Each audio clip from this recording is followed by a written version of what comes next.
I would never do you ladies any harm. I will never do it. All right? Just so you know. I put on the back of my bike and we went riding down by. And I'll get on the back of your bike. I'll ride bitch for you. Think you love her, guy? Tell me. This is for Fishy. Fishy, do you think he loves her? Let me see. Let's see. For Fishy. Did you guys hear that? I agree, Prince. The first time is the greatest. Just picture 14-year-old Shibby. 14-year-old Shibby and his best friend's older sister's bedroom floor, getting carpet burn on his knees. Just the first time was the greatest. I agree, Prince. I agree. Did you hear that scream, that screech? Oh my God. Tell us, do you think, does the background singer, the guitarist, I forget her name, do you think she, oh my gosh, no more rabbit holes. Yes, Fishy, you came in at the right time. Hello? Fishy's here. What's going to happen is that was dedicated to Nicole. Should I do another Prince one? When Doves Cry? We can't just no. I would.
All you ladies pop your pussy like this.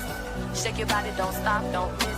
All you ladies pop your pussy like this. Shake your body, don't stop, don't miss. Just do it, do it, do it, do it, do it, do it, do it, do it, do it, do it, do it, do it now. Lick it good, suck this just like you should. Right now, lick it good, suck this just like you should. My neck, my back, lick my pussy and my crack, my neck.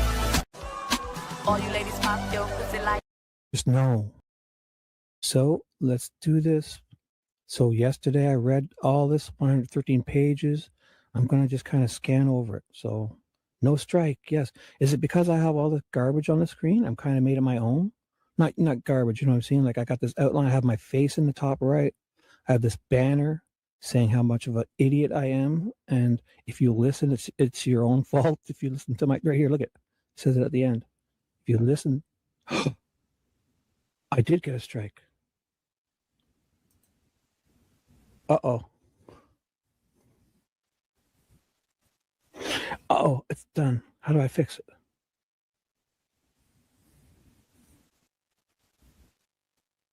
So let's, oh my God. Let's do this. One last song. Little Red Corvette. It's going to set the mood for the show for all of you. Oh, Becky B, is that about my story? Maybe I shouldn't have said how I take back the 14-year-old Shibby story. That's probably TMI, right? That must be what you're talking about. That's it. Do it once. Hit it and quit it, right? That's what you do. Once, one and done. That's it. Fishy's favorite song. One and done, Fishy. I have gas and Energizer batteries, so I'm good to go all night long. All night. Do you, Fishy? Do you guys have enough gas? For Nicole? Yes, Nicole. This is for Nicole especially. She wanted Prince. This is for Nicole. Actually, it's for everyone. Mostly Nicole, but all of you lovely, lovely listeners. Especially Fishy. She'd like you guys to know that she came at the right time. Oh my gosh. Okay. We've set the intro for the show. Wow. Oh my God. Let's do this. One last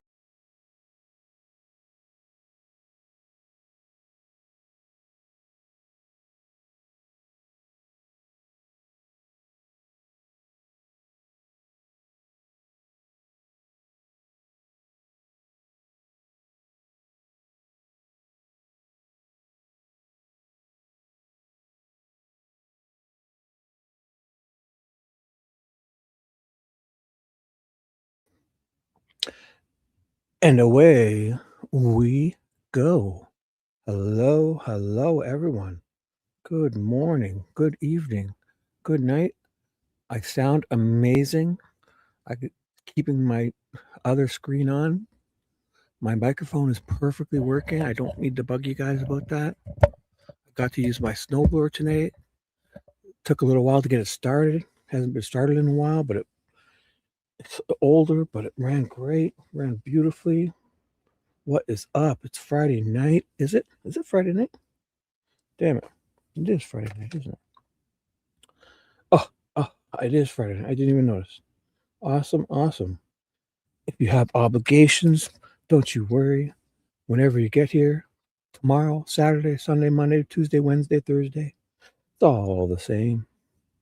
Do what makes you feel good inside. I'm here always, so don't you worry. Hello, Paula. It's going to be you and I. Let's do this. Let's dance. Hello. I'm just getting my other computer ready. I'm going to start reading instantly. I'm going to start to read instantly. Have no fear. Oh, I was almost perfectly ready today. But it's nice to see you. It's so nice to see you. There's probably busy YouTube streets out there tonight. So if you have to go elsewhere to say hi to people and you want to come back and say hi, if you want to fall asleep and then come back, I'll be here. Whatever works best for you is what works best for me. How's that? I'm almost had everything perfectly ready on my other computer to watch. Oh, I'm watching my security cameras. It snowed a lot here. Did you guys get snow? I'm sure you must have, fallen wherever you are in the east, in Maine and all that, wherever. Must have snowed a lot for everyone because I got tons of snow. But it was nice snow.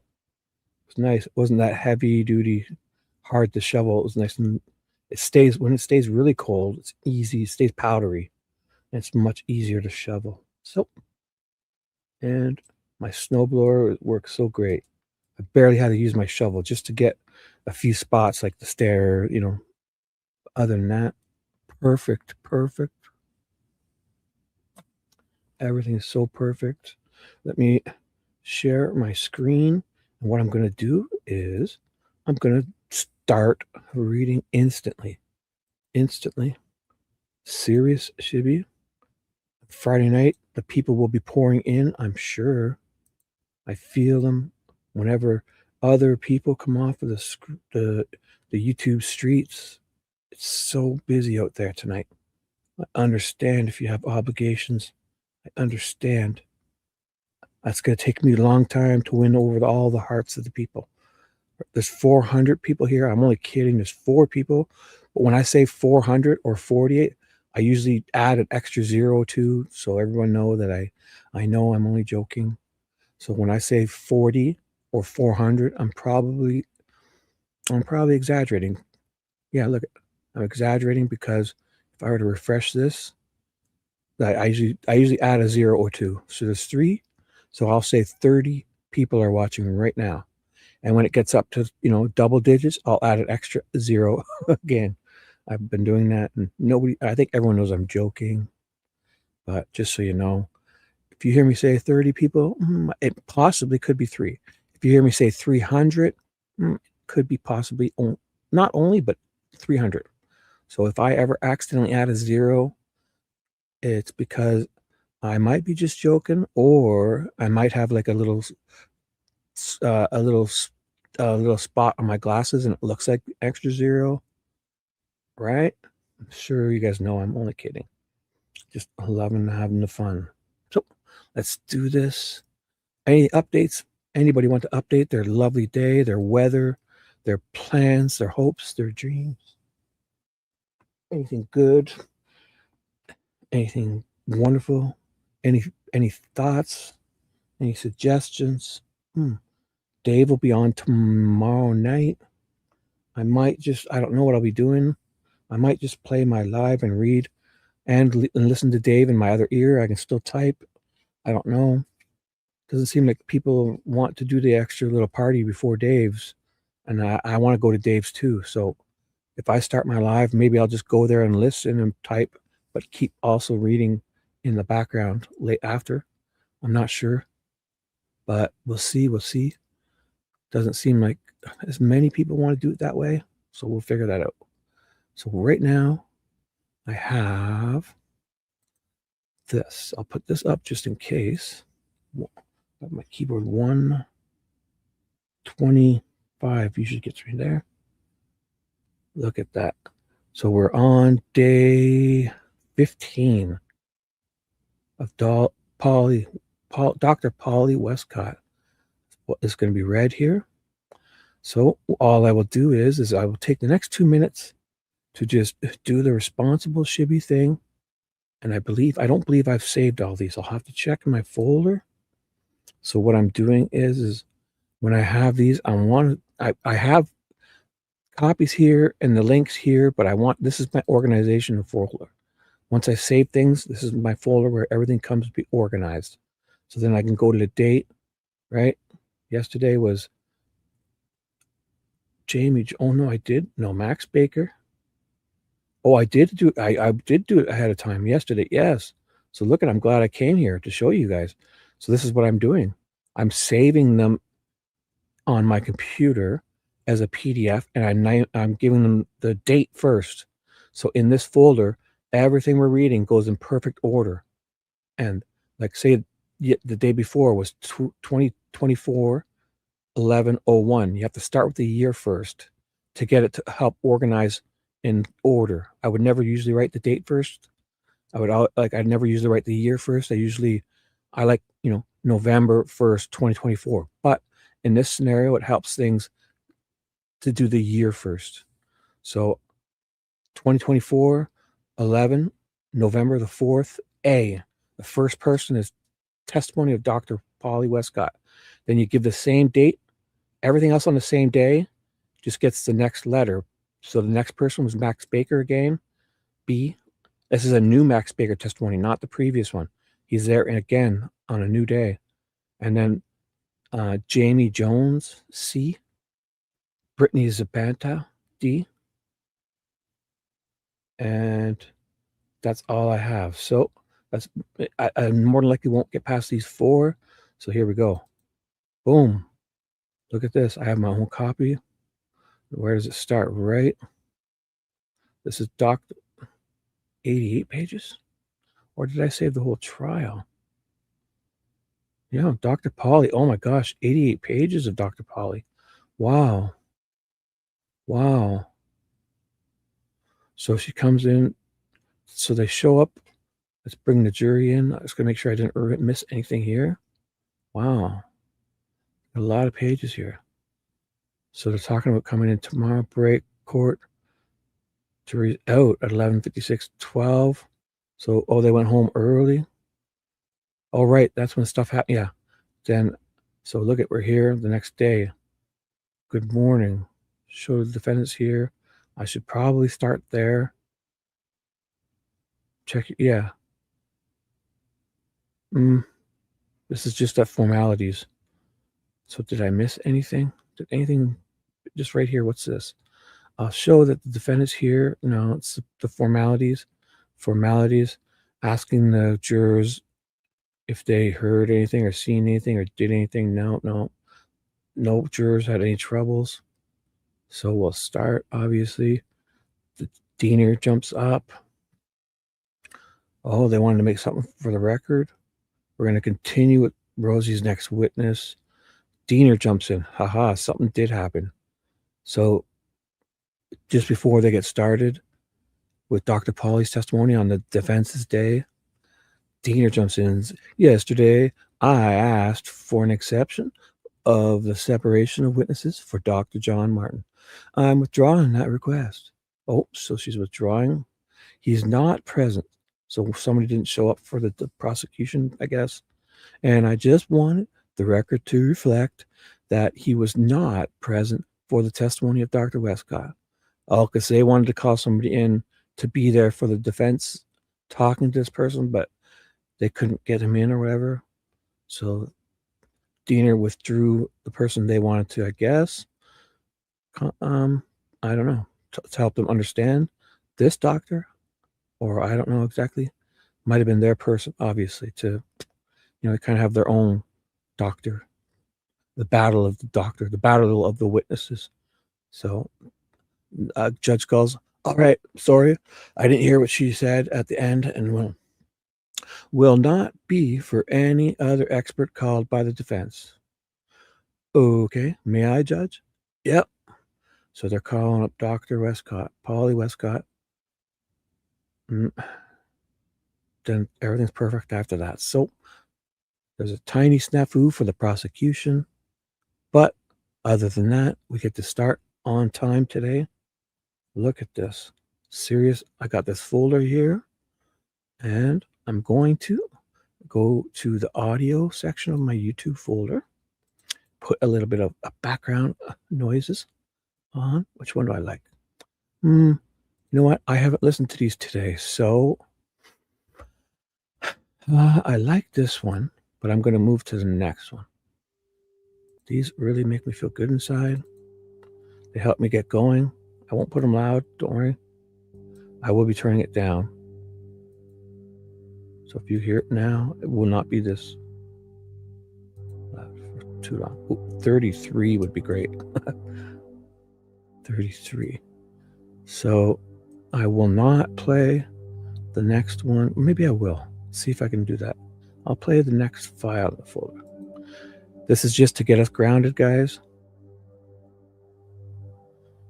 Oh, makes me feel nice inside. Got it center inside. It's Friday night. Everyone's going to be coming in so soon when other people end. Who knows? Some people go for long. Some people go for short. Who knows? Who knows? I don't even know anymore. So enjoy this.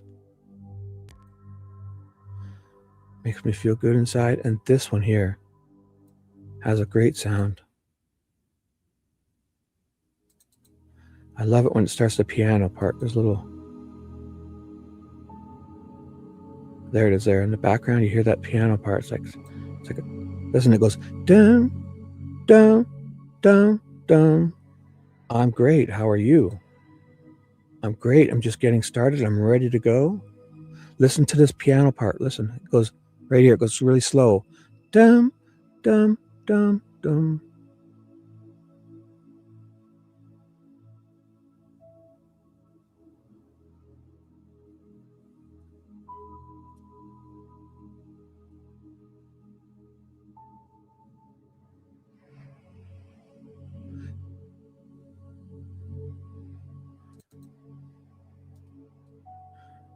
And there's waves in the background too. So maybe we'll go with this one, but it's really long.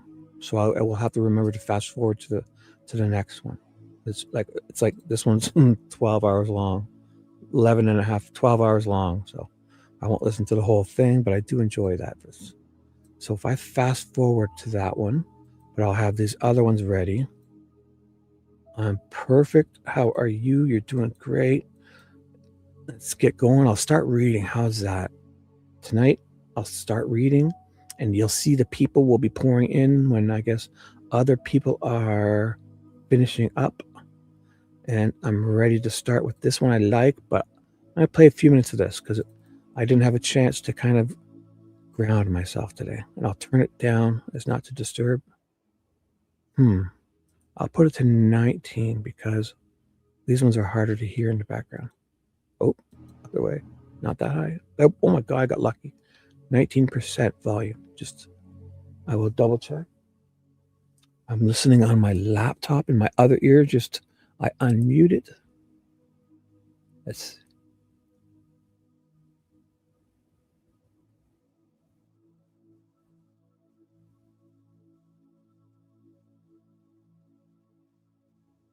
I had to stop talking for a second.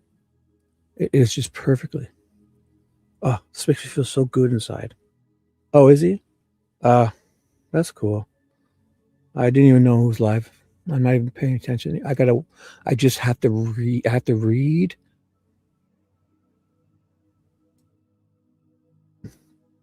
Oh well. Maybe next time. I'm reading. I'm going to do this for the people. And I could only be so lucky as to have people come and listen to me. So if you have other places to be, guys and gals, I'll understand. Here we go. For the people, by the Shibby. For the people, by the Shibby. This is for you. Dr. Polly Wescott. Oh my God, my coffee is so perfect. Oh my God, my smoothie I made. Oh, thank gosh. I didn't even really start drinking my smoothie yet, guys. Oh, perfect. And I love it when it's like super frozen still. Like not frozen, but you know. My cherries are frozen. 10 frozen cherries. And I freeze a banana. Like I unpeel it and I freeze my bananas unpeeled. Like I peel them and then I put them in a Tupperware, not touching. And then when I freeze them, I grab one banana out and I can kind of break it in pieces, just throw it in.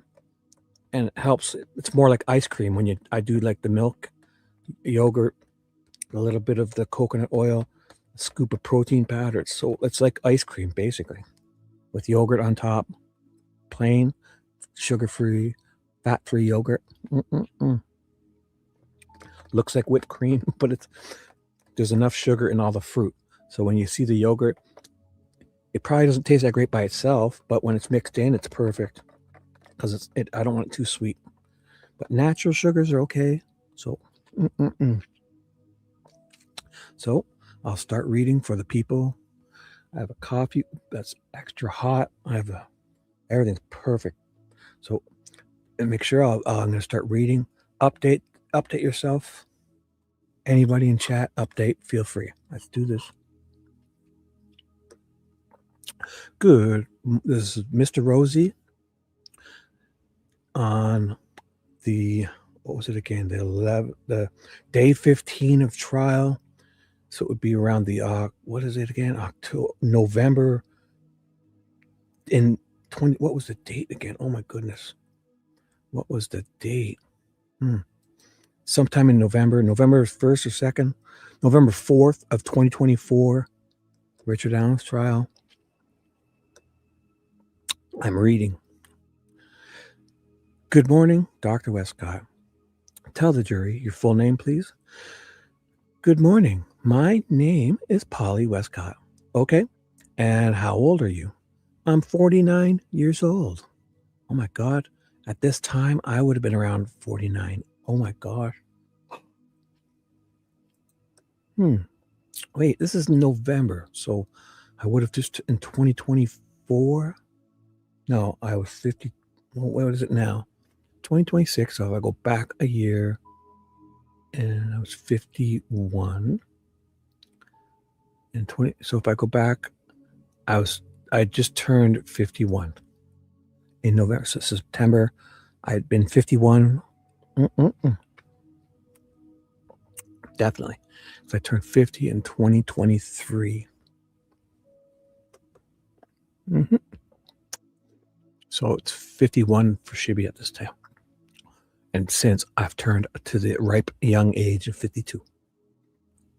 Not that it matters. Let's do this. And what do you do for a living? I'm a neuropsychologist. And where do you work geographically? I work in Carmel, Indiana. Carmel. Never heard of Carmel. Well, maybe I have. How long have you been working in that area as a neuropsychologist? I've been in that area throughout my entire practicing career. So after, I would say I moved back to Indiana to complete my residency in 2004. I've been in Indianapolis in the Indiana area since that time. Well, okay. What's your highest level of education? Sorry, I had to mute something. Perfect. I have a doctorate degree. All right. And in what field? My doctorate degree is in clinical psychology, and I have 2 specialty concentrations. One is in forensic psychology, and one is in neuropsychology. For those of us that aren't familiar with some of these more technical terms, just tell the jury, what the specialty in forensic psychology means, and then tell them what the specialty in neuropsychology means. Sure, forensic psychology is a specialty field in which we understand aspects of the law. So if I was a forensic psychologist, which I'm partly forensic psychologist and forensic neuropsychologist, if there were mental health issues, if there were cognitive issues, then we help the courts or the juries understand different legal concepts, whether or not some way of thinking or emotional functioning disrupts somebody's ability to think through things at the time of a crime, or if they can't testify in court and they're incompetent to testify, or if we are trying to help with an issue of understanding why is someone's behavior the way that it is, then we can help kind of testify and understand different legal concepts that might be in play. Oh my God, my smoothie's perfect too. So the forensic psychology, so that's forensic psychology, right? So then what's neuropsychology? Well, neuropsychology is the science and study. So anytime you see ology is the study of. So if you see something that has ology, Scientology is like sociology, biology, the study of. When they add ology, is the study of, is the science and study of stuff that really bridges the gap between the medicine world and mental health world. What we do is we understand the brain. The brain is quite a complex bit of machinery. Our brains are amazing. And the brain is our control center and how it controls different functions or emotions. Does it control them or does it help you control them? We'll never know because you're not your mind. So I feel like my mind wants to control, but I sit there as a soul watching my ego mind screw shit up. And I just try to remember I'm not my mind. I'm the soul fuzzy cloud inside watching my mind. And I'm like, you two get along. I'm watching you. Anyway, I'm kidding. So we have specialty skills and tools that help us understand behaviors. And they help us understand how those behaviors tie to specific aspects of brain function. There's that one good saying, what is it again? Oh my gosh. Between the brain, between the muscle, the medium between, like the brain and the muscle must be the heart. There's the mediator, like the negotiator, like the mediator between your brain and your muscles must be your heart. Must be. So your brain and you does things, right? But in there telling, it's your heart, your soul. That's the meaning of it. In my opinion. We got skin, we got this brain, we got skin. We got, I tell my brain to move my foot, it moves it. But in between there's a whole, your heart's in there, and that's where your soul is, right? So possibly, I guess, I don't know, it's confusing, but feels good because you're not just your brain and your actions, you're also that heart and soul. Okay. She didn't just say that. Shibby added that, and I won't do that again. So what we do is we understand the brain, and then guys like Shibby, who barely squeaked through high school, add their own commentary to our testimony, which I'm not going to do. Okay. The brain is our control center, and how it controls different functions. Does it control the functions, or does it I guess it does, but you're not on its own. It's not autonomous. So we have specialty skills and tools that help us understand behaviors, and they help us understand how those behaviors tie to specific aspects of brain function. Okay, thank you for that. So, was there a point in time during this case, I guess, if you will, that Mr. Baldwin and I sought you out and essentially hired you to help us? Yes. Okay. Just tell the jury generally when that was. That was in May of 2023. And are you getting paid to come here today? Yes, I am. Tell the jury how much you're getting paid an hour. Oh, my goodness, not bad. For forensic work, I charge $450 an hour. Oh, my God. Oh, gonna have to pay off that college tuition bill, I guess, or the university bill you're probably still paying, right? Thank God. Or so you can go to university and get great, but then you're there for 3 or 4 or 5 years, and you probably end up with like a $1 million bill that you have to pay off, student loan, whatever. You don't need to make this kind of money, because if you just squeak through high school and you can get by on you start without owing anything, and you can start working right away, and $450 a week is not bad. Especially if you do stuff from home like me, where I don't have as, definitely a lot less expenses, I guess. And all that, if you don't eat out every day and you make, if I go shopping and I buy like somewhat the same thing, I can get, like 2 dozen eggs, the perfect, I can get almost the exact same thing each week. And I know, and then I'm a creature of habit. If I can do the exact same boring thing 5 days a week, then shake it up on Saturday and do something exciting, try to get back to normal. And then Monday to Friday, I could eat the exact same thing every day pretty much if I, but I only do that because it's the right thing to do, not because I want to, healthier. And, going out and spending lots of money, if you're constantly eating out, it's expensive. It's expensive, and it's probably not so good, because they're sneaking in a lot of, when that food that tastes so great, tastes great for a reason, because there's high in sodium, high in fat, and oh my God. So, okay. Have you ever worked with lawyers before? Indeed, I have, yeah. Oh, okay. And just give the jury some insight into kind of, what your experience is in working with lawyers in courtrooms. Let me just ask that.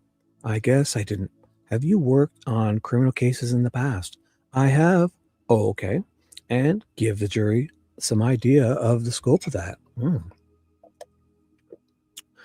Criminal cases, it could be a variety of factors that people seek me out. Again, it's usually to do with the brain or mental health type issues, whether somebody has committed a crime, and we want to understand whether or not I just kind of did an involuntary burp. I hope that didn't come through.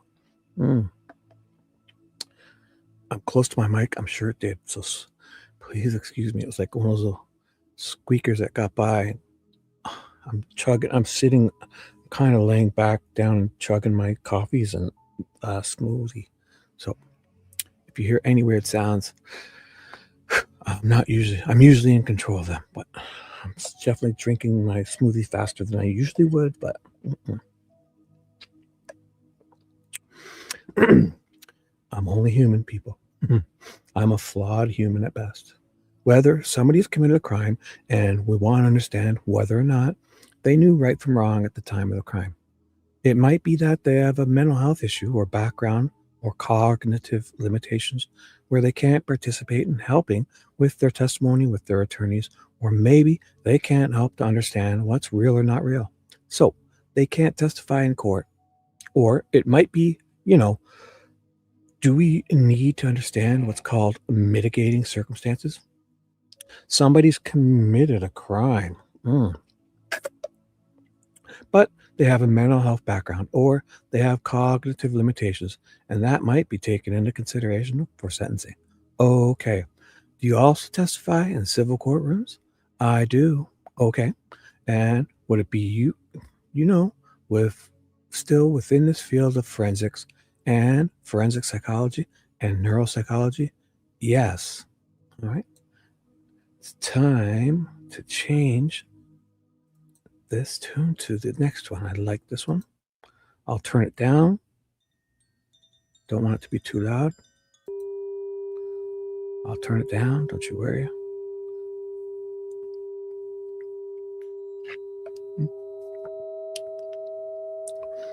These ones help center me, get me back to normal Shibby. So I will go down to 9-ish. It's easier to control this way. No, volume down. 2 more. Down. Down. Perfect. Perfect.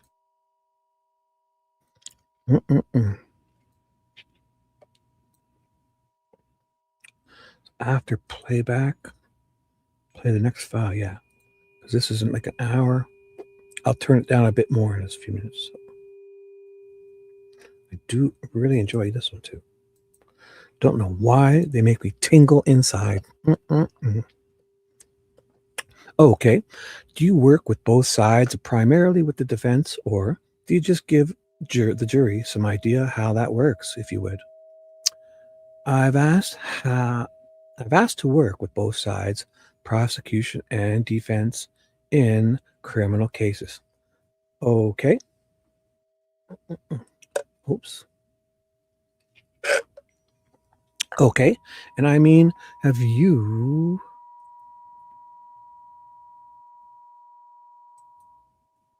Oh, man, I just listened to myself. That slurping is pretty loud. I'm so sorry. I don't mean to do that. I kind of do it jokingly, but I didn't realize this microphone picks up everything. Oh my gosh. I'm not pretty close to it, but I'm whispering. But when I do those little sounds, they come in, you can hear them easily. Oh my gosh, I should be careful. I don't want to scare people off from being gross. And I've been asked to work with both sides, prosecution and defense, in criminal cases. Okay. And I mean, have you worked recently with the prosecution? Yes. This prosecution? Okay. When was that? The last time you worked with the prosecution? I would say it was probably a couple months ago.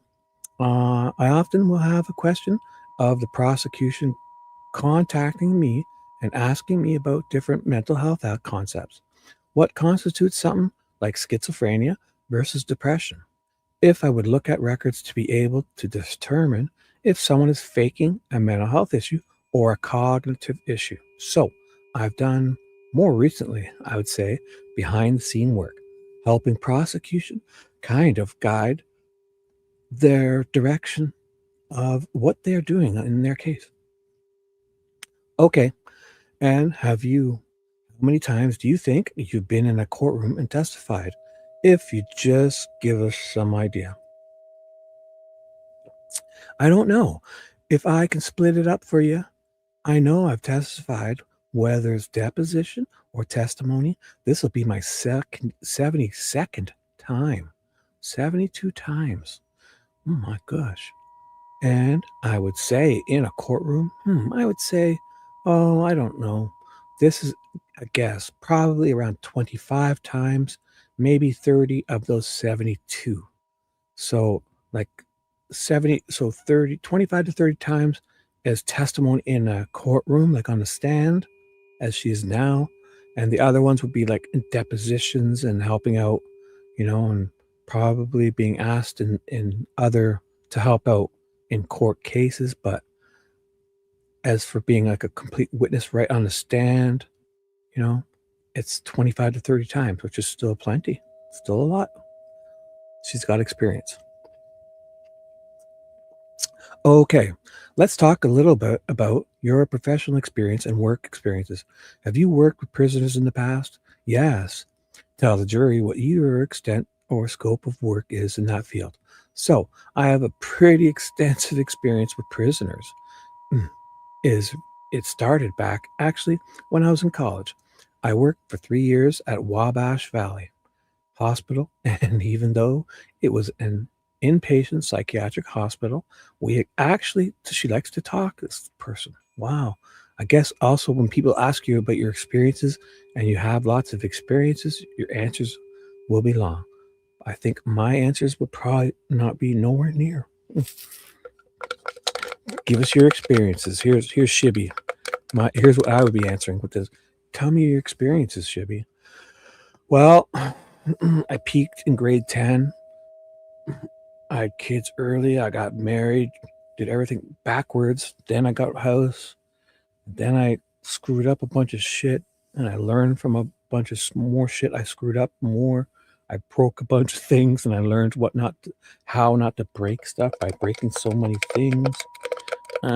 Bridges in my life, I burned so many that I realized, oh my God, I should probably not do those things. And here we are. I'm reading to 300 people on a Friday night. Let's do this. So took in prisoners who were in mental health crisis. So if there was something that was going on where they needed intensive services, we had a unit where we actually warehoused them. Warehoused. I don't like that when I talk about humans like that. Warehousing humans. Doesn't sound good to me. Them to do evaluations and kind of get them back into a place where they were more stable, and they would take them back into the jail or the prison. I think about places like when I watch movies, I think they did things back in the day, back in the 50s and 60s, things were harsher, they didn't. But also I do see in those older movies where you see like those hospitals where people have to go for mental health issues, and it's like they got this big, they're playing ping pong and they're helping them, and not that it's some playground, but it just doesn't seem like they actually would try to help people, and then they'd have recreation, and they'd try to have them be normal at times too, to play ping pong and have games and learn, and maybe have some schooling if they want, and then these big open fields of green grass, and they'd be outside, like going to school, and like in grade 7 or 8, when things were, you were learning, you had to be responsible, but you also got to go to gym class and play baseball and exercise and get people outside and doing things. So when I see, instead of warehousing people in what an insane asylums or what that, I prefer when I see the, those older ones, when it's like, sure, it's a tough time for people, but I think if part of that would be to rehab or to help people with their mental health, I think a lot of that would be, exercise and games and learn, structure and learning and healthy eat. But, instead of just throwing people in rooms and forgetting about them and, applying them with medications and that they might not need as much. Whereas just getting out in the sun and exercising and, would be a great, great, great part of it. I don't think that's top of mind as much as it used to be. I wish it were, but that costs money.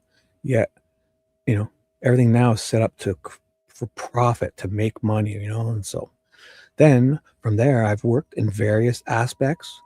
I worked at the Indiana Women's Prison for a year, did various things there, did treatment there also, and did evaluation meaning,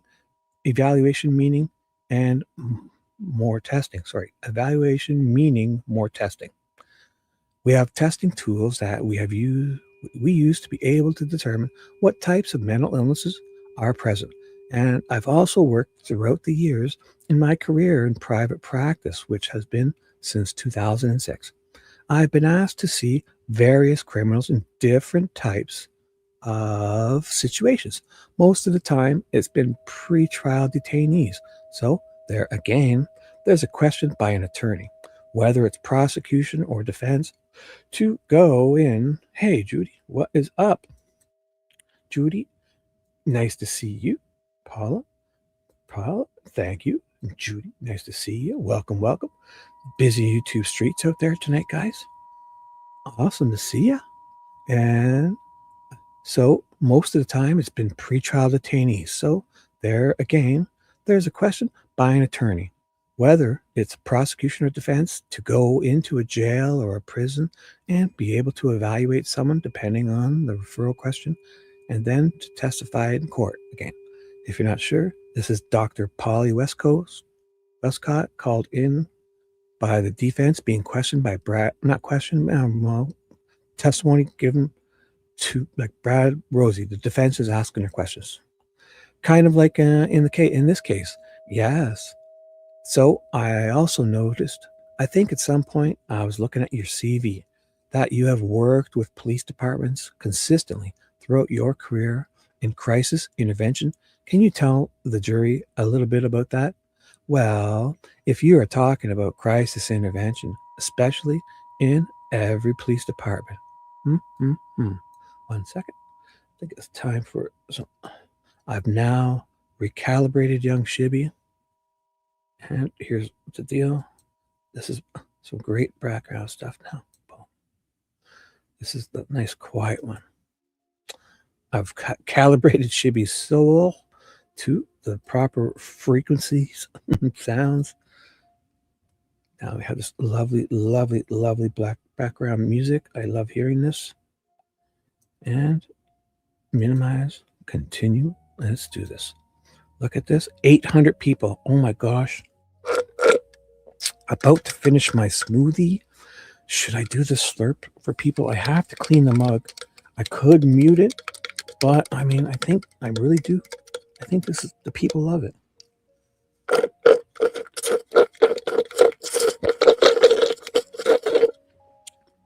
And my straw. And if I leave it sit for a little bit, it makes it easier when I take it upstairs later to soak it before I wash it. So I must, I guess, as a slurping. Some people like it. I definitely would have muted if I weren't being requested to share with people the slurp when I clean the bottom of my silly cup. Now I got a coffee. Oh my gosh.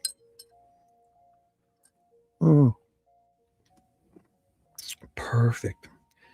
Nescafe, instant Nescafe coffee, caramel.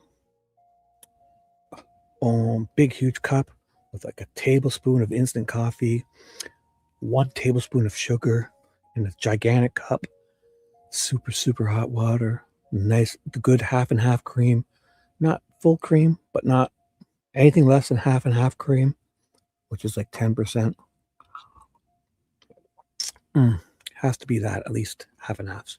So, well, if you're talking about crisis intervention, especially in every police department, or I guess it's growing since 2015, there's been a push to understand mental health disorders and to be able to inform what's called crisis intervention teams within local police departments on what are different type of mental health disorders. And obviously that is getting better, where, you know, like cops show up, right? Like, you know, cops need to be there, right? So I think, you know, because there's dangers. You can't just walk up and start, and when somebody's having mental health crisis, and, you know, especially if there's hostages and other people, but, you know, you can't just start walking up and putting your arm around people you don't know, and if they've got scissors or anything, right? You know, you got to be careful.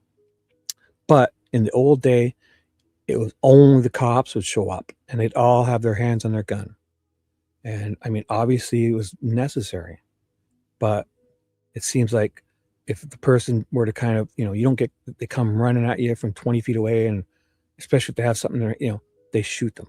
I get it. If they got an axe or a machete, you know, or a big knife, like, yeah. But in the old day, the 10 of them would be there and they'd just all fire their bullets at them. Nowadays, they at least try. I think it's good that they at least try. They have somebody there to help with mental health. But then if it gets to the point where it's the person would say, they run at them.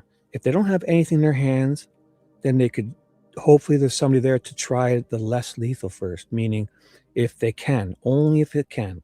And it won't be every time. But the old days where 10 would just pull their guns out and start firing away. I think some places are trying now to at least have other people there to try the less lethal if they can, and there's no guns or swords in their hand.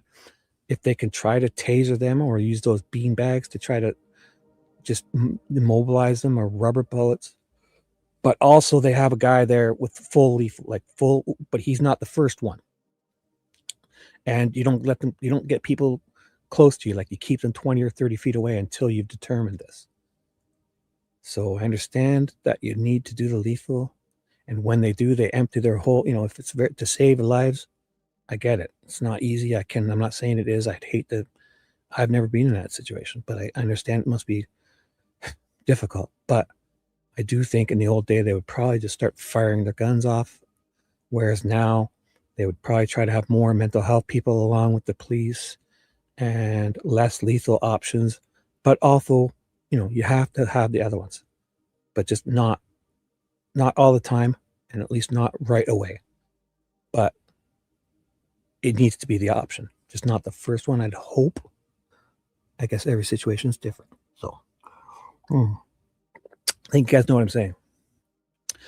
Instead of sending 10 cops out, send 6 cops, 2 mental health people, and 2 of those other cops, or 8 cops, 2, have a mental health, and like a nurse and somebody who does the mental health, and have of those other 8 cops, 2 of them would be there with a taser and a rubber bullets, and then the other guys could then, if they need it, then you can, you still have enough people to kind of shoot them.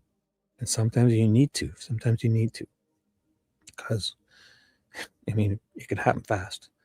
They pull something out and run at you if you're within 10 or 20 feet of somebody, they can get there fast, and it's not, so I understand there's dangers above anything I've ever had to deal with, but I do notice, I see it even on real YouTube stuff and movies and TV, but also in real life YouTube situations, they're trying, I'd hope, to at least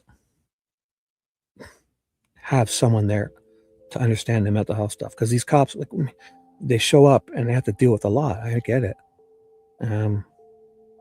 So to have a mental health person on there to at least advise them, it's a good thing. They're trying. I think they're trying in lots of places.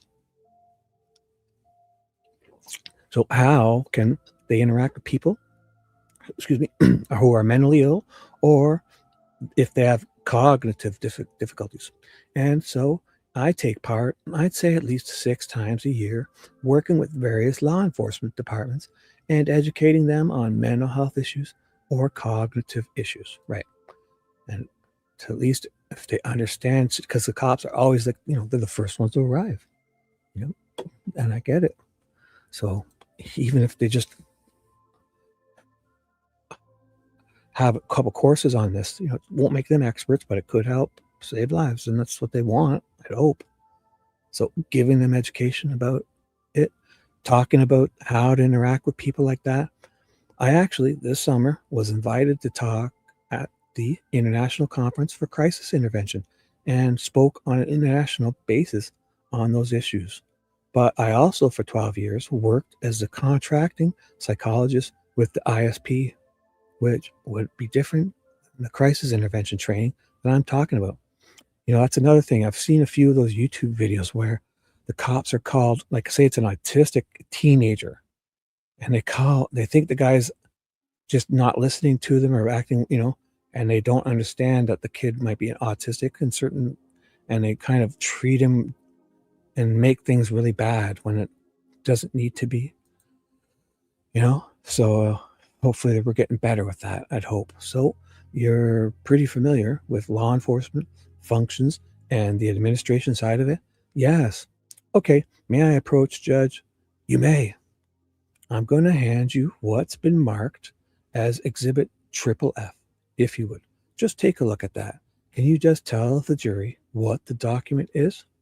Excuse me. Shibby, of these policing agencies all these police agencies have to do is connect with their local college or university schools of social work or mental health department. Yeah, but I think to just, you know what I'm saying, like having people on staff, like sure, like if there's if something big happens and there's 4 cops and it's one person, well, they could hopefully maybe send 3 cops and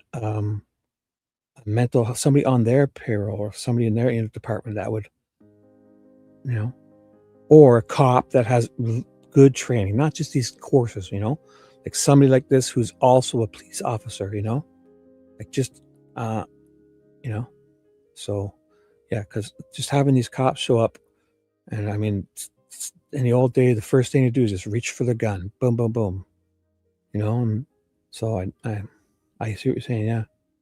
But yeah, have it integrated, to have a person on staff, just in the role of like, maybe we should make like a new department. Like when the police are called, the same amount of police go there, but also those help. You know, I see it on those in real life YouTube videos. I watch crime stuff, and they do have people show up that are trying to understand better the mental health side of it. And maybe this person doesn't need to go to jail, right? Maybe they need to go somewhere else, you know, to get drug. And a lot of drug addicts, I think, once they get off the drugs, if you give them a chance, a lot of people don't want to be addicted, right? I think a lot of them just keep you know, doing drugs more just so they can not feel sick. Some of those heavy drugs, which I've never done and like that, but I broke my leg a couple years ago, and I had those painkillers, and if you ran out of them, you'd be like, ugh, I feel gross, you know, like, so I mean, I don't get it, but I can see that if these people are on heroin and stuff like that, if they've come off that heroin, they need to go get more, so they might do some dumb stuff to get more, and they don't want to feel sick. And I mean, I'm not saying it's, you know, they're partly to blame, I guess. People have addictions, I don't know, but I think once people just throwing them in jail and then having them sit there and then come back out and do the same thing over and over again. I think if you offered them a chance to, you know, get straighten up, once they're of right mind, they're like, oh my God, thank you. You know, I didn't want to be that way. And I think a lot of them will then just use it, hang out, take advantage of it, and then go out and do the same thing, right? But I think in my situation, if I were to have something like that, I'd hope once I got off of them and you're thinking straight, I would think, I'm going to take this as an opportunity to not kind of do the same stuff, you know, the recidivism, they call it, doing the same shit over and over again and, you know, cycling back in. And I'm guessing, but I don't know. I'd hope they get that. Because sometimes instead of just throwing people in jails, I think many people are good candidates for help and will take advantage of it, not and take advantage, you know, to use it as good, not just to use it to get back into the same shit over and over again. Some people will, but I'm not sure. Tough call. We call them CVs around here, curriculum vitae, but it's your resume. Yes, talks about your education, history, and your history as professional experiences, things like that, right? Yeah. Now, I don't want to get into a bunch of details, but have you also published articles and things like that are also referenced in here? Yeah. Yes, I have. Okay, Judge, I move to admit triple F. No, Diener, no objection. All right, without objection, triple F is admitted. May I publish? You may. Thank you. You may proceed. Thank you, Judge. Let's do this. All right. So we talked a little bit about, that's what it is. Nice Ricola treat. 1 second. A nice cold drink.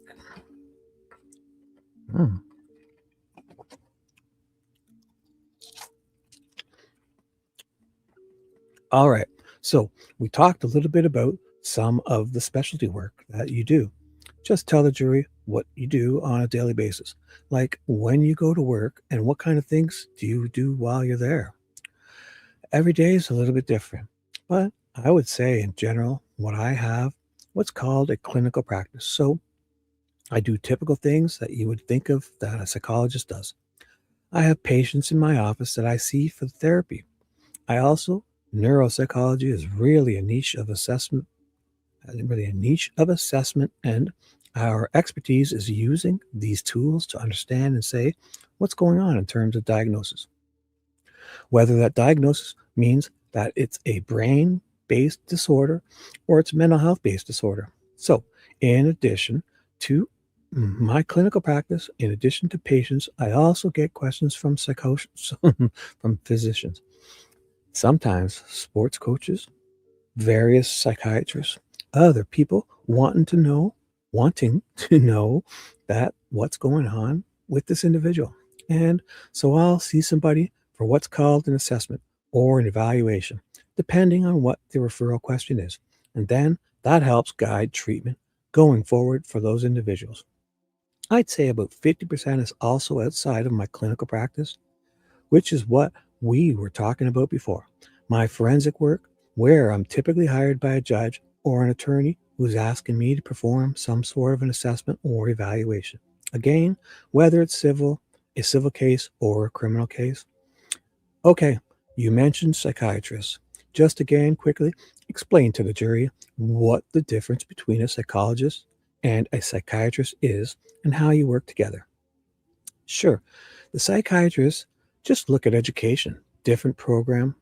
They actually go through medical school and they have a really a specialty area that's specifically looking at medications, and they're traditionally the people who actually prescribe medications for mental health issues. Neuropsychology is a little bit of a hybrid field. So what we do is we actually go through a psychology program, but we also take classes in medical school in neurology so that we understand brain autonomy, brain function, and then after schooling, both psychiatry and neuropsychology. We have what's required as a fellowship. So after we graduate, we have to complete a certain amount of years under supervised training doing specific things. In psychiatry, again, much more related to medications and prescribing medications. In neuropsychology, it would be treatment or assessment. Again, I keep talking about these tools we use. That's kind of our specialty area, are these objective tools that we use to measure and analyze behavior. So, when we first sought your help, tell the jury what we asked you to do. When you first contacted me, you told me a little bit of context of what was going on with Mr. Allen, concerns that there had been a change in his behavior and functioning since he had been incarcerated. And you really asked me 3 questions. One was, I understood from you in our initial call that he had a mental health history, and you wanted me to examine the mental health history and understand if there was a mental health history, what was the nature? What was the context of his history? Second piece was to be able to do what I've been talking about, a neuropsychological evaluation. Where is his brain-based functioning at that time? What is his mental health condition at that time? And then the third piece was to be able to offer an opinion about kind of the breadth and context of his decline in physical and emotional functions since he'd been incarcerated. And during that period of time, there had been confessions and there was a desire to understand what were the breadth. Twice in a row. I haven't said that word once in the longest time, and she said it twice. Breadth, and context of what are the situations or factors that are playing into his decline during that period of time. Did you ultimately get a chance to review information about Mr. Allen's circumstances? And if so, just tell the jury kind of what was available to you. Yes, I was able to say, we'll start with just paper records. So I was able to evaluate extensive records about his mental health history, so treatment before he was incarcerated. I was also able to review treatment records and also documents of people who are watching or observing him while he was incarcerated. That would include also various medical records or medicines that were administered. I also reviewed additional video footage. At the time he was incarcerated, he had extensive video footage for months on end and was provided that video footage to evaluate. And I was also able to evaluate phone calls that he made while he was incarcerated. So I would say that's the extent of just the record portion that I considered and evaluated. Was there anything different about how much information was available in this case to you? Historical information versus the typical case that you would work in. If you were talking about a criminal case, I was provided an enormous amount of information that is highly atypical for a case. Part of that is because we typically don't have video footage of individuals while they're incarcerated. And so I was able to review 20 or so hours of video footage of him, so I could see for myself his behaviors while he's incarcerated. Also, that he had people who were observing him and they were taking notes. So people they were called watchers, suicide watchers, for a period of time that were other inmates. Then there were other correction officers that were observing him and taking notes. And we just typically don't have that kind of information because individuals who are pretrial detainees don't have that level of scrutiny or supervision. So there was an enormous amount of volume of information while he was in corrections that I typically do not have. Excuse me, could you turn your table mic on, please? I don't think it's off. It's off. There. Thank you. May I continue? Yep. That was called Tom. Turn the mic on. Generally, I don't know if you have any dates memorized, but can you give us the jury, some idea of when it was that you last got video from me and, at some point, all this stopped. The flow of information. Just give them some idea of that time frame. I would say I have everything from when he was incarcerated in Westville. And then he was transferred at the end of the year in 2023. Sorry. A little mouse thingy. Perfect. Going into 2024. Into Wabash Valley Corrections. And I believe I stopped getting information somewhere around March or April of this year. And at some point, did you get a chance to meet Rick Allen? I did. And tell the jury when it happened, and kind of in what context or what setting. So it's pretty typical when someone asks me for my evaluation or my opinion, where I'll request to meet with an individual and or their family members. So in August of 2023, went out to Westville and performed an evaluation at Westville. And our evaluations typically the interview process takes about 2 hours. And then we have, again, these tests are tools I keep talking about that usually takes upwards of 5 or 6 hours to complete. Wow. And is this a one-day situation, or do you do it over a couple of days? How does that work? As typical, we could do it over 1 or 2 days. But in this case, actually, I think we spread it over 2 days. Okay. And did you have somebody else assist you generally? Like with some of the background work, I guess, if you will? I did. It's pretty common for neuropsychologists to have what's called a psychometrician. Oh my gosh. Never heard that word before. Or title. Psychometrician. Fancy term for someone who understands mental health background. They perform tests. We do it that way on purpose so that they are separated from the evaluation. It's an independent, standardized test that we administer. And so they are skilled in being able to administer the tests the exact same way for every individual that we see, which is important for us so that we can rely on the information that they are gathering. And so I had my psychometrician do the testing portion of the evaluation. So you actually physically went to Westville and went inside the prison? I did. Did your evaluation occur? I can't recall. Was it in the WCU segregated unit, or was it out somewhere else in the prison? It was in the segregated unit. Okay. And after reviewing all this information and going to Westville and conducting your objective testing, did you generate a report? I did. I'll add in one more thing that I did.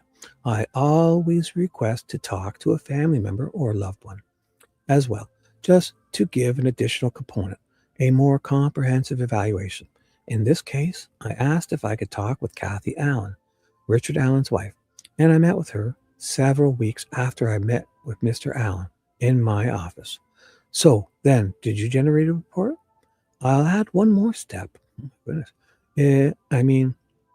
It's kind of insinuated a little bit, but I know when I had records and I went to Westville, I had asked you for additional records that I wanted. Specifically, I know we didn't have all the medication logs. Some of the medical records seemed to be missing. So I had asked you a bunch of questions. Could I have X, Y, and Z?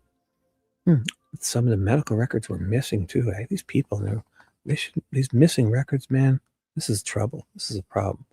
Changing dates, changing timestamps in videos, not having timestamps, not writing the date, missing dates. Somebody else saying backdating, meaning, oh, they meant this date instead of this date.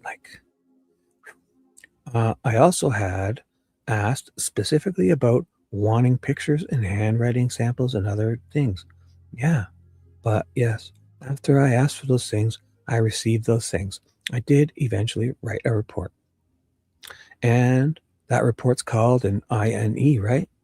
Independent Neuropsychological Examination. Yes, a really long report, right? Very long report. About 30 pages. About 120 or 130 pages. 127 pages to be exact. But in fairness, is it accurate to say that a lot of it is, in the middle of it, is just records and stuff that you included, that you gathered during the investigation? Correct. There's a chronological summary of both his records from before incarceration, and also, again, there was extensive records of when he was incarcerated. So there's a summary of those records included in the report. And would it help if we start talking about some of your findings?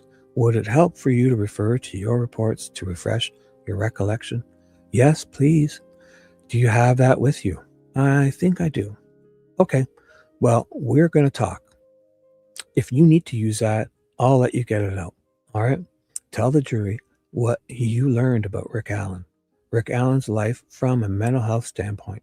That's the context of all these questions. What you learned about Rick Allen's life before he went to prison as an innocent until proven guilty citizen of the United States of America on pre-trial detainment, tortured worse than a Guantanamo terrorist. So, a lot of information I'm going to try to condense. I learned that he's had an extensive mental health history. We'll start there. So, from the time that he was a child, just based on my interview with him, again, talking with Kathy Allen, his wife, looking at medical records as a young child, he can remember things like having intensive difficulties with anxiety going to school. He had intense fears that he couldn't control, of worrying that he couldn't control, of worrying that he would go to school and then never come home. Wow. He had intense fears that something bad was going to happen to his family when he was separated from them. He had intense anxiety around other people and feared that other people were looking at him and thinking of him badly. Even if there wasn't evidence for that, was always very concerned about other people thought of him. And so that made him a little bit more closed off, kept to himself, because he had such concerns and worries about what other people were thinking. When he grows into adulthood is when anxiety again becomes so difficult, so prominent. those symptoms that he starts on medications in his 20s. So he starts on medications at first for anxiety, and then over time, what you notice is that there's pretty severe depression that comes into play. The depression is really a reaction to the anxiety. He can't control the anxiety. He can't control how he's feeling around other people. He's constantly thinking that he's failing his family. He's failing other people that he's working with. Again, in reality, he's not, but that's how he's feeling. And then he feels worthless and he feels like he's not able to provide for his family. He's sure that other people don't like him. He often wishes that he would die. He often hurts himself. So there's an extensive period of time where you see in his medical records between his 20s all the way up through when he was incarcerated, when he is pretty frequently being seen for medical evaluations, reporting symptoms of depression and anxiety. They vary in terms of their levels of control. One of the things that's a factor in terms of his anxiety and depression is that he has a pretty clear-cut history of when there are what we call external stressors. So, doing things in his life outside of him happen as a stressor. One second. Sorry. Something happens that puts additional pressure on him or stress on him. He kind of crumbles and falls apart, quite literally curling up in a ball crying. What was one of the most significant of those that you observed historically before he got put? So there is most of his anxieties in adulthood revolve around two concepts. One is primary work.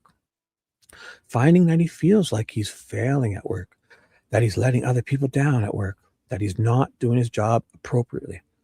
Now, when you look again, that's his own internal experience and belief. When you look at his history, his work history, he's had essentially 3 fairly long jobs, 9 or 10 years apiece, where he's loyal, he's responsible, he does the job. People like him, they promote him. When he's promoted, there's more stress on him.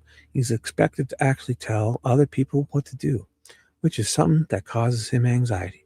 He worries that if he tells somebody what to do, they're not going to like him, and then he crashes. Depression comes over. The companies like him so well that they keep him, and he ends up working for several years. That pattern happens over 3 times.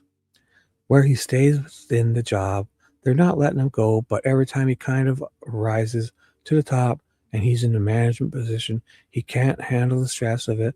And you see it all over the place where he's at home again, kind of curling up in a ball, crying. His wife plays a key role in kind of putting him back together and making him feel kind of good about himself and kind of sending him back out. And then again, work usually understands and allows him to be demoted, and they still keep him on task. But even in lower positions, he's still having that anxiety and depression because seeing himself kind of fall from that position also contributes to feelings of like, I'm worthless, I'm not doing well, I'm not providing for my family. So there's a bit of a cycle of this in his work history. Correct. All right. What about one thing I'd forgot to ask you about? Does he have any family history of mental illness? And if so, is that important to you? I don't understand the genetic side of all this. Well, I would say, Judge, may I ask a preliminary question? You may. Dr. Wescott, with regards to family history, was the information you received about family history of mental illness all from Mr. Allen? No. In fact, it was from medical records of Mrs. Allen. With regard to his own family, though, the medical records are medical records of his where he's previously reported family history, correct? Correct. So it's the only source is Mr. Allen telling a professional what he believes his family has been diagnosed with. That's correct. You didn't have any medical records of those family members to verify those statements. Is that correct? That's correct. I'd object to the question. Judge, I think it goes to the weight, of the historical side of her review of Mr. Allen. It also, certainly, there's a therapeutic. It's also hearsay from the defendant, Judge. Sustained. I'm sorry, I didn't hear what she said. She said it's also hearsay, sustained. Well, she's an expert. She's testifying about the documents she reviewed in preparation for her testimony. But the objection is the hearsay contained within those records that she didn't review of family members. Can I continue, Your Honor? Yes. Thank you.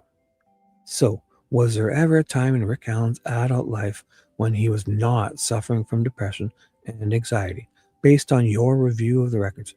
I would say there's always a time where he's suffering at some level, right?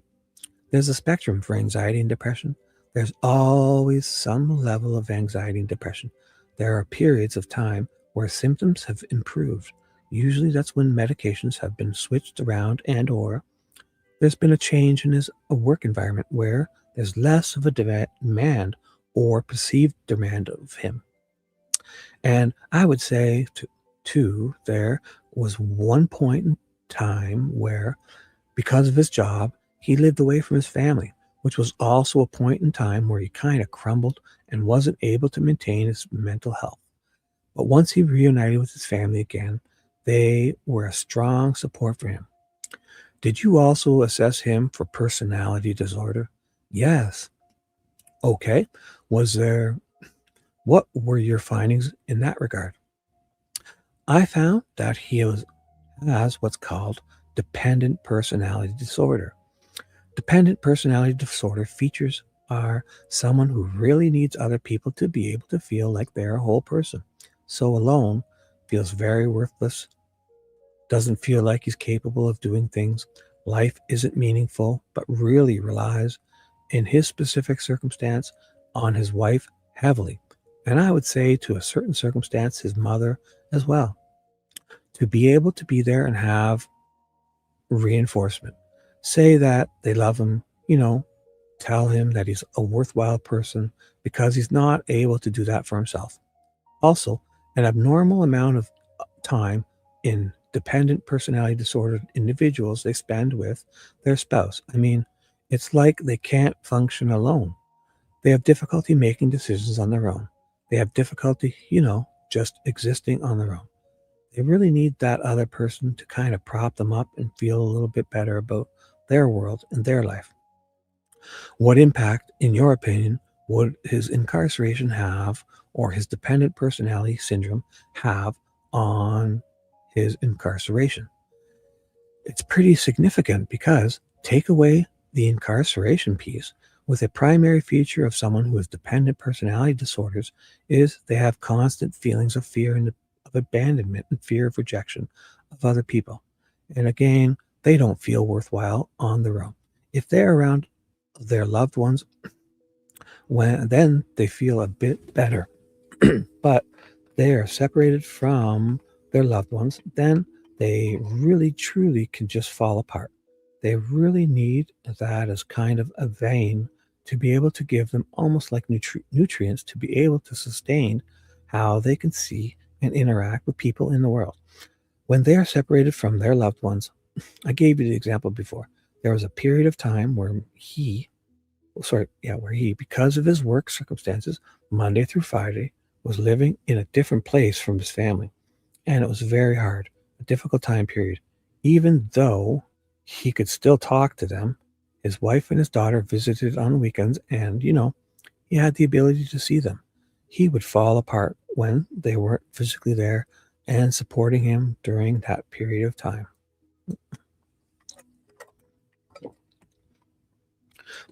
All right. And so ultimately, referring to your independent exam, did you draw some conclusions about those things that I asked you to do a year or more ago? I did. Okay. And just to kind of assist here, are those conclusions essentially outlined in the back of your report? Yes. Okay. And I'm directing your attention to page 122. If you could turn there, please. Sorry, we don't have a table here. That's okay. But I'm noting here that you drew, give me a second here, about 6 different kind of main conclusions. I'm just counting your paragraphs. Could we start with the first one and just summarize for the jury what your first conclusion was?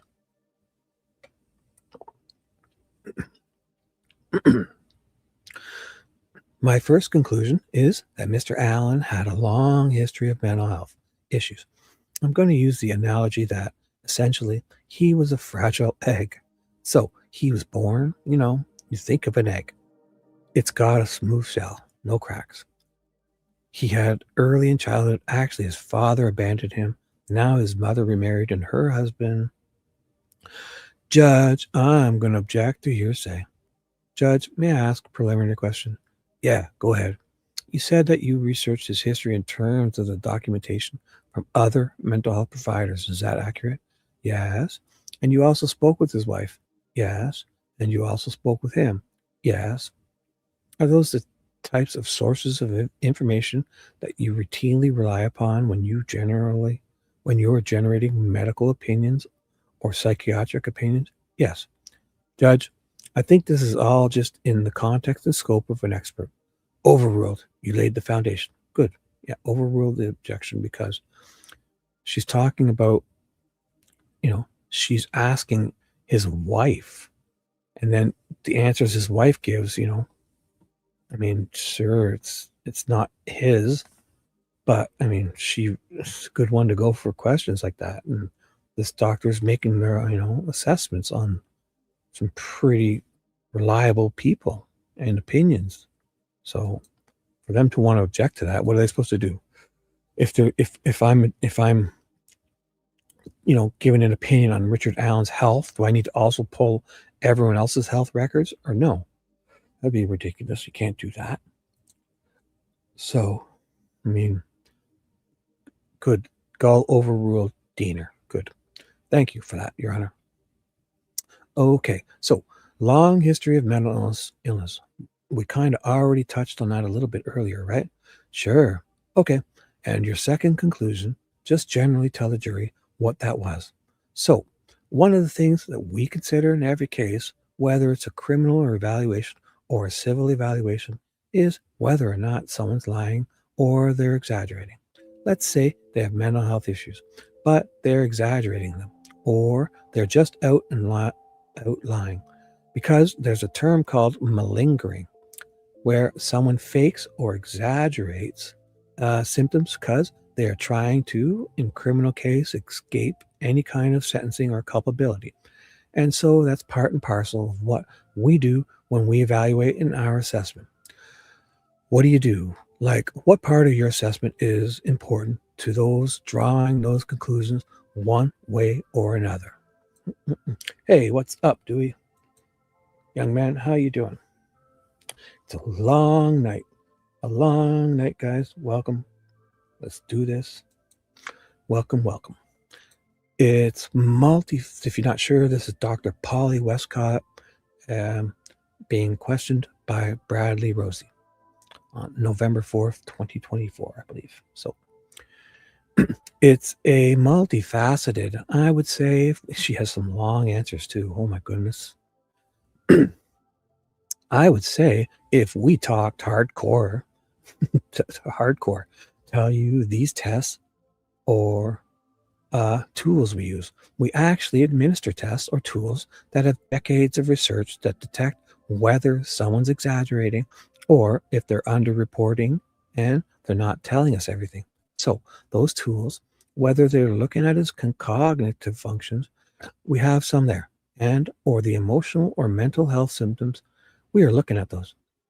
Those tools will help us know that the information that we are gathering, sorry, one second. Perfect. Sorry.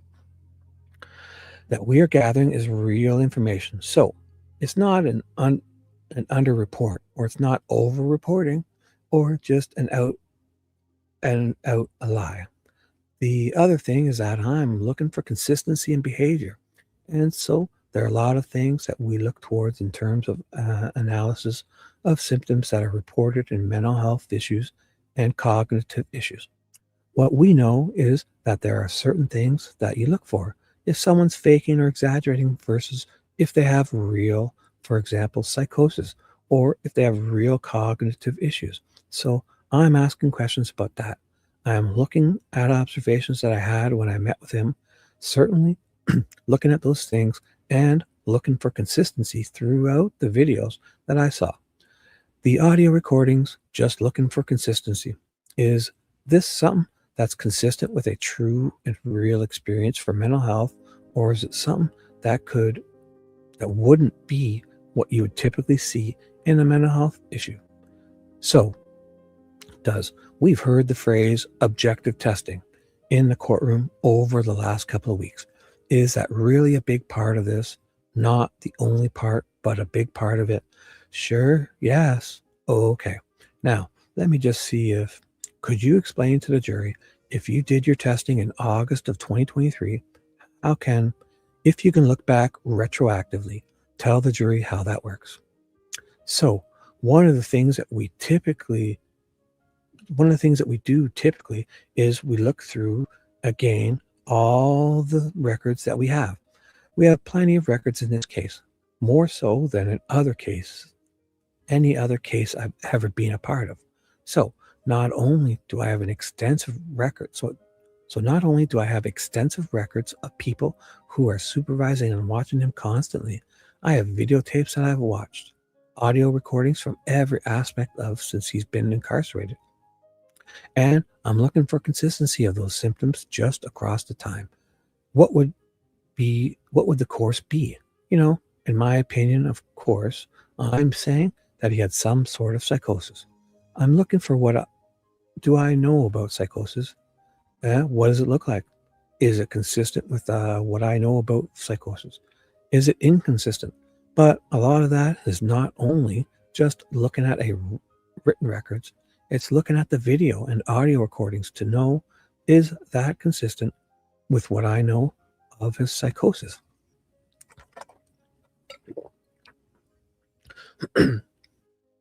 So, did the vast amount of information in this case help you kind of take a retroactive view of his circumstances? Yes. All right. And your third conclusion on page 123, the language here is a little bit deeper. Deeper. You said, could you just explain that to us in the layman's terms?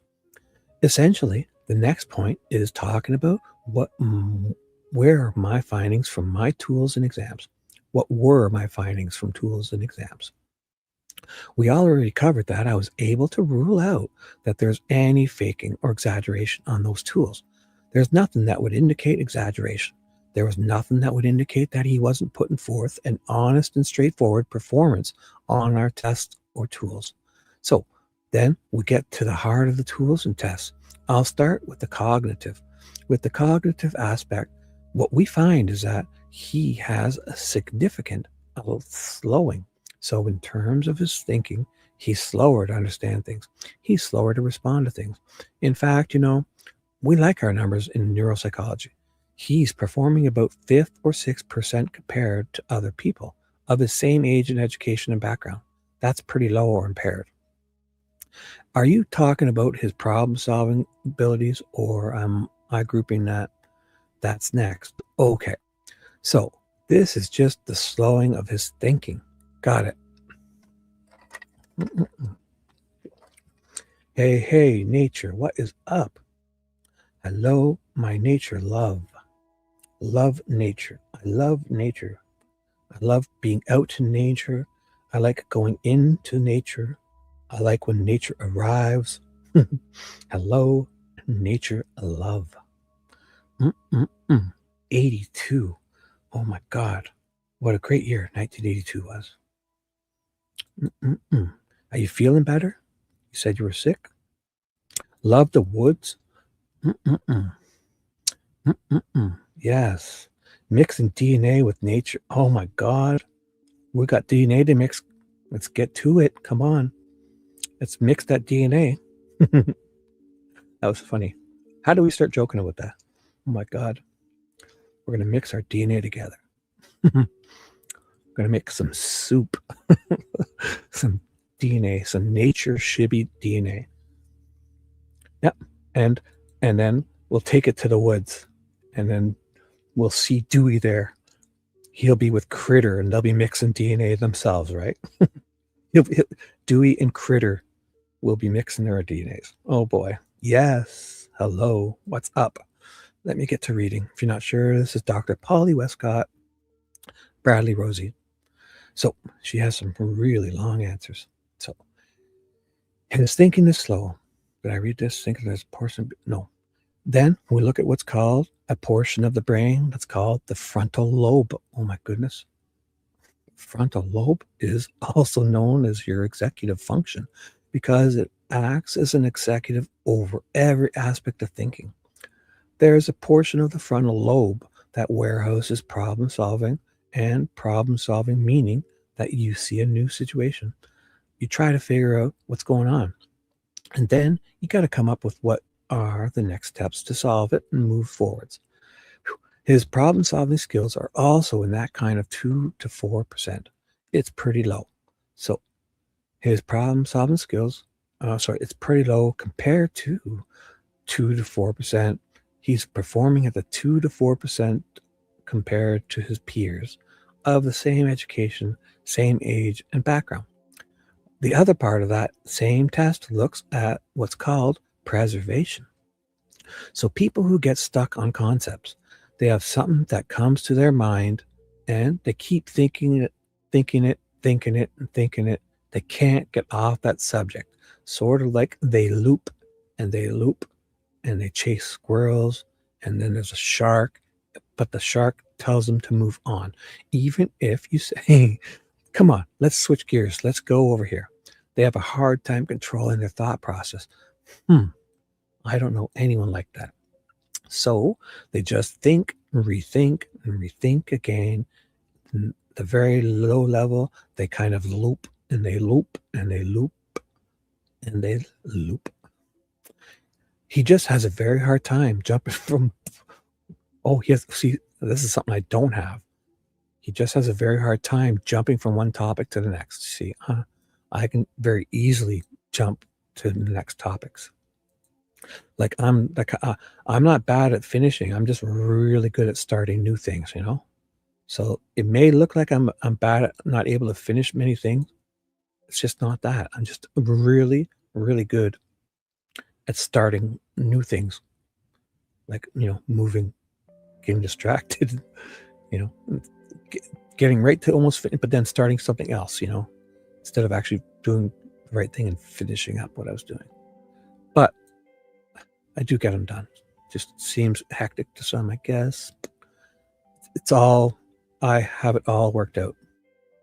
Because if he has something in his head, he's just what we call ruminating. He's overthinking it and over again. Ooh. Look at this, guys. Nice to see you. Hello, Paula's happening. Paula's been here since the first second. Oh, okay. Well, I'm feeling better, but I was completely out of commission for like a week. It sucked. I went and got some ink. You got a tattoo? Oh my gosh. I went and got some ink. It's freaking dope. Can't wait to get my sleeve completed. Send me a picture. I won't share it on screen. If you want, email it. Or when it, I guess, does it look okay? Or do you have to wait a bit for it to kind of like look better?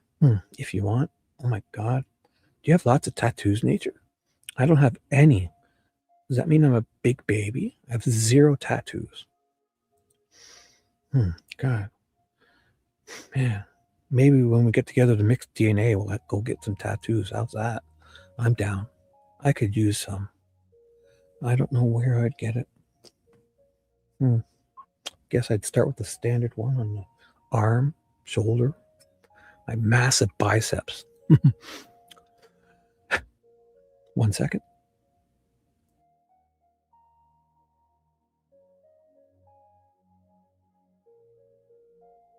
Oh my God, you do? How many do you have? Oh my God. See? I have 0. Man, you sure you want to mix with my DNA? Oh my God.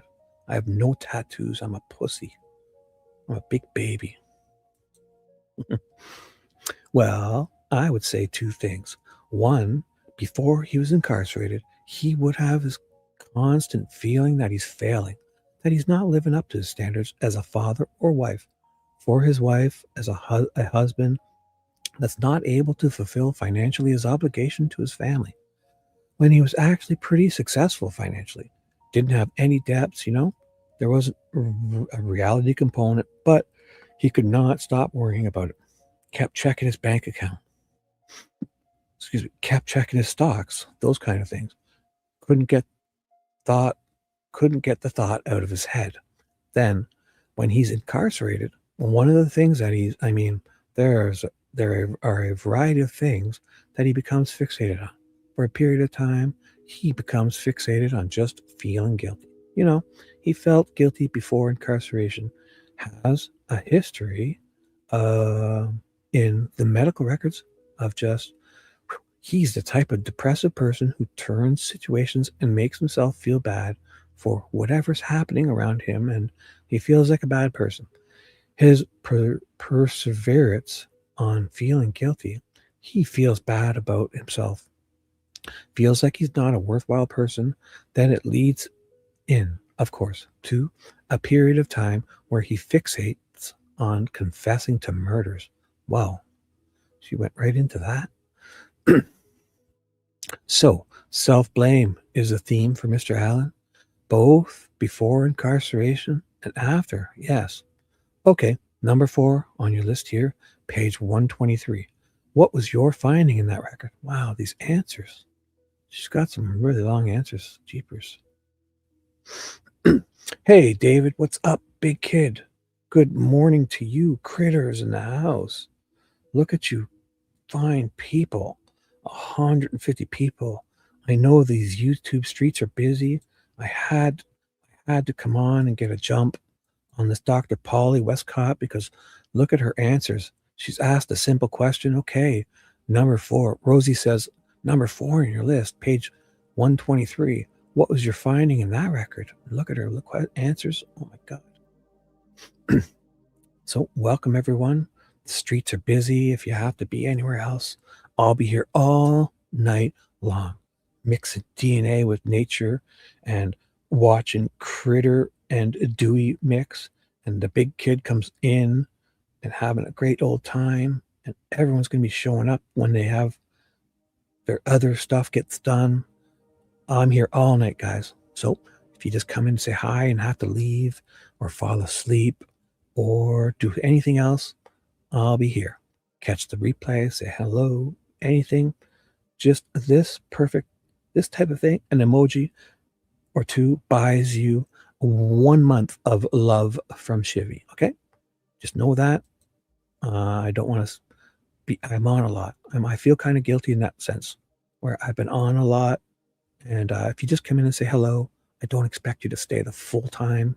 If you want to, I'd love it. If you can't or you fall asleep, catch the replays. Just seeing you here once a month makes me feel so fuzzy inside. All right. That there's a pretty clear distinction of decline in both physical and mental health when he arrives at Westville within the first 4 months of his incarceration. And that you see him as someone who, again, is having anxiety and depressive symptoms, then progresses to a little bit more of a suicidal ideation or wanting to hurt himself. Then he kind of pulls back and doesn't talk for a period of time. He's seen mumbling, and then it goes into what we call a psychosis. So he's having hallucinations. Well, he's seeing and hearing things that aren't really there. And then he's having delusions, which means that he's having false beliefs about things that aren't really true. And along with that, it's not just the thinking and what he's saying and reacting to, but he's also having a whole host of other symptoms that are called negative symptom psychosis, where he's not showing any kind of emotion. He might stare off and not have any kind of reactivity to things. He's doing things where he's drinking out of a toilet. Oh my gosh, he's defecating and wiping it on himself and eating the feces. He's banging his head into the wall and hurting himself.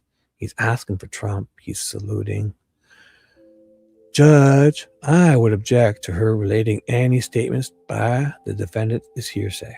Well, they're not offered to prove the truth. They're offered to prove his mental state. Well, and ladies and gentlemen of the jury, it's not substantive evidence. It's not. May I continue? For that purpose, overruled. You may. Right. She overruled Diener again because she's not saying, she's using it as to say what his state of mind is and not to explain for other things, right? Like for her to assess his, situation. So thank you. So Diener's been overruled twice so far, which is okay. So are you in a state of psychosis? Number 4 on the list is basically that he's decompensated mentally and physically, and that's one of the symptoms or the results of that is the state of psychosis, correct?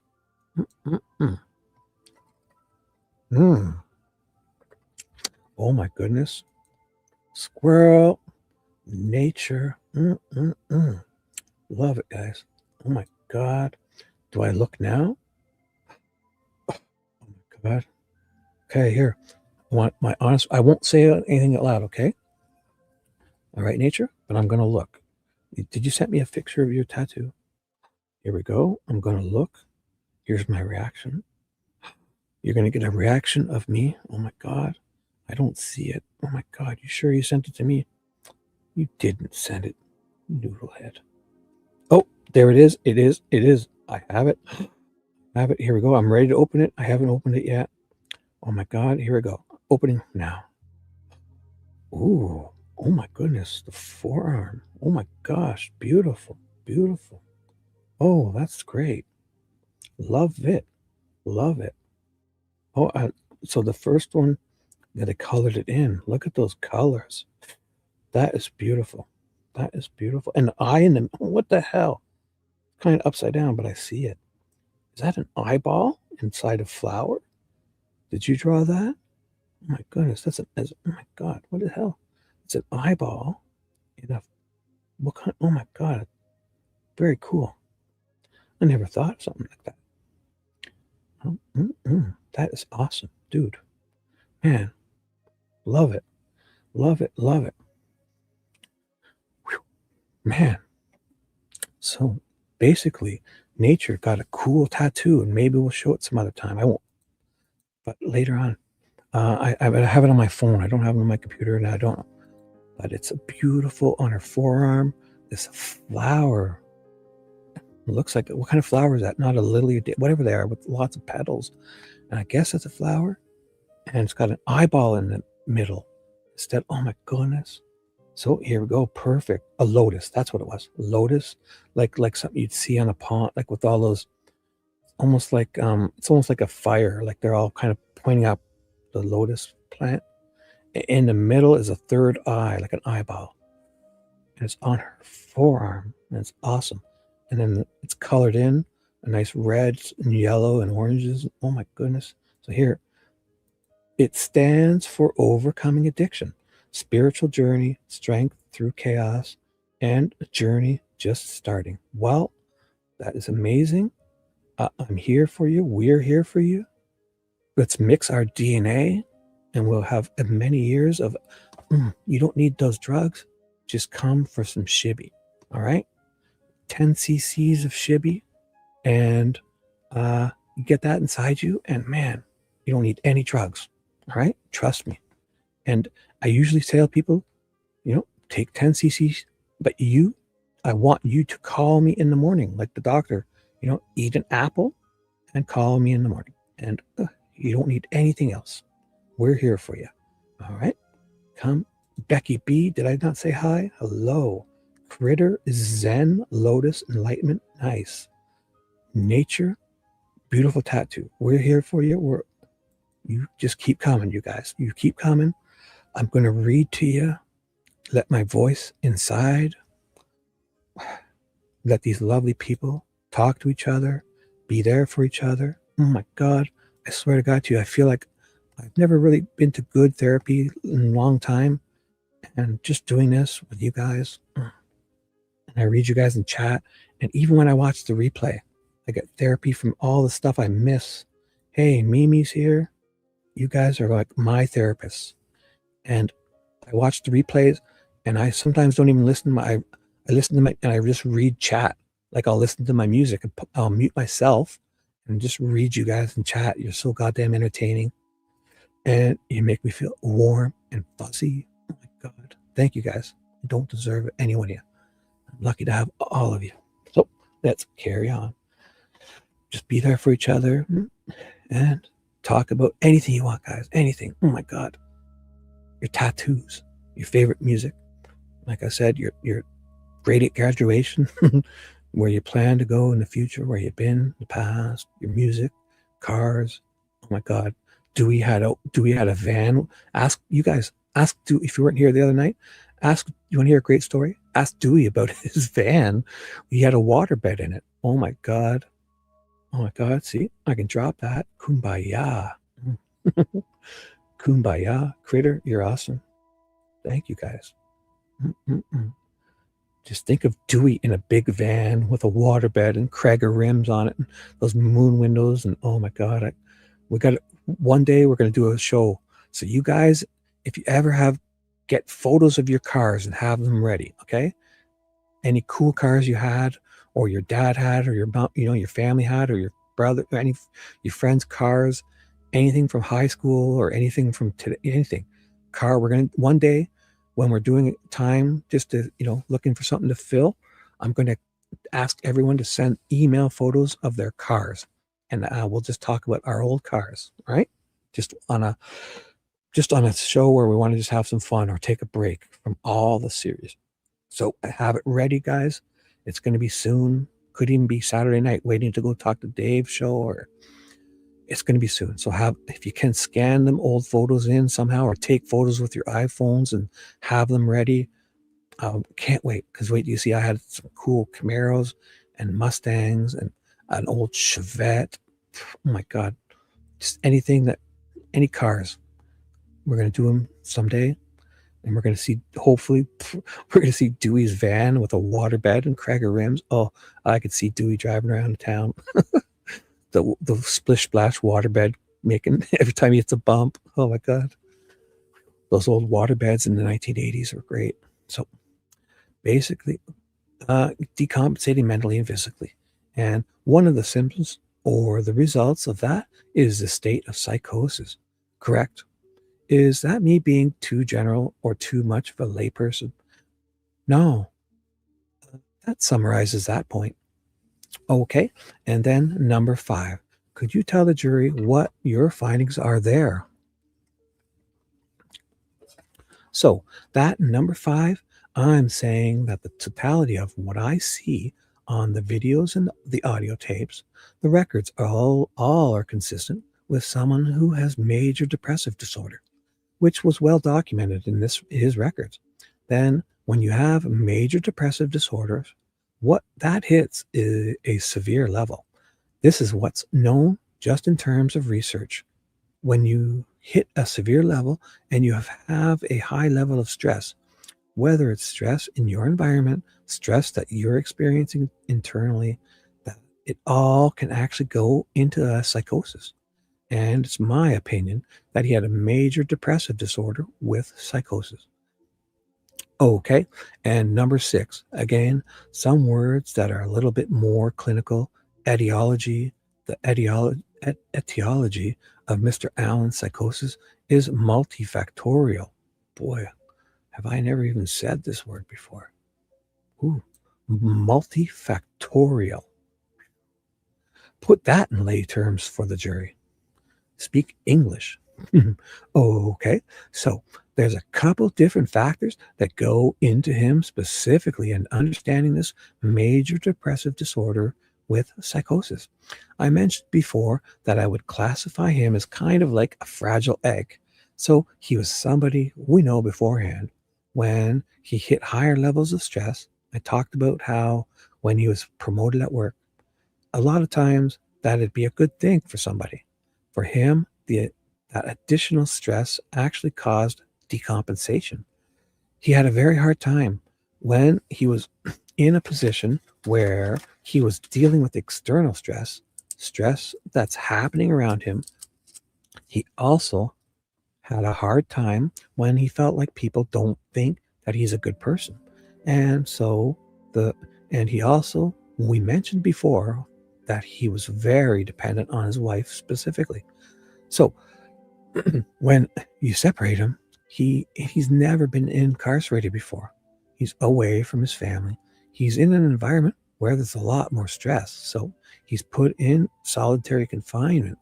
All of those factors impose significant amounts of stress that actually can change brain chemistry when someone's in that state of high level stress that can bring about these psychotic symptoms. Okay, thank you for that. And so, all right, so those are your kind of 6 bullet point findings, if you will. There's some subsections in here, right? Yes. All right. And let me ask you this. You had a chance, I think you said earlier, to review some handwriting samples. Is that right? Yes. And may I approach, Judge? You may. I'm going to hand you what's been marked as triple G. Just take a look at that and tell the jury, I guess, that is generally. Judge, may I ask a preliminary question? You may. Dr. Wescott, what is your education or experience with handwriting analysis? I couldn't find anything related to it in your CV. Well, that's part and parcel of what we do as a neuropsychology. In fact, we access what's called dysgraphia. Oh, you bet. Look, they thought they were going to ask this person, the deaner was going to come in and like make it look like they wouldn't know what they're talking about with, just looking at people's handwriting and stuff, right? Look how she answers this, man. The dean is probably wondering, oh, I shouldn't have done that. Now they're going to see how good she is to answer this, how well, how experienced and trained she is to actually give a good answer. So she's like, Dina tries to burn him, like, I couldn't find anything related to it in your resume. And she's like, no, that's part and parcel of what we do as a neuropsychologist. In fact, we assess what's called dysgraphia. So that's a specific type of handwriting disorder. So we're able to look at every aspect of human behavior, and we're able to extrapolate information to know if there's been a change in handwriting, what that might mean in terms of brain function and why it's happening. And couldn't just regular old intense stress impact handwriting as well? Yeah, absolutely it could. Yeah, great. Thank you. No other questions I should not have even jumped in the first place. Excuse me. I'm sorry, Judge. So back to Rosie. And so what is that exhibit? G. How about that? I think if they're going to do these, maybe if we can see some of these, obviously it's examples of, hope they have some good ones that we could see where, like, come on, especially that one note where he's writing like, man, that's not a guy who's, holding down a job and working as a manager and stuff. That one where it's like he can barely fit it onto 3 lines and it's all, the punctuation's garbage and doesn't even make sense. And we know that he's not normally writing like that. Like, so were these all the things we were talking about? There's 3 letters, right? G, wasn't there? No, none of these are. So I'll just keep going through. They should be probably grouped together. Should be. If there's examples of his handwriting and the progression, that would be nice to see. Obviously, we know what it's going to show. We'll probably be able to see that, he's like a normal person writing, and then all of a sudden he's like, his eyes are ready to pop out of his goddamn head. He's been tortured and screamed at for all night long, and it's going nuts. They're torturing him. And you'll be able to see it, obviously. And there'll probably be many good examples of when it wasn't. I'm not sure, but I'm sure maybe Kathy would want, or the defense would want to maybe put in stuff to show, hey, this is before you guys started torturing him and lying to him and hurting him. Look, now look at him. He can't even spell right. And we know this, obviously. We know, but let's see if we can see some of it. So, I wasn't expecting this. These are the type of things. Oh, there's this. I'm always looking for this, guys. So if you ever hear me looking for Dan Doolin, it's 228, 230, but definitely 228 has the manila envelope and everything all in one. 228. Look at that Snapchat of that Cecil found on the internet.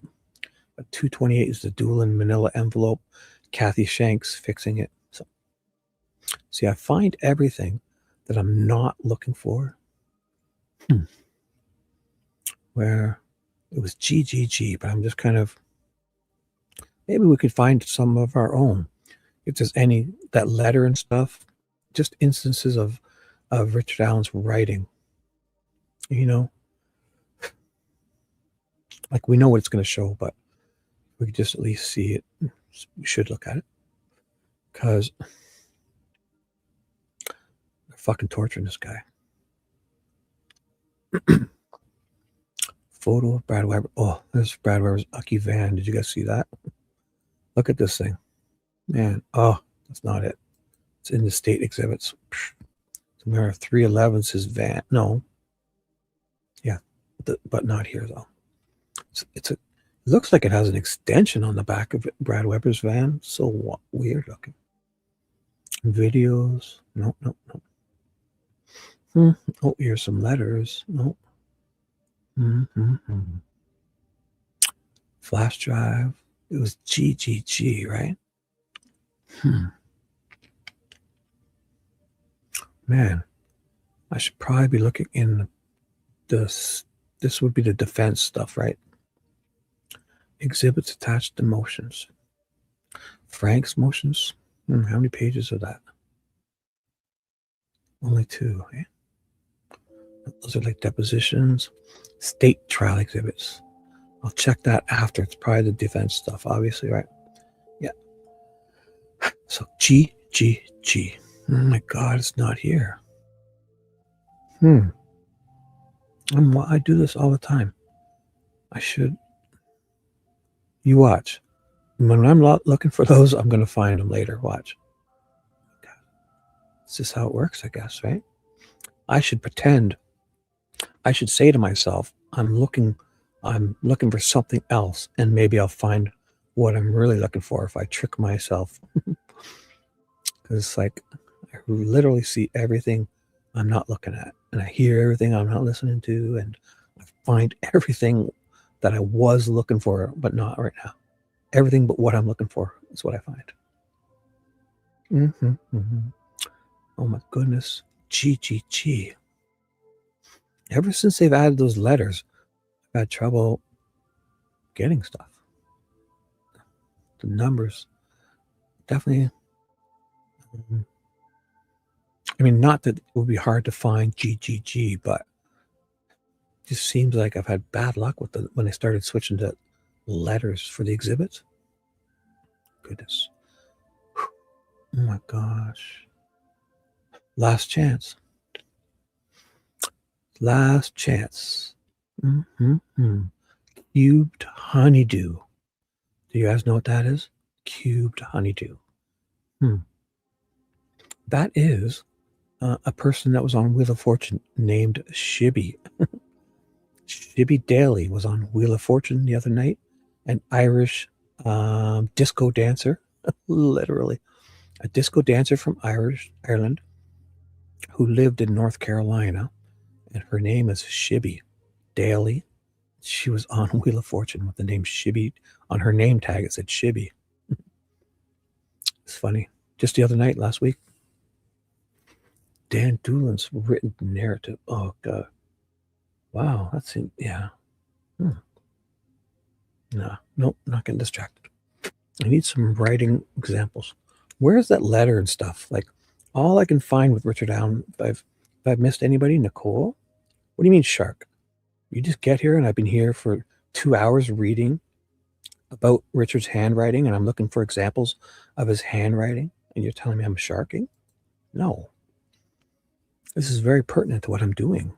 Shark, how about you help me find it instead of sharking me out?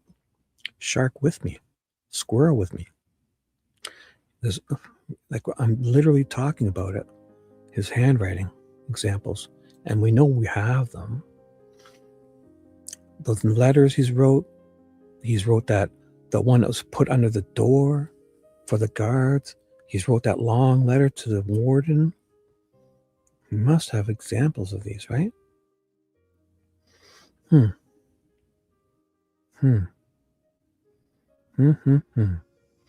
Certifications. They've got to have the handwriting. Wow. Bree Wilbur Snapchat? What the hell?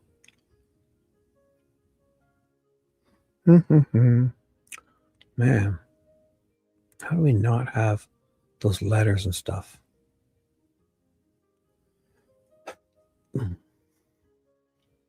Video? No. Richard Allen's interview? No. Oh, he wrote those letters. Well, he wrote those letters early on, too. Around the safekeeping, right? Even that first one, he wrote a letter about not having a lawyer.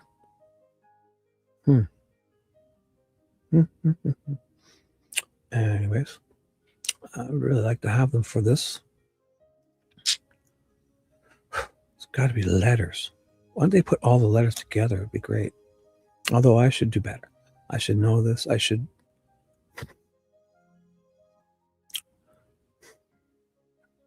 Affidavits, defense, press releases.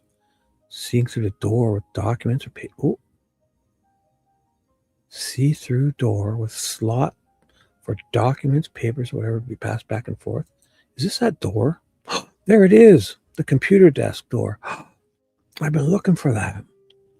I remember I thought this looked like this is where he would sit and meet with his lawyers and that. And it's a door. This is a door. I thought it looked like the back of a computer desk. An old tower computer. Look at this. There you go. Welcome. Here's your food, sir, or whatever. Here's go meet with your lawyers. Look at this door. And I mean, if Wall is standing there, he's catching a whiff of her through this damn door. Stop it. Anyone? There's the damn door. That's a fucking door. Man. Here's another one. This is the same. Look at this door. Oh, from the other side. There you go. Welcome. Look at this fucking door. This isn't like a cell. This is like, this is for them to hand stuff to him, I guess. I don't know if it's a cell or it's where he's meeting his lawyers, I think. Wow. Horrible, horrible. Imagine looking at that door. So, handwriting examples. Handwriting examples. Too bad. Anybody know if there would be any handwriting examples of Richard Allen's? Please let me know. Thank you. Affidavit. Kathy Bradworth. Emails. Affidavits. Zoomed 3A clips. What's that mean? Zoomed 3A clips. No. Where's, so we got Richard's letter. So there's a letter. Letters. I want a letter from Richard Allen. Here's the dumb van here, is it? There's the dumb van. Look at this thing. Does this look like it's been added on, eh? This back piece? Oh my God. It looks like it's been added on. Like it's homemade. It just seems weird. This piece. Fuck. Man. Kids, if you see this van, pull up and run. Letters. Letters. Emails. Orders. any letters of Richard Allen? Any writings? Oh my goodness. Where is that damn note? Wow. Letters and chirps from other people. Here's a letter. Withdraw. Brett. Who's this? Brett Gibson. That's not a, wow. I guess it's a letter. I should look for handwriting, not just letter. But some of those guys and that other guy wrote like the handwriting is what I want of Richard Allen. So,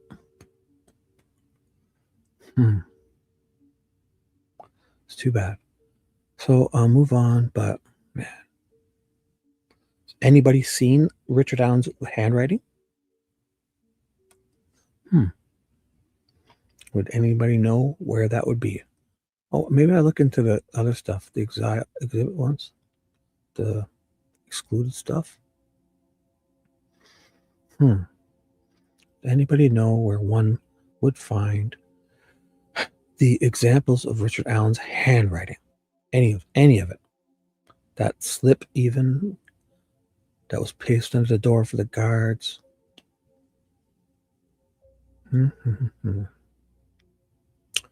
Wow. Betsy Blair's reports. Kathy Allen interview. Man, isn't there tons of Richard Allen's handwriting? There's at least 3 or 4 things. There's the note that was passed under the door, the note he wrote in the beginning to the judge. He wrote stuff to Gallipoux. He wrote letters, right? Wow. Anybody? Let me check here. It would be in the very beginning. Great. Okay. Perfect. Yeah. Like I should go to after I do this, I'll go right to the very early on. Right. Well, yeah, definitely. Yeah. That the note about his the lawyer thing. Right. Yeah. But there's stuff in the jail, right? So in the jail, did he also write a letter? Like he wrote that note. He slept under the door that he wanted to interview, that he wanted to have to see Gallipoux. The guard took it on April 5th. But did he also write letters to Gallipoux too or something?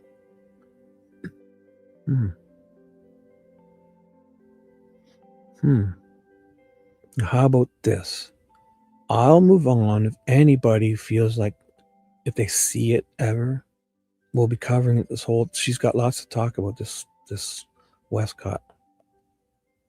So if anybody were to actually see, that would be great. If not, don't worry. Man, oh man. Oh well, fuck it.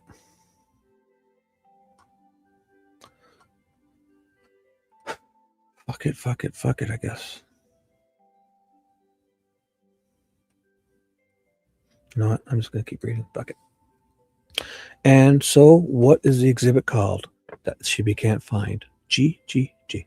So this is a letter from Mr. Allen. It says filed November the 9th, 2022, where he's essentially asking the court for help in a very detailed way with assistance of having lawyers and whatnot. But it's pretty descriptive and imploring consideration of assistance from the court with, I don't know, didn't I give that to you, or did you get it yourself? I think it was one of the things when I saw his written confessions. I had asked, is there any type of handwriting that you have? I think I received this from you. And then I also received a second bit of information from Miss Allen, where she had given me a letter that he had written to her before incarceration. Oh my God. Is that in the evidence? Okay.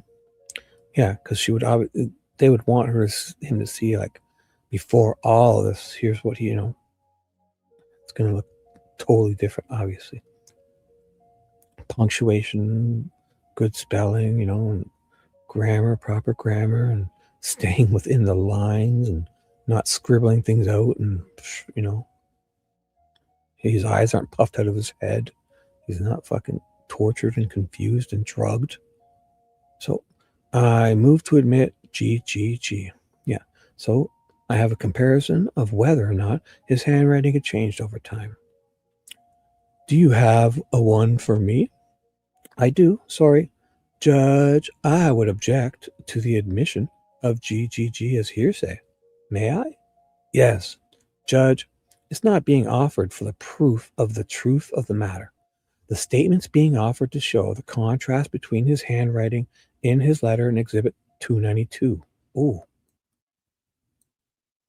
Thank you, guys. It's better than GGG.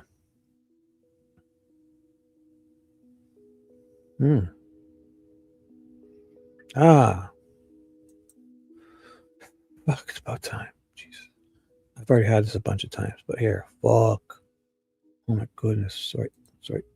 Have I missed anyone? Hello? What is that? What does this mean?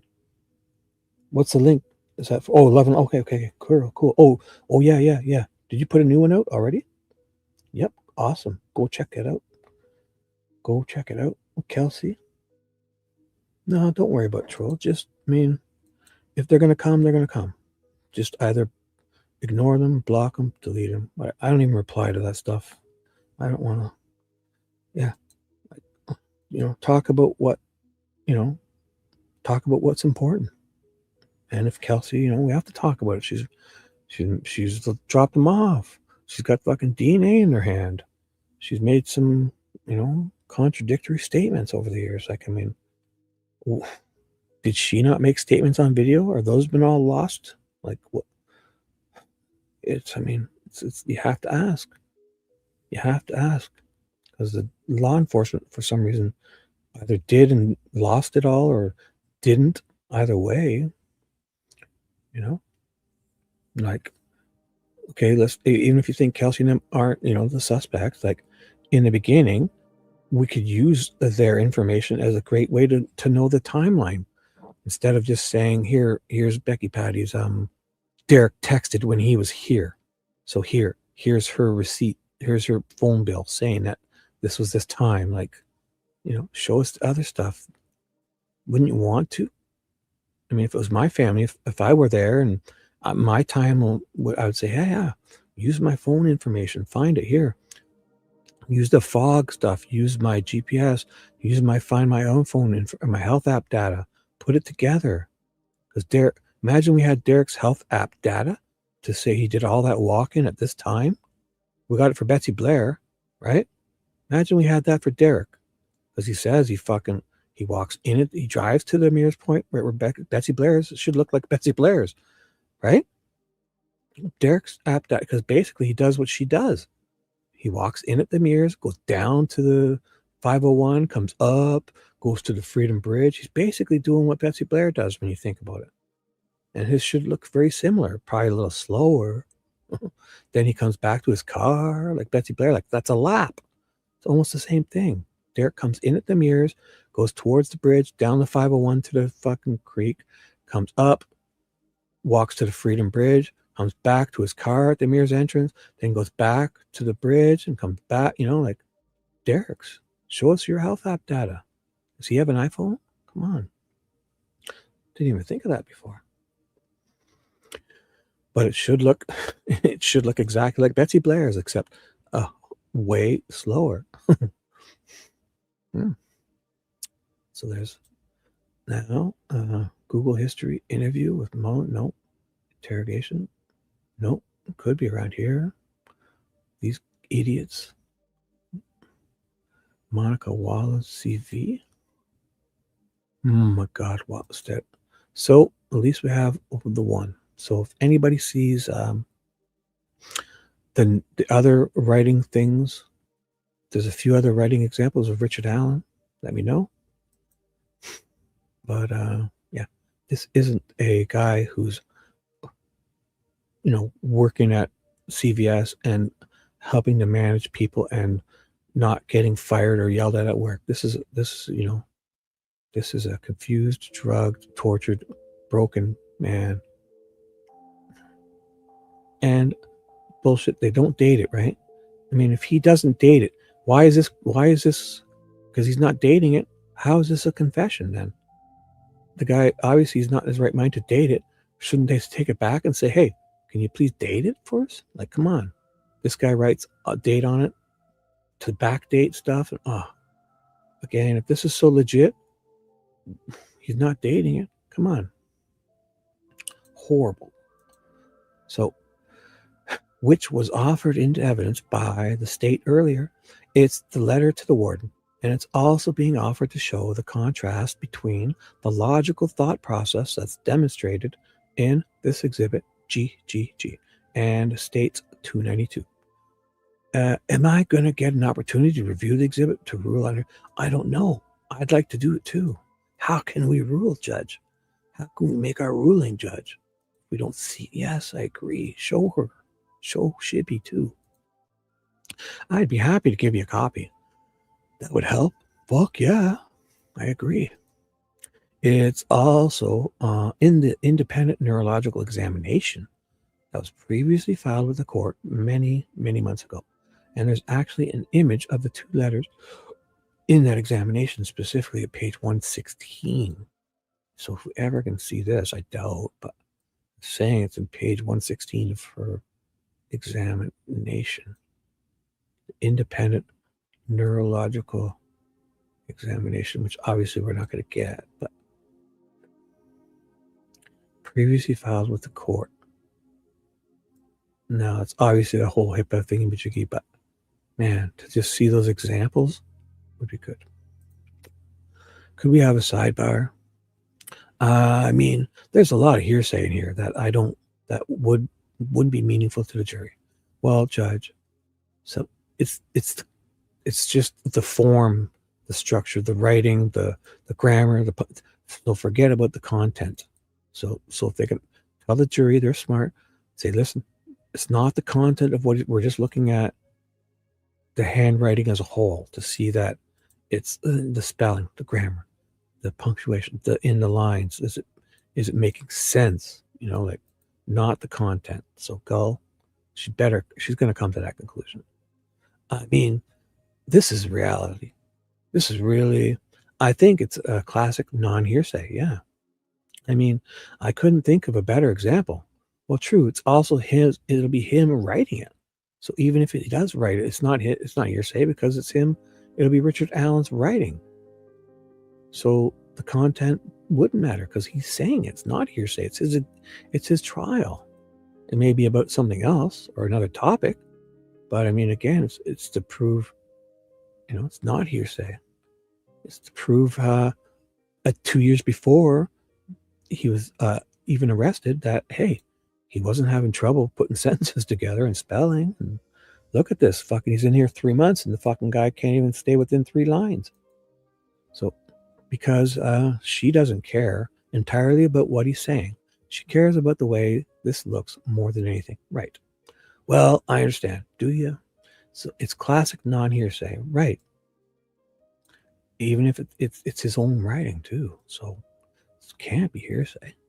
It's fucking say. He's fucking saying it. He's saying it here and he's fine. He's saying it after 3 months with these people. He fucking can't even write straight. It's a great example. So forget about what he's writing. I understand, but there's information in here that, well, then fucking redact it, you idiot. Redact the big words. Let's just look at a couple sentences. Come on. To do with her ability to examine his handwriting. I don't have a problem with some of this going back, but I don't think the letter needs to go back. There's just too much in here. Well, fucking pick a couple sentences. Let Rosie pick out a couple sentences and redact some words just to show you the structures. Come on. Like maybe, well, idiot. Of course, they're saying what I'm saying now. Did you hear me? Like maybe just the first 4 lines and then his signature. No, they get to pick. No. You don't get to pick. Rosie gets to pick. And even if you want to redact out the content words, and just have it so you can see, no, Rosie gets to pick. Screw you. She also testified that his handwriting could change just from regular old stress. Well, we'll never know because his regular old stress is being combined with the fact that you're some really new, extremely new stress and very stressful new stress. So yeah, if this were just the case, sure, but in addition to the fucking new stuff, the lots of new extreme stress you asswipes are causing him, fuck you. Stress. So how is this? But that's to wait. That goes to wait. Yeah. That's a weight issue. Again, I mean, this and the envelope even, for that matter. I'll just say I'm just trying to be authentic about what I'm offering up. It's the whole document. Oh, no. I understand that. I don't want to. I understand that. I think when you put this up literally side by side with the letter to the warden, I think that the optics of this is part of what she's saying matters too. So when you're cutting out 2/3 of the letter, then you cut out the context of the optics. So you know for that reason. And I mean, this is his letter. How could they cut out anything he's saying? Fuck these people. I think that the whole letter should be admitted. Again, I think it's a classic non-hearsay. That's my argument. That the confession itself is about that much information. So, I mean, this is the concern I have right here. This information that has no bearing on whether he's guilty or not guilty, and it can be viewed or interpreted by the jury inappropriately. It's begging for sympathy, which I think is inappropriate. No, why can't you say to them, okay, listen, you're to view this not for the content, please, to view it just for writing examples only. Say that to them. They're big people. You can do with all the things you want. Do it with something like this. Well, I wasn't. No, I know that. Honestly, this is what Gull does. Things where she knows she has to enter them in, she starts arguing about stuff that she doesn't want. It's like a classic example of bait and, like, not bait and switch, like where they say you offer something really bad and then you take that away to get something less bad and they settle on, he's compromising, right? No, because they didn't want the first one. That was a distraction. That they settle on the second one, and the second one is what they want. And then you think that they're being reasonable and negotiating, right? This is what Gull does. She always protests and bluffs and then settles on something, and usually it's like she's bargaining.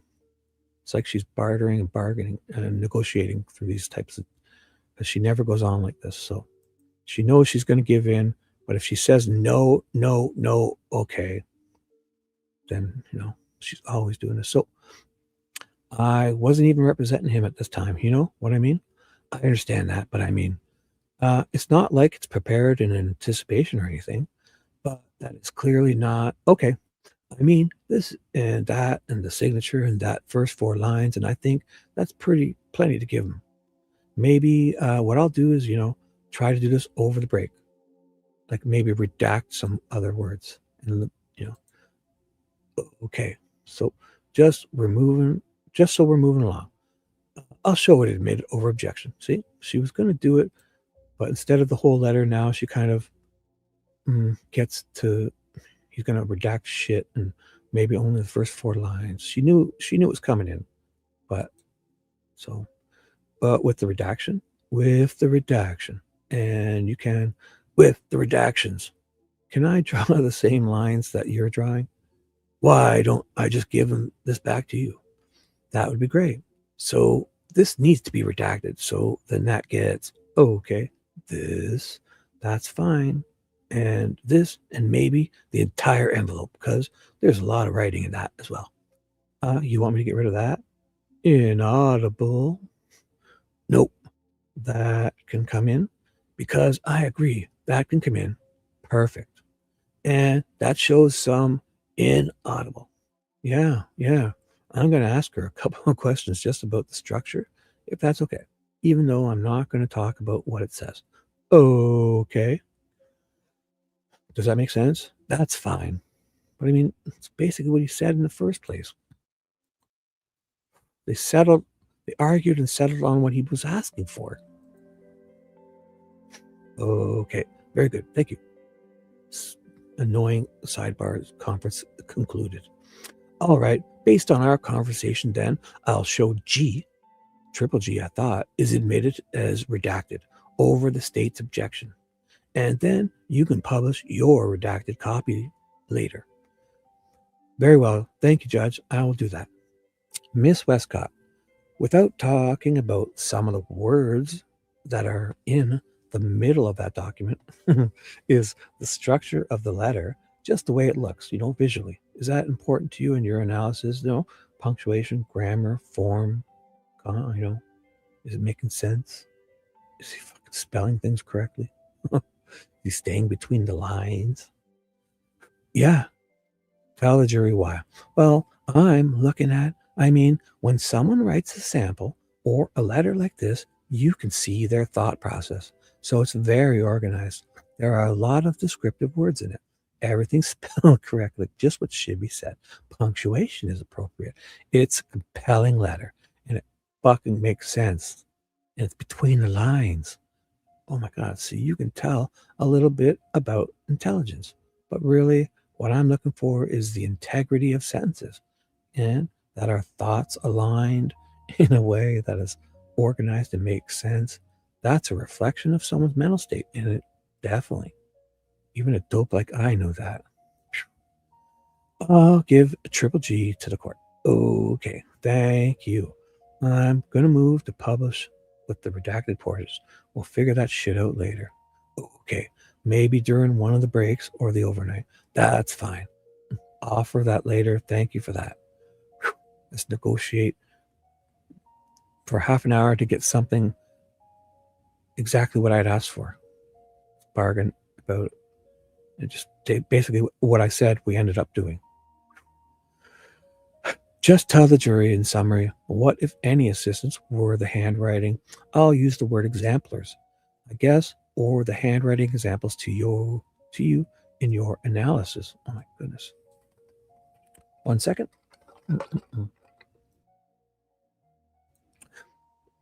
JP, what's up, bro? When'd you get here? Sorry, man. Did I not say hi? Look at this guy. How you doing? Where you been? Are you okay? Michelle, did I not say hi? I'm a horrible, horrible human being. Look at these people. JP came in how long ago? And I didn't say hi to this young man. You've been here almost 10 minutes. Oh my God. Hello, if you're still here, JP. Sorry. Michelle's been here longer. Did I not say hi to you? Mimi's been kicking around. Dewey and Critter, Nicole, everybody. If I missed anyone, just know I'm a horrible person. And the moment you come here, I'm saying hi. Oh, who is this? Who is this? Did you guys dump? Did you get rid of this person? Let me check. Is that a serious question? Idiot. Is that a serious question? Did you guys get rid of that guy? Let me check. Let's see what happened there. Oh my goodness. Where are they saying that? Who was that again? Niloshia 549. What is that? How long ago was that? 117. Over. Guess. Oh, yeah. Look at that. Great. Mimi got it. Good girl. Way to go, Mimi. Way to go. Yeah. Why would they write that? Is that the first thing they wrote? Is that all they didn't even say hi or nothing? So how about that? Thank you, Mimi, for adjusting it. I will go to their channel and I will save them. Don't worry, I saved these people in my troll folder. Neil, you've been saved. Keep it up, bro. You'll be reported. I got you.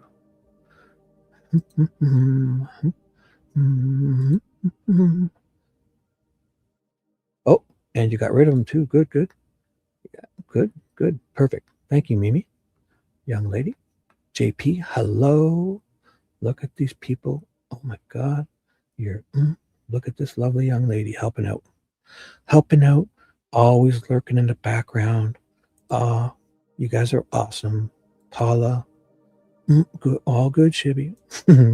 That's cool. Yes, I'm not cheating like these other creators, because criminality, they're great, but they usually have a helper, right? So like if somebody's reading, they get a chance to take a break, right? Not me. I'm a professional. I'm doing it all. So if I miss you guys, just know when you leave, I'm saying goodbye. If I miss it, if you arrive, I'm saying hello. If you put an emoji, it buys you a month of love from Shibby. All right. Yes, creators. I read. I'm a influencer extraordinaire. I create readings. Yep. I'm kind of being facetious. I mean, hey, if I can do anything, it's just I'm going to read every goddamn word of this trial again because this appeal's coming. We're going to be granted it. I feel it. We're going to need to be up on this. And I mean, if this gets the word out again, I know it's old. I know it's just been beaten and done, but I find these interesting. Every time I read them, something new. We're learning new stuff. We're remembering stuff. We're putting 2 and 2 together because we've learned stuff since. Stuff makes more sense. There was also in chats where I screwed around a lot and missed these because I'm an idiot. And I was farting around and everything. I don't know. I enjoy these, and I know you guys do too. So if anything, you got somewhere cool to chat with these lovely people, come here. Hope you're feeling better, bro.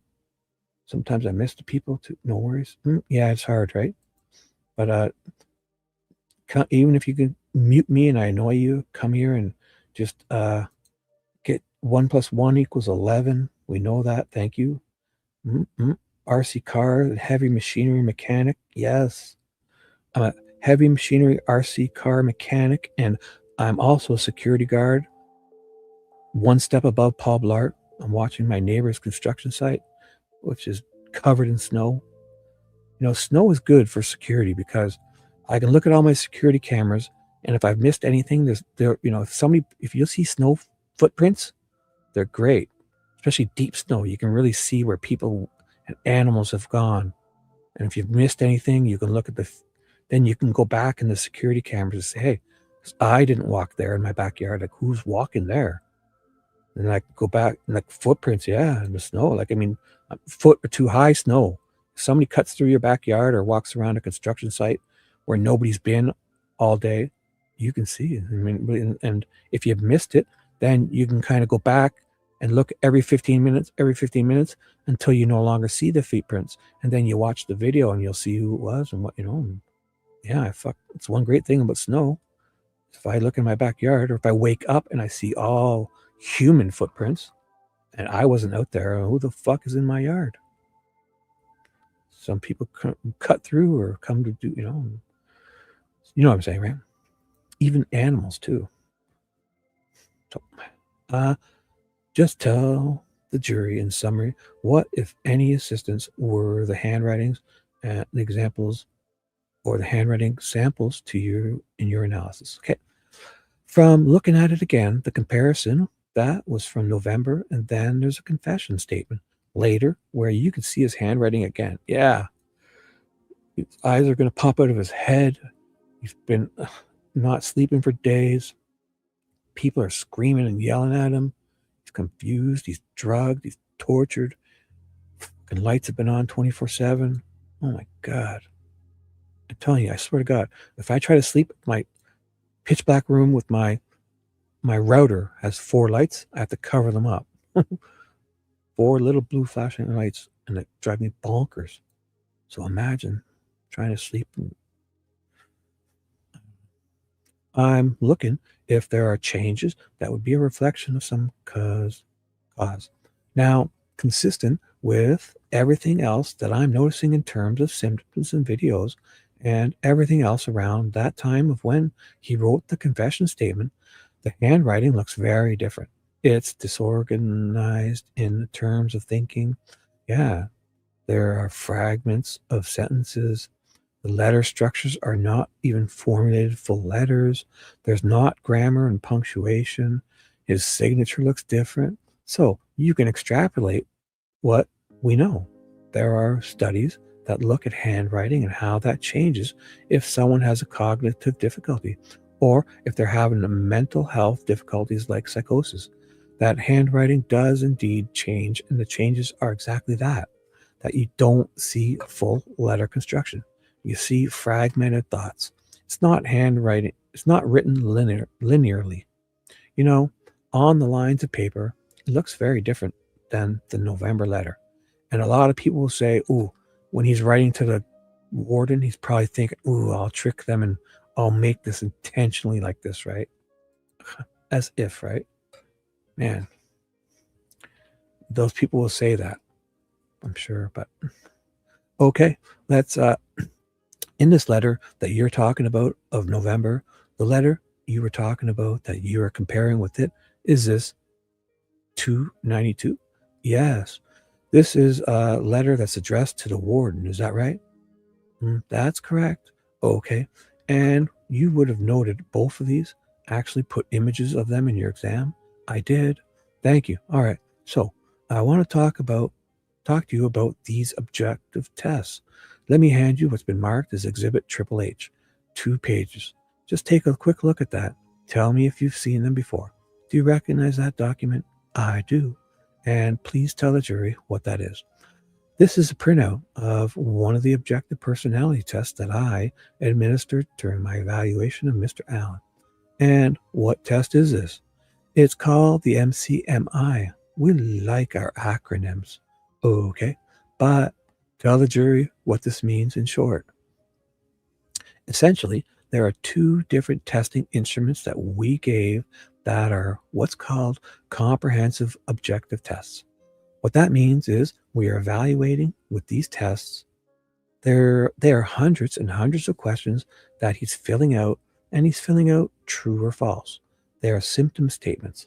Is it true for you, false for you?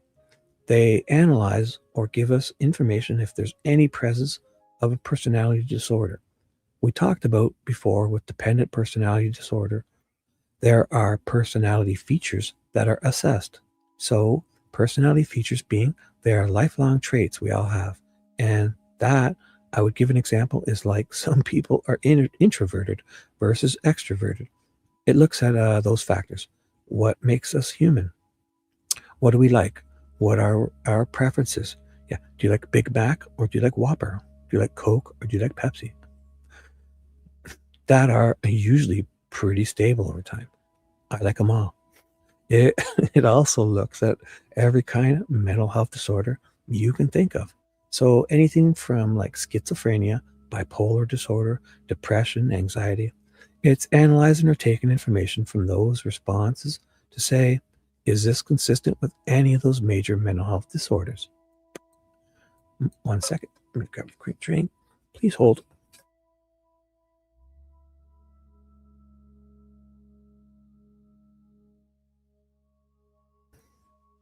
Uh-oh. Tweed. What's up? Tweed is close, right? Or weed. Wine. You guys got, you guys drinking? Yeah. What are you drinking? Sake? Wine? Oh, you guys drinking? I haven't had, last time I drank was on New Year's Eve. And I fucking started the show thinking I was going to do a wicked show. I drank way too fast. Put way too much. I put half a bottle of Bailey's in a gigantic coffee cup and I just shut the show down because I'm a big baby. Haven't drank anything since. Not even a beer, I don't think. Oh my God. Well, you're a lot of fun, JP. You sound like you're doing better. Hope you're coming around. Sure, that's the real JP, right? How do I test it? So JP, here's your test. What is a good nickname for me? JP only. Please, only JP. If JP had a nickname for Shibby, what would it be? Here's your question. Let's see if this is the real JP. JP Hansen, come on down. You can hear me, bro? You can hear me? Sound like you're doing better. If you could call me one name, one nickname, well, you can prove it to me. Give me the name, bro. There's the emojis. Perfect. So, what nickname would you call me? We have pet names for each other. What is mine? JP. Is it classified? No, it's not. See, nobody else say it. See? Nobody else say it. JP, can you please give me my nickname? Here we go. JP, come on. So, last chance, bro. I'm not telling you. Don't anybody say it. I think we have a, I don't know if you're JP, dude. Don't you anybody say our nicknames, because this is, wow, you got like 2 minutes. You got 30 seconds, JP. Can you please just say my nickname? See, guys? You're talking to somebody who's not JP. I'm serious, JP. Say my nickname. You have one for me. We've been using it for over a year. You call it me every time we talk. Well, you're ready to disappear, dude. Don't anybody say it. I don't think it's him, because he would call me constantly. I love it. Well, right. Okay, JP, seriously? That's the code word. You want to stick around? That's your code word to stay. Nope.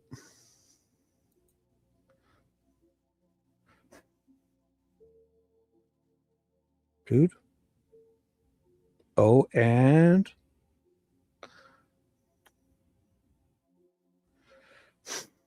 you don't have to check his channel. Closer. Okay, maybe it's him. Shit, I just say it. Don't be a dick. I won't. He's getting closer. He's fucking with me. Okay. Well, that's something JP would do. So thank you.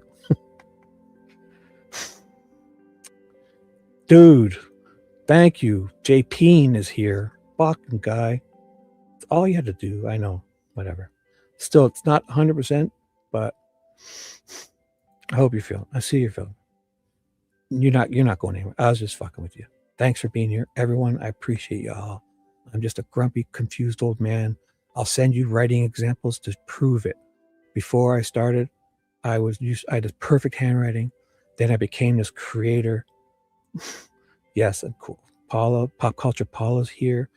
JP is in the house. The lovely TJ's laughing it up. It's nice to see everyone. Thank you, guys. No, I will not, Nicole. I'm just farting around. I feel better. I like to vet people, I like to poke and vet. Now give me your, I will. You want mine? You're going to get in trouble. Yeah, I'll give it to you. If you use my social, people, that'll take the heat off of me, and they'll become looking for me, and they'll arrive at your house. All those letters I don't answer. I'm just kidding. I'll give you my credit card number too. You'll go use it, and you'll probably get arrested at the store with my info. I'm only kidding. So thanks, guys. Whatever I was about to say, I'm sure it was something nice. JP is in the house, I guess. I have that photo. I'll show that later. So does the test results also, or do the test also focus on this issue of malingering or faking or feigning?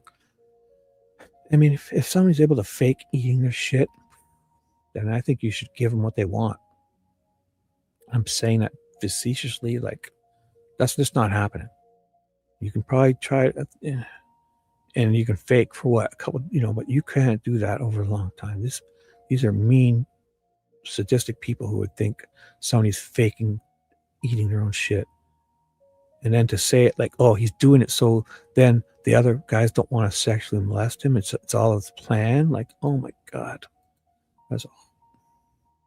So we've heard a lot of words, I guess. I'll use the word faking behavior. Yeah. Does it do that? Yeah. And so on both tests we are looking at, and there are different ways of questions that they ask that are looking for whether somebody's either exaggerating or faking or also holding information and not giving us information. Underreporting. So we have to know, is the information on this an accurate and real picture of what's going on, or are there concerns there? And are those the results from Mr. Allen's objective testing? Are these the MCMI results that you generated from August of 2023? Yes, I move to admit, Your Honor. Judge, the state would object. This particular document is only one tool that she used. Well, we asked for copies of all of these testings and results. We were denied access to them. We were told they would only be released to another psychiatrist or psychologist. I think it's inappropriate to provide this to the jury and ask them to interpret it as a document outside of everything else that she may have administered or considered. And so we would ask it to be excluded. Oh boy. Oh boy.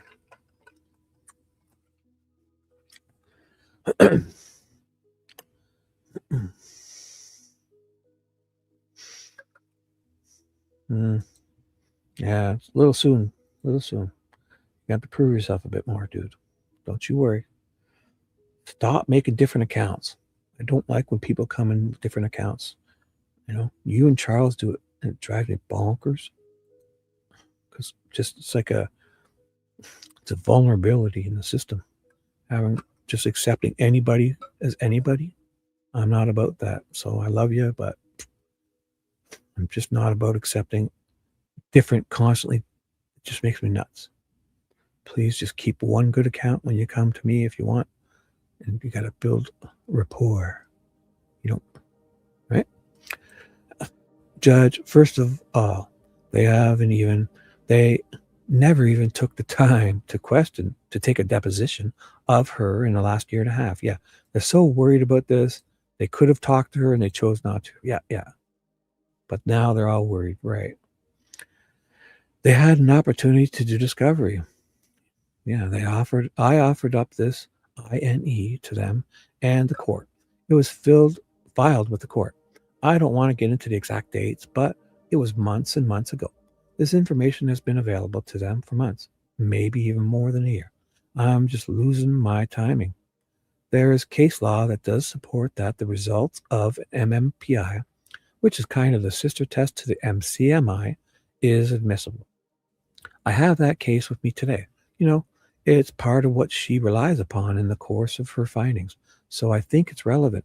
It has a tendency to prove that what she's saying today is reliable and accurate and based on sound testing practices. So I don't think it's admissible for all those reasons.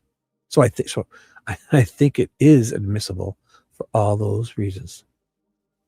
Judge, after the report was provided and after I reviewed it, I asked for the 12 assessment tests that were administered, along with their results. So he's worried about her not doing these tests. But did she question Walla and all of their state doctors as to why they didn't do tests and when and what? No. Where's your tests from your people? You had them in there for how long? They had all these tests available and they chose not to do a bunch of the tests. You had Walla, Dr. There's a couple of doctors that worked for you. So I was advised that they were not available to the state unless they were sent directly to another mental health professional. Or you guys could have done all these yourself, idiot. Our choice not to depose the witness does not reflect on our interest. It does in what she has to say or to doing her homework with regard to her testimony. So you're now interested at trial, but you had a chance to depose her, and you're saying that because you didn't depose her, it has no reflection on if you're interested in what she had to say. In a deposition, she would say you would be able to ask her anything you wanted and prepare for this. And now she's here and you're acting like she's not talking. What did she avoid you Fuck, these people are amazing, eh? My point is that this is a 1 test out of 12, and that might not be accurate. There may be more based on the way we tortured this fucking guy described in the report. And it is inappropriate to take this 1 test and hand it to the jury when, as an attorney, I was considered unqualified to interpret it. Well, asswipe, they're not asking people to interpret it. We've done over and over again. It's to look at the grammar, punctuation, and just the structure, and the handwriting, and spelling, the form. That's all, not the content. So yeah, they don't need to interpret it because they're not interpreting it. Judge, they could have sought the court's intervention to get exactly what Shibby just said. Thank you, Mr. Rotzi. Whatever documents they needed. That was also not done. They don't give a shit, basically. Well, in all fairness, discovery is mutual and non-exclusive. So if you had information and you didn't provide it, that seems to be the basis of objection. Oh, talking about stuff they weren't. Oh, yeah. Well, I hope you're looking at that both ways, Judge. Well, her saying that is that the basis for it not being provided, we gave them the examinations. All of them you gave me. I gave her the 145-page report. 127-page report, and I asked for the 12 assessment tools, and you said they were not allowed to be given to me. Okay, then I'll show that. The state is objecting to Triple H and will not admit it. I'm sorry, Judge. It is not admitted. Thank you. Do you have the document or the exhibit? I don't have the exhibit. I may have just handed it to the court. Did I do that? Yes. I just want to make sure we got track of it. Yes. Okay, very good. Yes, Jody's got it. All right, that's fine. Well, we'll do it this way. So tell the jury what you learned when you conducted the MCI as it relates to Mr. Allen faking his behavior. There's no indication that he wasn't telling the truth or being straightforward or honest on that test. And tell the jury what you learned from the result of the MCMI as it relates to his personality disorder. Oh boy, she does have some long answers.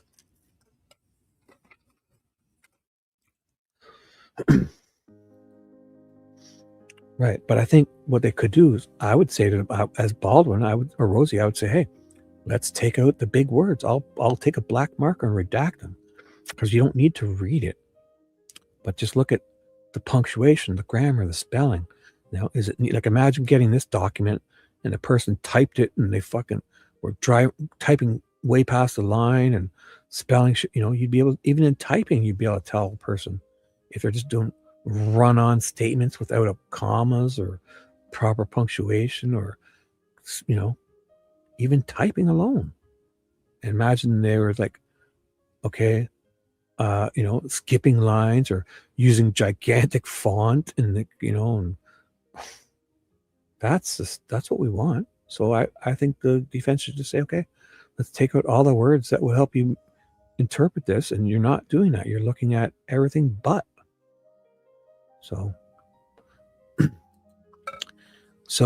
in terms of personality, I'll say disorders. Oh, sorry, I don't want to keep you up there like that.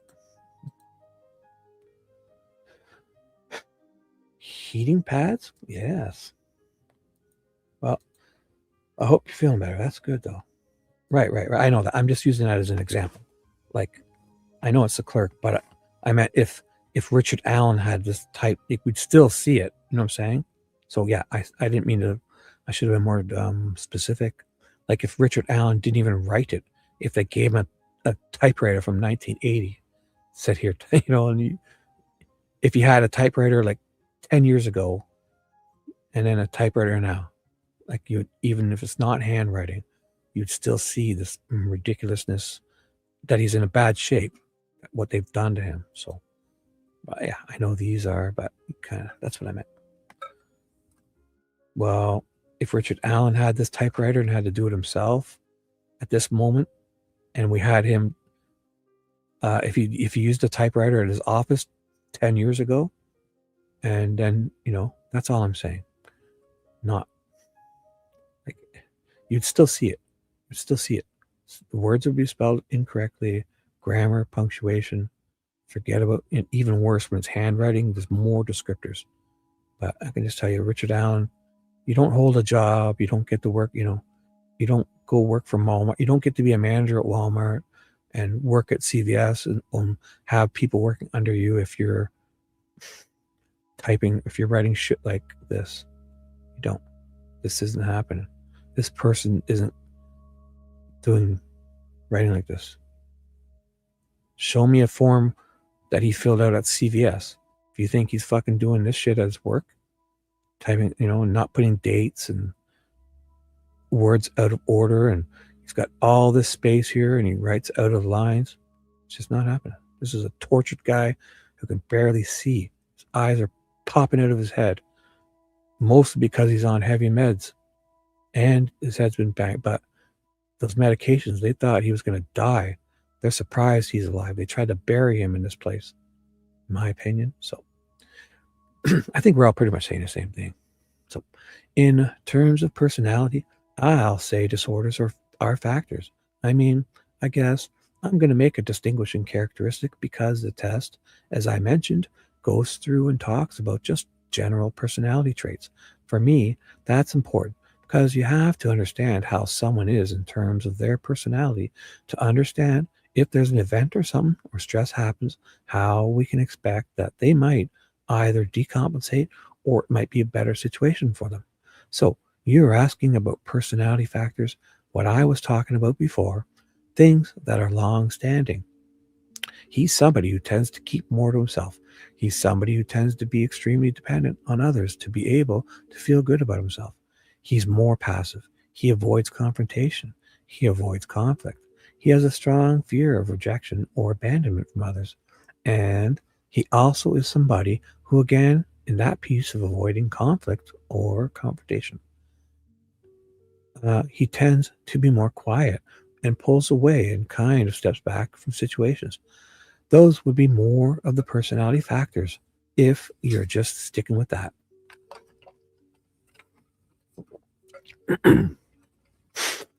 Excuse me. Is there, I haven't asked this question, I don't think today, is there a way for you to take these objectives? How many objective tests did you do? Like, to the extent you can number them? I frankly would have to count. Give us some idea. I actually think it's more like 25. I think when 12 was mentioned, I mean, there are different tests that they have different components to it. So it might say one test, but it has different components. Like did the state try to do this when they were saying he was faking in? Where's their report? Diener should be asking for that. Because Walla, they talked about they had tests, but they just didn't do them because they didn't want to be able to say, they wanted to be able to say he was faking and give them the meds. They didn't want a definitive, he was really faking or he really was. Wallace says it. We could have, we had it, we were about, we just didn't do those. Well, should have. Okay. It would be a guess. I would say somewhere around 25. Did you compare and contrast the results of each of the objective tests to make sure that there's some validity in either a part or the whole of those tests? Yes, I'm looking for consistency always, whether it's the cognitive test or it's the emotional and personality test. I'm looking for consistency. There are two tests that measure very similar things, and I want to see. If I'm looking for, if there's depression, we are seeing depression at about the same level on one test versus the other. The MCI does a little bit better job of describing these personality factors. We just talked about it. It's another good thing? She's looking at these videos too. Hey, what's up, Fishy? I think it will, for criminal record, we'll lose actually. What is up, young lady? Hello? Did I miss anyone? Is Charles here? Where? Hey, bro. What's up? I'm the criminal here. Thank you very much. Yes. You're Yes, definitely. I think you're our go-to criminal. You're our current representative. Definitely. I think so. Ooh, ooh, ooh, ooh, ooh, ooh. Look at you guys. Thank you for being here. Yes. Yes, yes. How'd your gambling go? Did you win anything at the casino, bro? What up? What up? Let the people know. Mm-mm-mm. Oh, you still having those? Yeah. Hope you're doing better. Hope you're feeling better. Everybody help each other out. And what was I going to say? Right. Yeah. So imagine she had a form to look at and the video of him actually doing it that day. That would be wild, eh? Like, say they brought him a form to fill out when he was having a break in his cell. And she gets to examine that form while watching him on video filling it out. I mean, then you'd be able to hear, like, people are yelling at him. He's been up for 2 days. Look at this video. His fucking eyes, I could see his eyes are popping out of his head. And now I'm holding a document that he was writing in this video. Oh my God. And she's very well qualified to make assessments like this. That's why Diener doesn't like this. You know, especially because the state never bothered to try to do any of this stuff. And now they're acting like, you know, they're acting all righteous when they could have done all this stuff, but they didn't, because they didn't want the answers. They want the ambiguity of being able to say, have your cake and eat it too. He's faking, yet we need to fucking force inject Halidol with it, you know? They love having it both ways with everything. Like 100 examples with this, people. Whether, again, someone's introverted or extroverted, are they aggressive or tend to be more passive? And so that offers a little bit different component than the other one. The MMPI, but with both of them, I'm looking for consistency about validity, whether or not there's a presence of mental health disorder like depression or bipolar disorder or schizophrenia, those kind of things. Did you find consistency among those objective tests with regard to his state of psychosis? Yes. I hope, Rosie, maybe he already did talk about the state being able to do lots of this themselves, and they chose not to, right? Okay, just explain to the jury in short, in summary, kind of what you found in that regard. So, he's someone who has, again, I'm going to use a clinical term of little emotional reserves. He's not very resilient. So in the face of stress, given that he has a long history of depression and anxiety, he is much more likely than the typical person when he hits a stressful situation to decompensate and then enter into a psychosis. Okay, and with regard to that psychosis, I know everybody wants dates and times and numbers. Just give the jury an idea in your mind as to when you think he was in that state of psychosis based on your review of the instruments. Do we have any, what time is it? It's 2 o'clock. I don't need it yet, but if you have any fishy intermission stuff, let me know.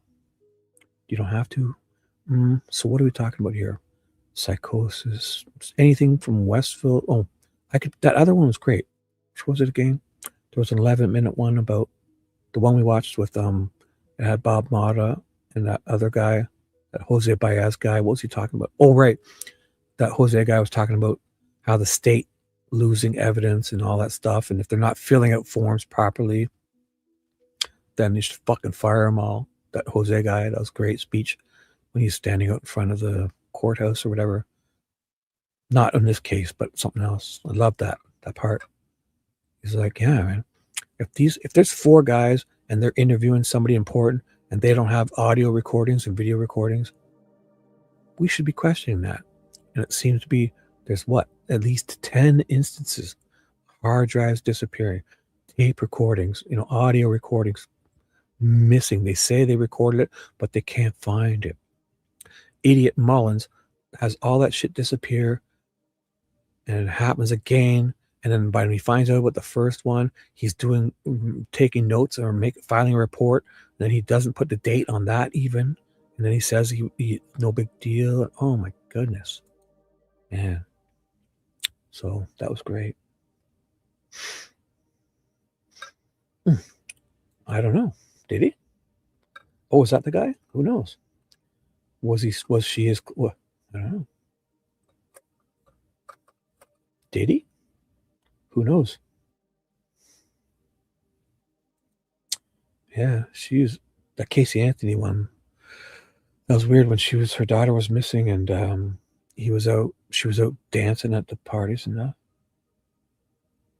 I think a lot of lawyers probably do that, yeah. To accept any form of payment. I'm only kidding. I shouldn't say that. Well, I start seeing changes that made me concerned about what we call prodromal. Oh my God. There's the word of the day. What the fuck is that? What we call prodromal. Is that even a word?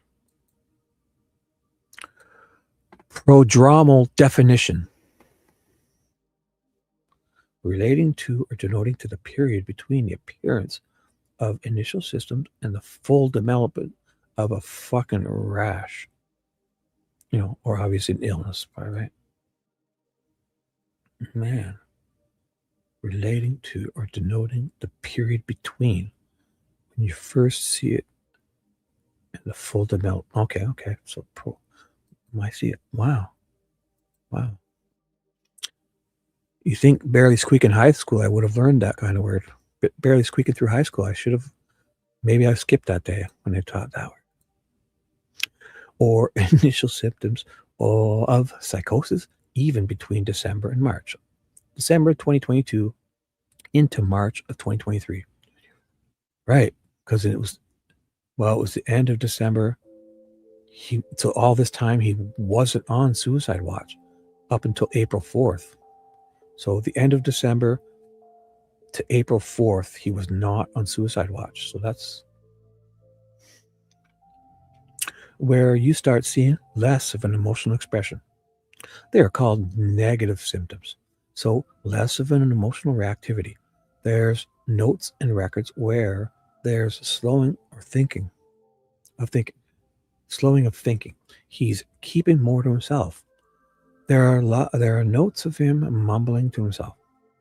But really, when you're seeing that blatant symptoms of psychosis are really into April, May, and June. Really perfect timing, right? April 4th, he's put on suicide watch. All of April, he doesn't see or get to really communicate. He doesn't know what's going on. When he finally talks to Kathy and May and his mom, it's like they act like Wallace says that he didn't want to communicate with them.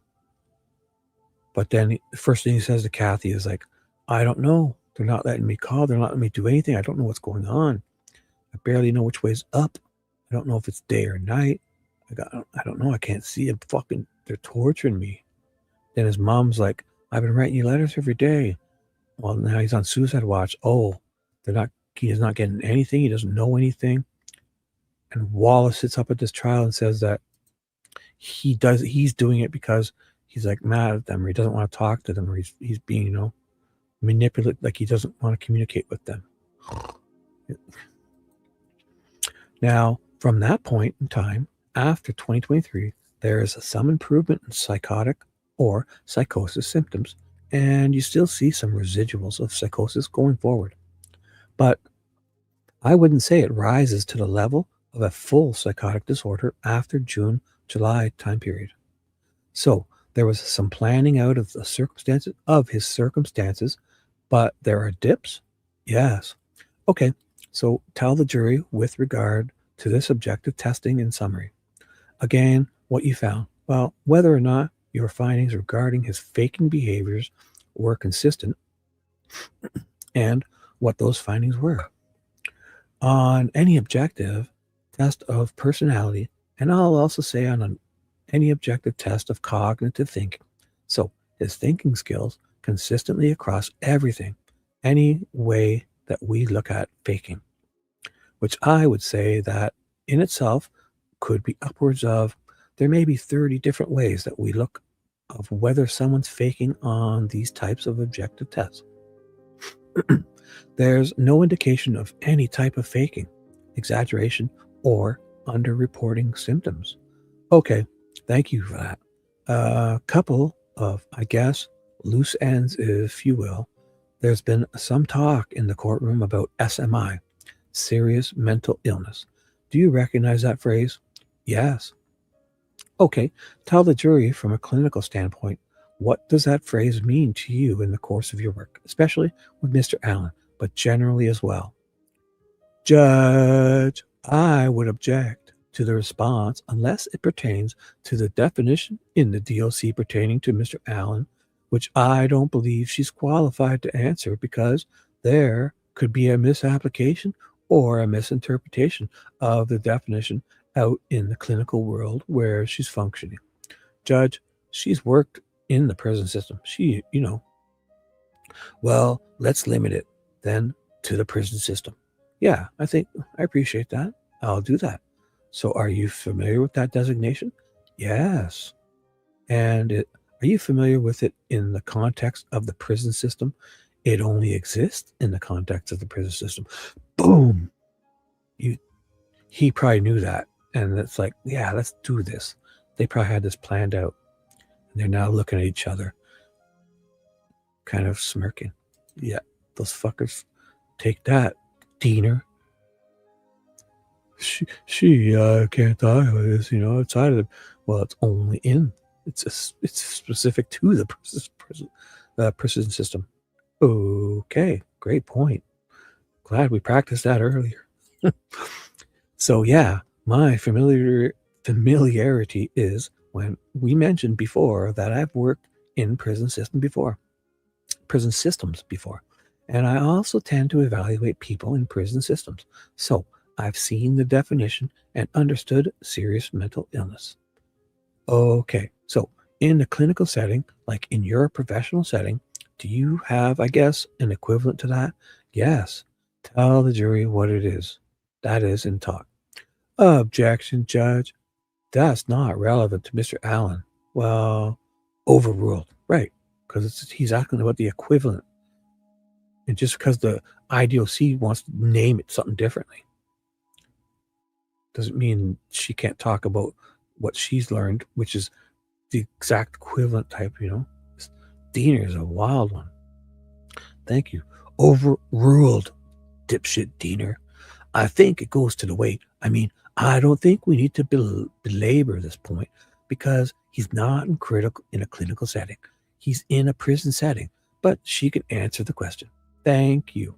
So in a clinical setting, it's typically we have a cookbook. It's called the Diagnostic and Statistic Manual.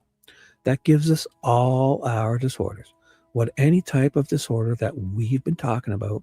And in that cookbook, there's a term that's called severe mental illness or chronic mental illness, which would be relatively equivalent.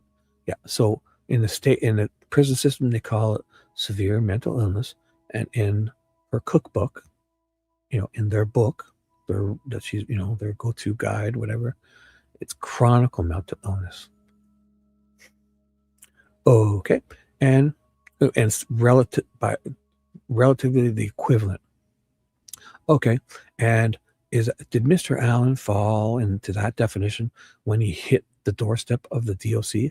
Yes. And while he was at the DOC? Yes. Okay. You said, what did you call that? The D? I've known it as the DSM. What is this? Oh, the DSM-V, period. Wondering what the fuck that was.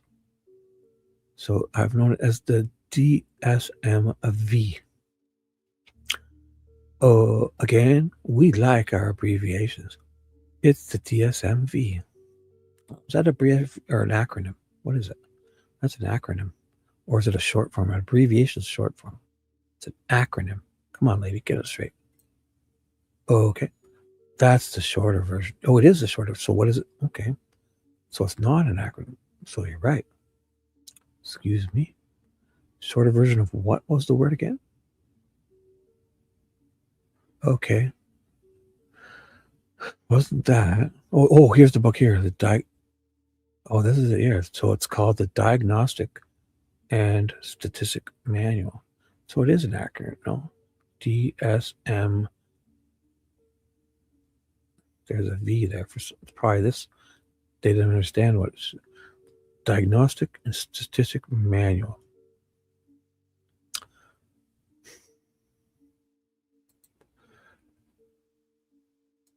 Psychologist, diagnostic, and what was it called again? Fuck. Sorry. Statistic. Sorry. Ignore me. No, I wasn't trying to search that. Excuse me. Let's try that again. So it's the Psychologist, Diagnostic, and Statistic Manual. Psychologist, Diagnostic, and Statistic Manual. The Diagnostic and Mental Disorders, DSM. She had a V on it. Why? DSM. So it is an acronym. It's not an abbreviation. Did I say DSMV or? She added a V.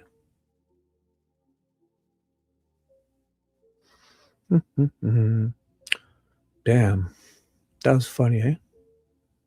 My first search was like I bailed halfway and it kept listening to me. Sorry, guys. The version 5, the V with the ramen noodles. Okay, thank you. The V. Oh, fuck. I'm an idiot. The V, as in the Roman numeral. I get it. Oh my God. So the one before would be the DSMIV. I'm an idiot. Thank you. See, look it. And PDF. And you'll find it. The DSM, basically. Oh my God. I'm an idiot. Fucking give me some ramen noodles. Fuck your Roman numerals. I need ramen noodles. I'm an idiot, eh? Fucking look at it. It says it right in front of me. I was even looking at the V. Like it had the. I should move on. So, okay. Oh, I went back to this. So, yeah, it is dash. Like it's. Whatever. Where the fuck did I get distracted? Where was I? Oh my God.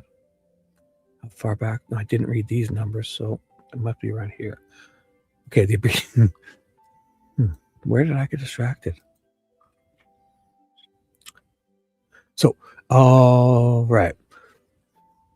When were the other discussions? Well, I'm going to ask you about this.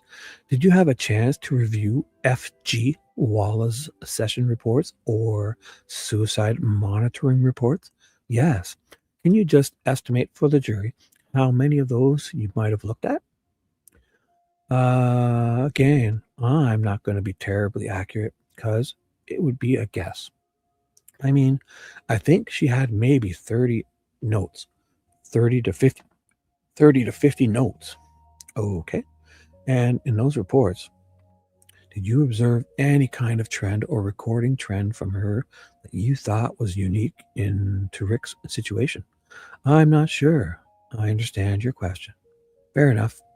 Was there anything about the way she recorded Rick's confessions and things of that nature that caught your attention? Well, the guards did shit stuff like when they wrote down literally verbatim what he was saying, and even a few of the guards admitted they were out of context, and that some people were yelling at him, Richard, why did you kill Abby and Libby? Screaming at him, right? Other inmates. And he's like, I killed Abby and Libby? Like replying to them like as if he didn't, like in the like, I killed Abby and Libby? What? But they're just writing down, he says it. I killed Abby and Libby. Boom. I mean, literally, verbatim, out of context. Yeah, it sounds horrible. So that's what the guards even said they did in their own testimony. They literally said it. And then, like, if you took the statements before and the video and all that, you would have, yeah, he said that amongst other things in response to this. Or he was singing lyrics to a song and they just write it down and, you go get your favorite song and sing some lyrics. You might say some shit stuff. If they write down verbatim the sentence, then technically you're saying it. But, well, one of the things that is hard about medical records in general is that we are reading it through someone else's story, essentially, right? They are writing what they're viewing in their words. Medical records don't typically have quotes throughout the entire medical record. There might be a few words that are in quotes. And so when someone's relaying a story, and in this case with F.G. Walla, she's writing about his confessions. Yeah, the confessions come across almost as if you're telling a narrative, like a child's story, right? It's got a beginning, it's got a middle, and it's got an end. What I did with any of her reports or records that she wrote is I'm also looking at the same period of time, looking at the videos. Correct. Good. Excellent. Wow. That's very thorough.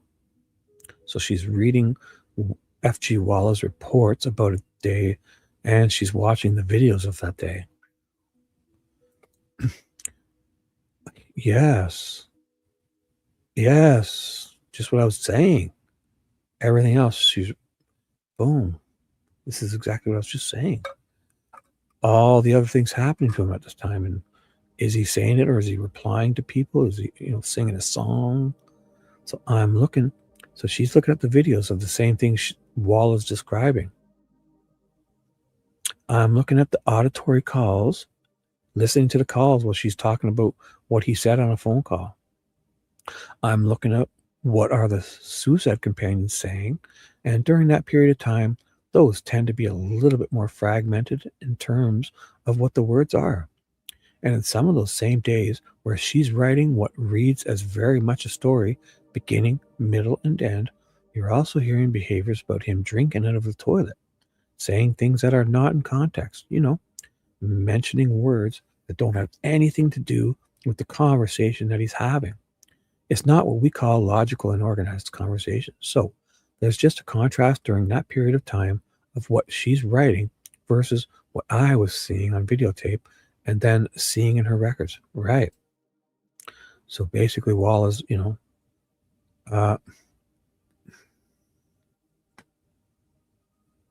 basically Wall is like doing just that, taking things out of context or not including everything to make sense of things. And she's like, what? You're writing this while this is happening about this situation? And what impact on Mr. Allen's mental health do you believe this confinement circumstance, we've used the phrase solitary confinement, would have on him or did have on him?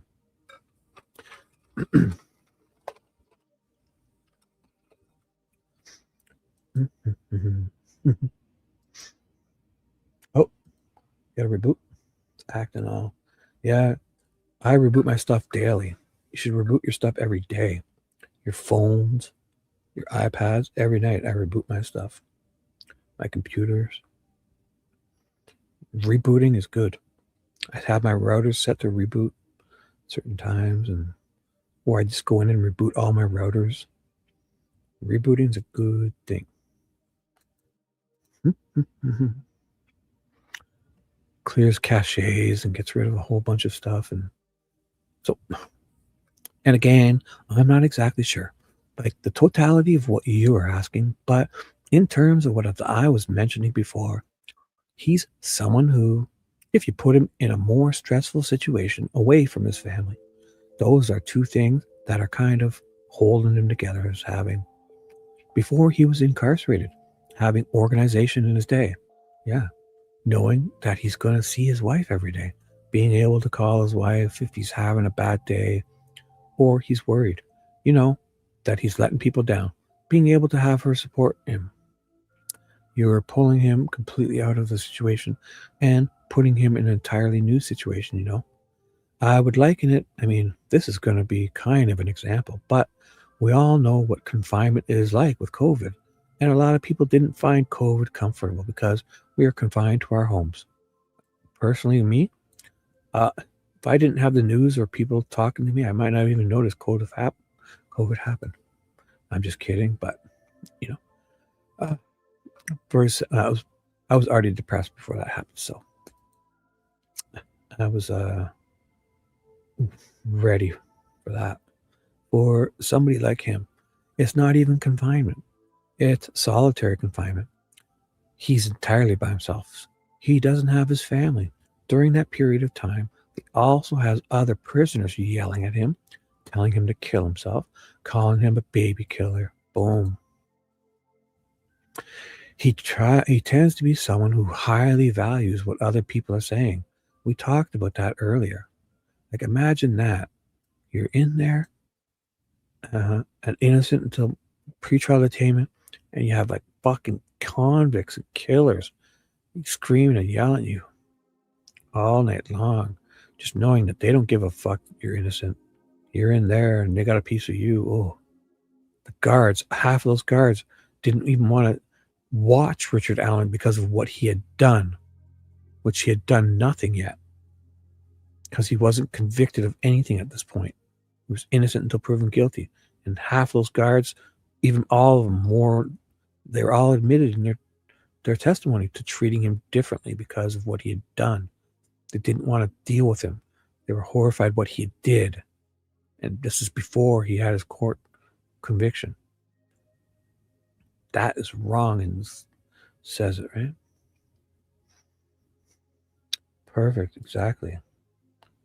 6 feet away, yeah. I mean, we could have had a little bubble, eh? I think I would choose you and Nicole. We'd get in a little bubble and play poker. Mm-hmm. I think you're allowed to have a bubble. Who would I want to bubble with? Although you guys are really far. You're like 2,000 miles away. You're like 4,000 miles away. Fuck. Might be some bubble we have. During that period of time, he also has other... So I read all this. Yep. And so when you hear those statements, he's kind of a bit of like a sponge. It just makes him feel worse and worse and worse. Plus, he doesn't have any kind of sensory deprivation. Sensory deprivation is part of solitary confinement. He has lights on all the time. Yes. He doesn't have a window that he can look out and see if it's day or night. He's getting confused day or night. He's not sleeping a lot of days. There were notes that said that there were days where he's only sleeping maybe an hour for a couple of days straight. He loses a substantial amount of weight. And I mention all these factors because what we know about brain function is that when you lose a substantial amount of weight and you're not getting the nutrients and you don't have a sense of what's day or night, there are changes in your brain that make you enter into this place where it's either a psychosis or what's called a delirium, where you can't figure out what's what. It's kind of like a fun house. If you went to a fun house when you were a kid, all the mirrors, and you don't know what's real and what's not. And so essentially, those factors of being pulled away from his family, being in a very unusual circumstance for a prolonged period of time, can contribute to changes in the brain, which then make it hard to distinguish what's reality and what's not. We actually had a question about delirium. You just mentioned that.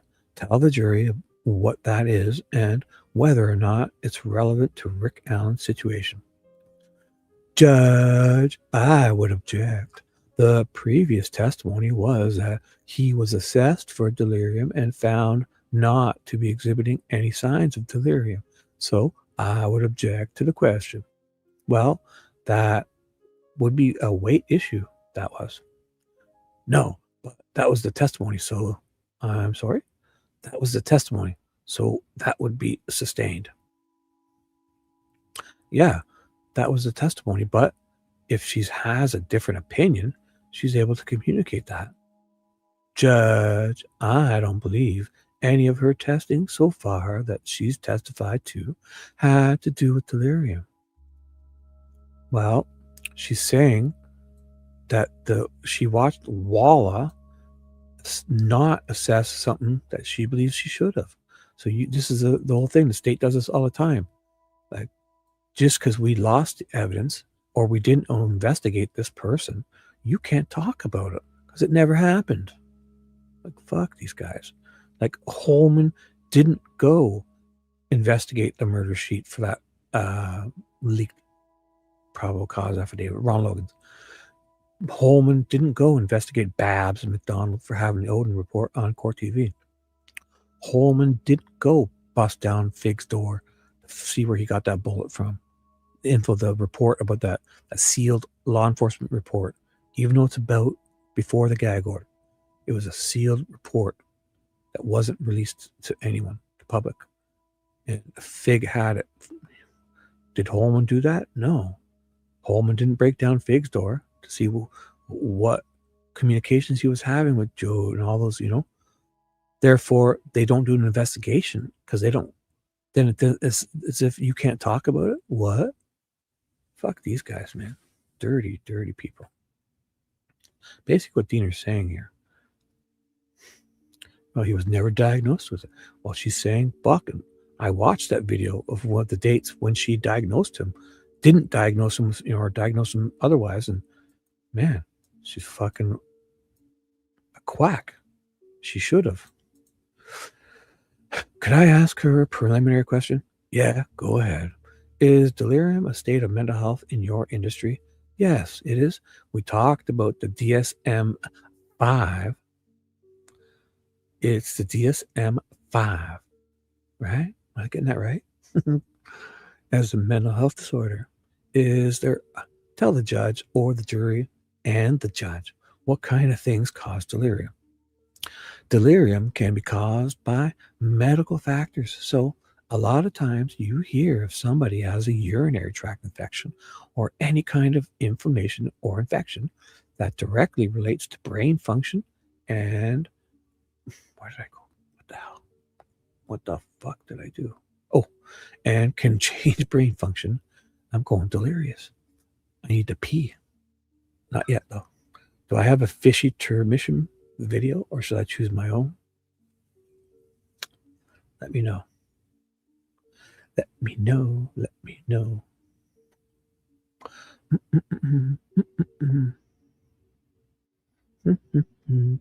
Let me know. What time is it again? It is 2:30. Yes. I'll be needing a break soon. So if the great Don't Hate Create has any suggestions, let me know. Or a fishy intermission video. Or I can play that 11-minute one again. It can also be caused by medications or substances, when people have been taking drugs, illicit drugs, or they withdraw from drugs. Yeah, fucking, that's horrible getting off of that shit. And I had a broken leg and they kept feeding me those oxycodones. And afterwards I was like, fuck. I had a really badly broken leg. So they'd send me home from the doctor, the surgeon. I'd stop at like my doctor and say, oh, and they'd give me shit. And then I got into it for a little bit, and it was like, I would then go to the walk-in clinic across my house and say, oh, I'm in between doctors. And then they'd give me a bunch of shit. I'm like, oh. Then after I was like, this isn't good, man. Because I did need it. Like I had heavy surgery on my leg. I broke my left tibia and fib, whatever it is, the shin between your ankle and your knee, the two bones. I spiral fractured them on a construction site. And they put metal bars in and screw, so I needed it. But I did take advantage of it. And then I was like, this isn't good. Because you're not thinking straight. It's like, it's a whole thing. So yeah, withdrawing from that shit, I was like, luckily I just said, fuck this and stopped. After I didn't need them. I could have got more, but I said nope. So you can enter delirium where you're confused and not oriented, not knowing what's going on, not knowing what's reality. And also, again, in the DSM, it states that you can enter into a delirium if you have changed due to sensory deprivation, such as in solitary confinement. Judge, I think that she's met a foundation to talk about the existence as it relates to Mr. Allen. Overruled. That's good, right? Because they objected, right? The objection was the Diener objected. So she's overruling this one, right? Diener, Judge, I don't believe her testing. Then they went in to talk about, yeah. So she's overruling Diener. Yep. Overruled. Although there was testimony that was medical and, yeah, okay, I acknowledge that. Thank you for that. So is the idea of delirium even relevant to Mr. Allen's circumstances? I had a concern about delirium for a couple factors. One is delirium is known to be something that's present in solitary confinement. If someone's been in solitary confinement for a prolonged period of time with sensory deprivation, that they can enter into a state of delirium. That's okay. I'll find one. It's all right. I was just thinking anything so I could take a fishy pee break. The other things is that I saw for myself, and I know that he was drinking out of the toilet and he was eating his own feces and had that nutritional deficit. He's not eating a lot. Those factors can all contribute to an inflammation which within your body system, which directly relates to brain function and can get the same results of being disoriented and having difficulties distinguishing what's reality and what's not. I'd pass the witness. Thank you, Miss Diener. Ooh, Diener's gonna... I have a feeling this Diener thinks they're smarter than they really are. And that this woman is probably going to put her in her place. Let's see. Dr. Wescott, let's first talk about your reference to solitary confinement and sensory deprivation. Can you explain what you're referring to with regard to sensory deprivation? Sensory deprivation would be any circumstance where you're limited in terms of sensory input. So, on a daily basis, most of us have the course of our lives where, over the course of our lives, right? We have the course lives where we are able to move from one location to the next. We have interactions with people that can help make us feel like we are human and have physical contact with other people. We can have conversations with other people in solitary confinement or just lonely in your room.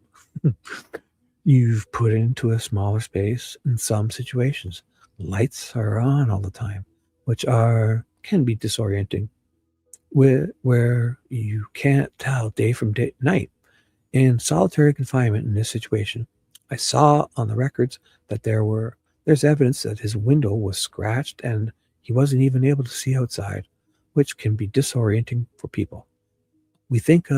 There's a lot of documentation of this type of phenomenon. So in prisoners of war, where they're kept in a location where they can't see outside. Okay.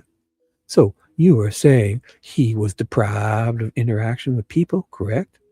But Dr. Walla saw him daily from December 5th through August 5th. No, she didn't. Through August? Monday through Friday? Wait, what years is that? December 5th of 2022? Because at the end of December 2022, he was no longer on suicide watch. January, February, and March. She wasn't seeing him every day of 2023. Maybe it was 2024. They should be more specific, right? But in 2023, he was not on suicide watch January, February, and March. not until April 4th. So the end of December 2022 to April the 4th of 2023, she was not seeing him daily, if that's the year. So that could be the following one before trial, I'm guessing. But Monday through Friday, every day for up to an hour. Are you aware of that? I never. Oh, he's going to jump in, right? I'm going to object to that as not representative of the facts that are in evidence. She said that there was daily visits. It was referenced on the suicide monitoring report. Yeah, from the guards and stuff. Yeah, especially when it's the ones at this time. They weren't sitting there the whole time.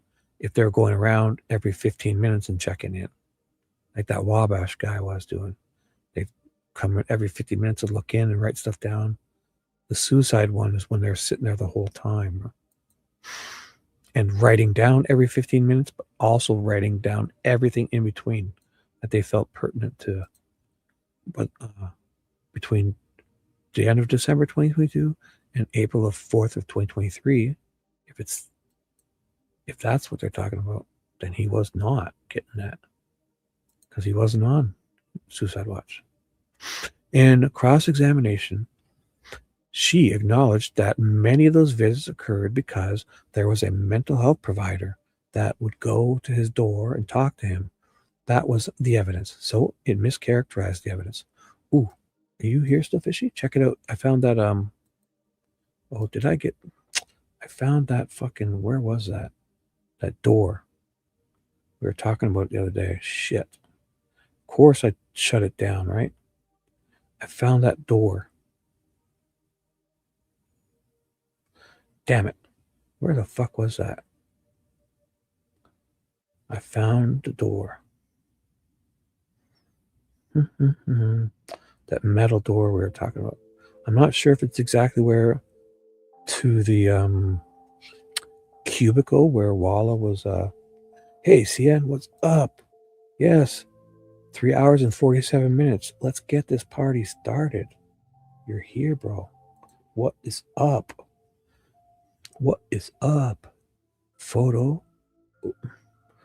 of a sealed paper bag. They showed that door photo. Shit.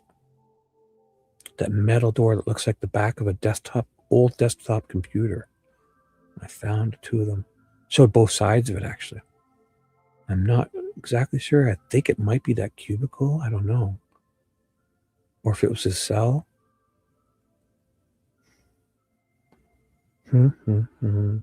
Where are you? I was just looking at it. Damn it. Damn it, damn it, damn it.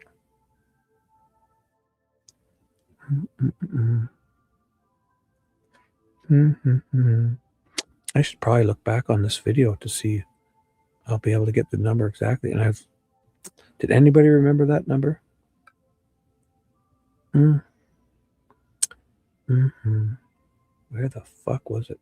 I should have left them open. I said, no, I'm going to close it down because I won't need it ever again. I should just look back to this live stream and I'll be able to find it probably fast. I should probably just stop looking for it. How's that? I'll find it later. Fuck it. Judge, actually, go ahead.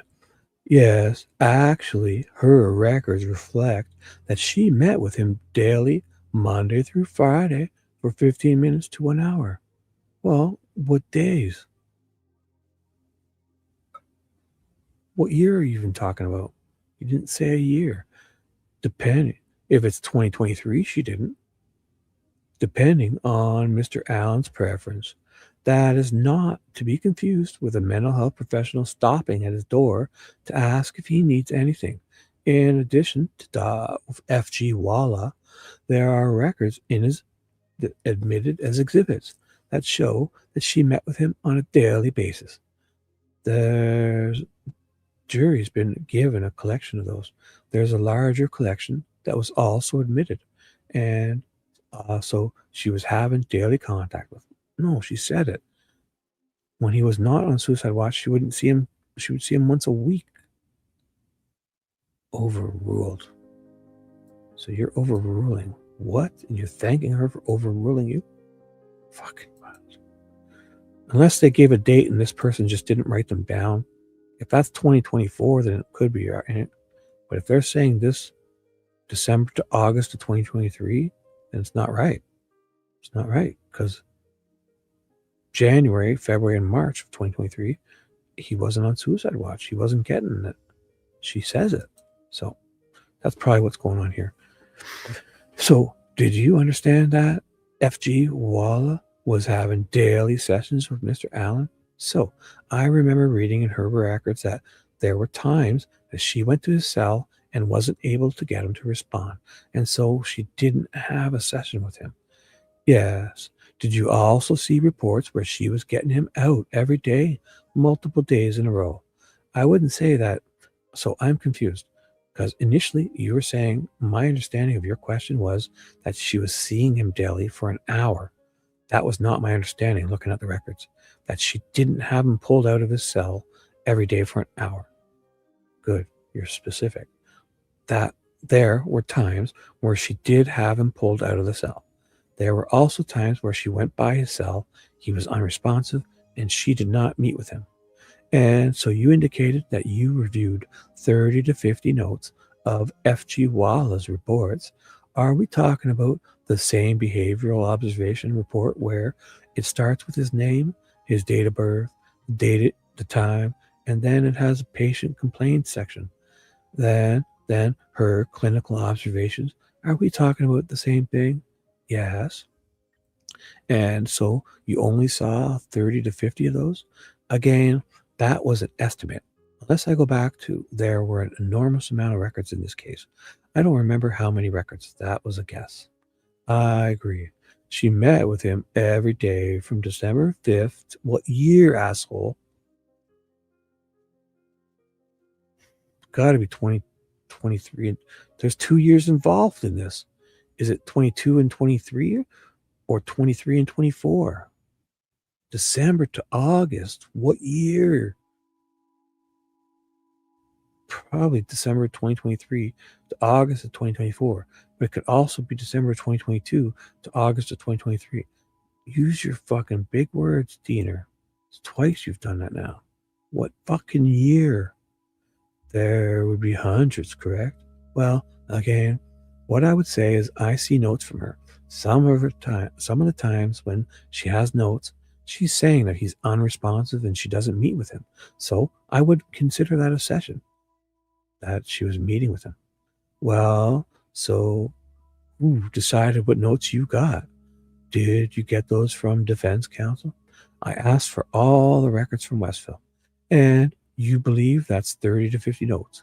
Again, without looking at my records, I'm talking about the notes that I can recall where there's content information versus if she's stopping by.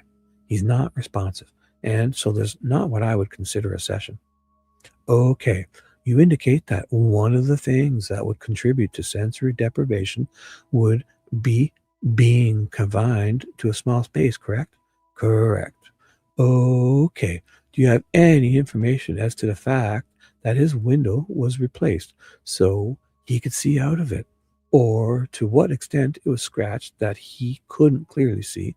Or are you just basing it on what Mr. Allen told you? I'm basing it on what was in the medical records. Mr. Allen did mention the window being scratched. Okay. There was testimony that the light is on for his safety, but can be dimmed. Were you aware of that? Yes. Of course, we know it can be dimmed. We're saying it can't be turned off.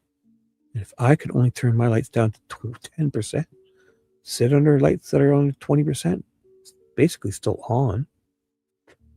Yes. Okay. Did you have an understanding of his availability to leave his cell for rec multiple days per week and also for showers? Yeah. What was it? 4 times a week for 1 hour and 3 showers a week. Thank you. Yes. And did you have information regarding his ability to leave his cell to have his vitals taken on a daily basis by the nurse staff? Yes. And in both those circumstances, that didn't occur every day. Was that also based on an array of a limited number of reports? I'm not sure I understand your question.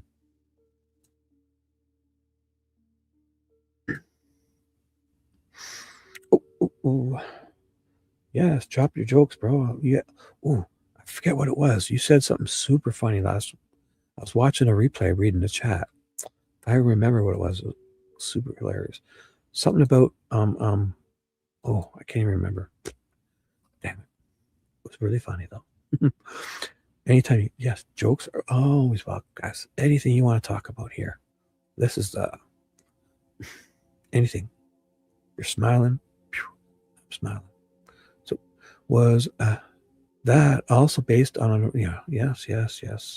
I guess I'm questioning whether you got all of the records from DOC. I wouldn't know, but I would believe so because there were every single day that he was there in Westville. I've seen an abundance of records. It's not just from FG Walla. It's from Dr. Martin. It's from the suicide watchers and nursing staff as well. Yes. Please let the witness answer the questions. And so what I'm mentioning is that when there were daily checks for vitals, or if there were circumstances to allow him to go outside, he was either refusing or he was concerned for his life to leave his cell, that he might be harmed or hurt in some way. Did you also receive information from his counsel with regard to their opinion about his confession statements? Nope.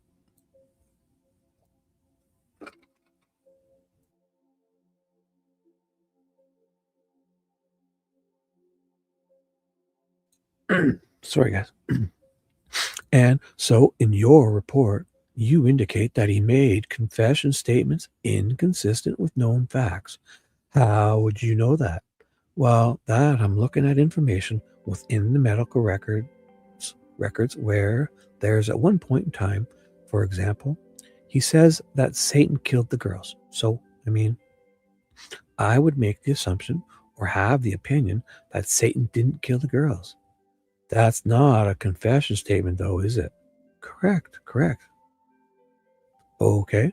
Just to clarify, Mr. Rotzi asked you a question about whether your testing revealed that he was not faking behaviors at that time, back in time, prior to your test. And I believe you responded that you said that you could determine that he was not lying on the test. Is that correct? Again, I'm not sure that I understand your question. If I would look at page 122 and over to 123 of your report, under the section exaggeration, malingering, yes, it says on the first full sentence on page 123, there's no evidence for deception or malingering throughout the cognitive examination. So that means you don't believe he's faking answers on the test, correct? That's correct. Okay. How were you introduced to Mr. Allen? Did the attorneys meet with him and with you and then leave you to your testing, or how did that work? No, they weren't there at all during that period of time. There was someone who met me after I went through security. I'm not sure what her function was. She took me over to the building. I met with the superintendent for a period of time, and then they took me to what looked like someone's office. I'm not sure whose office. And then the security guards brought him into the office where I was. Wow.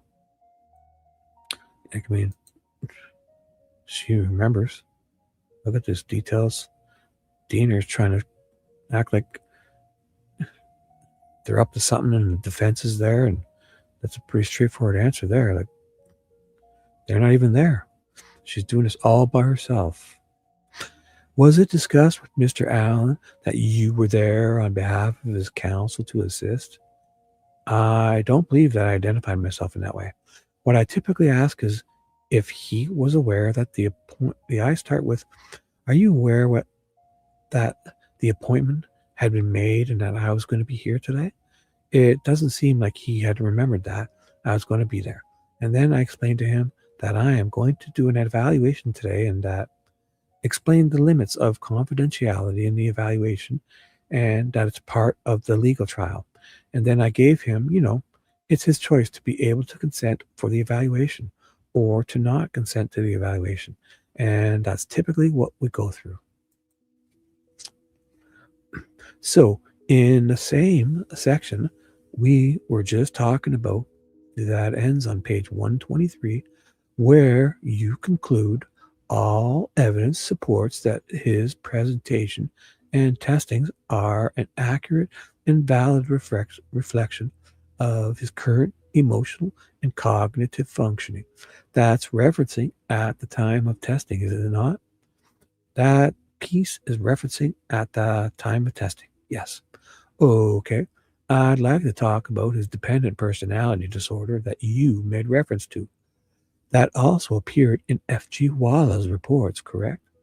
I believe that she either said he had dependent features or traits. I don't remember her diagnosing dependent personality disorder. And so you related that to his attachment to his wife, is that correct? Yeah. Is the absence of his wife. Is it possible that he attaches to someone else? Not typically, again, especially in a situation where someone has been with an individual for decades and also still has access by telephone. Typically, the pain and the hurt is consistent. And that was also consistent when I saw him in August in terms of his pain from being away from her. That's not typical. That it just moves from person to person unless they became part of the inner circle because, as I mentioned before, his typical fears are that most people don't like him, don't think that he's a worthwhile person. So he doesn't typically cling on or associate with other people in a strong way. 1 second.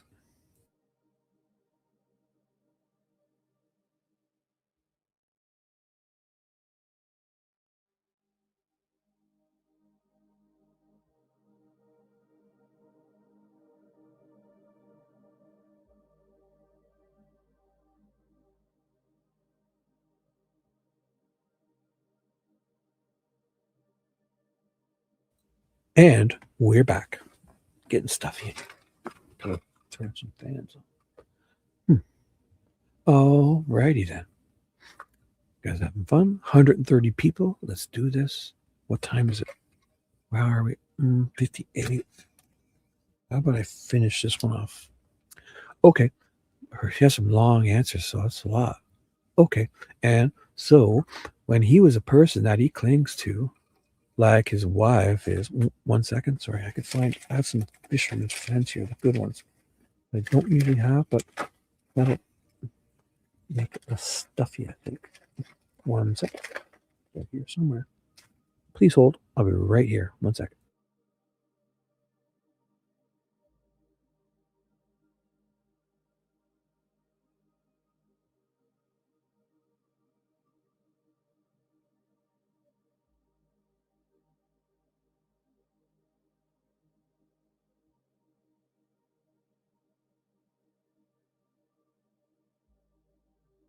And we're back. Yes. Sorry, I found my fisherman's friends. These are the extra strength ones. Oh my god. I don't have a sore throat, but sure. Oh, these are crazy strong. Oh, holy fuck. Oh, it's already working. Yeah. So he trusts that person. He would maybe talk to them about things he wouldn't talk to others about. Yes. Okay. And so if F.G. Walla, fangirl Walla, documents throughout her time with him that he says things that you're like my wife, telling me what I want to hear, or please don't leave me. I need to talk to F.G. Walla. There's things I need to talk about, and there are only so many people I can trust. Are those the kind of things that could lead a person to believe he has transferred his dependency potentially to F.G. Walla since his wife is not available? Like, look at them. They're even admitting that. Like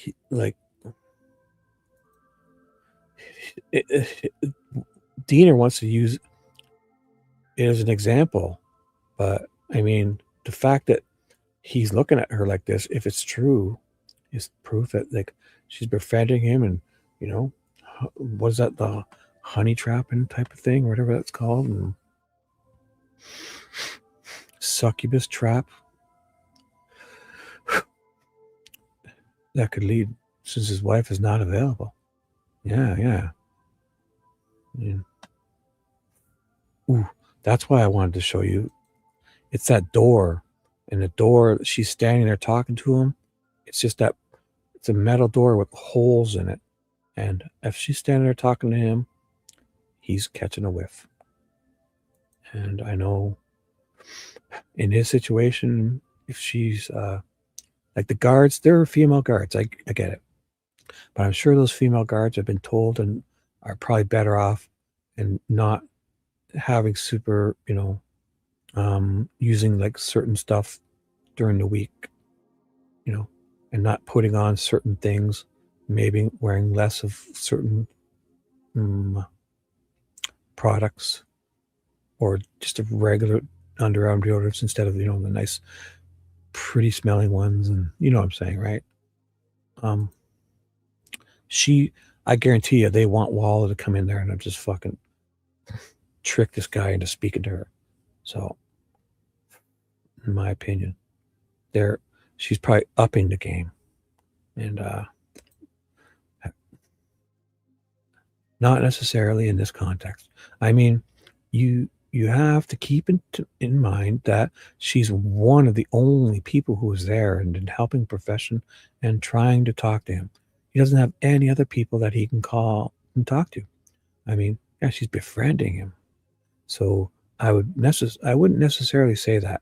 He also has general anxiety features, and part of that is an anxiety of being abandoned by people and being rejected by people. And so he's searching for someone who will actually talk to him. And she's one of the only people when he's in the facility that will actually engage and talk with him. So what I hear you saying is that you disagree with that he would find her to be a confidant of sorts and let her into his inner circle, despite the things that were ways in which he may have referenced her. No, I think we're having a different conversation. I don't think that he transferred dependent personality disorders features into F.G. Walla. That doesn't mean he didn't, burn. So it doesn't have to be one or the other. She's good. This Polly Wescott, she's good. She's not letting Diener fuck around. I told you, this person is, I feel it, obviously, because he wants to say that if he acts a little bit confiding in her because she's the only one who talked to him, that he's easily able to just transfer to her, and she's not letting her get away with that. No, I think we're having different conversation. I said that I don't think that he transferred dependent personality disorder features onto succubus Walla. That doesn't mean that he didn't confide in her like a honey trap and talk to her to a certain extent about his problems, but it's not my opinion that he transferred that person that becomes that dependent personality feature to F.G. Walla. Okay, I understood. Now, you do acknowledge in your report that people in a criminal setting may seek to avoid punishment by feigning symptoms of psychosis or insanity, correct? Criminal setting. Well, he's not in them. He's an innocent man at this point, awaiting pretrial detainment. That's correct. That's correct. And for lay people, feigning, exaggerating, malingering, it all comes down to faking. That's a layman's term, correct? Correct. Okay. And if the records that you were provided Isn't it correct that a lot of the videos didn't have specific date stamp for you to be able to place them in a continuum? Some of them did and some didn't. Yeah. The ones you guys took with a camcorder didn't have the date stamps. Therefore, we should be able to assume what we want. And if you're fucking so worried about us getting it wrong, well, asswipe, take them back and fucking get some date stamps on them. You're the state. You're the ones who filmed this camcorder. Why aren't there date stamps on them? Timestamps on these videos. Asswipes, and then don't turn around. You can't then not provide timestamps and then say, hey, you don't know what's happening because there's no timestamps. Fuck you. That means we have broader range to make assumptions because you dipshits didn't do it properly. Okay, now Mr. Allen is seeing F.G. Walla, a clinical psychologist, and then also seeing Dr. Martin, a psychiatrist. And you're aware of that, correct? That's correct. And they're having contact with him in real time with regard to these behaviors that are the focus of a psychosis diagnosis, correct? That's correct. And so who's this? Hey, what's up? Hello, Holden? A good whiff. Who's got issues? What? Hey, how dare you? Who's got issues? Yes, it would, dude. Yeah. 3, put yourself away. Solitary. Let me do it to you. You going in solitary confinement? And then have a woman come in. If you have been showering 3 times a week and stinking like shit, people are torturing you. You haven't talked to anybody who's being nice to you, and then after fucking 3 or 4 months or 5 months or 6 months in the solid, stinking, disgusting place, gross laundry, this woman comes up to your door and starts talking all nice to you, and I'll be your friend, Richard. Yeah. Yep. Fucking for sure. Did that person go away? I've got issues, Shibby. I've got issues. That's why you say stuff like that. Succubus. Well, do you know what a succubus is?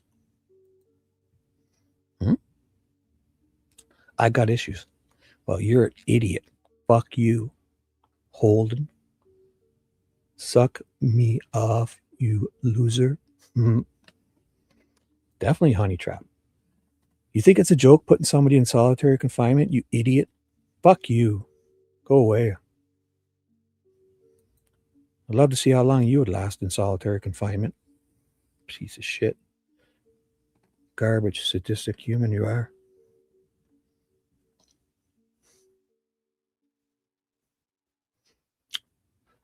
Thank you. I was just about to do that. And no, it's okay. It's okay. Don't worry. I thought they were joking at first, but I was like, this idiot comment. These people, they act like this treatment, especially to an innocent until proven guilty citizen, was okay. I mean, if you look at that, these people, every one of them, put them in there for 3 days, 3 weeks. Let's see what you confess to. Man, let me just, it's like that Clockwork Orange. There's gaslighting stuff, putting stuff into it, telling him over and over again, treating him with camcorders in his face and walking him on a leash. The humiliation day after day after day. The lights on is fucking torture.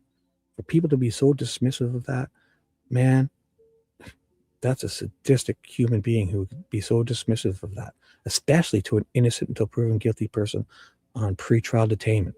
That is a garbage, sadistic, psychotic, a psychopath, where you don't even realize, what is, how wrong that is.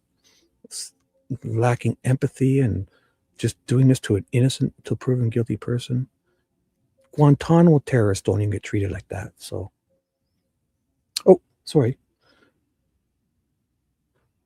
Oh yeah, Criminal was great, eh? Criminal Networks, fucking, oh my God.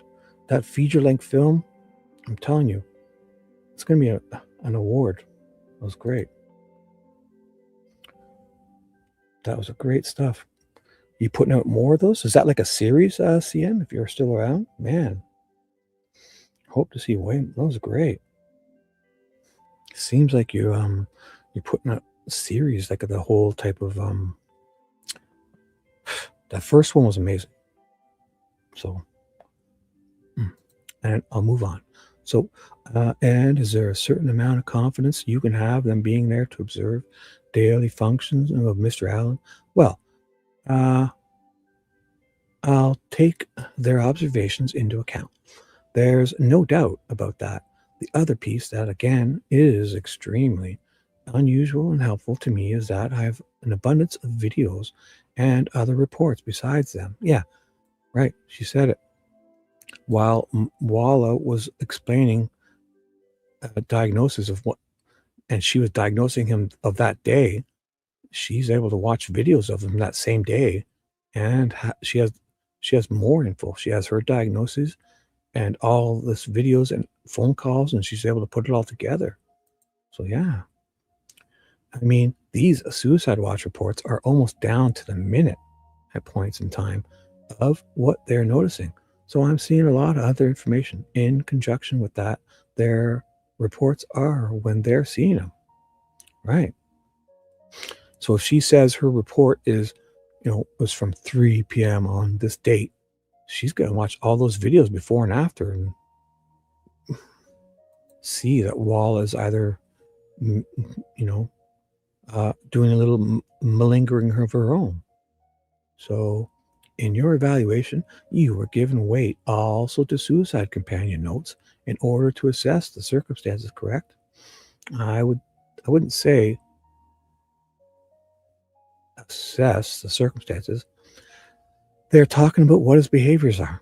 I would never say that they're somebody who could diagnose, and they don't diagnose in their notes. But, oh no, the talking. Yeah, I'm sorry. I must not have worded that correctly. When you're looking at all this information to determine what it may mean in your assessment, are you considering the suicide companion records in conjunction with the records of F.G. Walla and Dr. Martin? I'm giving them a certain amount of weight. Yeah. Okay. So I wanted to come back to that previous question that I asked about verbal confessions. To that, double homicide are inconsistent with facts. No. The facts, no? You aren't aware of the facts of the homicide investigation. Is that correct? I'm not aware of all the details of the facts. No. Okay. Now, I think you've referred to, at least in your report, about psychosis being he was diagnosed with brief psychosis with related stressors. Are you related with that? Well, I'll say that in the Walla report, I will say that brief psychosis is actually a term from the DSM-4, so a previous version of the DSM. We mentioned before the DSM-5 is actually the latest version that's been out for many years. The term brief psychosis isn't in the DSM-5. The indication and what I put in my report is major depressive disorder with psychosis. That's the classification system we use now. Okay. And when did it change from 4 to 5? Do you know? I want to say 2015. Somewhere around 2015 or 2016. It's been a while. Okay, so we're talking about a period of psychosis that is not present when he necessarily enters DOC. And it certainly is not necessarily as prevalent, say, after May or June, correct? Why are they doing this? May or June? Because it could be 2023 or 2024, no? They did it with the December to August. So that could have been 2022 December to August 23 or 2023 December to August 2024, no? guess, or maybe he was moved, obviously, and probably, obviously, back. Shouldn't we say the years? That's correct. Okay. And so when a person is experiencing psychosis, aren't there factors that are part of a psychosis and then other factors that are not a part of psychosis? For example, is everything that he says during psychosis considered a product of that disorder? I'm not sure I really understand your question. Yeah, it was a shitty question. I apologize. So there's an onset of psychosis, correct? Yes, usually psychosis is actually more of a gradual onset, and I don't want to guess entirely. So you tell me. But I think what you're asking, when somebody's in a psychotic state, whether it's a state, anybody who's in a psychotic state, they can be saying things that might be close to factual or not close to factual, or they could be completely a different reality. In general, I would say when somebody's in a psychotic state, the majority of what they're experiencing in the world around them is not the same reality that you and I are sitting in. But a person in psychosis can answer questions maybe about things that are factual and provide a reliable answer, can they not? Yeah, they can. And so one of the things that was documented with regard to Mr. Allen was disorganized speech. Is that correct? Yeah. And what does disorganized speech tell us with relationship to psychosis? So disorganized speech is just one symptom that can be seen in psychosis. There are many other symptoms of psychosis, but it means that someone's not able to as well put together like multiple sentences at the same time that make sense, that follow kind of a logical order. Well, I think for me, I wouldn't say aggressive. I would say I've noticed lately they let go. They let them get away with a lot more than I thought they did. So aggressive, I guess you can look at it that way, but just not as what's that word? What's the word for it? Like not aggressive, but they needed to be more alert, I guess. I don't know. Seems like they slipped in a whole bunch of things.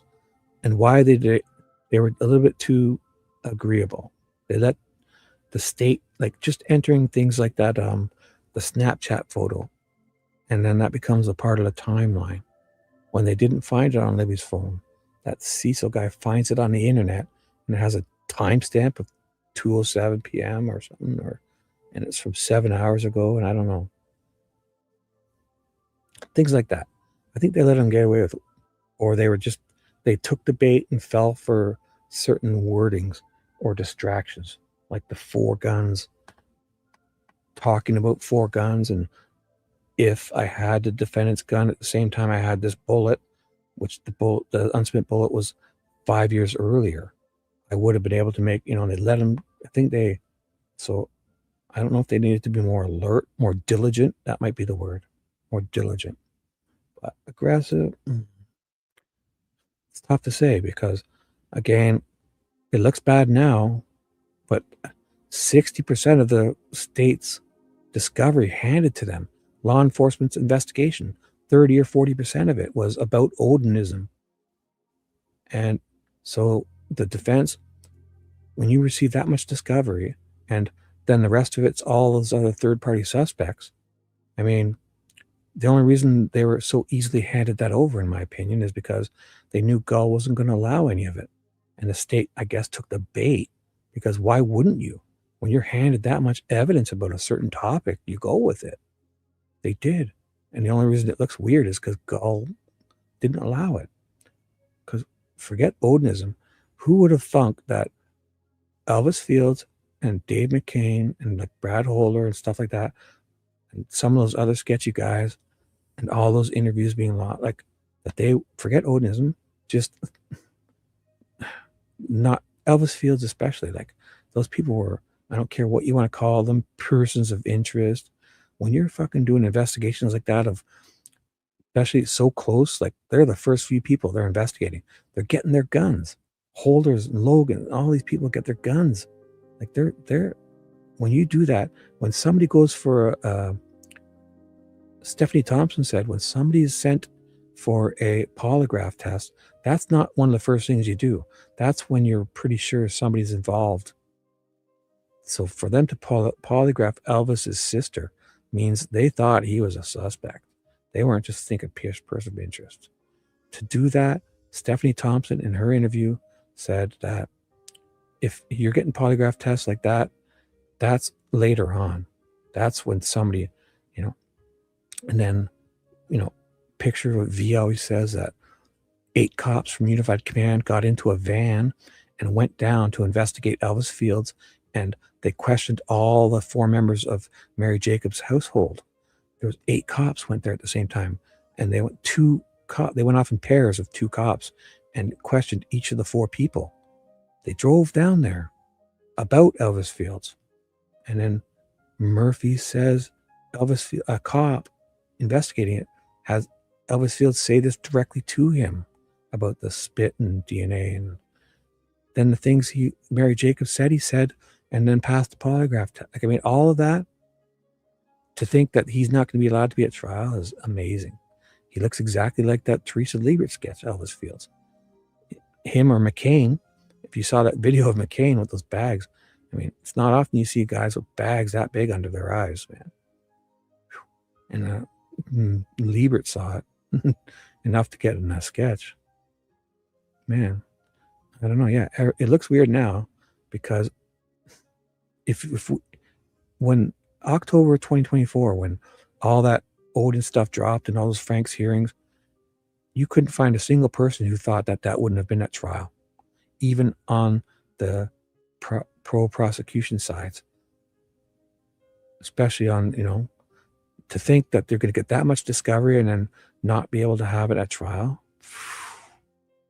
So they took the bait, I guess, and I think logically, because they were handed so much evidence. These fucking cops within days are going to talk to a Purdue professor about this very topic. And I mean, so then to say we can't bring it up at trial is wild. 70 or 80% of the evidence couldn't be used. All 30 or third-party suspects can't be talked about. Not even one of them. It's wild, right? So, yeah. Well, nervous is one thing. Kneecapped is a good way to say it, because kneecapped, I mean, I remember at the time thinking these guys are going all out. A lot of people would have just said fuck it and quit. They wouldn't have fought so hard, in my opinion. So, and these guys, I mean, they're not hacks. They both have some pretty good experience. Then Hennessy came in to represent them. Look at the shit they were put through. They had to waste a month or 2 defending themselves against a dumb email and a couple photos that one person sent out, and Rosie had nothing to do with them. Yet at the trial, McClelland and Diener and Luttrell, they're all saying, oh, we want to get rid of these 2 in contempt for just what one person did. And at the trial, the Hennessy brings up 10 things that we can prove that happened on the prosecution side, leaks and just things that went wrong, the missing evidence, the exculpatory, the motion to dismiss, and, the contempt hearing stuff. Hennessy says, and what does Nick and them say at this trial? Well, we're here to talk about what they did wrong.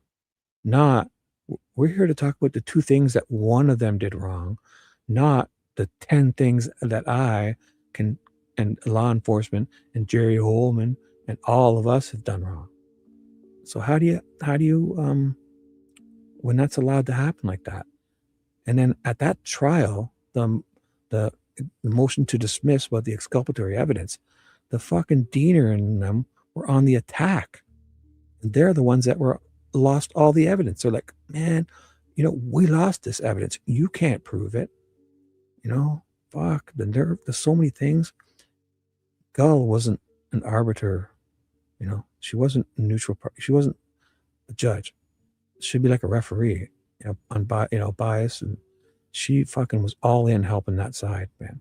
How do you win anything like that? So I think I guess. I'm sure she does. I don't know. But I mean, I'm not saying she's not. I think they couldn't have done anything. It was denied everything. The only time she let something in or didn't act on something was when it was like so wild. She couldn't do anything about it. Like, I can't remove these guys, Nick, when you're talking and my Jody's talking to Fig and you're talking to fucking 5 other YouTubers during the gag order, and this Odin report gets out to Babs, this leaked bullet, sealed bullet stuff gets out to Fig, this sealed, FBI document gets out to Murder Sheet. How can I get rid of these guys? Right? When we're fucking up so badly. Yet it's all, did Nick have a trial? Where's Nick's trial for all their stuff? Where's Mullin's trial? He should be on trial, right? If they're getting in trouble for sending an email fucking up, what about Mullin's? He did much worse. He lost 5 weeks, the first 5 weeks of every goddamn interview in 4 rooms, 6 terabytes, and then it was okay. And then 5 weeks later, he lost another 5 weeks of videos. Where he's promoted to the lead investigator, the head and prosecutor's head investigator, and he's back to chief now. And then Dan Doolin, how many screw ups did he do?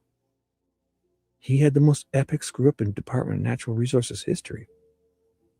The guy they nailed for 130 years came and talked to him 3 days after, and he was holding his phone, taking his battery off, looking at his IMEI number.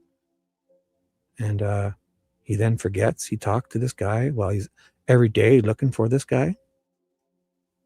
Holman too. They're looking for a white man from White Man Drive, surname White Man. When he comes to him and says, "Hey, I was on the bridge between 1 and 3. They're looking for someone on this day. Oh my God. Every day they go to Unified Command looking for a guy that abducted girls on this bridge, a white man that abducted girls on this bridge at 2:13 p.m. And you're saying these guys, what? So where's their trials? I don't know. How do you even have a case when one side is held to account, and one side can just do what they want? Mullin's trial, he's sitting there saying, "Yeah, I lost these interviews. Yeah, and I lost 5 more weeks of interviews. And I didn't realize for 6 months, but when I realized 6 months later, I wrote it all down in a report, but I fucking didn't date it. And then the report I did of that, I didn't put a date on that neither. And if you think I would go back then, I still wouldn't fucking date it. Fuck you guys." He's basically saying that at his testimony. And now he's back to the chief of police. Man, how do you combat that? They're out of control. It's no more justice. It's not, there's the scales of justice. There isn't. The fucking scales, they've tipped over. They fucking tipped over. Gull was not a referee of anything. Without her, that whole Nick would have fell on his face 100 times. So that's all. Not to get off on it. I mean, I don't know how many people would have stuck with that, especially when they tried to remove him. They fucking, I don't know, I thought they went all in, right? I mean, sure, hindsight, we can all look back. This would have been better. This would have been better.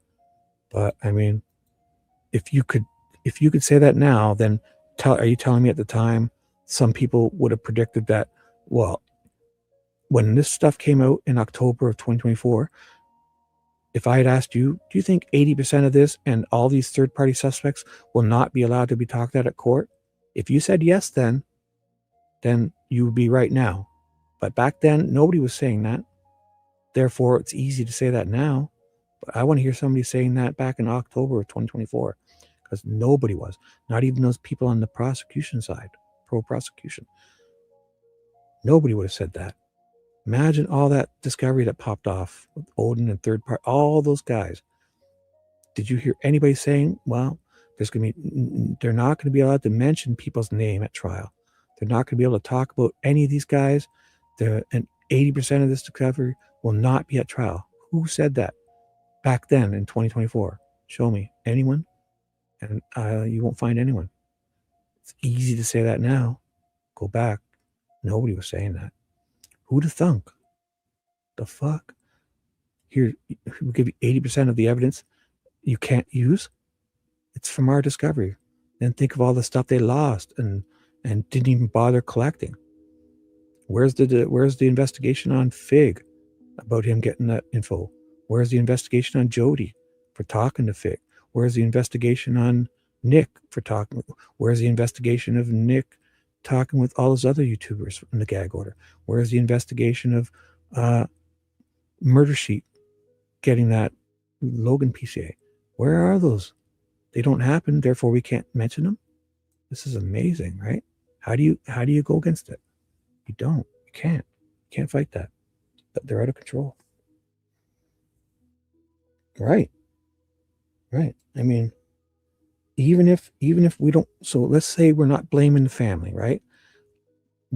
Let's use all their cell phone data to help piece this together so we can get the right times. And we don't have to change timestamps at the Hoosier Hardware Store.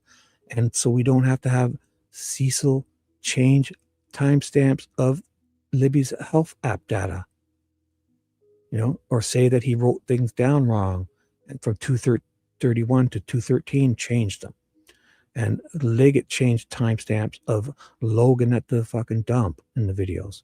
And then the timestamps of Brad Weber's van going by are wrong. And then all these, the ME adding stuff into his third report that he never talked about in his first and second. And Sarah Carbaugh's report, her third time, has this guy looking like he fucking just sliced a pig open and, climbed inside its belly and wearing a blue coat. But yet the first time, what does she say?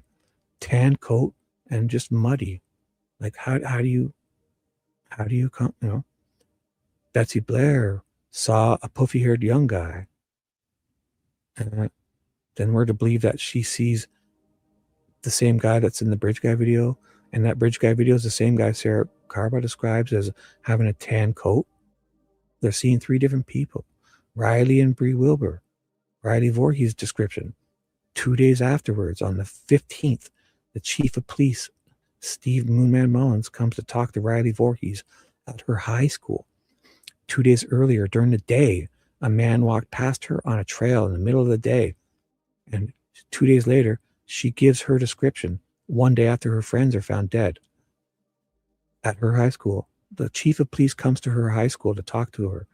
And her description is, the guy's got black boots, black pants, black hoodie, and a fucking black mask on with a big square jaw and longer, curlier hair coming out. He was like big and muscular. 2 days after this, a teen girl like Riley Voorhees walks past this guy on the creek and she's getting it that wrong. And Bree Wilbur was with Riley, and Bree Wilbur's description wasn't even close. I mean, what do you do with all this? I don't know. None of this is evidence. None of it. Oh, fucking fairy tale. So, either way, who knows what the time are, right? Because, Richard Allen told Doolin exactly the time, right? But now Doolin has it on tape. Doolin recorded it. All we got to do is Doolin play the tape. What did he say? Why do we need his narrative 5 years later? He's going to get it wrong. Like, imagine you go talk to the cops 5 years, 2 days after something happens, right? And then 5 years later, they say, ooh, we lost that recording. We wrote it down, what we thought you said. Can you please tell us again what you did what? No, assholes. You find the damn tape and play what we said. So how? I mean, Richard Allen 5 years later doesn't have the same phone. Well, fucking Doolin 2 days after was holding that fucking phone in his hand. at the Save-A-Lot, he took the battery, he handed the phone to Doolin. Doolin took the battery off and was writing down the IMEI numbers and all that.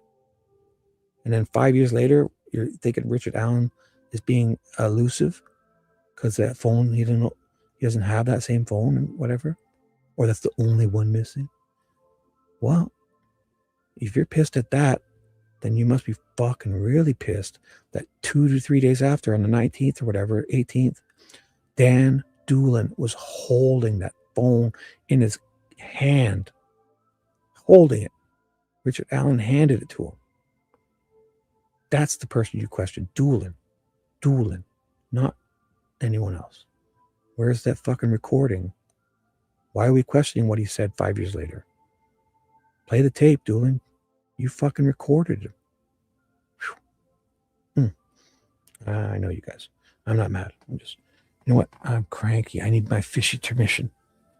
Maybe I'll just take a coffee break and go for a quick pee break. Let me see. What do we got? Let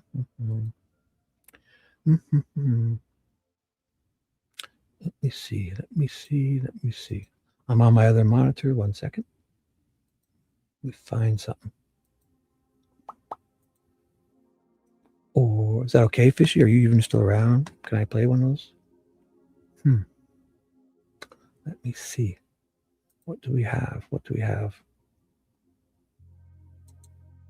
I'm just checking. I'm going to try to find a quick little thingy. I think she is okay with that. I'll play the one again. That was a good one last night. Which one was it? Here we go. Let me see. Oh, you guys look at this. Oh, what happened there? Okay, there we go. Which one was it? So what are we talking about today? We're talking about Dr. Polly Wescott, confessions, Westville, psychology stuff. Any psychology stuff here? Too long. Oh, 17 minutes. Eric Williams interview with Unsolved. That's not bad, but too long. Fog. This was good. The fog reveal. Missing pieces. This is a good time. Which one was that? Missing pieces. Fails. No. Innocent. Guilty beyond reason. No, this was a better one. The confession stuff. But so, solitary confinement. Maybe. Let's take a look at this one. It's long. I won't play it all, but maybe I'll play the first part of it, and then I could play it a little bit later, maybe to take another break. Wonder if Fishy's okay with that. The Delphi solitary confinement confessions. Oh my goodness, that's definitely on topic. Warrants, geolocations, too short, geofencing. Holman, blah, blah. Oh, sketches. Jerry Holman.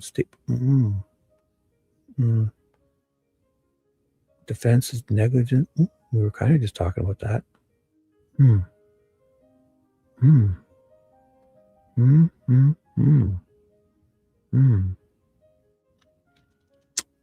Interesting bits from nope.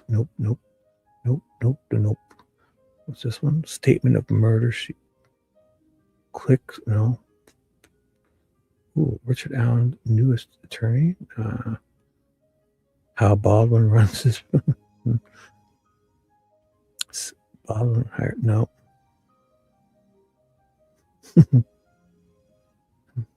Just checking here, guys. I'm going to take a quick break.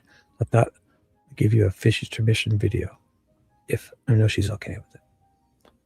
So, additional Frank's filings by the defense. That's not bad, eh? Because, I mean, basically, I'm going to watch that.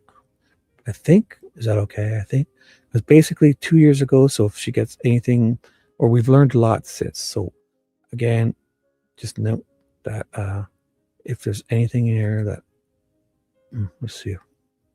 Oh, this fucking guy.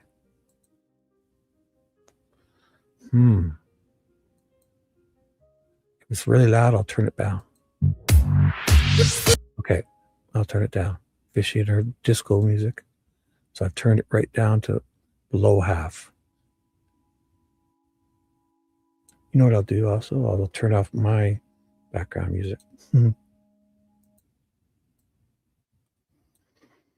Let's see.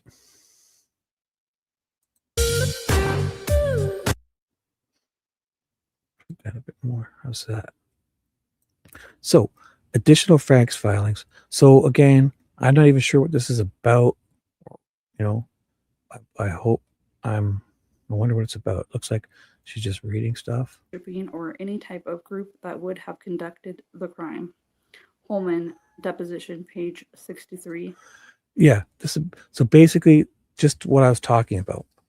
So this was a long time ago, so things have changed or we've learned stuff since, or some of this evidence we do have now we didn't have then. So, but just know that Fishy made this. Look at this. I give her a like. She made this October 3rd of 2023. So boom, man, that's a long time ago. 2023, October 3rd. That's when all this shit was dropping. The Frank stuff and all that additional stuff. This right here is when Odin was coming in. The photo leaks were being investigated and everything was going down. October 3rd of 2023 is Holman has just found Turco again after lying about him or her. Oh my God, so much is popping off here.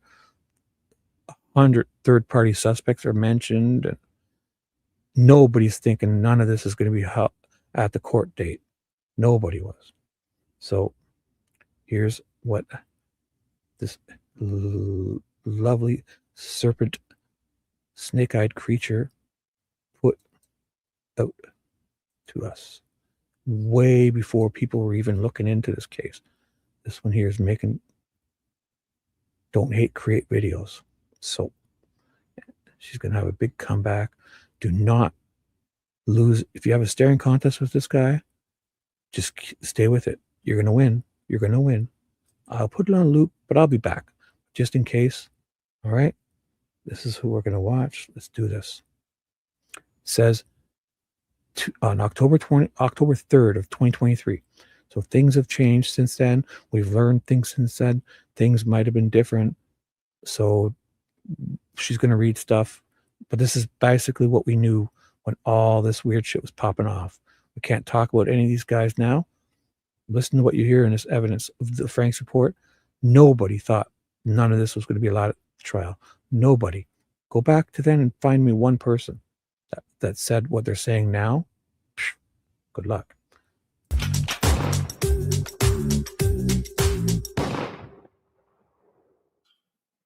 It's an additional filing for the Franks motion. And it says, come now the accused Richard Allen by and through counsel Andrew Baldwin and Brad Rosie, and files the following additional information to supplement the Franks motion and memorandum previously filed in this court on October 18th, 2023. In support of said notice, the defense states the following. 1. That on September 18th, 2023, the defense filed its motion for Frank's hearing, as well as a memorandum in support of said motion. 2. That since filing that motion, the defense has received new discovery that strongly supports the defense's belief that Tony Liggett and Unified Command attempted to conceal from Judge Diener, and has since even attempted to hide from the defense, that evidence supports that those practicing Odinism were the murderers of Abby and Libby. Specifically, Tony Liggett swore under oath at his August 8th, 2023 deposition that a Purdue professor did not believe that the sticks found on Abby and Libby's bodies consisted of runes. Liggett Depot, pages 74 through 77.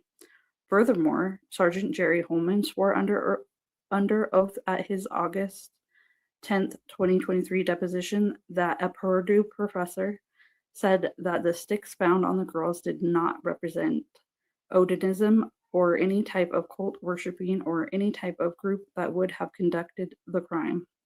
Holman, deposition, page 63, lines 10 through 20. 5. Because of the findings of this Purdue professor, the Unified Command claimed to have essentially abandoned the Odinism aspect of the investigation into the murders of Abby and Libby. 6. In response to the defense's request to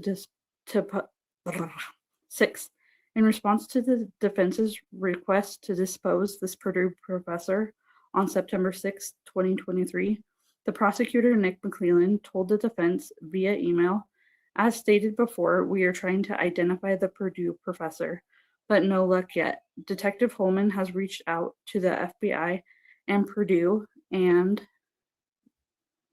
has not gotten a response yet. We will continue our endeavors, but may not be able to identify him or her." 7. However, on September 19th, 2023, the day after the Franks memorandum was filed, where it was revealed that the Purdue professor was missing, miraculously, Jerry Holman found the professor, whose name is Jeffrey Turco, and interviewed him. 8. However, in the interview, Jerry Holman apologized to Turco for the 3 to 4 weeks that it took him, Holman, to sit down and talk with Turco. 9.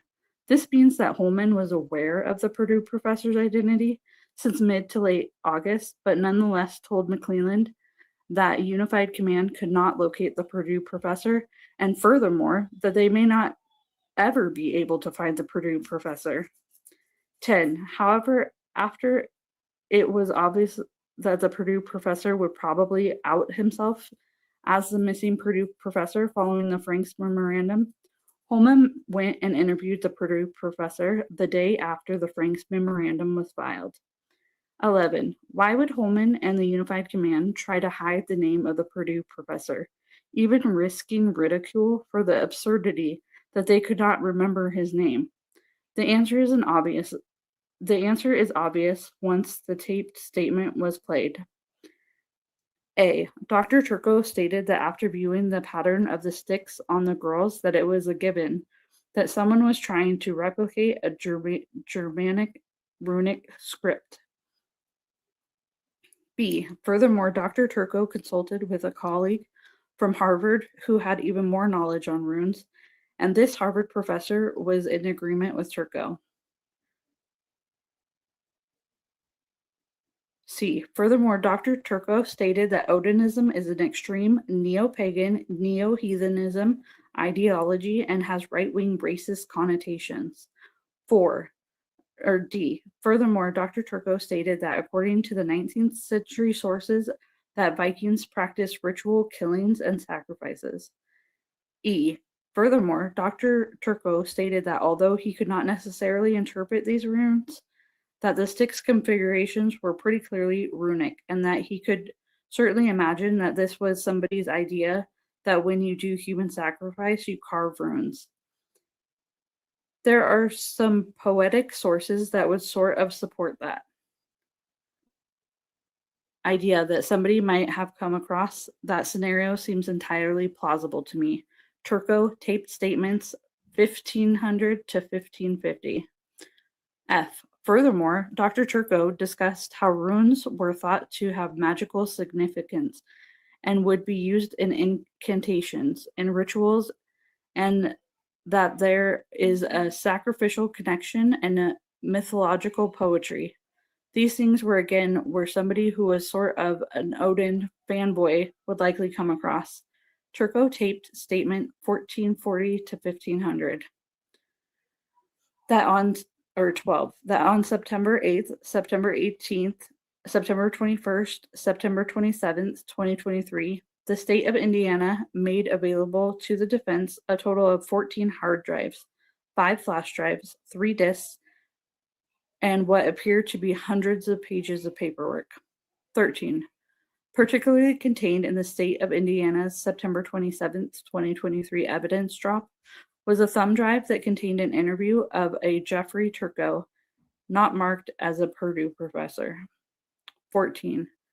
It seemed apparent by the timing of the events that Tony Liggett and Unified Command knew the Purdue professor's name and wanted to hide his name and his findings from the defense, as Turco's conclusions supported the statements. Therefore, apparently, in what seems like a complicated harebrained scheme, Holman and Liggett decided to claim that they did not know the professor's name, hoping that this would put an end to the defense looking into the Purdue professor. However, once the memorandum made it clear that the Purdue professor would certainly be found at some point in time, it took Holman one day to locate Dr. Turco and interview him about his findings of 2017. 15. Again, Franks requires a preliminary finding that law enforcement has acted intentionally or with reckless disregard for the truth when being accused of concealing evidence from the judge who signed the warrant.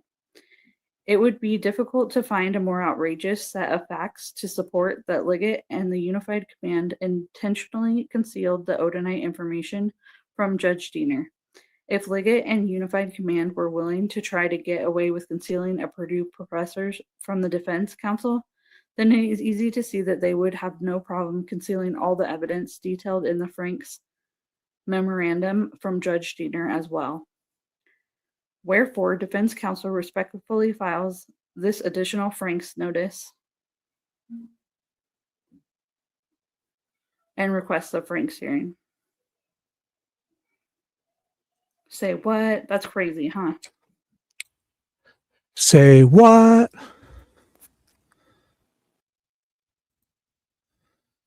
Oh, let me do it for you. Bye. Why did I choose that one? Because I was just ranting about that exact thing. Because we were talking about it just before. It was perfect. It was perfect. Here, stare at this guy for a bit. Tell him. Look into his eyes. Well, we were, where was it? Just beforehand, Chester asked a great question. We were kind of just, where did I ramble on? Oh, you can't. I don't think the defense was, but I also think Gull had them nervous. But yeah, because that's kind of what we were kind of just talking about with, it was, I think, yeah, these two. Do you think the defense was, oh, right. When Chester asked if we thought the defense wasn't aggressive enough, I thought they weren't diligent enough. And all the stuff they let them get into this case about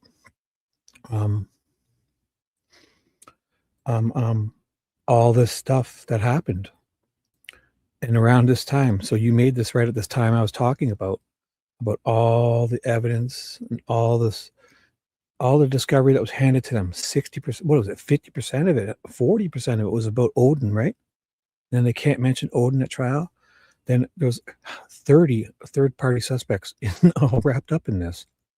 5 or 10 of them are really not just persons of interest. All the exculpatory evidence, everything lost, and everything. I just said at this time, when all this stuff dropped, this Frank stuff dropped, you were there. You did a video about it. Jerry Holman lying in a sworn affidavit about this idiot, and then what he lied about what Turco said, couldn't get a hold of him, said he said things in the alternative, obfuscated his whole fucking him or her, how to get a hold of him. And then he did that in the beginning and then cleared this guy. This guy is the exact guy that Turco's describing. An Odin fanboy. With fucking meth-induced psychosis, LARPing in the woods. Oh, Jerry lies about what Turco said and everything in the beginning and then clears this guy.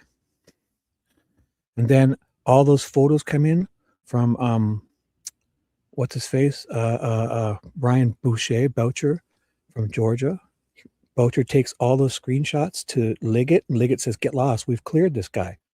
And he's like, instead of him disappearing and walking off like many people probably did, you know, he takes him to an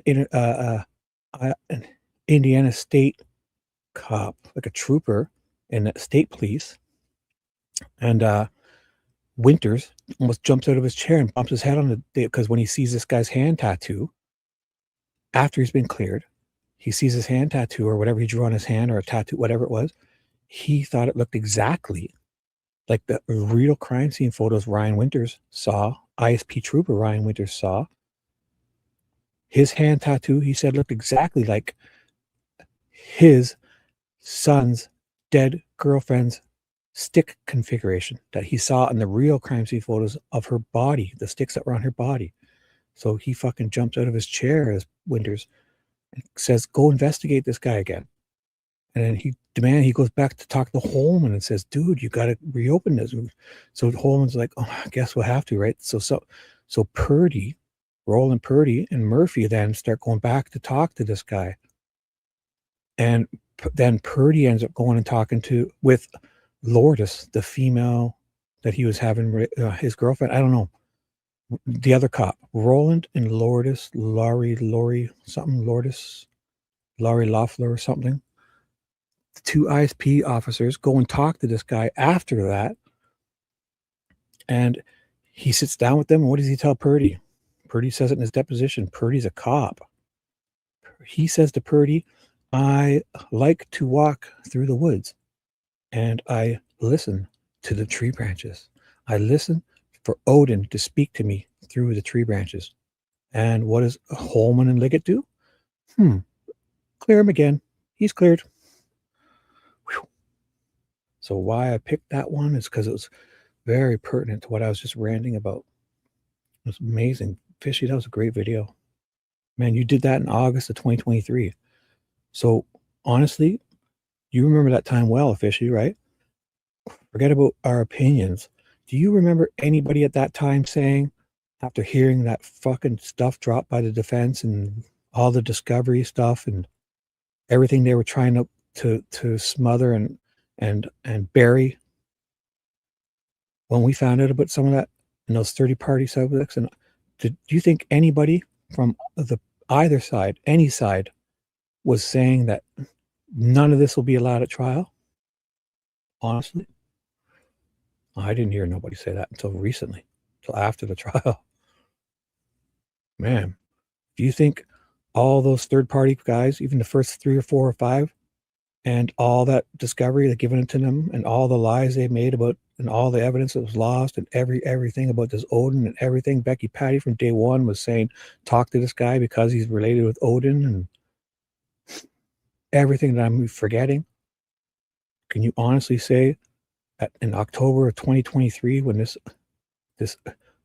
amazing unhater, great creator was making this on October 3rd of 2023, around that same time, when those fucking photos that were already out there being leaked supposedly, and there was tons of other photos being leaked, and there was all this other shit that was leaked, and people are going nuts at this time.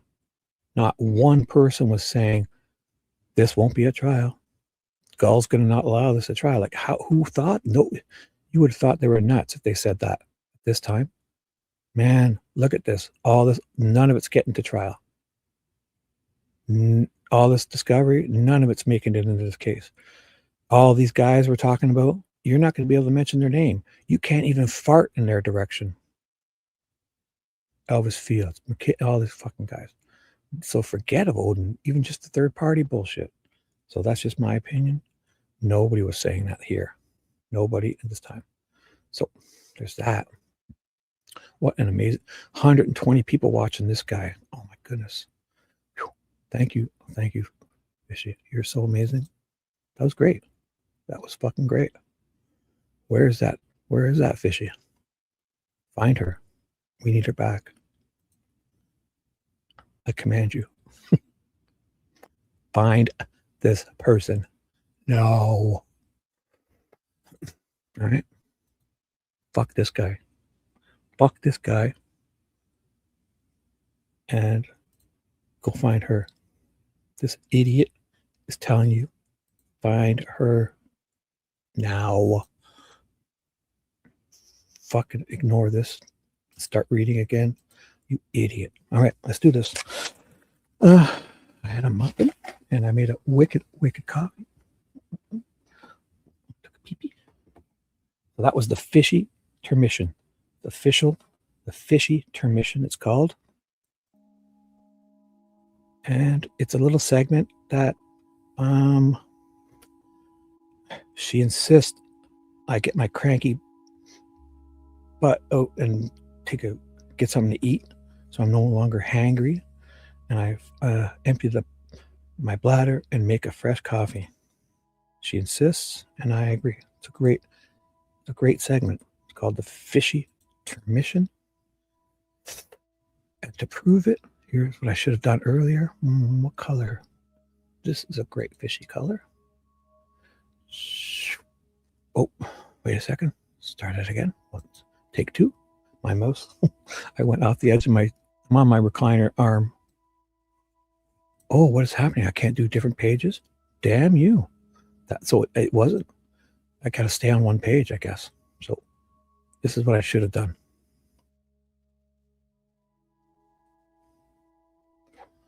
This is the fishy intermission. I should have did this. And she's got snake eyes. Right? So they're like wicked snake eyes. But she's smiling. And I get to go, I get to go for a tinkle. She's taking a tinkle. There we go.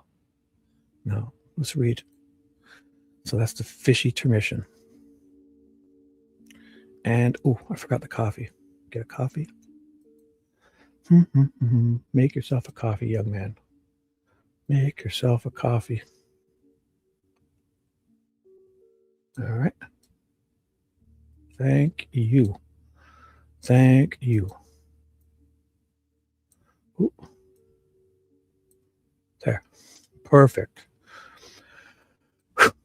The fishy intermission pee break is official. Look, there we go. Boom. There. Perfect. There's the thumbnail for the next show. Oh gosh. All right, let's get serious. So, cross-exam, right? I stopped. Did you actually have confession statements to Walla? No. Where did I stop? Jeepers. Here's me farting around. I must have read, yeah. So disorganized speech is just one system. Like, so it's the same that makes. This sounds good. And what does disorganized speech tell us? Who's asking this again? This is Diener, right? Yeah, Cross Diener. And what does disorganized speech tell us with relationship to psychosis? Dr. Polly Wescott. So disorganized speech is just one symptom that can be seen in psychosis. There are many other symptoms of psychosis, but it means that someone's not able to as well put together like multiple sentences at the same time that make sense, that follow kind of a logical order.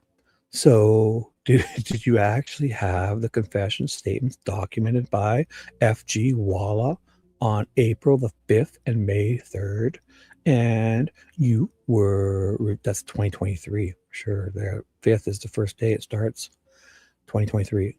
4th is when he's put on suicide watch, 2023, when you were reviewing all of the records in preparing your report. Yes. And in your report, you summarized a lot of information that you considered. Is that fair to say? Tinkle, tinkle, little star. Yes. How did you decide what you would summarize and include in your report and what you would not summarize and include? Ooh, 1 second. Sorry, guys. 1 second.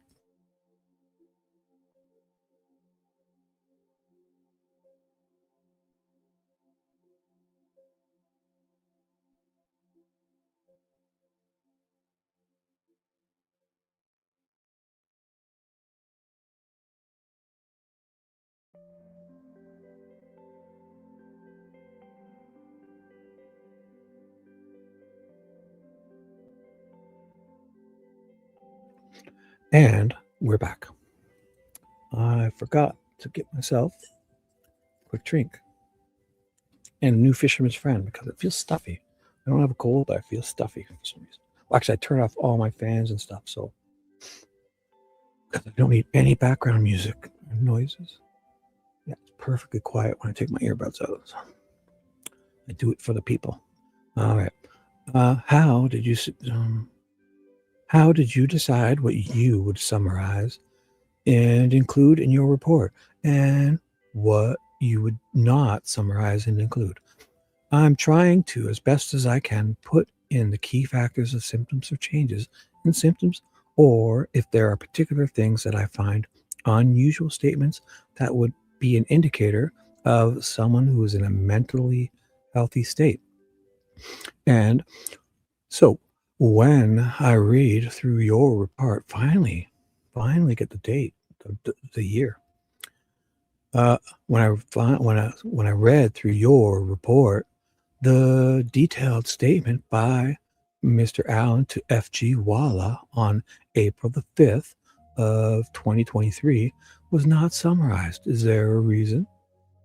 Well, I think you're talking about, I'd have to go back through the dates to look. I think you're talking about what we were mentioning before, that it was something that is in F.G. Walla's writing. There weren't quotes around it saying that this is exactly what he was saying at that point in time. Right. And then she watches the video and it doesn't match. So that's what I remember. I think.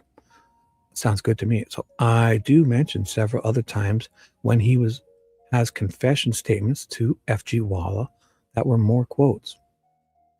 So the April the 5th one was not included. Then I turned to May 3rd, and your entries from May the 3rd appear on page 71 for your reference. And on this particular date, he makes another detailed statement about his particular in participation in the crime, and yet you have 3 entries from May the 3rd, and none include those detailed statements. So did you not find them relevant to your assessment? Judge, I'm going to object to the form of the question. Miss Diener is inserting facts that are not part of the testimony today. Judge, she testified. It's facts, not in evidence.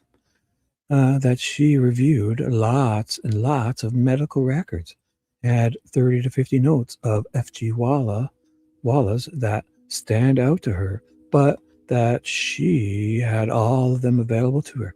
And I'm just asking why that particular note of interest is not in her report. Overruled. Thank you. Thank you for overruling me. Why do you say thank you every time? You must be saying that sarcastically, like, thank you. Thank you for fucking overruling me. Must be that. Must be right.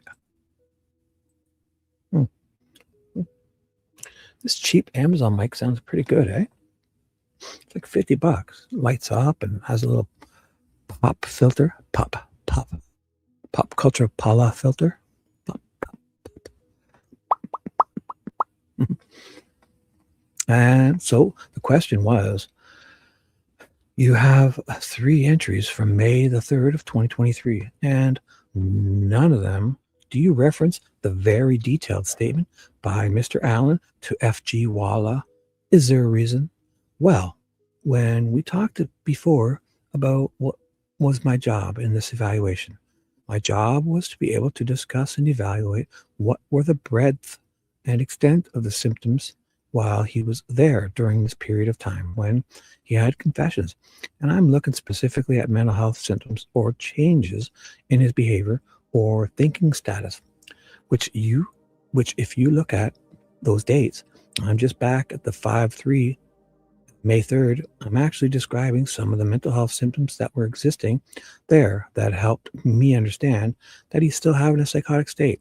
Right. Because Wall is saying that she does all this 4 thing, like time, place, and date, and to make sure that he's of sound mind, right?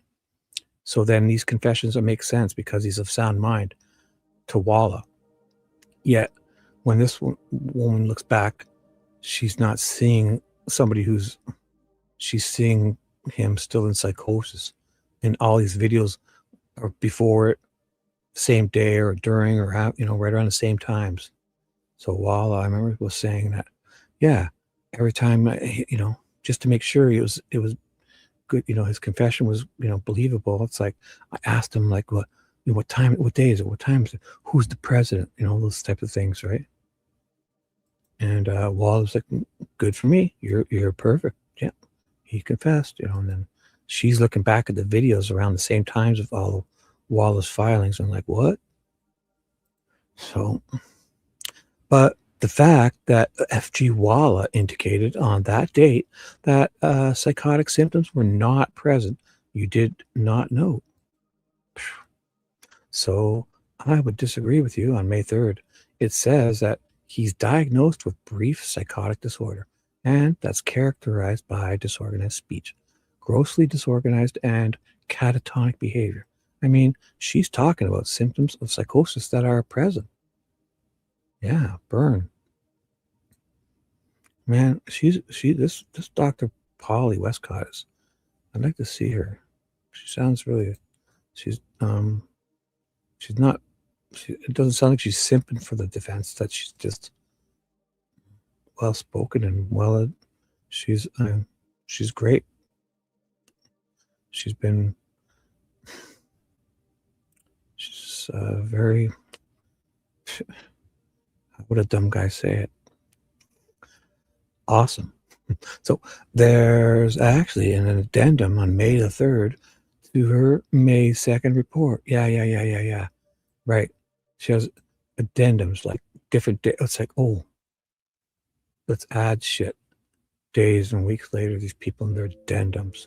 Imagine you could hand in a report of somebody, right? What you thought, like your assessment of somebody. And then to the next day, weeks later, just, oh, I'd like to add this. What?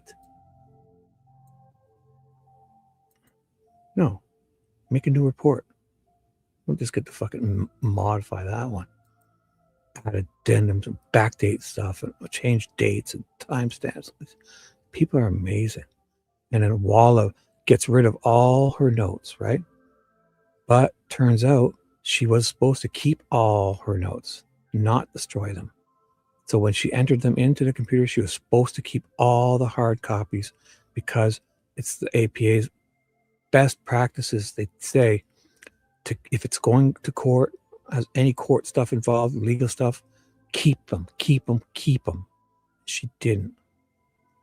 Do you think she's talking to Richard Allen, thinking how many court dates he has had and how many he's going to, and he's a pretrial detainee.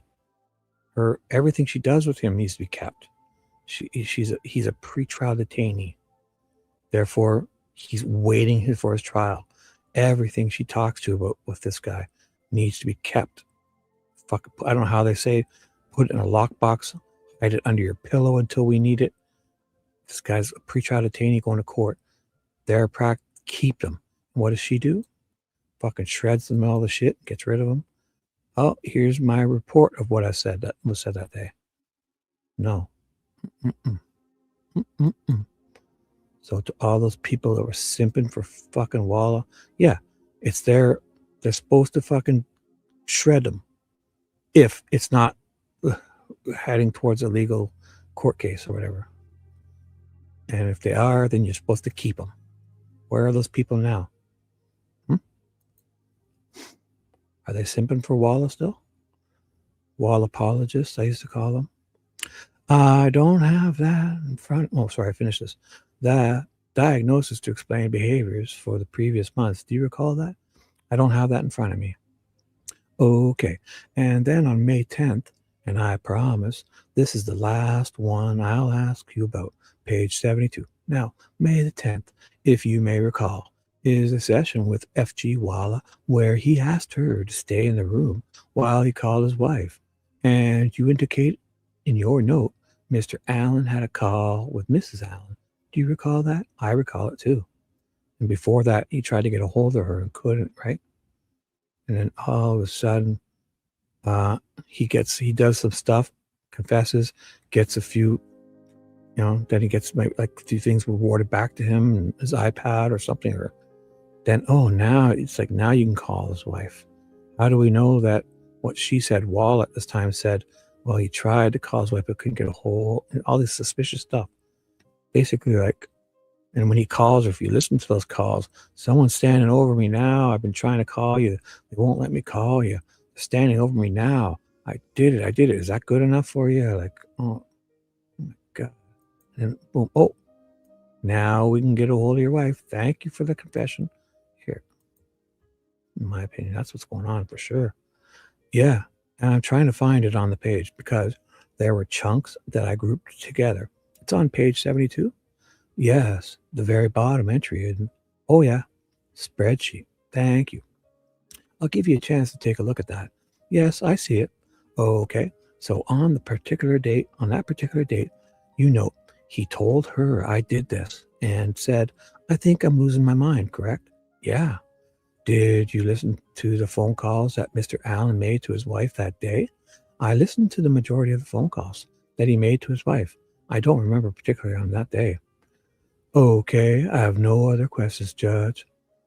Mr. Rotzi, I have no further questions. I'm sorry. I have no further questions. Okay, thank you. Does anybody on the jury have any questions for the good doctor? All right. Would counsel approach sidebar with a bunch of questions? Sidebars are always to just let's see what questions are good or not. Gull's going to read them. Question number 1. What is the difference between your diagnosis and insanity? That's more illegal. Well, but you didn't raise an insanity. I don't think we can go there. Defense, you never raised an insanity defense. Yeah, I'd have to raise that. You can ask that. You can ask that. You can't ask that, sorry. So no, they get rid of that question. Are breakdowns in mental function spontaneous and more violent when a slow decline in mental health over time? Can you read that again? I'm sorry. Are breakdowns in mental function spontaneous and more violent than a slow decline in mental health over time? I'm not sure what to do with that one. Yeah, I don't care. I don't care either. If you don't want to ask it, I'm good with it. Okay. So I guess I get rid of that one, right? Yeah, seems a little bit inaudible. Next question. What is the difference between delusions and hallucinations? Oh, that's fine. That's a good one. Next question. Do religious beliefs affect perception or acceptance of mental health issues? Ooh. We didn't talk about religion. Yeah, I don't think that's... Nah. I don't think we... Nah. Can't tie those two together. Wow. Is the full moon something? Well, I don't know what's going on here. Something happened here. Gull was like, wow. Wait. So I don't think we can tie those two together, Dieter says. And Gull's like, wow. And Rosie's like, it's the full... Oh, right. It's the full moon. Like, as this... Dieter's like, full moon something? Oh, man. Guess they're probably kind of joking around a bit too. So. Next question. Can objective testing be interpreted multiple ways? Yeah, that's fine. I'm fine with that. Yeah. Next question.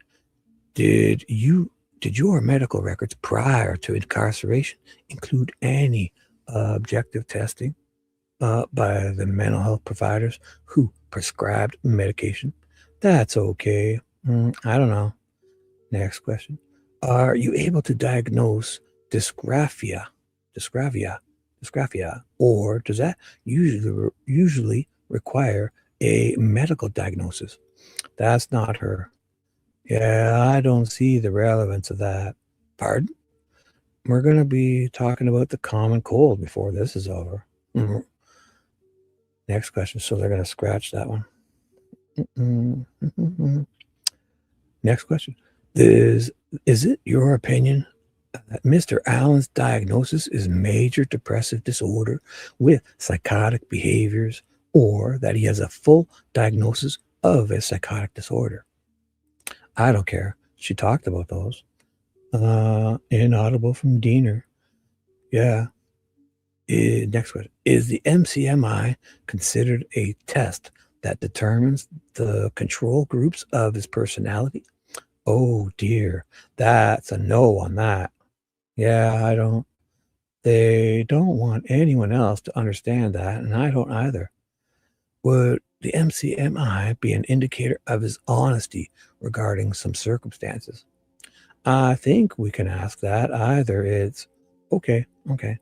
We can't ask the witness that, so why would we ask if he tells us that? Okay. Ooh. Well, it kind of goes to the ultimate issue. Ultimate? Yeah. Question? It's a good question. I'd be asking that question if I were them. That's what they're here for, right? Does he understand right and wrong? I'm okay with. But wait a minute. I think that's the same as the last, right? We already asked. It'd tend to belabor. Well, would the test be inaudible? Well, they're wondering about the test. The test. Yeah, I know. But it's kind of just the ultimate issue. I guess my contention is it's such a broad question. So no, I'd say that's a no. Well, because, yeah, but then you get into the insanity defense where, yeah, they're going in. Makes sense. Yeah. In an early on interview with Richard Allen and the police officer, Mr. Allen became confrontational and defensive. So this is the October 2022, the second one. Okay.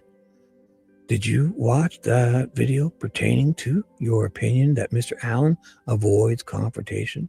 Very good question. Yeah. So do I just ask, did you review videotapes of his interviews?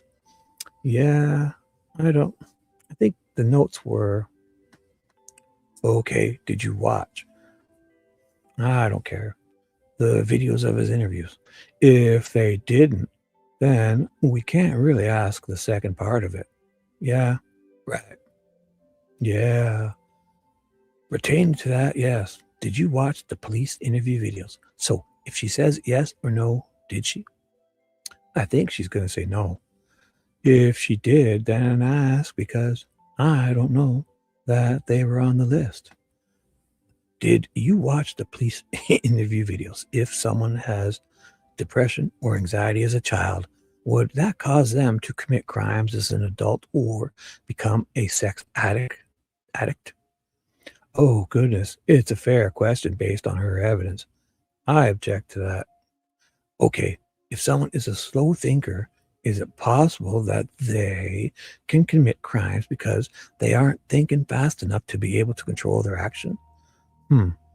That's not what? Oh, she talked about, yeah, his cognitive abilities during. She said slow cognitive abilities. Yeah, I think that's a wild assumption, probably. Just seems too general. It seems as slow as you can claim him to be. Well, because she was talking about him being a slow thinker as a result of his incarceration. I don't think, not at that time he was. She did not talk about his prior. Right. There was nothing about anything prior. Yes, I agree. That'd be a typical TV question. Oh, that's a great way to put it. A TV question. I like that. Oh. A TV question. Like somebody who's watching too much television. Yeah. You said that Mr. Allen had fears of leaving his room because of threats throughout the prison. If Mr. Allen has the common sense to be afraid of his safety, would he have common sense to fake his mental state? That's not a bad question. Fair question. Do you want me to put it in the context you said? Sure. Same context, and with your extensive background, do people with Mr. Allen's mental health history display physically violent behavior towards themselves or others? I don't think it's relevant because she's asking about other people. Well, she says him and his situation. That's kind of a character, but yeah, so no. And then we'll take a break after that. Let me just say that that's a very nice suit. Diener? Wow, these guys are like, getting along so too good. What's going on here? Rosie just fucking complimented her soup. And they're like, this party here it started. They were like having a little love fest. Or was it? Yeah, this whole TV thing. Because Gull's right along. Does she talk? No, there's nothing about prior. Yeah, I agree. That'd be a typical TV question an idiot would ask, who's watched too much TV. Oh, that's a great way to put it. A TV question. I like that. Well, it's the first time she's showed any bit of humanity. Her human side showed it here. My goodness. Man, it must be warming there. Her fucking heart has thawed a little bit today.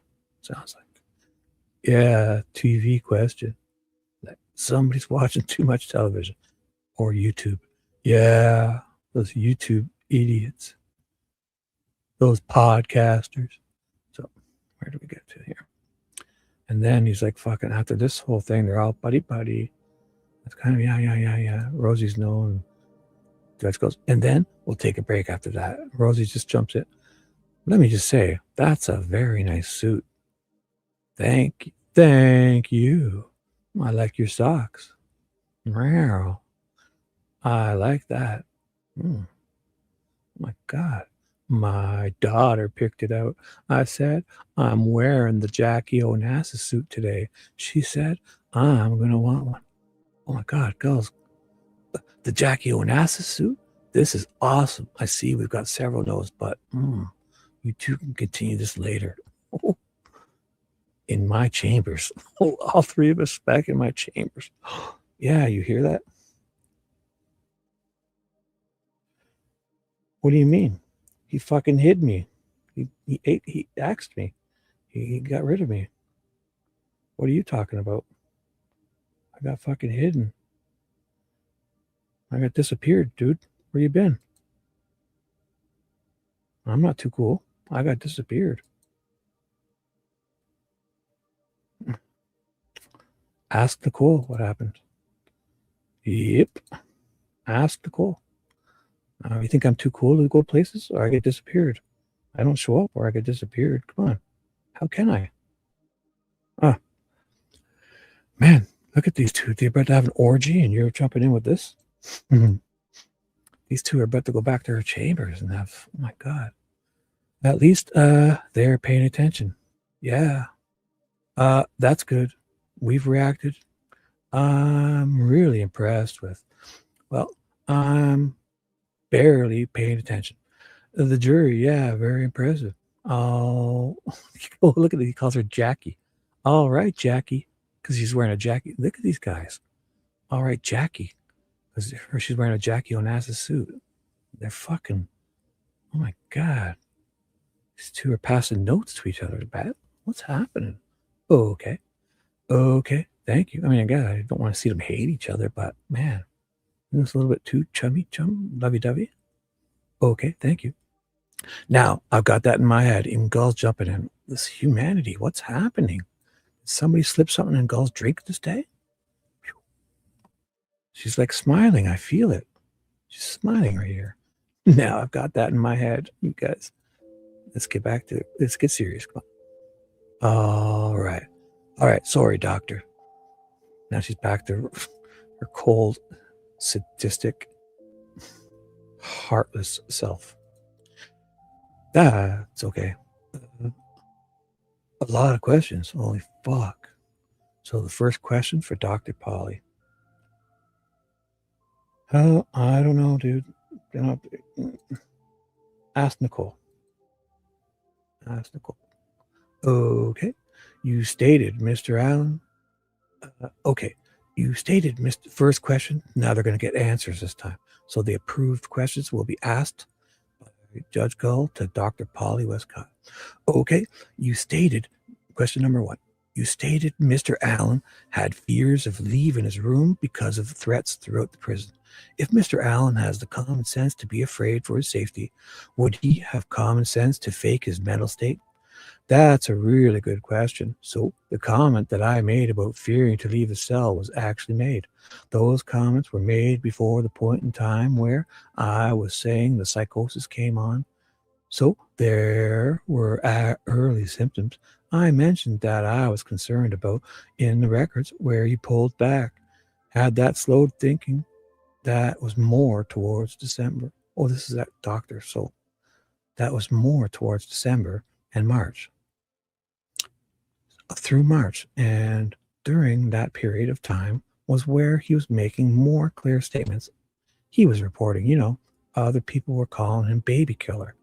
He was afraid because people were threatening his life, those kinds of things. They weren't statements that were made during that period of time, during psychosis time. Any follow-up, Mr. Razzi? Nope. Miss Diener? No other question. Next question by Gull. Juror question from Gull. If someone has depression or anxiety as a child, would that cause them to commit crimes as an adult? That's a great question. I feel I could give a whole lecture. It really depends. I mean, it's more about personality features than the presence of mental health issues. Plenty of people can commit murders that don't have mental health issues. People who commit murders also have mental health issues. If you're looking at just bare bones in terms of statistics and research, if you're looking at somebody who's more passive and they're more subdued and they're afraid of people, they're not usually looking at somebody who tends to be aggressive or hurtful. That's also consistent with things that I ask in my evaluation to try and understand the circumstance and how resilient they might be in a stressful situation. Mr. Rutzi? No. Miss Diener? I guess she says no. Oh, Diener is following up. Sorry. Diener follows up. So, knowing if Mr. Allen is capable of engaging in aggressive or threatening behavior would be relevant, would it not? Well, we're talking about in terms of his childhood behavior. No, as an adult. Well, I would say that those are questions that I ask. I would have to know if you're talking about aggressive behavior, if it was during a psychotic episode, and be different versus in his typical life when he was functioning fairly well. So your experience with him caused you to describe him as passive? I would say on his personality test, the objective personality test, there were components that look at whether he's passive or aggressive. And he tends to be more passive, which is also consistent when I'm asking questions to him, and also his wife about his history. And how does he interact with people? What was his life like growing up? He tends to be less confrontational and more passive and submissive. And so what if the aggressive or violent behavior is outside of a psychotic episode, but after incarceration? Can you reword the question? Yes. 1 second, sorry. The question is... Sorry. What if he's not in a psychotic state, but he's acting aggressively or threatening? I would want more information. Like, for example, I know he was aggressive towards himself during periods and of time, both before incarceration and also after incarceration in terms of hurting himself. That would be a different type of aggression than acting towards someone else. Okay, thank you. Next question from the jurors by Gull. Again, if someone has depression or anxiety as a child, would that cause them to become a sex addict? Oh my goodness. He did it himself. That's Nicole. I have no idea. So again, if someone has depression or anxiety as a child, would that cause them to become a sex addict as an adult? I wouldn't say that. I would necessarily equate those two things. No. Mr. Rosie? No questions. Miss Diener? No more questions. Next question. Mr. Allen was interviewed by the police in October of 2022. Did you watch the police interview on video? I did not. Any follow-up, Mr. Rosie? Nope. Miss Diener? No questions. Next one. Is it your opinion that Mr. Allen's diagnosis is major depressive disorder with psychotic behaviors, or that he has a full diagnosis of a psychotic disorder?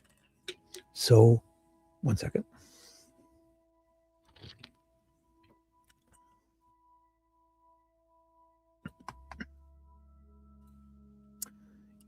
So, there are two very different things. Excuse me, sorry. I did one of those, I chugged my coffee, it was too hot. I did one of those squeaky burps. He has a diagnosis of major depressive disorder with psychosis. That means that he had major depression, and when that major depression gets to a severe level with external stressors or stressors in his environment, then he ends up having a psychosis. A psychotic disorder is something you typically think of more in what's called schizophrenia. So they're having a psychotic episode, and that's outside of the context of feeling really depressed. So they're having hallucinations and delusions, and the depression doesn't necessarily need to be there. Mr. Rosie? No questions. Miss Diener? Follow up by Diener. So would it be fair to say that someone who is psychotic has a lifelong diagnosis of a particular feature, whereas major depressive disorder with psychosis is a period in time?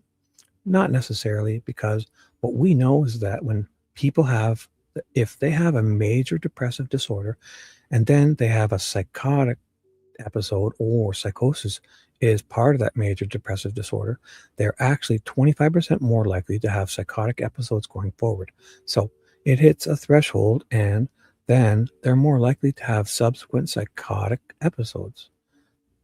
That they could have continual psychotic episodes if they hit a period of extra stress later in life too.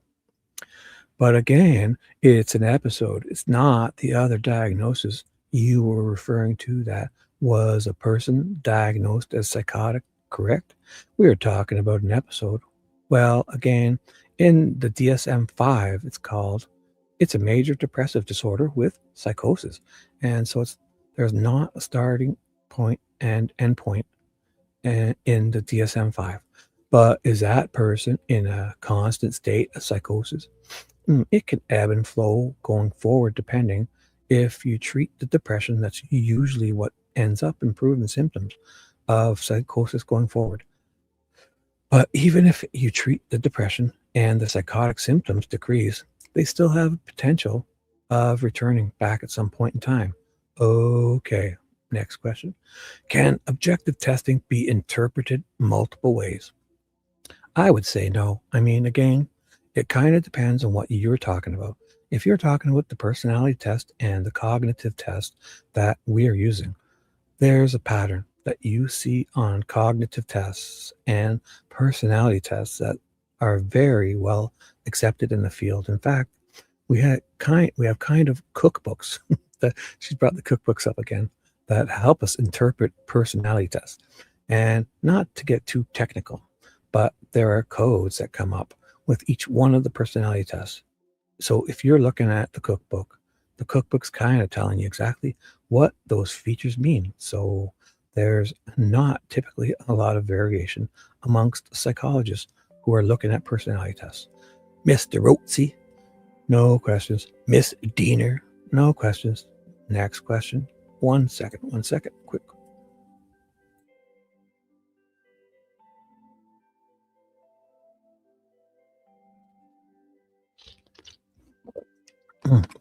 Perfect. What was I about to do? Oh, doctor. I want to see what she looks like. She sounds. I hope she's. I enjoy her. It's Dr. Polly. She's really well spoken. Dr. Polly Wescott, Richard Allen trial. Polly, close enough. Show me. Is this her? I should say that again. No, wait a second. Seemed like this was her here. Neuropsychologist, YouTube. Oh, WTR. I can watch this. Let's check her out.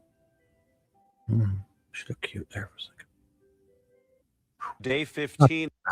Not that that matters. Oh. Whoa. Oh, does she have a rat tail? Oh, she's got. She's tight. She looks. She's young. She looks younger than I thought she would be. Let's see. Here she is. Quick little break. The neuropsychologist testifies about Richard Allen's mental health. This guy's got a squirrel on his head. Perfect squirrel, dude. Day 15 in the trial of the man accused of murdering Delphi teenagers Abby Williams and Libby German. This morning testimony has mainly focused on the mental health of the suspect, Richard Allen. WRTV's Caitlin Kendall is in Delphi. Day 15 in Delphi has centered around the defense's position from a neuropsychologist. Dr. Polly Wescott was first on the stand this morning. She testified to what she called as reviewing an enormous amount of information regarding Richard Allen's mental health history. You know what I'm seeing is like one of those library, like hot for teacher, like she lets that hair down. Did you see that? I'm not being a jerk, but right here, look, takes those glasses off, rips this jacket off, lets her hair down, and she's fucking like hot for teacher. Sorry, I'm just kidding. I kind of feel. Oh, good night, Paula. Sleep tight. Talk to you. Thanks for being here. You're amazing. Get your pop culture sleep and come here tomorrow with a great update. All right? Until you sleep well, young lady. Nighty night. Back to hot for teacher. Sorry. I'm getting hot for teacher vibes from her. Let's play that song. I'm hot for teacher. And then like yank this. She comes in like all like a librarian. This comes off. The glasses fly off. Contacts. Pulls her hair down. Gorgeous hair. Boom. Sorry. Just kidding. Not really. His mental health history and her opinion on his mental health condition.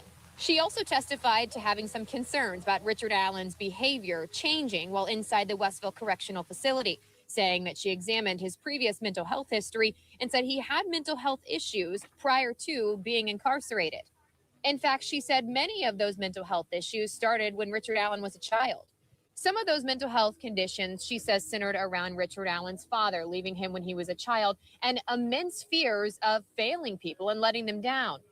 She also said she believes that Richard Allen has dependent personality disorder, meaning that he relies on others to help him have a better mental state.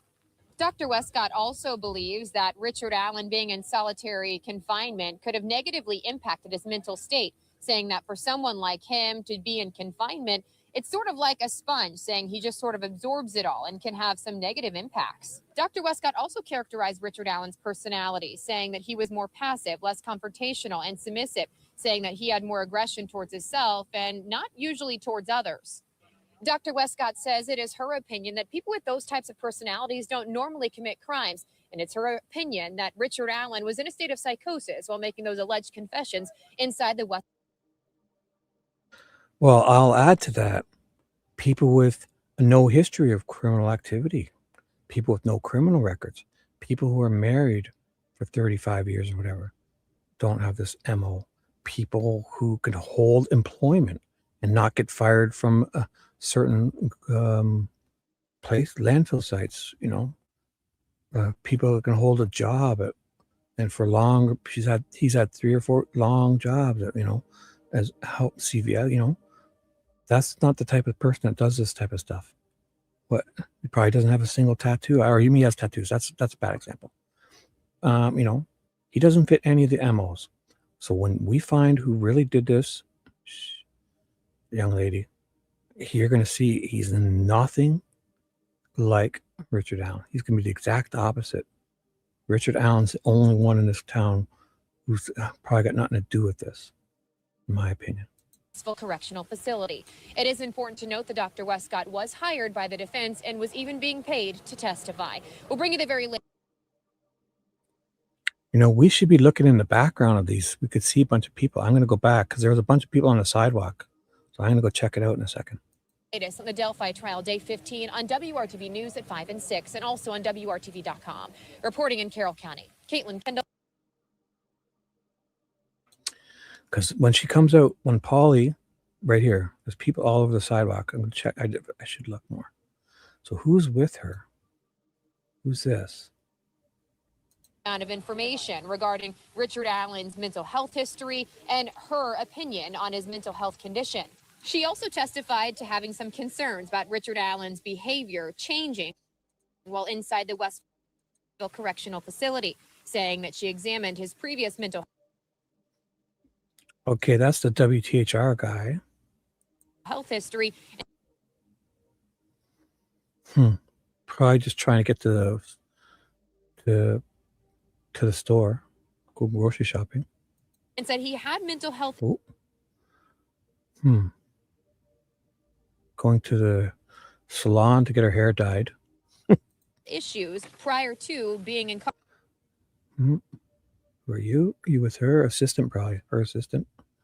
She's kind of, you can tell she's like, look at all these people, like, you know, you're pretending like it's not, like you're trying to have a normal conversation and talk to her, but they're both like, I mean, she did well. I think she did. I'm still reading her. She's doing great. I'm just in the middle. I'm telling you, when this hair comes down, I bet we have a whole other doctor. Whew. Oh God. Incarcerated. I feel it. In fact, she said, not to make light of that stuff, but let me put it on mute. And if I should check out any of the people that are outside and stuff. Look at this. Come on. Look at this look at these guys. They're fucking tasering this guy. Man, they could take his handcuffs off and give him brass knuckles, and they wouldn't need to worry about him. These guys. This idiot. Liggett. Right here, watch this other one. When he's standing there, they're helping him into this goddamn truck. Watch. You can't even, look at this fucking guy. You think he needs to taser him ever for anything? And I feel they put the smaller guys here too. They put in the smaller guys. Watch, he can't even get in this vehicle. They got to help him up. This guy, look at his fucking arms. You think this guy ready to go to war needs to taser him? Watch, they got to pick him up. He fucking fell. When he just stood there, when he sat in there, he didn't sit on the seat. He sits on the part where you stand. And they're picking him up. I mean, it's a big truck, obviously. Come on. Look at these people here. Fucking, they're worried. Dr. Polly. I'm hot for Polly.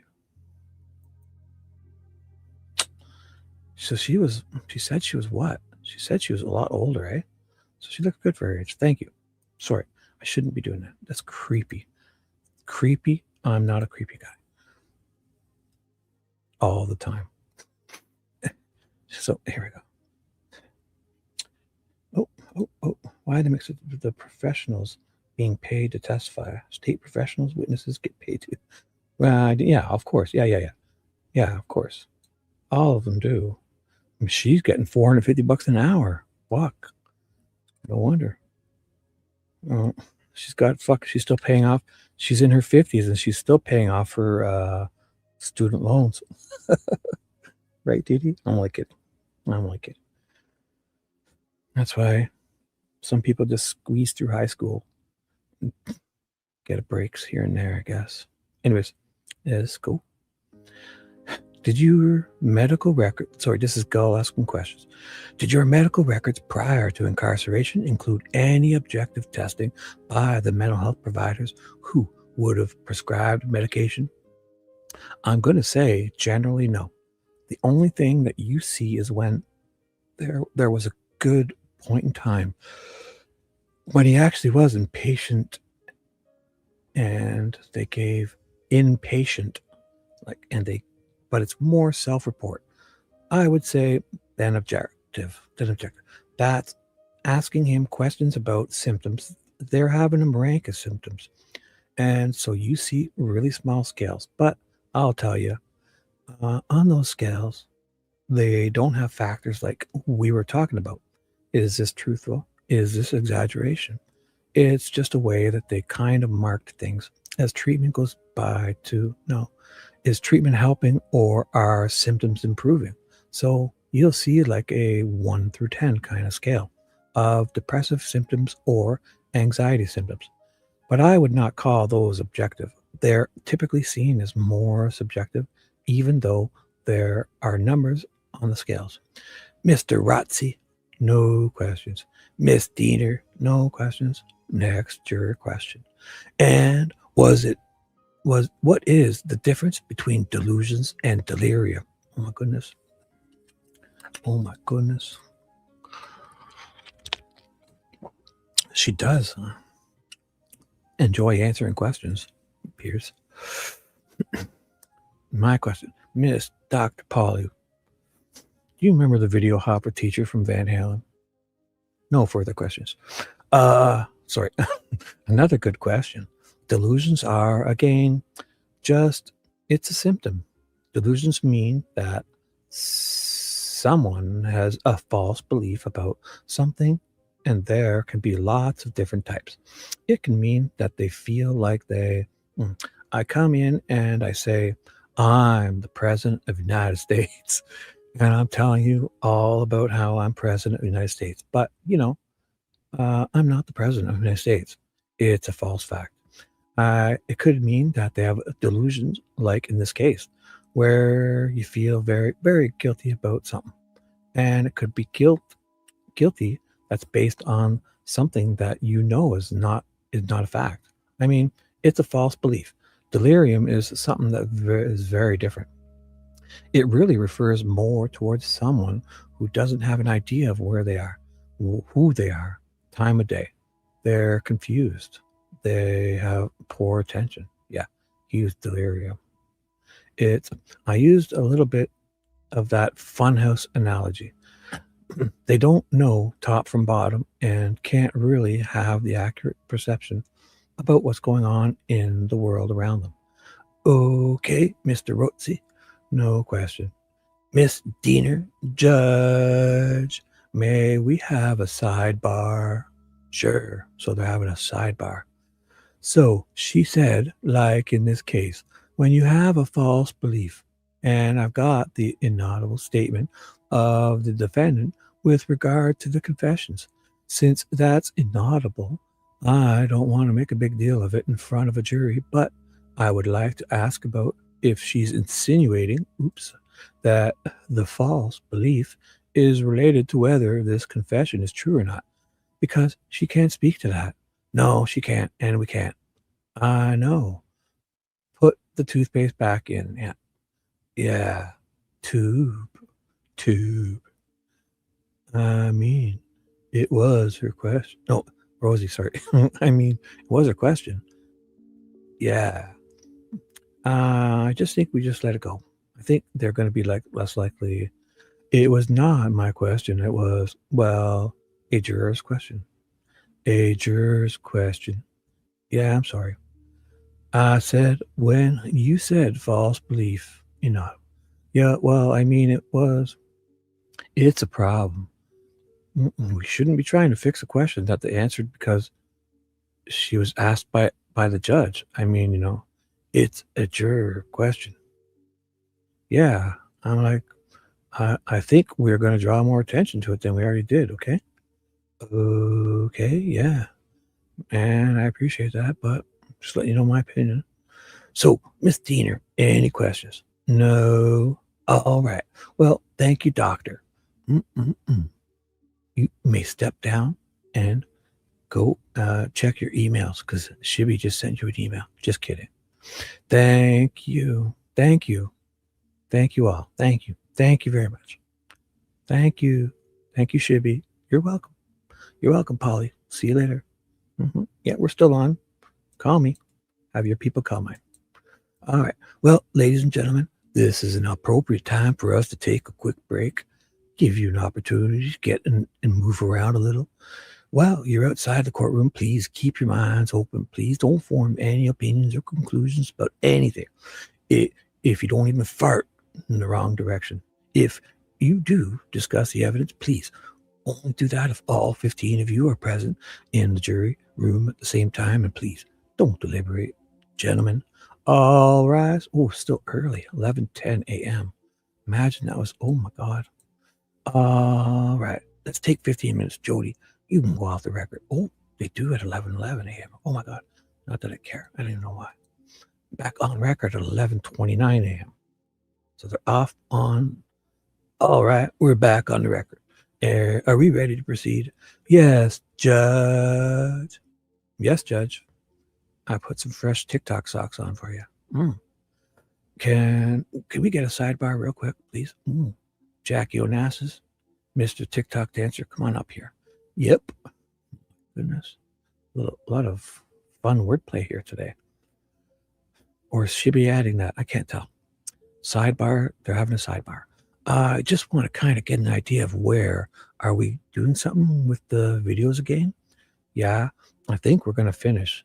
We condensed 20 hours down to an hour and a half. Oh, okay. And I'm going to click through that like I did the other day. So it's not an hour and a half. Oh, okay. That went faster. Okay, well, there are 6 members of the media clearly able to see your laptop, the screen of that. I appreciate that. I had to screen down because I was cognizant of that, and I actually had it turned a little bit. And I had to screen down. I was trying to not allow that to happen, but I didn't know. I heard about that a couple days ago, 2 days ago. So I'm sorry. I'm doing the best I can. I can't hardly see it because I've got it that way. So I'm doing the best I can. McClelland, I guess I've got an objection, but I didn't. I guess I don't. If you're sorry, 1 second. Need a drink for some reason.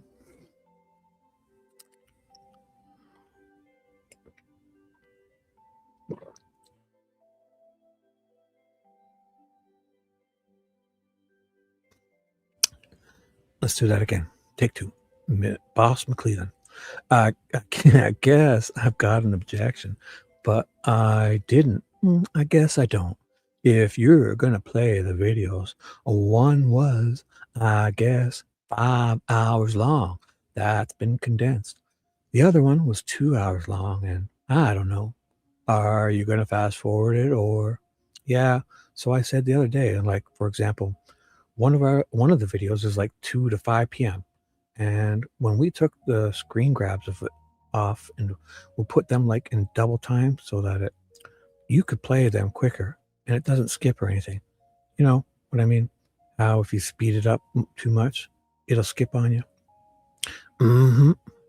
So we are trying to fight that battle, but we were able to accomplish that. And so I plan on handling this exactly the way I did the other day.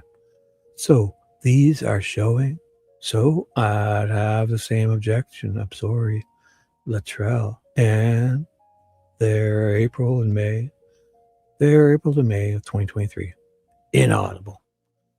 Yeah, they're in cells.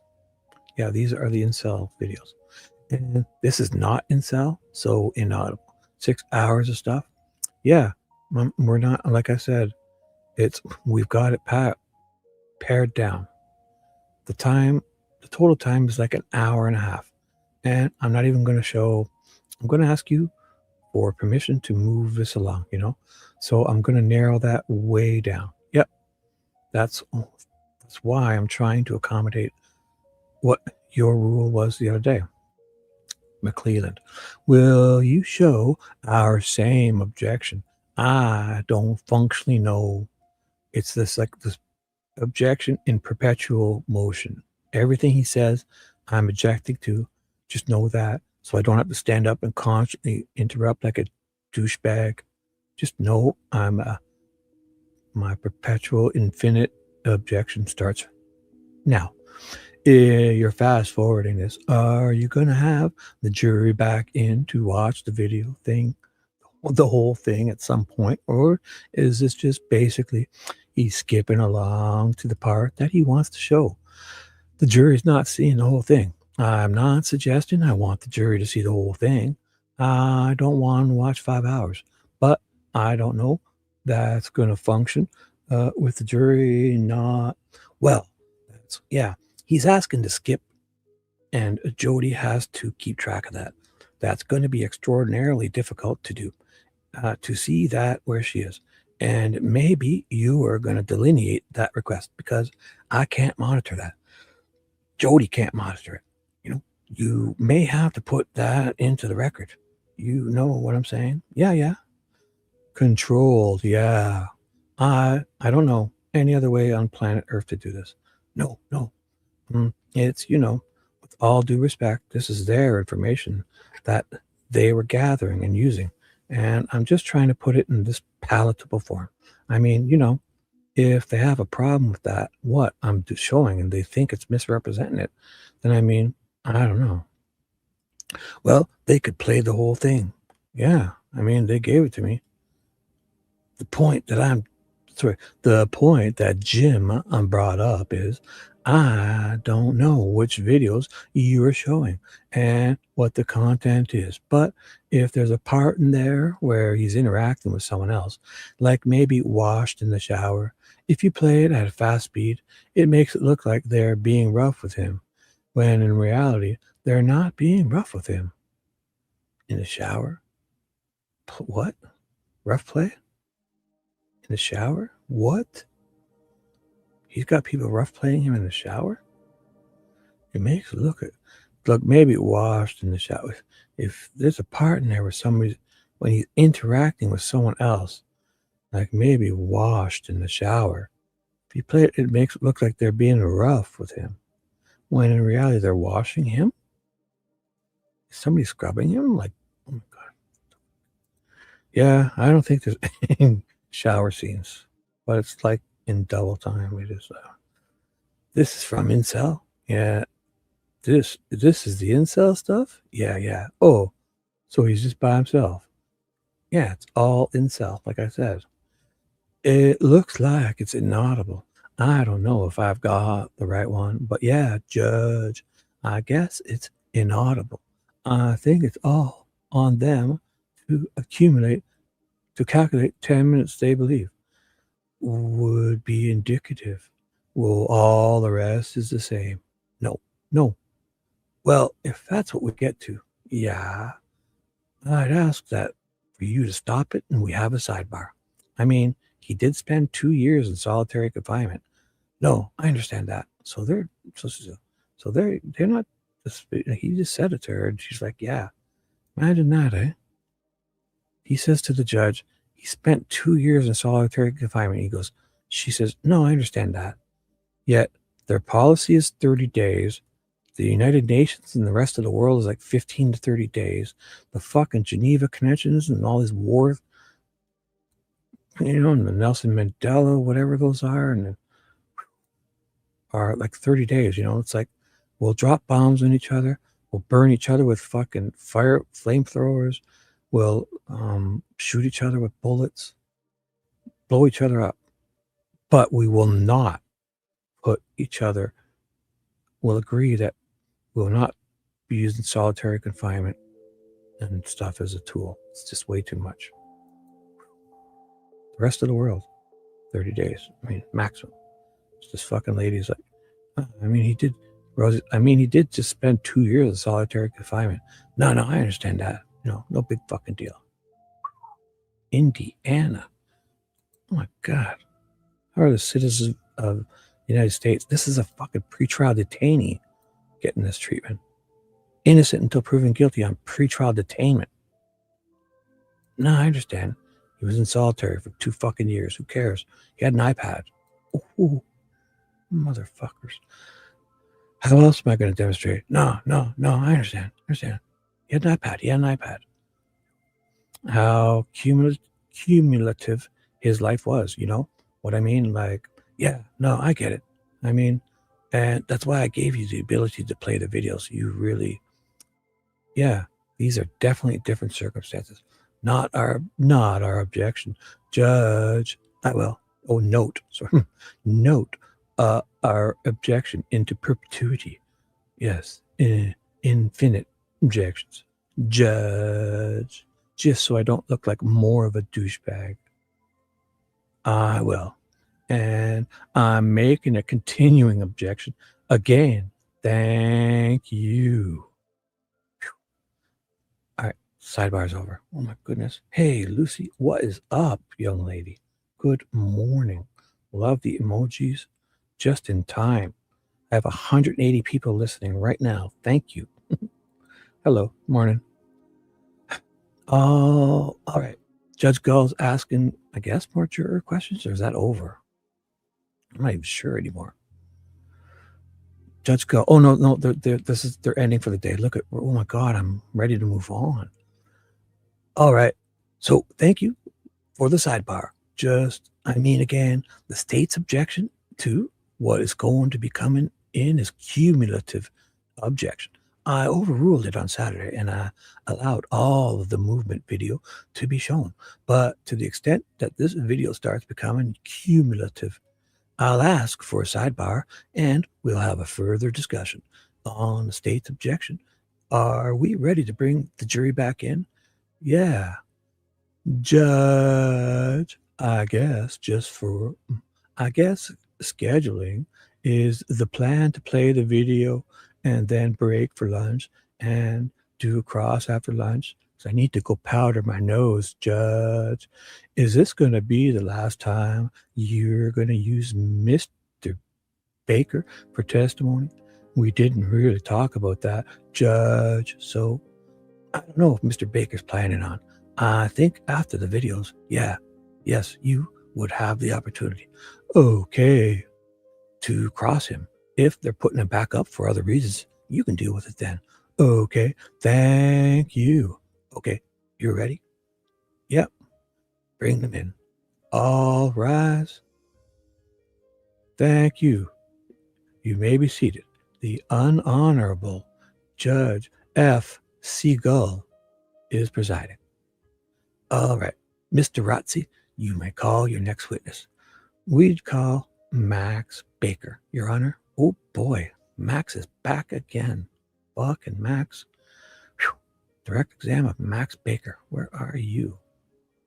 So I will save this in my folder because I've made some really cool drawings on this fish and stuff. So I save this and I rewrite over it in the right folder. Kaboom. Yes, I've made such important changes. I drew a fish and a couple letters on that one. Got to keep that. So I shut this down now. Dr. Polly, hot for teacher. Check it out. This is Dr. Polly Wescott. One last time. Oh.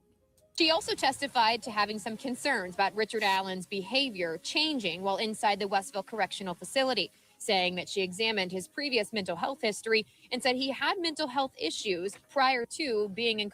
There we go.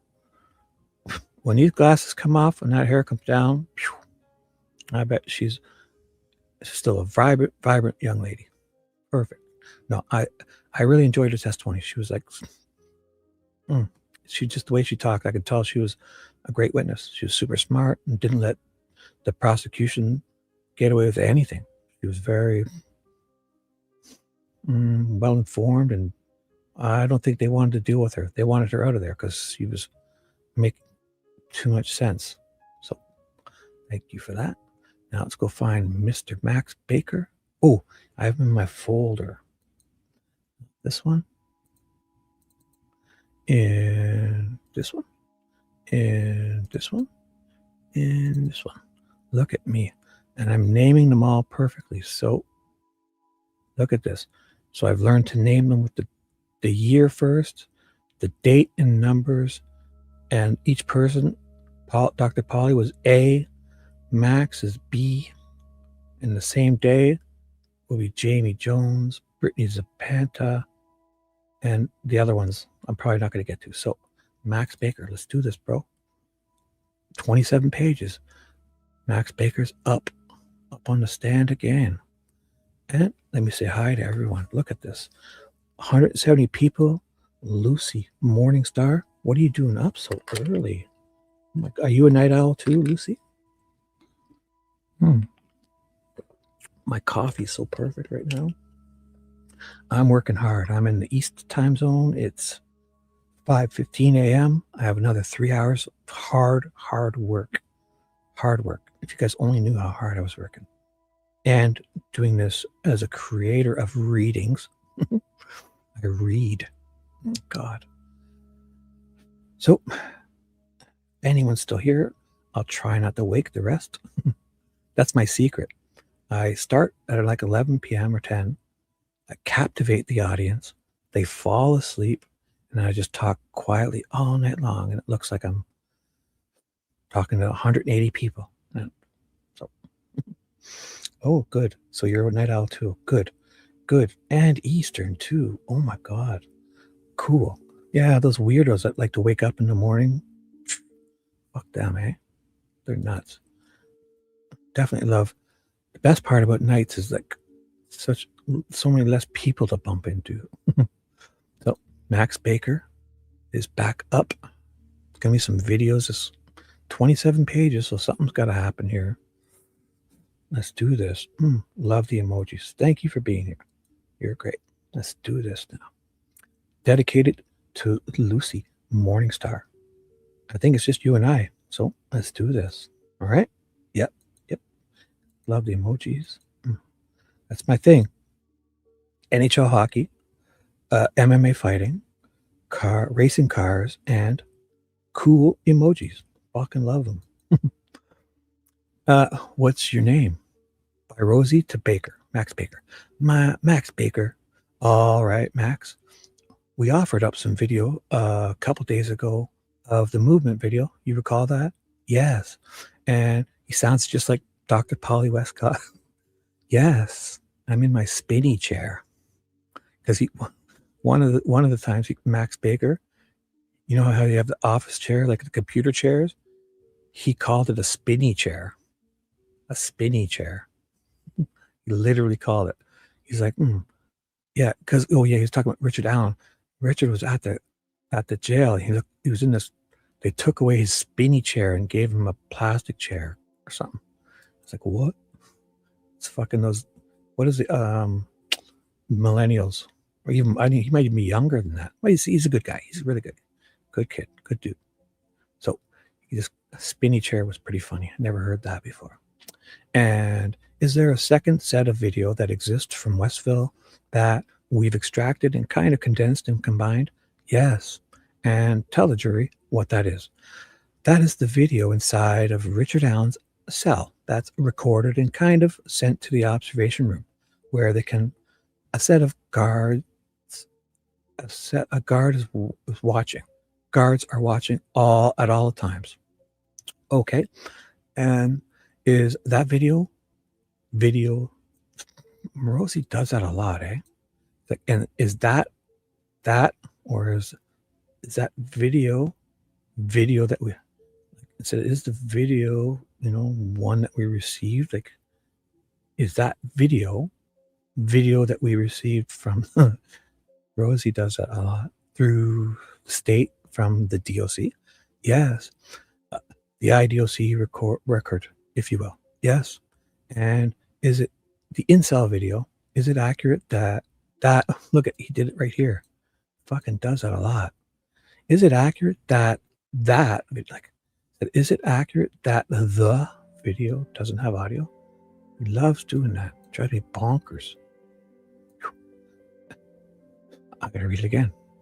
Is it accurate that video doesn't have audio? It's just a silent video? Yeah, there's no audio. Okay. And in terms of trying to condense this, again, just for context, are there date and timestamps actually with this video? Yeah, they're within the video themselves. Okay. So it's just like you would expect to see on a video. There would be a kind of date or time at the bottom of it. Yes, sir. Along the drag bar or close to the drag bar. Yeah. All right. But explain to the jury how this was condensed so that so that we wouldn't all be here for months and months and months. Yeah, absolutely. So yeah, I obviously today I had generated about 20 hours of video to show the jury. We've had some complications and I've, reduced it to save time and, for everyone. Do we know? Do you guys know? See, I think he's got his tick. He wasn't doing this the other day. So maybe he's more nervous today or just getting settled in. We'll see. Because I feel it. Yeah. Reduced it to save time. For everyone. And these were the 2 videos I thought were most important. And then when it comes to the videos themselves, when these were given to us by the state, they were given to us in 5-minute chunks. Now, this wasn't true of all the video. Some days had 24-hour chunks and some didn't. But basically, the way it worked is you would have the native format and you would have to drag each 5-minute chunk into the format once the previous 5 minutes was up. And so it was just super time consuming and hard to present clearly for a jury like this. So with the help of Steve Bohr, me and him kind of cleaned this up and made it so just one contiguous video. Well, Matt, you should have came to me, buddy, because look what I do. I use this media player, and if you do this, like Shibby does, and you put everything in one folder like this, we're in this one here. Like, say we play this one, I drop it in the media player. If I don't have this set to after playback, I do have it set to play the next file in the folder. It's basically like making a playlist. So if I turn that off, it'll just loop this one. But when I turn that after playback, play the next file in folder, which I keep set, it's like a playlist. And if you put the videos in one folder, it'll just play it. And then when it gets to the end, it'll just keep going around and around. You don't have to loop or nothing. So should have came to me, Max. Could have saved you some time. I think. Maybe you don't need to know that. Too late, I guess. So with the help of Steve Bohr, me and him kind of cleaned this up and made it so it's just one contiguous video. So you just took a bunch of small files and connected them so that it's a continuous stream. Great. Yeah, you wasted a lot of time doing that. Why don't you just put them on a playlist? Anyways, forget it. Yeah, basically what I said, we dragged and dropped the files in and then screen recorded our. That's pretty time consuming, dude. What? Man, don't they have programs where you could make them? That seems, whatever. Okay. So we just recorded the screen, the whole process. Man, fucking took a long time to do that. 20 hours you did that? You will see in the video a cursor moving and dragging. Yeah, because he's screen recording like me. And then you can see him moving his mouth, just like, like me in my stupid intro. Where is it? Here, this is what you're seeing with these guys. Watch. I won't play the whole thing. Just know. I would never do any ladies anyhow. I will never do it. All right? Just so you know. I put on the back of my bike, And I'll get on the back of your bike, bitch, for you. Think you love her, guy? Tell me. This is for Fishy. Do you think he loves her? Let me see. Basically, that's what you're seeing. So he's like screen recording and he's doing stuff. So anyway, that's good. So we just recorded that process. That's me getting copyright struck from Prince. All those comments I made were, I was playing like 10 seconds of the song. Then I'd stop to make a comment, but they struck me, and I removed all the music, and it ends up just 20 dumb comments in a row. It's just kind of funny, I guess. So I made it my intro, obviously, right? So we just recorded that process. You will see in the video a cursor moving and dragging files into every now and then. And then with this particular exhibit 3, may I approach? You may. Is this a thumb drive that has the 2 videos on it that we've reduced this down to? Yeah. Sorry, yes. Now, are those videos from April the 12th, 2023, from 2 to 7 p.m. in the cell? Yes.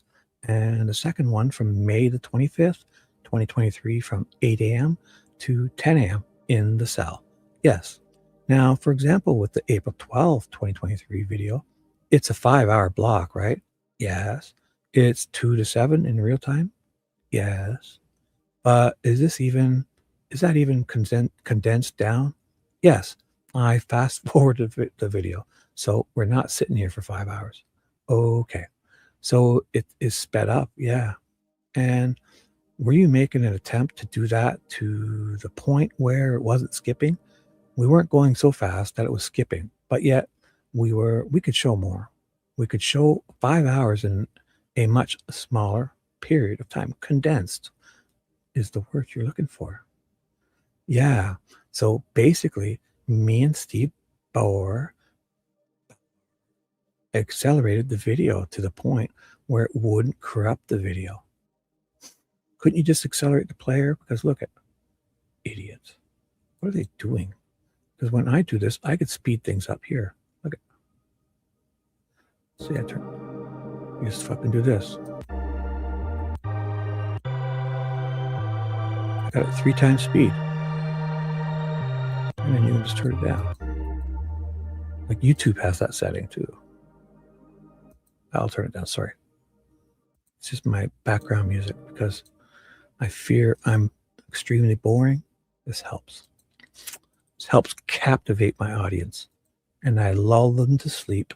And then I talk all night to myself like an idiot.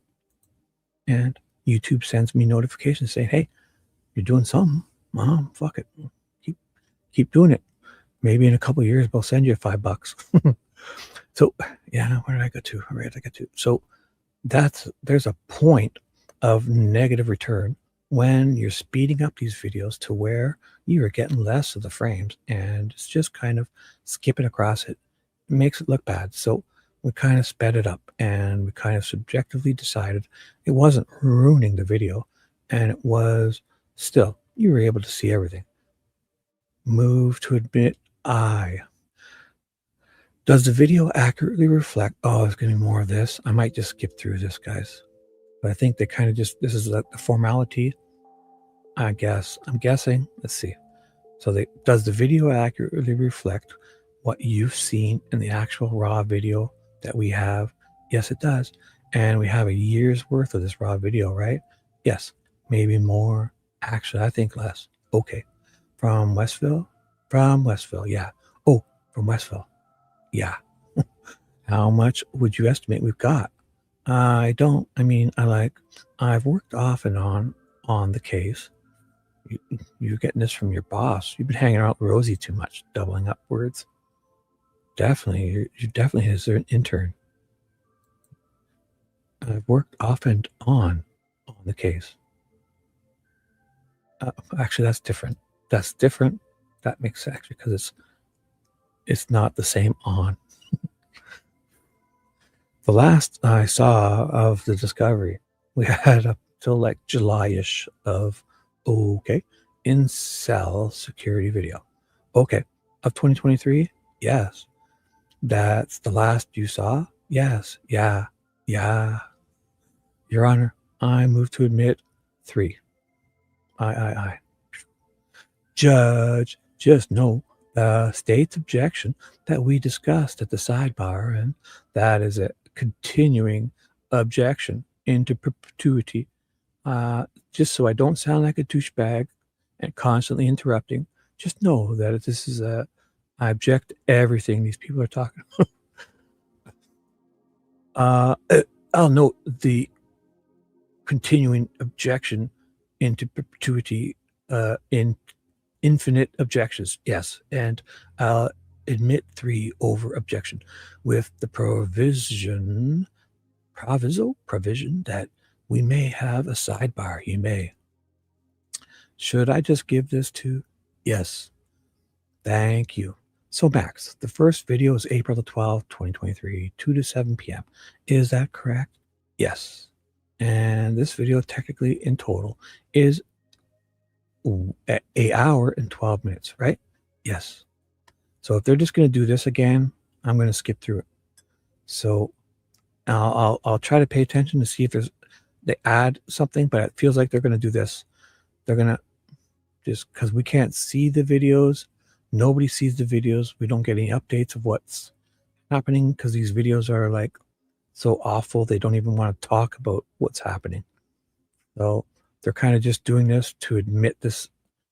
I have a feeling it's going to be like the other ones. So I'm just going to kind of skim through this probably unless something happens.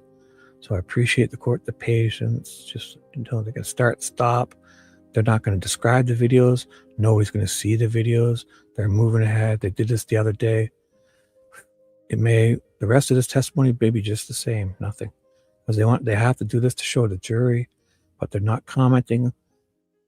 The people in the gallery, nobody can see this except the judge, jury, and prosecutor and defense, and obviously the witness, but they have the TVs angled, so none of the people there can see it. They're not going to comment really much on it, especially in this transcript. It's awful things right now you're seeing. This guy's like being tortured in his jail cell. These fucking Odin guards are running around with a leash, with a camcorder in his face. He's fucking eating his own feces and drinking toilet water and fucking poking himself with a spork in his nuts. They're torturing Richard Allen here. They're torturing the fuck out of this guy. And they're saying it's no big deal because he's got an iPad, right? So 1 hour and 6 seconds. If anything different happens, this is what's happening right here. Incel videos.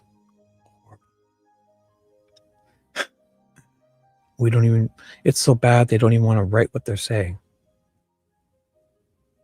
Because, and basically the jurors are watching, and everyone in the audience now at this trial is kind of watching the jurors' reactions to this.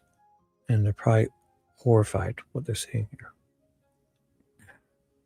An innocent man is being tortured in front of their eyes, and they fucking think he's faking or put him away for 130 years, right? So they entered a whole bunch of videos, and they went in 2-minute intervals, and I don't know. They're watching horrible videos. So, Max, you testified earlier. You had 18 to 20 hours of this video. What was your testimony? I don't remember. Yeah, when it comes to the incel video, me and Steve Bohr have worked to compile a video similar to ones that the jury just saw. About 18 to 20 hours of fucking torture videos of an innocent United States citizen. Innocent until proven guilty, citizen of the United States, awaiting pretrial detainment, being fucking tortured in the maximum security prison.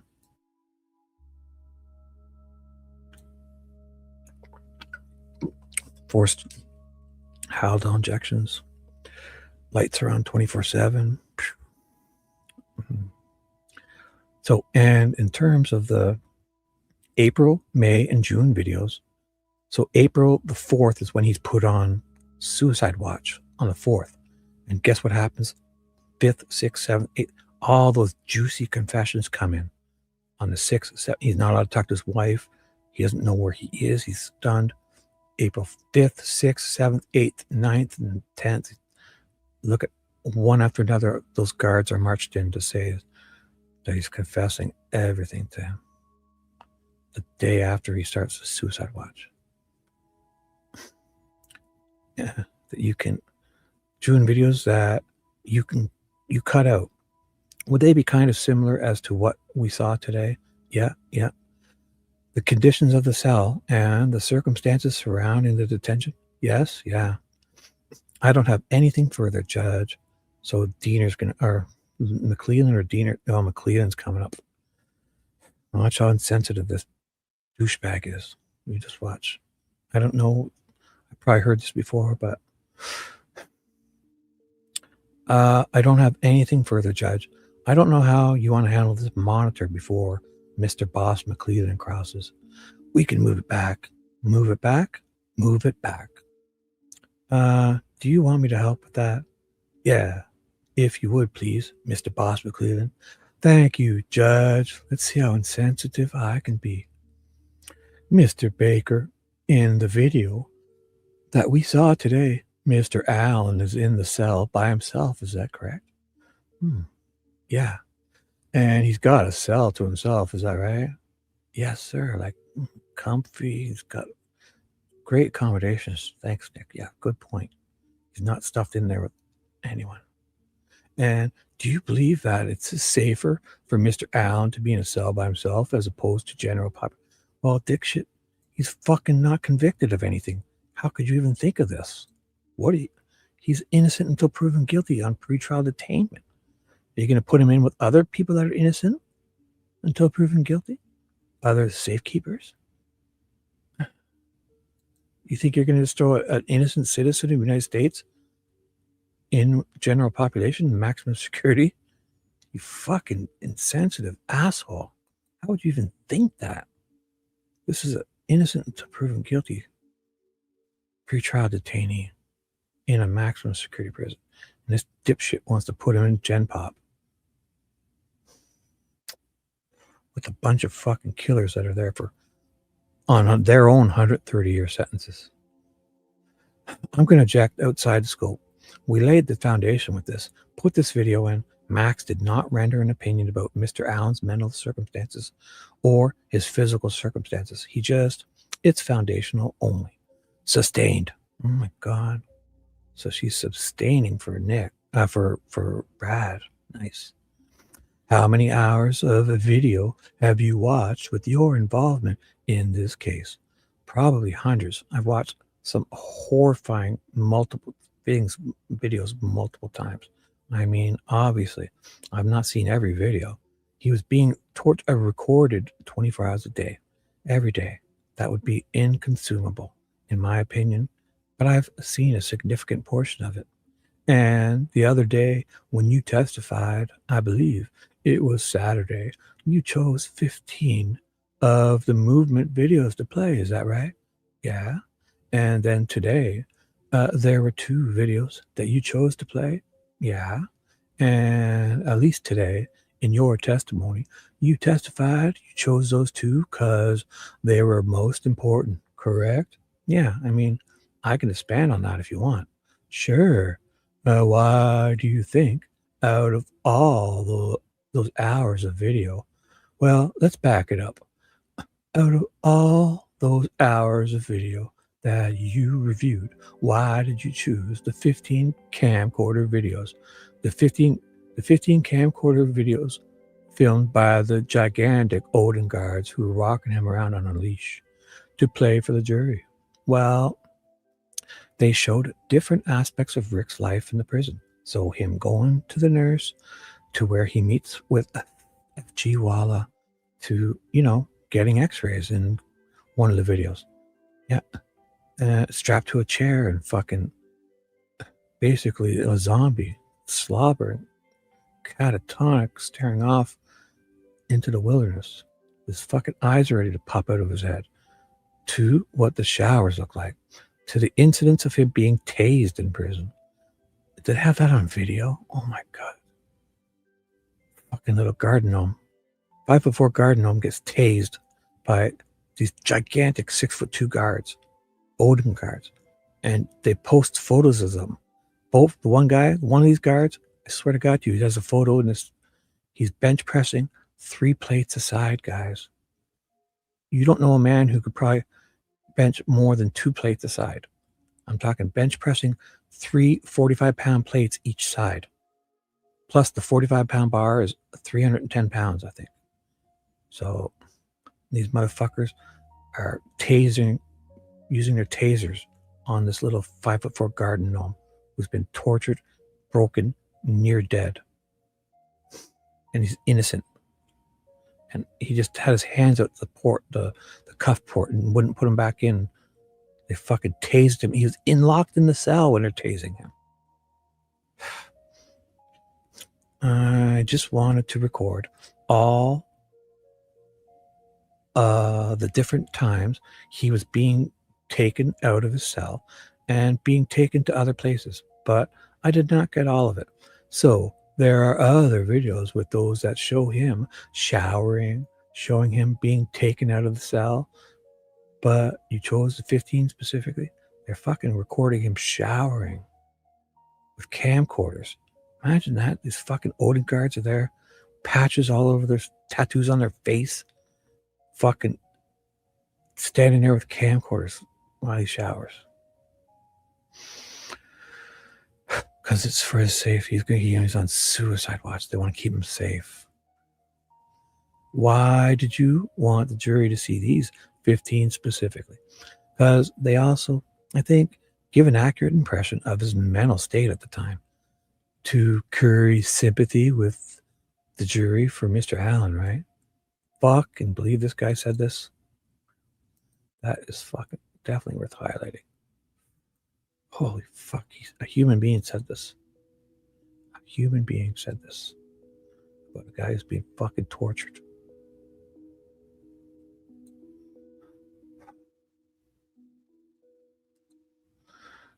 Yeah. And he's trying to manipulate you too, right? So you chose those awful videos we took, torturing an innocent citizen. You're showing these ones that we gave you to curry sympathy with the jury, right? That's how you want to interpret it, you fucking heartless, sadistic asshole. Oh, he didn't say that. Sorry. Right. If that's how you want to interpret it, to show him in what you view as the worst conditions that he's in Westville, right? Judge, I'm going to object it again. Like what? You think Max is just doing this to fucking, oh, what a horrible person. Shameless. How could you sit up and say this? And you think this fucking young guy is just picking these videos to then make you guys look bad when these videos are horrible that you took of what you're doing to this guy? Judge, I'm going to object again to outside of the scope. I mean, this overruled. What? He said he picked the ones he thought were most important. Well, what he said was, we picked the ones. Is what he said. Overruled. Can you repeat the question again? I'm sorry. Sure. You picked these 15. Let's focus on the camcorder videos. You picked those 15 videos to show to the jury. Yes. And I assumed you'd pick those because you wanted to show Richard Allen in what you believed were the worst conditions he suffered in Westville. Is that true? I could have picked a lot more videos and shown a lot more, and it would have been just as bad. Basically saying any of the videos you took of this are really bad. So you think I could go through and find a good one? That's what I would say to him, you asshole. Okay, you go find me a good video of this guy being tortured. Go, fucking jerk. Excuse me. But I wanted to show more. But you did that to try to convince the jury that Richard Allen's the victim, right? He's an innocent guy at this time. How is he anything but? You're trying to play on sympathy that if we say that not to torture Richard Allen, then we're against Abby and Libby? You're fucking heartless, man. Heartless, horrible, garbage human. Well, just as you objected to me showing your videos. No, hold on. Well, Judge, let him answer the question. He's not answering the question, Judge. Well, he's not answering it the way Mr. Boss McClellan. Okay, stop it, bickering kids. Stop it. Wants him to answer the question. Answer the question. I apologize, Your Honor. Can you rephrase your question again? Sure. You showed the jury those videos to try to imply to the jury that Richard Allen is the victim here by being incarcerated at Westville. Is that true? I don't think I was trying to victimize him. I think I was trying to give an accurate representation to the jury of what the torture videos that you took of him looked like. But you picked the worst video in your mind to show the jury, to give them your accurate representation of his time in Westville. Correct me if I'm wrong. I said the most important. Is that correct? Not the worst. No, it's not. Okay. I said the most important, not the worst. Get the shit out of your ears, Nick. Important. Richard Allen is not the victim in this case, is he? No. Abby and Libby are, right? Oh, that's an objection, because Abby and Libby aren't in this. This is Richard Allen's case. So I probably should have said yes there. He's being tortured. Abby and Libby are not in this case. This is Richard Allen's case. Sorry to say, people don't want to hear that. But I mean, it's true.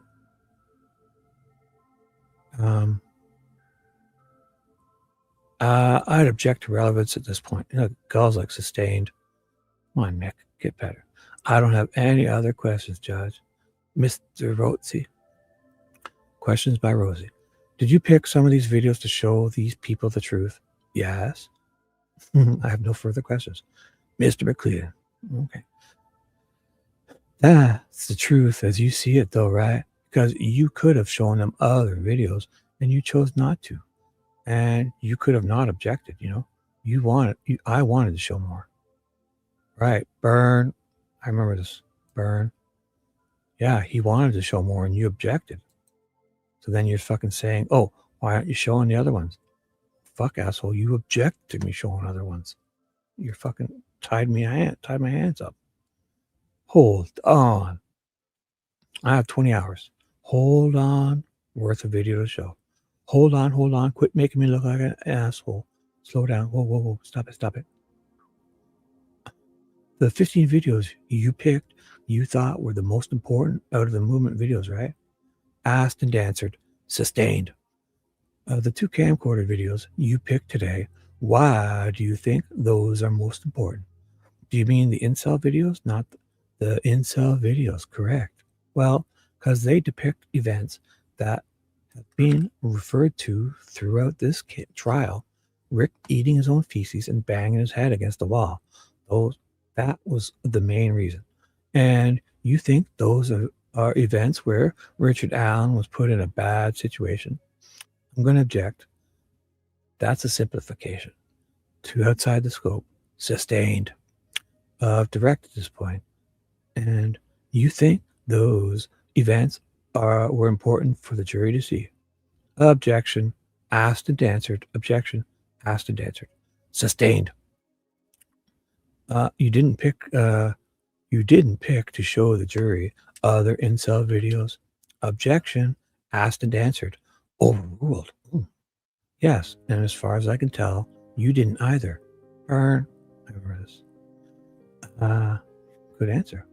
Let's read that again. So she overrules Rosie here. So he's on Nick's. You didn't pick to show the jury other incel videos. Rosie, objection. Asked and answered. Go. Overruled. Max. Yeah. And as far as I can tell, you didn't either. Because, hey, yeah, you can go play the videos. They're your videos. Show the jury how you tortured this innocent guy. Show them. Why are you bugging me which ones I chose? You can do this yourself. I don't have any other dumb questions, Judge. I have no questions. Does anybody on the jury have any questions for Mr. Baker? Would counsel approach? They're having a sidebar. Juror questions in a sidebar. Do we want to ask them or not?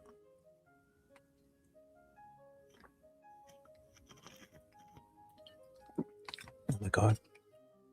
My coffee's perfect.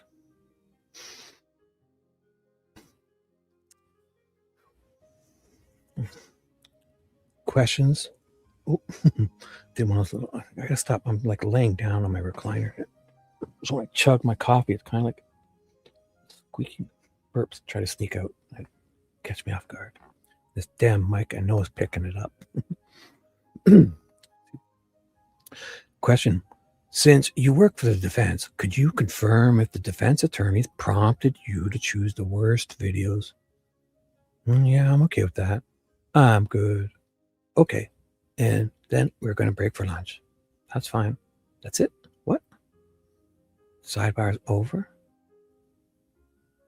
Questions of the jury read by the court.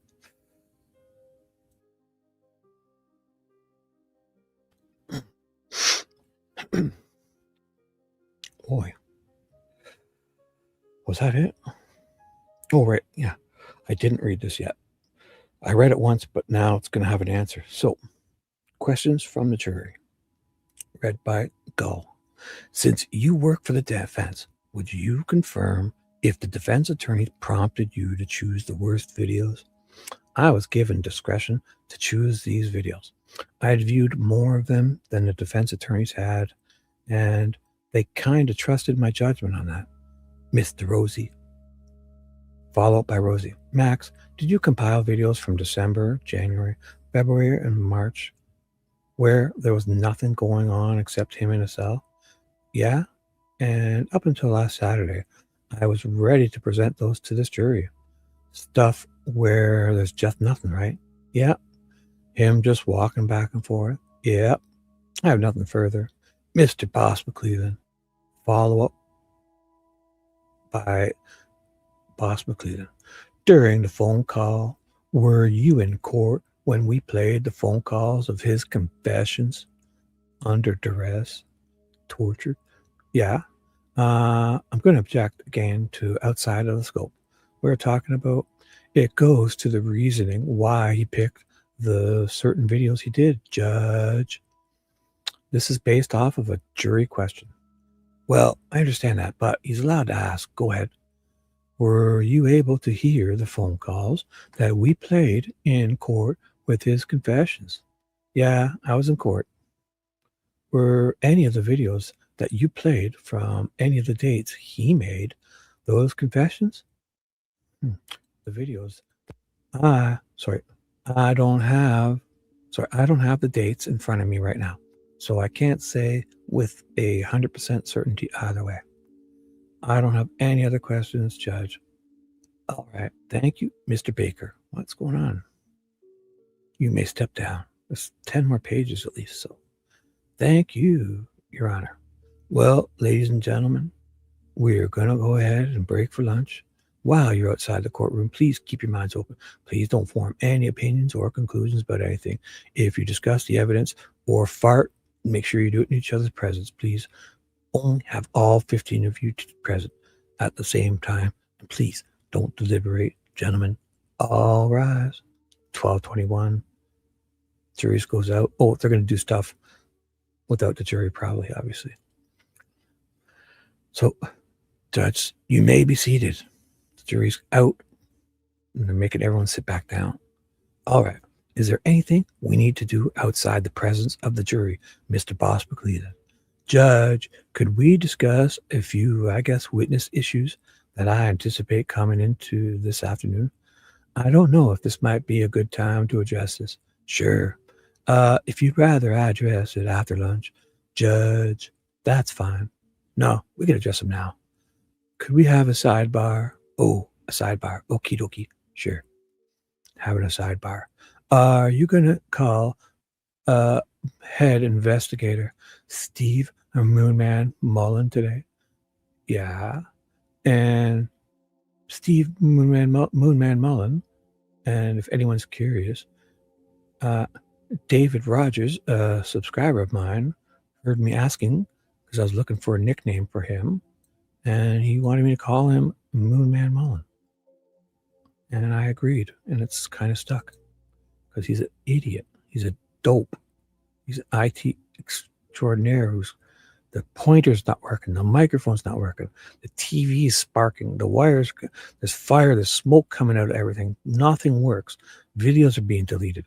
Drones are being flown around 8 years afterwards at the same place on the same day instead of on the day of the murder or when they're looking for the girls.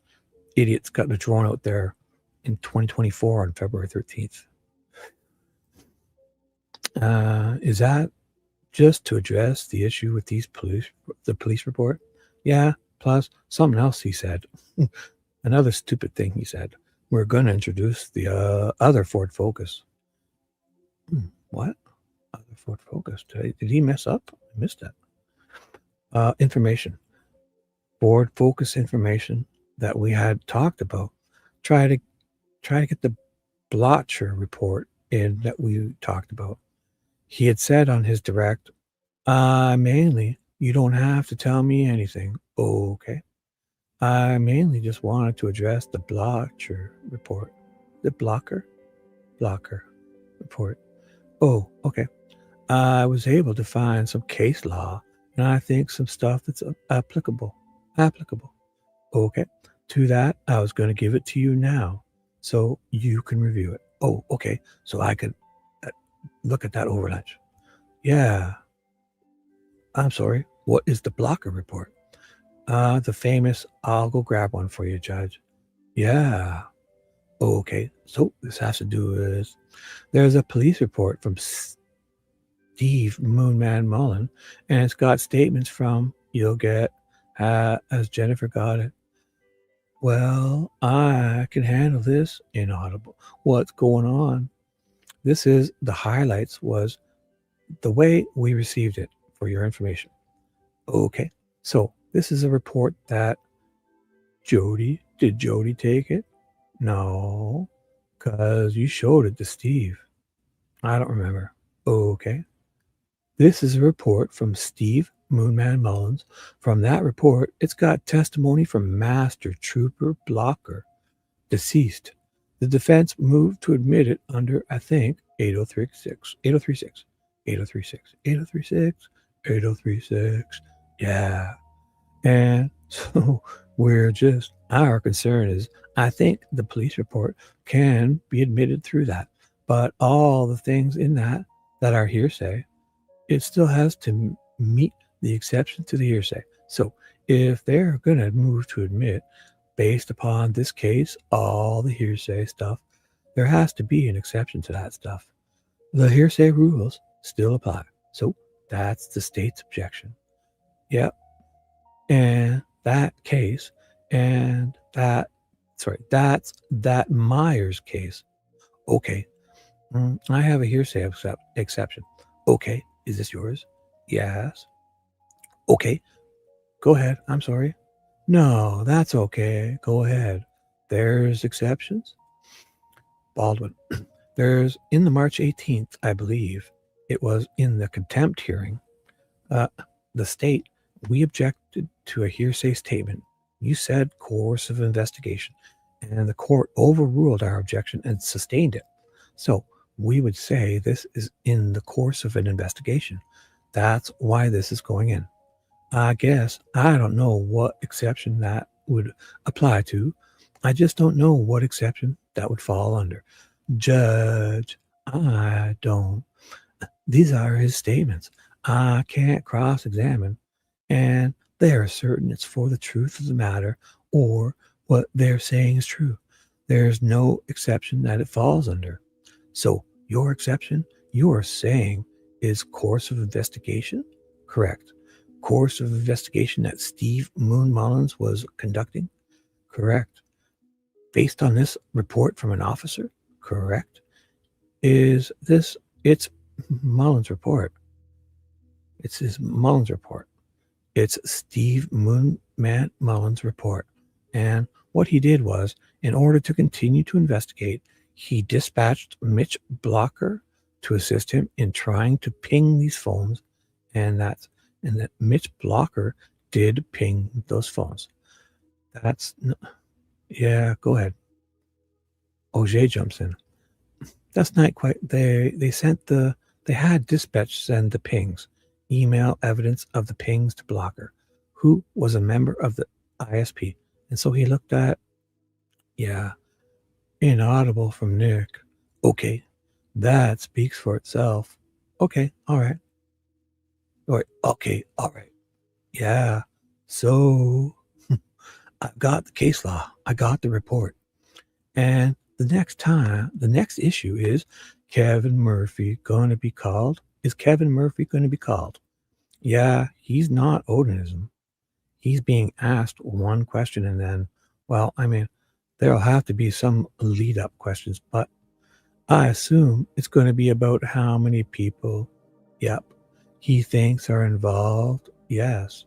His opinion, yeah. How is his opinion relevant? And is a theory relevant to this case? It's not his theory, it's what he heard, That Unified Command said he can testify. I heard Unified Command say for the first, 1 second. Sorry, I need a drink.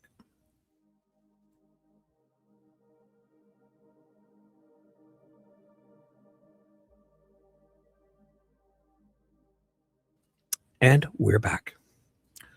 And we've had multiple witnesses testify that they believed at the beginning of the investigation, it was multiple. And they then have since narrowed it when your client was arrested. So that's in evidence. Multiple people came in and testified to that in auto. I think they said 2. He's going to say that it was a very specific number. It was either 2 to 3 up to 5 to 6. That was the repetitive drumbeat, was 2 to 3 up to 5 or 6. And what we heard from the others is just, it was more than one person. It's his opinion. He's not an expert witness or a skilled witness capable of offering opinion. He's stating what others at the Unified Command meetings in the morning, this is what they said. Then that's hearsay. I'm sorry to interrupt you. No, you're fine. It's hearsay. It's already, we've had multiple witnesses testify. Okay, we haven't done this yet because it's awkward. And I don't like the jury. Like the other day, I was amazed that we haven't had this happen. The jury being out all day the other day or being out while we're debating stuff. I would like to just put him on the record maybe at the end of the day. After the jury's gone, I'll take 5 minutes just for an offer of proof. Well, you could offer proof of that verbally. Okay. Absolutely. Okay. I mean, that would be the issue. I mean, you can make your offer to prove. I'm sorry. No, I mean, if your offer to prove is different than the cumulative evidence that we've already heard, then I believe it is. I understand why you are saying that. So I will offer it. Okay. Verbally. Okay. Another thing is, I don't know what to do about this while we're here, is we've successfully served Elvis Fields.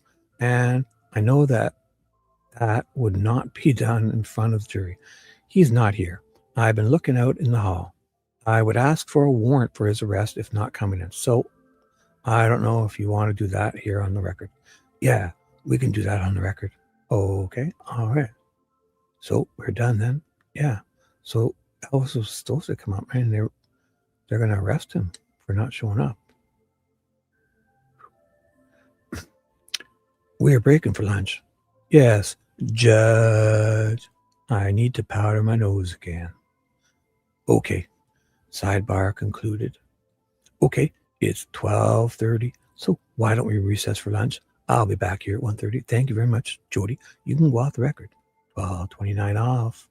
1:34 back on.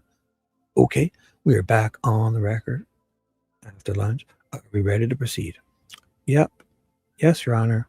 Is the state ready? Yes, Your Honor. Yes, Your Honor. I had the chance over the lunch break to review the report that was submitted by counsel.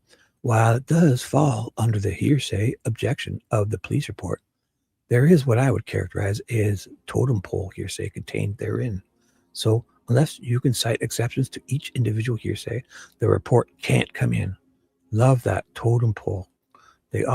Everything can be explained away. Anything, it can always go either way. They're so, their discretion with a little bit of ambiguity in the wording of any rule or law or policy She can spin it any way she wants. Totem pole hearsay contained therein. So unless you can cite exceptions to each individual hearsay, the report can't come in.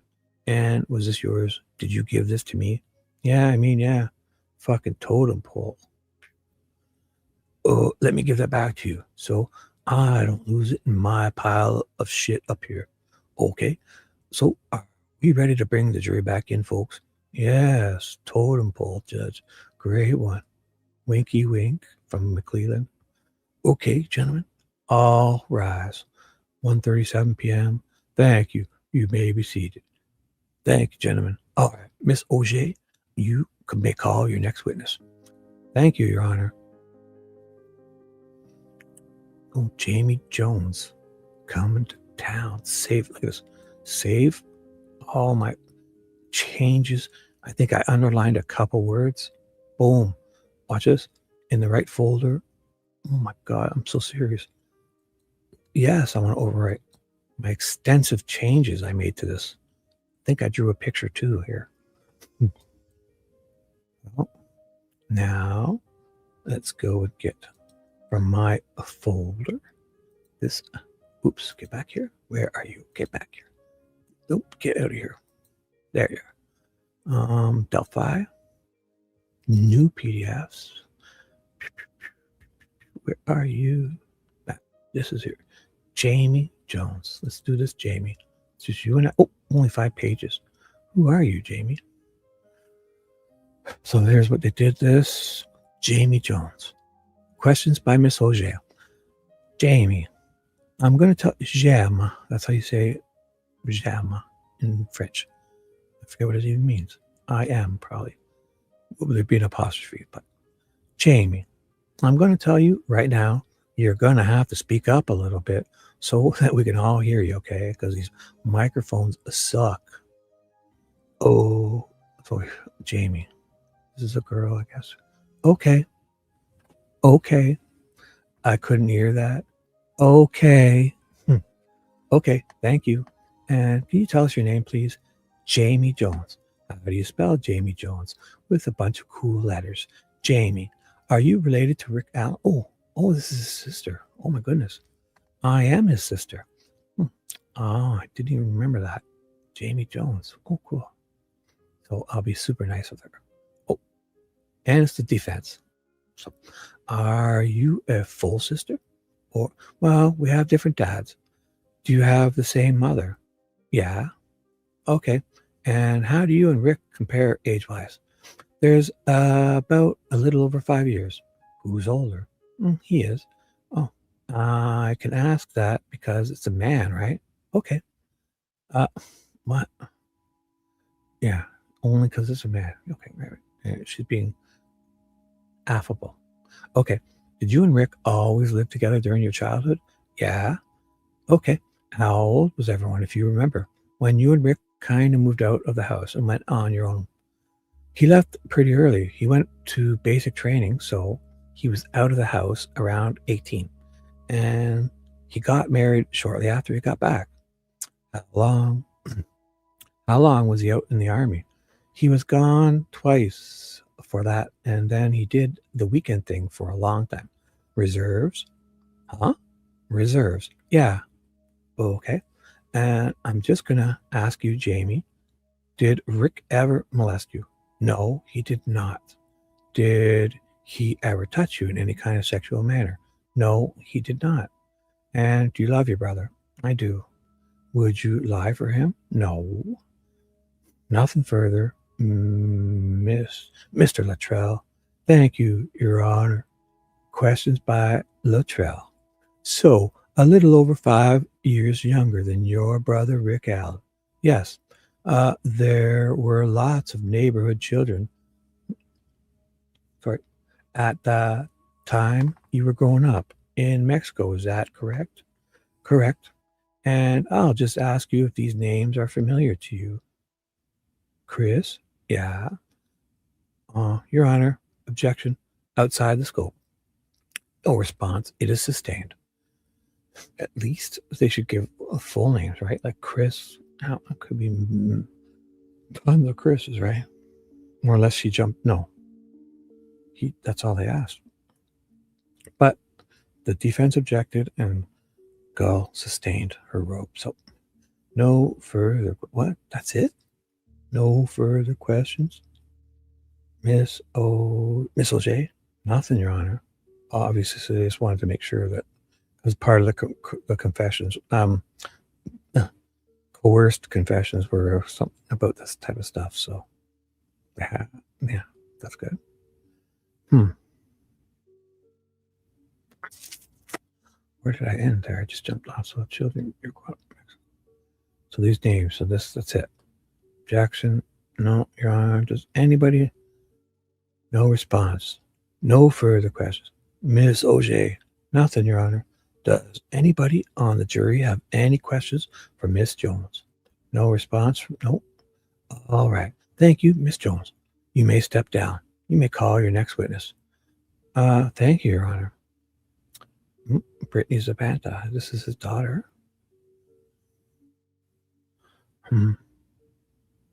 Yeah.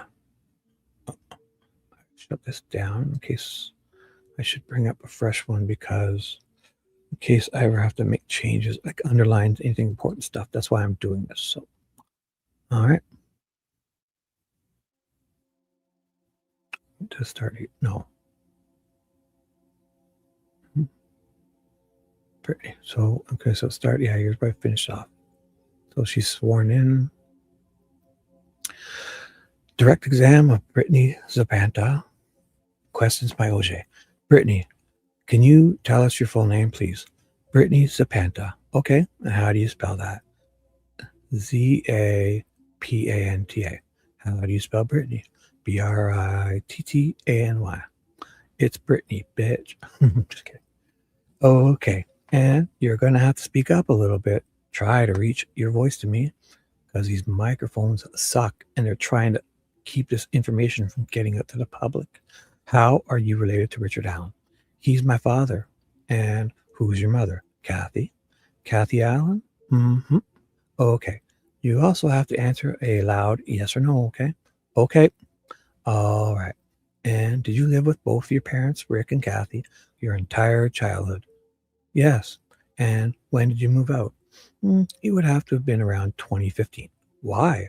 For a job. Where do you work? I work at an urgent care. Okay. And prior to moving out and starting your job, were you also gone for a period of time for school? Yes. Okay. Where was that? I was at Ball State for a year, and then I was in Indianapolis for about 14 months. When you left to go to Ball State, how old were you? I would have been 18. Okay. Graduated from high school? Yeah. And all right. And Brittany, I'm sorry to ask you this, but did your father ever molest you? No. Do you love your father? Yes. Would you lie for him? No. Nothing further. Mr. Luttrell. Thank you, Your Honor. Cross-exam by Luttrell. Miss Zapanta, did I say that correctly? Yes. Did you and your father go to the trail often? Objection, Your Honor. Outside the scope. Sustained. Did you and your father go on the Wonan High Bridge? Objection, Your Honor. Outside the scope. Sustained. Did your father's appearance between the time you left for Ball State or so until 2022, did it pretty much remain the same? Yes.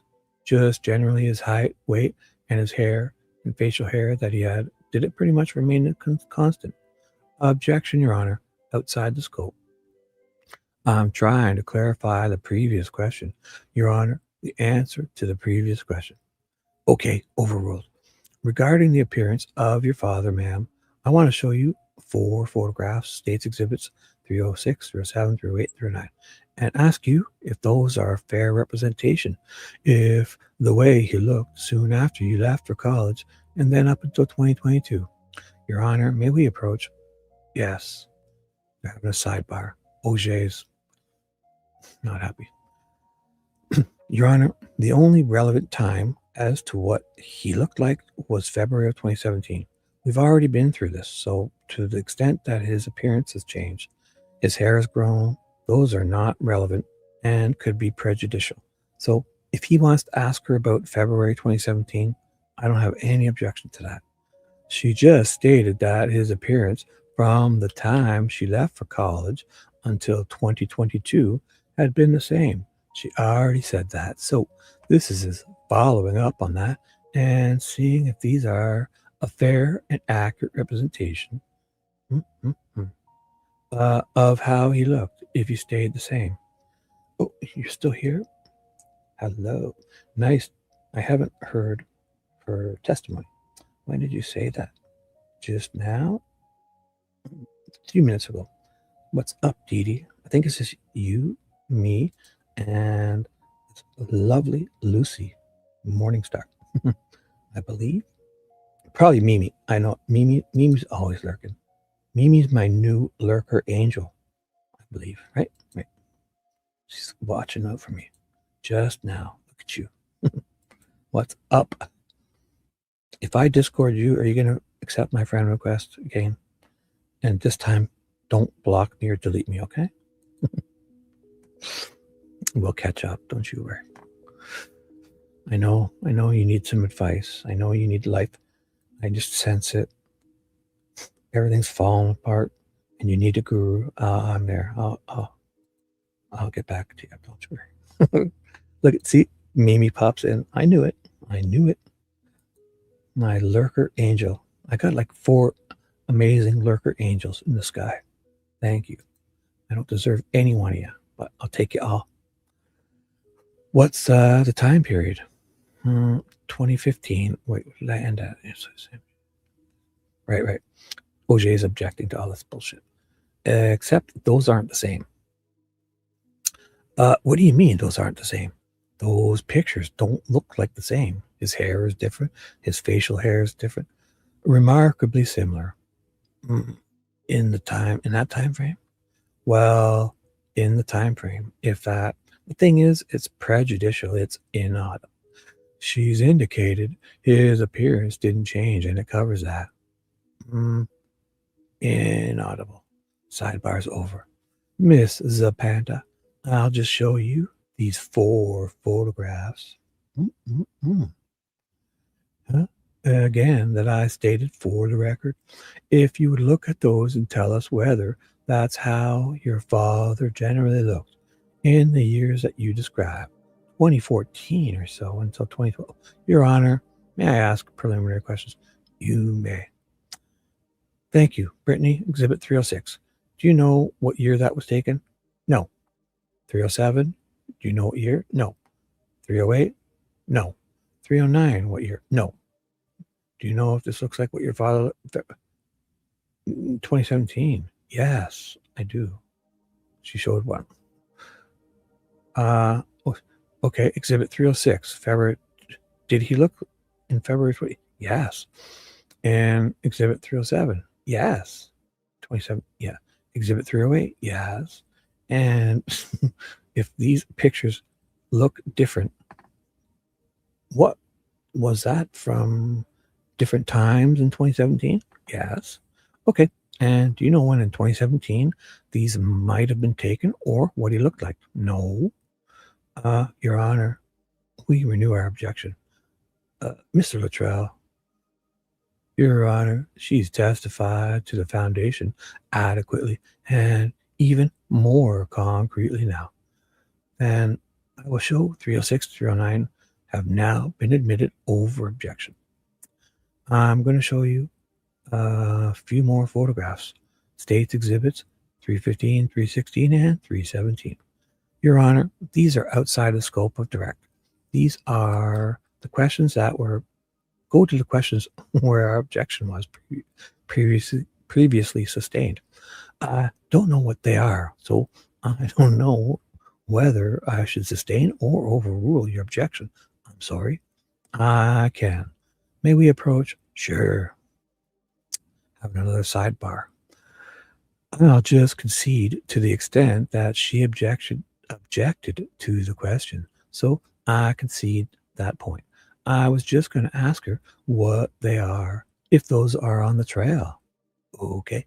She did object to that question. That was outside the scope, so I concede that. Thank you. Sidebar is over. I'll sustain the objection. Thank you, Your Honor. I have no further questions, but would like to publish to the jury the admitted photographs 306 through 309 inclusive. You may. Oh my goodness. Miss O'Shea, nothing further. Does anybody on the jury have any questions? Would counsel approach, please? So here's some jury questions that they're going to see if they want to read or not. Question: did you ever witness any type of domestic abuse when he's been upset? No. I have no objection to that. O'Shea's like, nope. And Luttrell's like, I have no objection to that. Did you visit the High Bridge in your teens? Other than being outside the scope. Yeah. So you're okay with asking this one? Yeah. Okay. I think there's pictures of them there, so. I mean, if they said no, it would probably look weird. Yeah, because if she says no, and when she gets out there, people will be posting or crazy or something. I'm guessing. That won't look good. I mean, she's nothing to hide. The fuck? Everyone went to this area before some other murderer we haven't caught yet ruined this area for these people. And they all... Anyways. Yeah, okay. Yeah. So questions of the jury read by the Honorable Francis Siegel. Miss Zapanta, did you visit the High Bridge in your teens? Yes. Any follow-ups, Miss O'Shea? No, Your Honor. Mr. Luttrell? Yes, Your Honor. Ooh. And did you cross the High Bridge? Yeah. And did you do that with your father? Yes. And were you scared? Objection, Your Honor. I think this is outside where the question is. Right. We can't talk about Doug Carter crawling across the bridge, right? Doug Carter can't answer if he crawled on the bridge, if he was scared. But this idiot wants to ask her if she was scared. Overruled. Oh my God. Well, fucking get Doug Carter back in here then. I want to know why he crawled across the bridge. Was he scared? Doug Carter. I'd like to recall Doug Carter, please. Doug Carter, you fucking pussy. Why did you crawl across this bridge? Were you scared? Were you scared of the High Bridge? I was scared of the bridge, yeah. Any person should have been. No fucking railings. Tattered, falling apart. Gaps and spaces. But you and your father would frequently cross the High Bridge despite that. Is that correct? I'd only crossed it maybe once or twice. Thank you. I have no further questions. Thank you, ma'am. You may step down. You may call your next witness, Mr. Baldwin. Oh, Shelby Hicks. We call Shelby Hicks. I'd like to recall Doug Carter. I want to know if he was scared. Mr. Doug Carter, were you scared? Were you afraid? Were you scared? Were you afraid when you crawled across the bridge on your hands and knees? Doug Carter, Mr. ISP, adult male, were you afraid crawling on your hands and knees on that bridge? Tell me, yes or no. How many times did you crawl across the bridge, Doug Carter? How many times did you crawl across the bridge, Mr. Doug Carter, on your hands and knees? Tell me now. Everyone, listen to this answer. Get ready to laugh. Sorry. So we're going to do Shelby Hicks. And Shelby Hicks is the person, she's the Shelby that was sitting on the bridge with Daniel Pearson, her boyfriend. I don't have that one. Okay. Not the Shelby Duncan that crossed the bridge with Cheyenne. She's the other Shelby. Oh,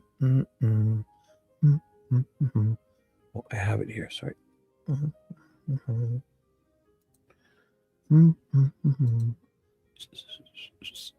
So, Shelby Hicks. Let's see. Let's do this. Shelby Hicks. Why were you sitting on the deck with your boyfriend? Oh, and what kind of car did you have? And what kind of, did you see a moped, a muscle car? What? Let's see what she says. You know what? I'm going to do the responsible thing now. Watch this. This is what I usually wouldn't do. I will. And how many pages is this?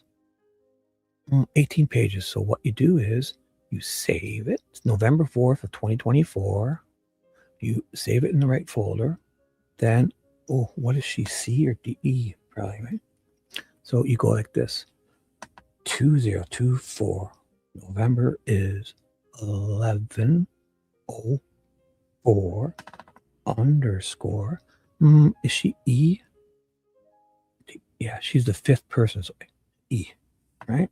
E. Watch. So when I save it, it's going to be perfectly where I want it. And I go into that silly folder. And I believe it. All right, so B, C, D. Look at that. On the same day. So I have the trial is in perfect order. Everything I've read from day one, the CAD report, boom, boom, boom, boom. I'm missing a bunch, but I'm going to get them in there because I just started this. So, but here she is, Shelby Hicks. Come on down. You're the next person that was on the trails that day to come on up. All right. Direct examination of Shelby Hicks. Questions by Mr. Baldwin. She has been sworn in. Baldwin's up to bat. 1 second. Yep. Oh, not that train. Still got some coffee. 1 second. Sorry, guys. 160 people here. Love you all. Thank you. Thank you for being here. 160 people. Love every one of you.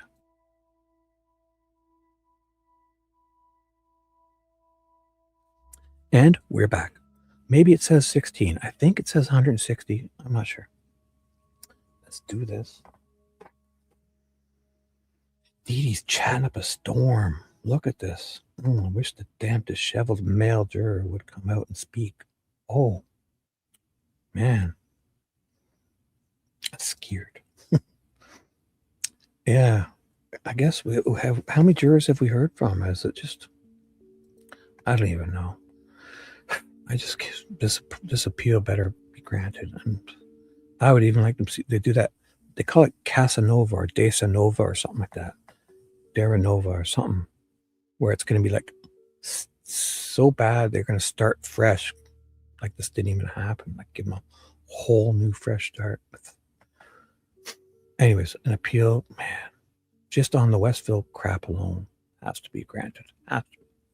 So let's do this. It is 6:30 a.m.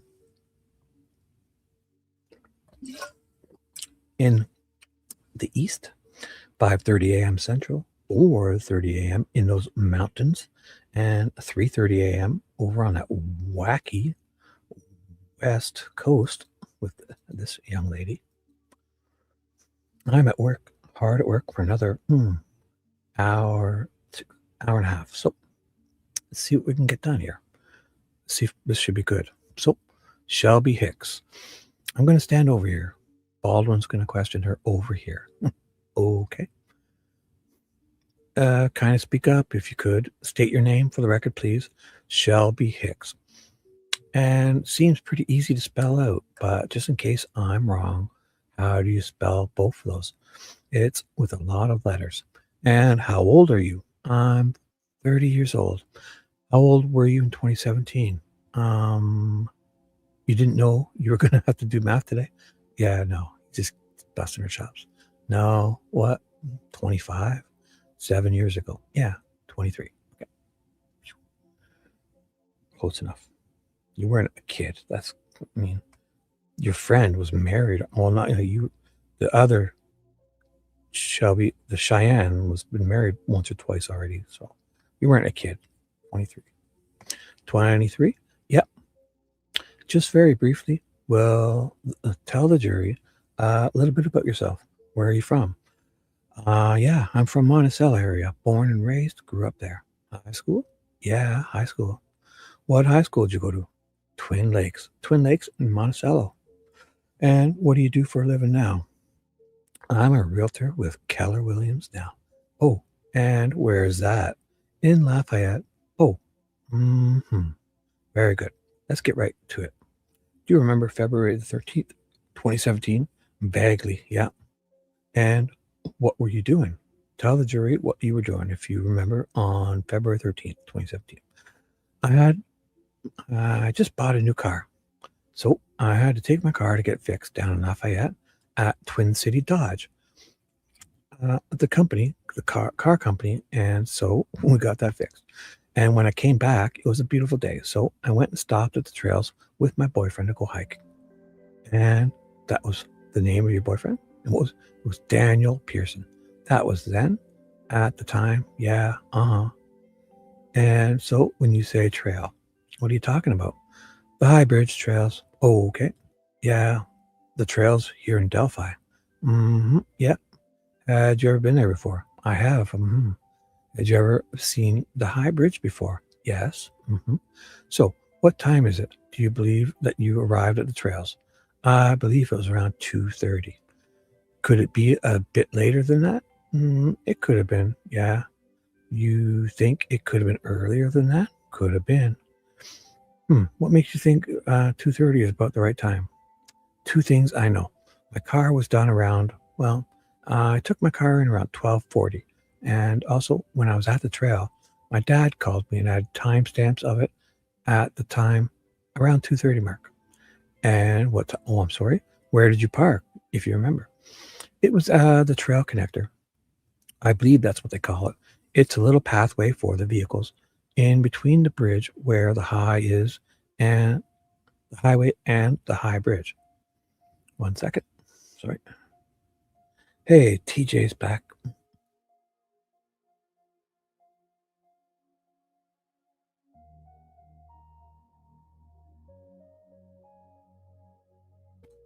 And TJ's back. Good morning. Did you have a nap? Have you been listening? Daniel Pearson is 17 or 18, Kelsey's age, at this time. What? She's in her 23-year-old. What? How old is he, really? This time, 2017. Let me know. I didn't even know that. I assumed. Let's find out. It's interesting. If he's 17, isn't that considered? If a guy was doing that, they'd fucking lock him up, probably.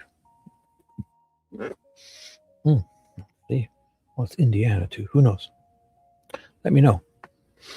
Make sure we get it right though. Don't before. So we can probably easily find it out, right? So, was there anything across the street from this trail, if you remember? I believe a house, like a farm, older house farm. Have you ever heard it called the Mears Connector? I haven't. Nope. Okay.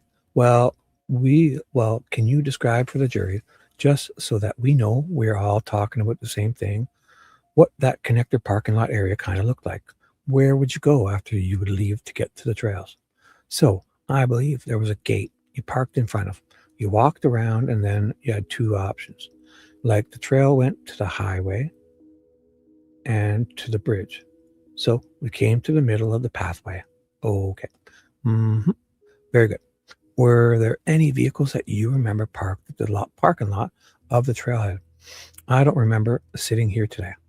I believe there was, but I don't remember. So let me see what she said in her statements. Good.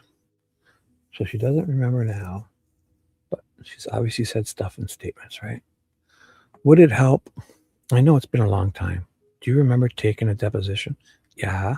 Do you think it would help your recollection to be refreshed if I handed you your deposition and pointed you to a specific page where you may have remembered that? May I approach, Judge? You may. Thank you. I didn't read this the other day, did I? No. No, I didn't, right? Oops. No, I read Cheyenne's Mills. Not this one. Yeah, it sounds kind of, it's basically asking her the same questions. That's why it sounds familiar. So he's going to hand her the deposition and start asking her. Do you think, yeah. page where you may have remembered that. So do you think it would help your recollection to be refreshed if I handed you your deposition and pointed you to a specific page where you may have remembered that? Mm-hmm. May I approach Judge? Yeah, so I got to hear. Thank you. Yes, you may. Page 17, lines 21 through 25. Page 17, 21 through 25. Tell me when you're done reading. I do say that there was other cars there, but I do not remember how many. Okay, thank you.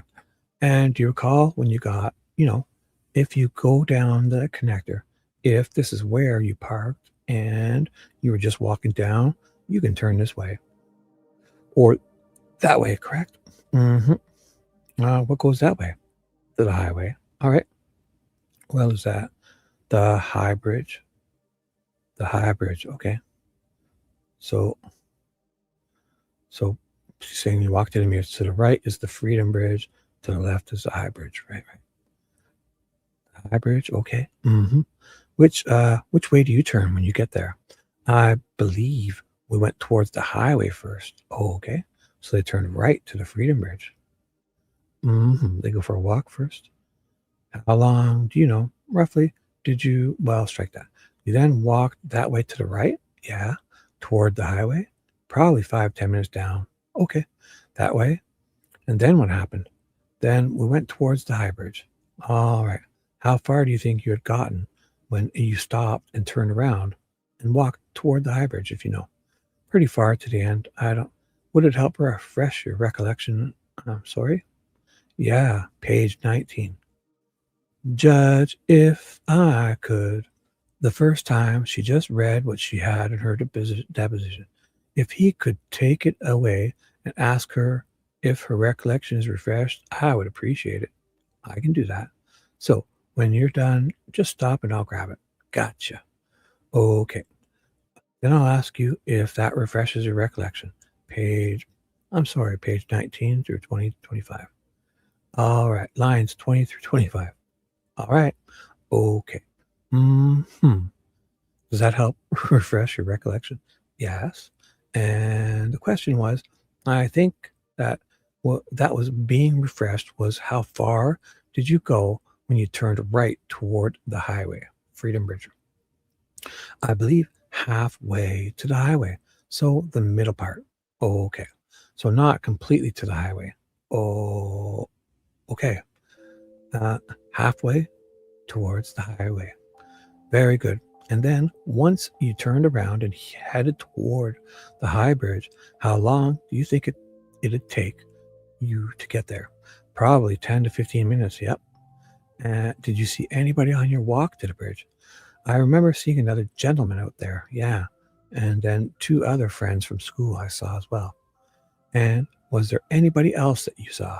Nope, not that I can. On the trails? Not that I can remember. I know it's difficult. I'm sorry to do this. Would you mind if I refreshed your recollection? Okay, yeah. Thank you. This is on page 23, line 15 through 25. Mr. Baldwin, would you identify the date of the deposition? Yeah? Excuse me. Sorry. For the record, it's April the 4th, 2024. That was page 23. You can go back as far as you want for context if you need it. Does that help refresh your recollection? It does. It does? Yes. Thank you. So, having refreshed your recollection, how many people, roughly, do you remember seeing on your way as you walked toward the High Bridge? So, the 2 girls from high school, 2 girls from school, the older gentleman, and a couple other kids. That's why this sounds familiar, because she basically sees the same thing as Cheyenne does. So 2 girls from school, right? Except Cheyenne sees the couple, this couple, Cheyenne and her boyfriend, because they crossed the bridge in front of them. And I guess they see the man with the camera, McCain. Do you remember the sex of the kids? I do not. Maybe I did read this, although it's probably because he's asking the same questions. Very good. The older gentleman, as you walk towards the High Bridge, do you remember anything about him? Just that he had a camera. Well, let's talk about your friends. What were their names? Cheyenne Hogan and Shelby Duncan. Right. This is her maiden name. Whatever. Or she had a different married name at the time, right? And then she had her maiden name. I don't know. She's got 3 names, this one. And Shelby Duncan, I remember because the one that's with Cheyenne is D. She's before. So H is afterwards. So I remember Duncan is the first one. Shelby Duncan was with Cheyenne. Shelby Hicks is after H. So she's the one on the bridge with Daniel Pearson, her boyfriend. Okay. Now, do you remember when you saw them in relationship to when you were there already at the High Bridge? Yeah. She's supposed to be sitting on the first platform. So, or did you see them as you were going away from the High Bridge? I saw them on the bridge. Okay. Were you the first, or I don't remember. I think I was. I'm sorry to do this to you. Mm-hmm. May I refresh your recollection? Yeah. The deposition, page 24. You can go back to 23 if it helps give you context. Page 24, lines 1 through 5 would probably help refresh. Which lines? 1 through 5 on page 24. Thank you. So, does that help refresh your recollection? Yeah. So, who was there first at the High Bridge? You or your friends? I was there first on a threshold little lever platform on the bridge. Okay. So, when you're on the first platform on the bridge, who did you see, if anyone, walking toward the bridge? Shelby and Cheyenne. All right. Who are Shelby and Cheyenne? They are friends from my high school, same age. From Twin Lakes High School? Twin Lakes, yep. Was that something that was unexpected, or was that arranged? It was unexpected. Tell the jury, if you remember, about that interaction, what it consisted of, how long it took, that kind of stuff. It was quick. I was just saying hi to each other. That's all I can remember. And what did they do, if you noticed, as you sat on this platform? They walked to the other side of the bridge to both take a pee.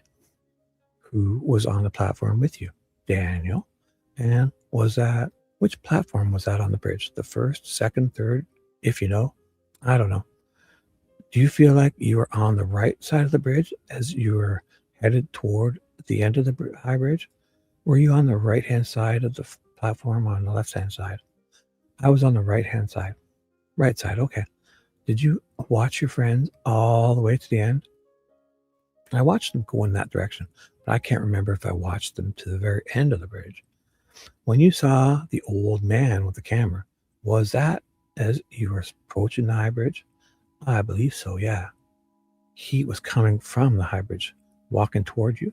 What I remember, I think we were walking to the High Bridge, and I looked back and saw him, but he was facing the High Bridge. He was walking. Was he taking photographs at that time? Yes. Okay. Once you said, as you sat there right now, you don't remember whether Cheyenne, you watched them go all the way across the bridge, right? Yep. Could it help refresh correction? Sorry, would it help refresh? Correct. Wait, is she saying that she saw McCain walking to the bridge because he's supposed to be there after her? No? Wait. McCain is there for half an hour. If those girls arrived at 3:30, what time did she arrive on the bridge? They would have, so these people would have to have been on the bridge by 3:20-ish, right? What time she got there at again? 2:30-ish? Boy, oh boy, what am I doing? Where was I again? I was, should do this just so I can. Okay, where were we again? I'll just put this around. Just like she arrived at what? What was it again? 2:30.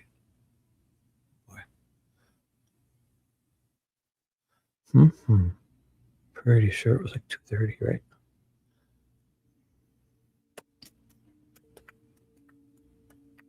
Should probably go to the beginning because that's probably where they talk about the time. Mm-hmm. Cheyenne is Kelsey's friend too. Cool. Cheyenne is a lot older, no? Cheyenne. Oh, right. She said she received a phone call. So what makes you think 2:30 is the right time? Two things. My car was so high to 2:30. You're arriving. So where's your park? Yeah. So 2:30 you're arriving. So you're walking into the trail.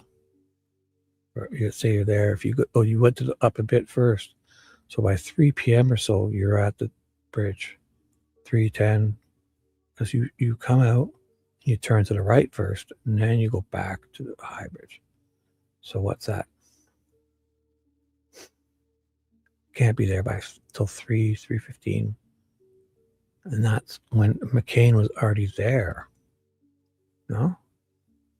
He was on the bridge for half an hour, he said. McCain was on the bridge for half an hour. And that's... Boy.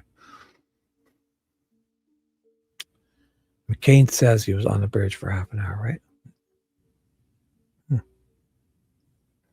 So, was he taking photographs at that time? So they arrived 2:30.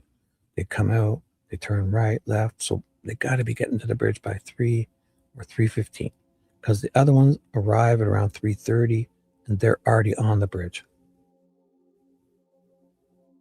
So they got to be there by 3 or 3:15 latest. They're sitting on that bridge.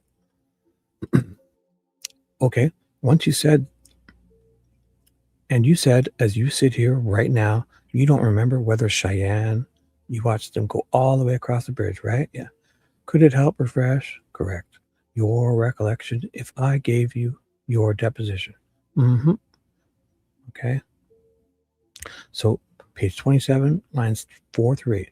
Does that help refresh your recollection about whether you watched them walk across? Yeah. And what is it? I did watch them walk to the other side of the bridge. I wanted to get back to the old man with the camera. Do you really remember if he passed you on your way in or you passed him? I do not. Okay. You just remember that at some point in time, you turned around and you saw him take photographs? Yeah. Oh, okay. About the kids that you saw. Do you remember where they were or where they were walking to? I do not. Did you ever, at some point in time, you were on there long enough that, from your testimony, to see your friends go all the way to the end of the bridge?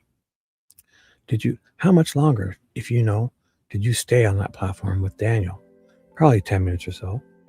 So she must have left by 3:30 or 3:45 because they get on around 3:30. So she's probably leaving around 3:40, 3:45. Because when they come back at 3:55, they're not sitting there. And they sit there and take a photo. So she's leaving by 3:45 off this bridge with Daniel. Okay. And what happened after that 10 minutes or so? What then did you do? Well, we walked back towards my vehicle. And did you go straight to the vehicle? Did you do pit stops, anything like that? Just straight to the vehicle.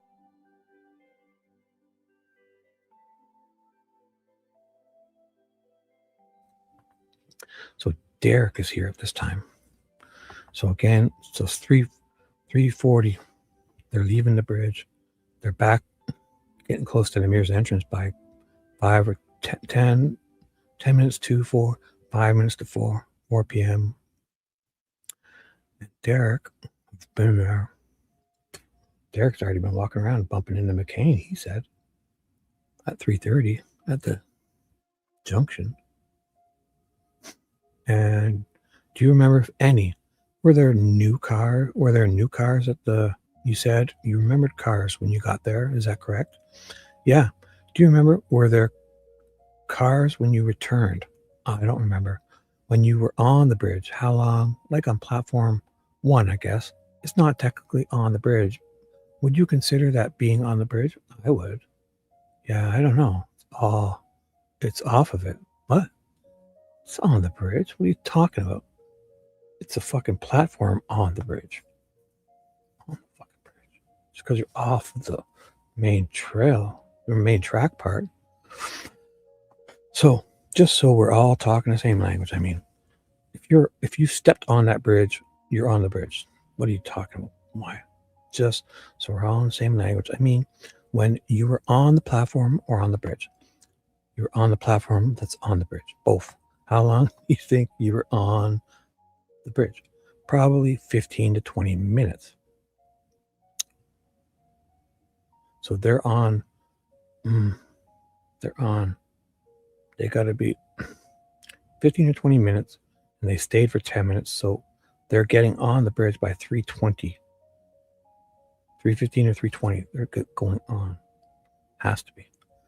So I handed you your deposition. Sorry to do that again.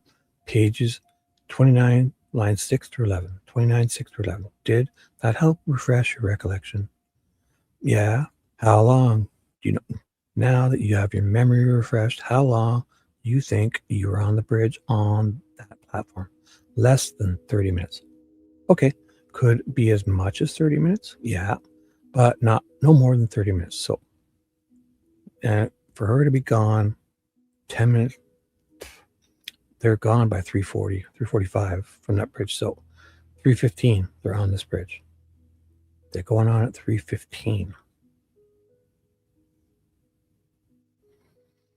So basically, everyone's on this bridge while these girls are getting murdered. And right there, they're sitting there, these two, as they're getting murdered. They just got so 2:30 they got so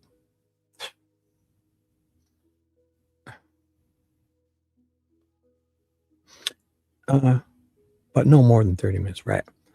All right. So once you got to the place where your car was parked, what then happened, if you remember? We drove around the Amish community in Camden, and then we drove back to my vehicle. At some point in time, do you think that you might have information that was important to law enforcement? When did we, sir? When did we, sir? Important to law. So just if you did. Yeah. Because, yeah, you know you're sitting there, then everyone's freaking out within that night. By the next morning, Cheyenne knew enough to call and say, hey, I was out there. Because people are freaking out before the girls are found that morning, the next morning, too. Just if you did. At some point in time, did you ever think I might have information that might be important for law enforcement in the investigation of the two missing girls? The next day, Daniel wanted to go speak to people to just tell them everything we saw. And so what happened then? We stopped at the station and he went to talk to them, but they had asked him to come at a later time. So we went to work, and then they took him from work and he answered some questions then. Did you answer questions? I did later on that evening, the same day. Was it? On the 13th? For the same day. We stopped at the station. The next day. So this is the 14th. What time? Before or after the bodies were found? The next day. Daniel wanted to go speak to the people to just tell them everything we saw. So what happened? So we stopped at the station and he went in to talk to them, but they had asked him to come at a later time. So this is crazy. Like, these two come in and say, we are on this bridge at this time. Cheyenne the next morning calls in, says we're on the bridge at this time. Then it's like, okay, they got back to Cheyenne 2 weeks later. And let's see how long they take to talk to these two. And then Richard Allen comes in the day after, and then they wait 2 or 3 days to go talk to him. So all these people are coming to say we're on the bridge that day. And even Dave McCain, it's like, then they go a week or two later, they go back and find them. That's awesome, eh? Kat Von D's house. Cool. Boy, oh boy. So what happened then? So we stopped. So we went. But they had asked him to come at a later time. So we went to work. And then they took him from work and he answered some questions then. Did you also answer questions? I did later on that evening. Yeah. Before I forget, this is kind of an important question. Okay. When you were on the bridge, 30 minutes or less, yeah. Did you hear anything that caused you alarm? Nope. How many times do you think you met with law enforcement on this case related to what you may or may not have observed or heard? It was 2 times. And then, 2 times about everything. And then, of course, when we met here recently. Objection, Judge. May we approach? Yeah. Sidebar. Is she gonna talk about the deposition? About, I'm guessing she's about to. Deposition, but I'll just, draw a distinction. Okay. Go ahead. Thank you. Do you remember you said you met with law enforcement a few times, correct? It's going to be a couple of weeks after watch. Oh, let's see. Yeah. So she met with law enforcement a couple times. Is that still up to this day? Law enforcement not talking about lawyers? Right. Just 2 times. All right. The first time was how soon after the girls went missing? I believe the 14th. So on the day. Was it the morning? What time? Oh, so February 14th. So the day after you were on the bridge. Do you remember roughly that when that second time was? A couple months later. Wow. In March. So on the 14th, this one also comes and says, I'm on the bridge at this time. And then they wait till a couple months. March is not a couple months. March is the next month. Couple months later, I think I said March. March is the next month. Maybe a couple weeks later, you're probably talking. So still, either way, because they waited 2 weeks to talk to Cheyenne after she called in. She said in the morning. That's before the bodies were even found. Cheyenne's calling in to say, I was there yesterday at this time. I'm calling in. And they're like, okay, well, we'll come and see you in 2 weeks. We'll meet you in a parking lot in 2 weeks and with your mom because you're having Taco Tuesday and you don't want us coming to your house, which we'll get. So Cheyenne goes with her mom to some parking lot and they meet a cop.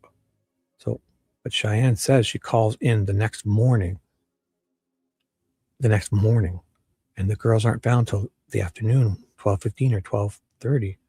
So she's calling the police station to say she was on the bridge. Cheyenne says her and Shelby were on the bridge the day before. They're calling and asking people to call in because they still haven't found the girls yet. And then Cheyenne says that they told me to wait 2 weeks or so. And they waited 2 weeks to get a hold of us. So I think I said March. So just, would it help? We're almost done refreshing you, I think. Yeah. One more time, if that's okay. I left the page number behind at the table. Okay. So I'm asking the second time that you met law enforcement. That's what I'm asking. The second time that you met law enforcement. And that would be page 11. Lines 9 through 11. Does that help refresh your recollection? Yeah. So you were correct when you said March. Yes, March. March of what year? 2017. All right. So you met once in February with law enforcement. Did you? Wait, what was the date? So it was the day of. But did she meet with them or did she go and then as you sit here today, you've not met with them another time since, correct? Do you remember if the police ever took your phone to download information or extract information? Nope. You don't remember or you don't know? They did not take my phone. Would you have given the phone to them if they asked? Yeah. Do you know where that phone is today? I do not. Thank you. I appreciate it. No other questions. Miss Diener.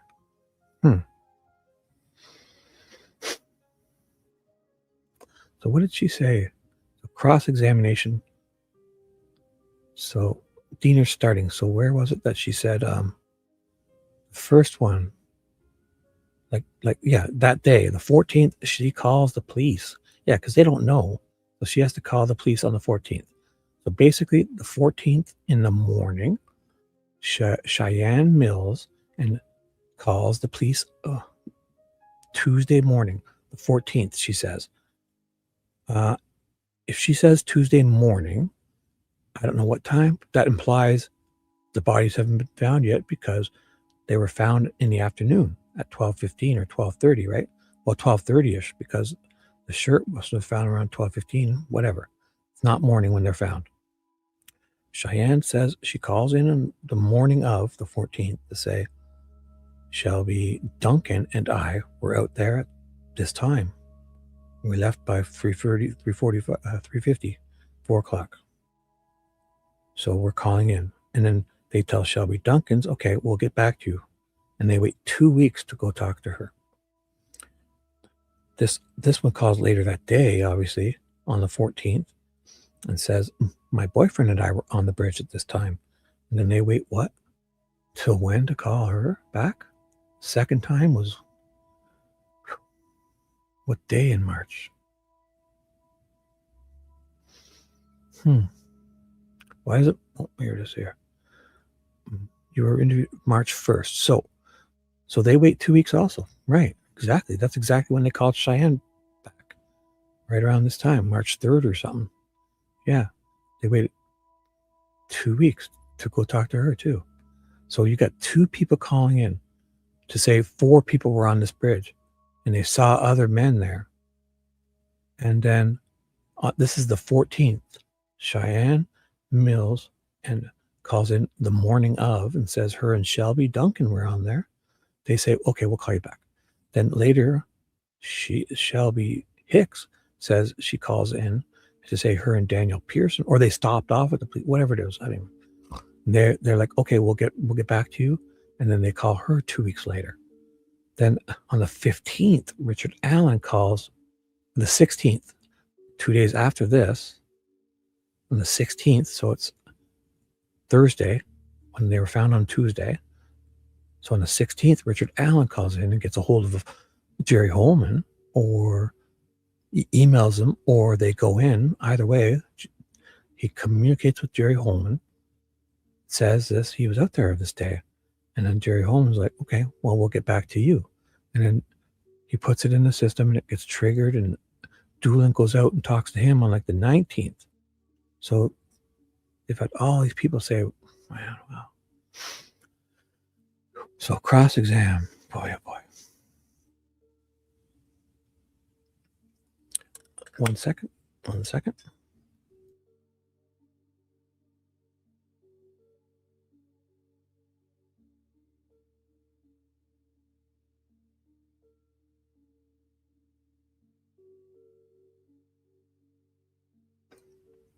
And we're back. Let's do this. What time is it? 7 o'clock. So Diener is going to cross-examine Shelby Hicks, the one who was sitting on platform 1 with Daniel Pearson, and had Cheyenne Mills and Shelby Duncan pass her and go pee across the Weber side where the girls were abducted. 2 girls were peeing over there. And when they came back, those 2 girls sat on the platform where these 2 were, and they had left. By 3:45, they leave. And by 3:55, Cheyenne and Shelby Duncan are taking photos of Shelby's feet and posting them hanging out the bridge at 3:55 on that first platform. So Shelby Hicks and Daniel Pearson have left that platform. Miss Hicks, do you remember who your cell phone provider was back then? Sprint. Like, why all these people came and they gave, they don't need their physical phones, but even better, they would have gave them to them. Well, why don't we have like this whole thing? They got all these fog revealed ways, and they could have pinged. These people all have good signals. They're not laying on there's no dead bodies laying on their phones. they're sitting on a bridge. Are we saying, do people go out there? I mean, you got a signal saying that the video started out there. They're getting signals out on this bridge in the middle of the day. Clear. They can ping the numbers. They could, if there's only one or two, I don't know, they can use the GPS location if they're allowing the Google Fog stuff. And oh my God, the GPS, I don't even know. Find My iPhone. Maybe they could use their own health app data to confirm all this. What? Why do we only have Libby's health app data? I want to see Derek's health app data. And it should look exactly like Betsy Blair's. Pretty much. Because he does the same thing Betsy Blair does. He walks in and goes, basically the first thing Derek does is goes down. It says he bumps into Dave McCain at the junction and takes the 501 down to the creek, calls her name, goes back up to the junction. Then instead of going, he goes to the Freedom Bridge first and then calls and comes back and then goes to his car and comes back from his car and goes to the High Bridge. So it's basically exactly like a lap, like Betsy Blair is pretty much doing. So she's going down and up into bridges and man, sprint. So, but Derek's a 400-pound man. So even Betsy Blair's got she's probably whipping past him if he's walking the trail. And you were interviewed by police on February 14th. And March 1st. Oh, so she was interviewed on the 14th. So she didn't just call in. They must have went in. Did you have the benefit of having those documents with you at your deposition in 20? Were you able to? What? No, she had the benefit of it being the same fucking day, you idiots. At your what? So she's acting like, oh, because today you got to look at your deposition of what you said a few months ago. And you didn't have that benefit then, did you? On the 14th, you didn't have the benefit of talking about, reading notes about what you did the day before. Idiots. What the fuck would she even say this for? Oh my God. Yeah. So on the 14th, you weren't able to refer to notes about what you weren't able to read anything and practice. So you would have no clue what you just did the day before. This deposition happened months ago. So or years ago even. Man, were you able to refer to statements? Of course not. I don't remember. No. Okay. When you were on the High Bridge with Daniel, sitting on the platform, can you see the far end of the bridge where your friends were walking towards? Where they went to the other side? Yeah. Can I see the end of it with the trees? Well, have you ever been to the other end of this bridge? Nope. Okay. So you have never walked across the High Bridge? Nope. Did you pay attention to them walking to the end to know whether you could see them on the other end or not? No. Did you watch them walk back? No. Did you leave the platform before they returned? Yes. Perfect. Well, great. Who cares? Because they said themselves that they went over there and they got pictures to prove it. And there's DNA over there because they both took a piss. Go fucking dig it up. I mean, Mr. Baldwin. No, Your Honor. Thank you.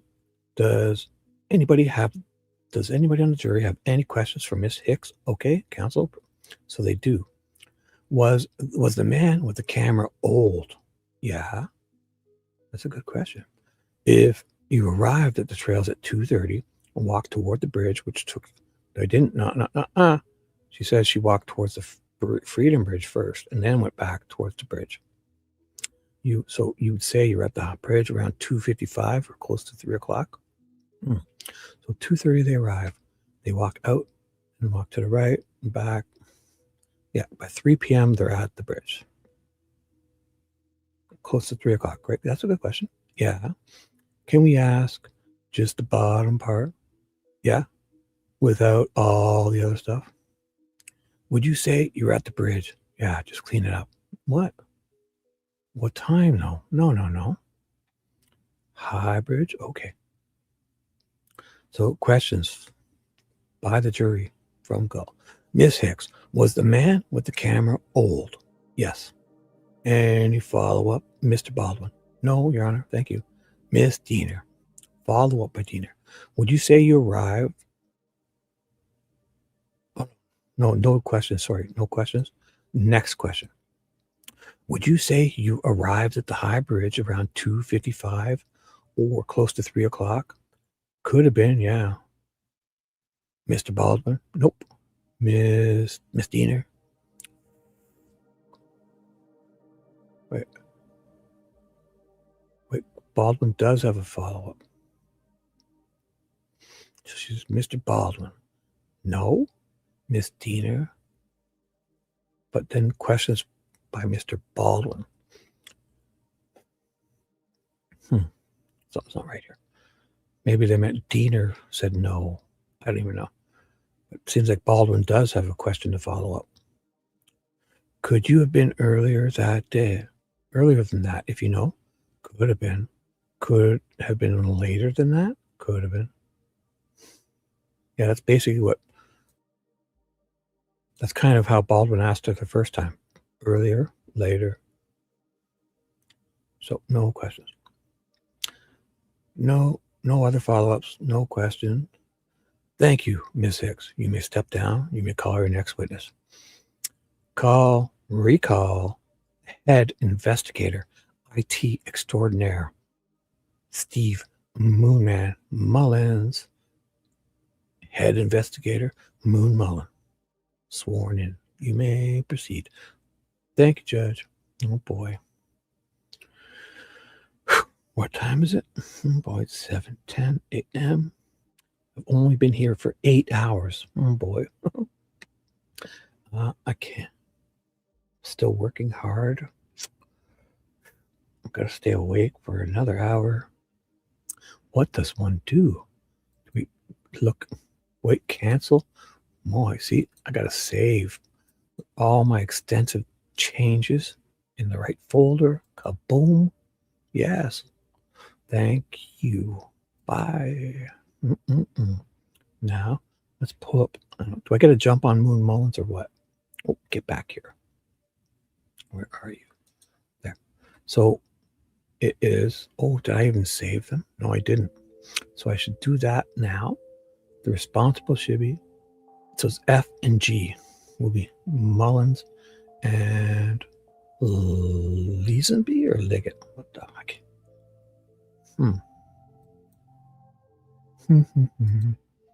It is Mullin and Weber. Oh my God. And it's November the 4th, 2024. Mullins. Again. God. Responsible. 14 pages. Oh, I can finish this off. Wonder how many are Weber. Well, let's just double check. Weber. If it's short, I'm gonna do it. I'm gonna do it fast. Get this done. PP short. No way I'm getting that done. 45 pages. Holy fuck. Oh my God. Let's see how fast I can do. So that's it. I'll see how fast I can do Mullins 15 pages. And if the math works out, let's see. Let's do this faster. You know what? I'll do the irresponsible thing. I should do the responsible thing. Gotta save it properly. It's the only proper thing to do. Because if I make changes, I want to be able to make changes. So 2024, 11, what's it again? The 4th, 04. This dope is it E or F? I'm just going to put F because I'm not even sure. There's no F, so it'll fall. So as long as I make Weber G, this was direct exam of Mullins, and then Weber is 45 pages. Oh my goodness. So if I save that as same thing, but I add the G 20241104 underscore G. Boom. Save. Thank you. I can shut both these dopes down. And I could open up the ones I just saved. F. Oh, I did save it as F. Oh, E, F, G. Oh, I was right. So F is first. Mullin. And Weber. Boom. Look at this. So let's do it. It doesn't even take that long. Feels weird doing the right thing. Hey, Dewey, did I see Dewey or no? What? Oh, I looked on my other screen and saw a bunch of people that were here like a long time ago. Oh, I must have paused it or something on my other screen.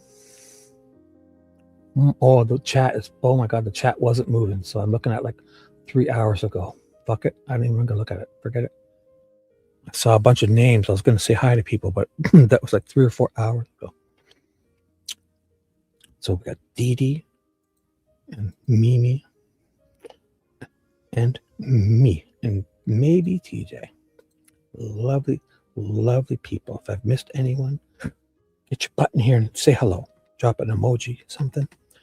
Give me a boost. I need a boost. Let's do this. Let's do this. So Mullin, idiot. Mullin the idiot. Questions by Mr. Baldwin. Head investigator, Moon Mullins. Do you remember? I think it was direct for the state's case that you turned over information related to a 2016 Ford Focuses. Do you remember that a few days ago? Yeah. Oh, okay. And do you remember that there were all other similar body type Ford Focuses? What year did you say this? The Ford Focus hatchback had the same body, the Generation 3, 2011 to 2018. Okay. Wow. That's a lot. 2011. I'm going to hand you what will be marked as Defendant's Triple J and ask you if this looks familiar to you. I believe so. Oh, okay. What is it? This is the list from the Bureau of Motor Vehicles of Ford Focus SEs that were registered in White Cast, Carroll, Howard, and Tippecanoe counties in 2000. I'm sorry, from 2011 to 2017 models. Oh, okay. So those are similar body modeled Ford Focuses that existed in the surrounding counties, including Carroll, in February of 2017. Correct. All right.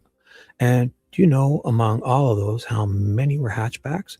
Do you know what the codes for the hatchbacks are? Yes, I do. And tell me what the codes are. Tell the jury what those are. The code in the VIN number is P3K, and the P3K stands for SE and hatchback. Okay, same for the P3L, as I understand. That's correct too. G3M, I do not know. G3N, I do not know. All right. I was only interested in the P3Ks. Right. Well, and that's because you wanted that car to be Rick Allen's car, correct? I don't want it to be that. Well, then why didn't you want the jury to see all these other similar body cars? That wasn't the question they asked. I'm sorry? That wasn't the question they asked. What are you talking about? We were responding to the question that they asked. Now you're being an asshole because you don't know that it's a Model SE. You just have to get all of them that could be similar hatchbacks. So you've got them burnt. That's why they did this. Okay. Do you think it's important for the jury to have all the models that look like the Ford Focus that are the Generation 3 from 2011 to 2017? I suppose. It would be, I suppose. Move to admit Triple J. Can I see it, Judge? I don't know. Oh, I'm sorry. That's okay, Judge. This doesn't have the certification with it. And so without that, I'm not going to be in a position to consent to the admission of that. I can get the certification letter for them if they have it, but I'm not willing to agree to the admission. I'm going to object without a certification. That's a certified business record, Judge. Okay, without a certification, I'm not going to admit it. Did you not certify the ones you handed us? Were they all certified or just the ones? Were they all certified or just the ones? We're going to do this right now, Judge, in front of the jury. Or do you want to take a break, Mr. Baldwin? Well, if there's no certification, then it doesn't come in. Do you know how many hatchback Ford Focuses were on Triple J that were in the area, owned by people in the area in February of 2017? I'm sorry, I did not research that. Wait a minute, Judge. I'm going to object. Is the question how many hatchbacks? Look at Dewey is here. What's up, Dewey? Yeah. Good morning. What's up, bro? I'll rephrase it, please. Thank you. From Triple J, do you know how many people own similar-bodied Ford Focus hatchbacks in the area? I'm sorry. Judge, I'm going to object to the question. What does within the area mean? Carroll County and surrounding counties. I'll overrule the objection. Do you know how many hatchbacks, Ford Focus hatchbacks, if that's even what that vehicle is on the video, were owned and registered in Carroll County and surrounding counties in 2017 that featured similar body type? I don't have that information off that sheet. I didn't research that. Do you remember talking about missing evidence when you and I were talking a couple of days ago or last week? Yeah. Do you remember you telling me that you did create a log of the missing videos of people that were interviewed? Do you remember that? I did remember that, yeah. Okay. As you sit here there right now under oath, is it your testimony that logs were created that would memorialize the people whose interviews are missing from February and March of 2017? We had created that what we believed was a list of individuals that we had interviewed that were lost. Okay, you're under oath right now. Is that your testimony? Yep. Do you remember testifying March 18th, motion that was held in front of the court in Fort Wayne? Yes. Would it help refresh your recollections if I handed you the substance of that testimony? Judge, I'm going to object. He asked him if he remembered testifying. He said, yeah. Well, what are you using this to refresh his recollection for? No. So your testimony today and the testimony last week was that you did create a log of the missing evidence. Is that correct? We attempted to catalog the names of persons that were interviewed. I'm going to hand you your deposition and have you look at page 68, lines 1 through, it's not a deposition, the transcript of the motion held in the motion in limine, the motion to dismiss. It was on March 18th, right? About the exculpatory evidence that was lost. So when he was being asked about those interviews at this time, he must have said something different, right? 1 through 7, whatever, all those lines. So, Judge, I'm going to object. Is there a question that we are using to refresh its recollection about? That's not what you told the court back in March 18th. I'm sorry. I apologize. Thank you. Is there a question? There is now. That's not what you told the court back in March 18th of 2017, is it? Wait, what? 2023. March 18th. Or maybe it was March 18th. I don't know. It's not what you told the court. No, because it wasn't even at court yet. No. They wrote this down. This is why they do this. They try to fucking trick people. This is wrong. Why are they putting sick here? This is bullshit. This is 2023, he says. Or he meant it and he fucked up. I don't know. Because this was, the motion was 2023. That's when they went to the Supreme Court. So it wasn't March 18th. It was like March 19th or 21st.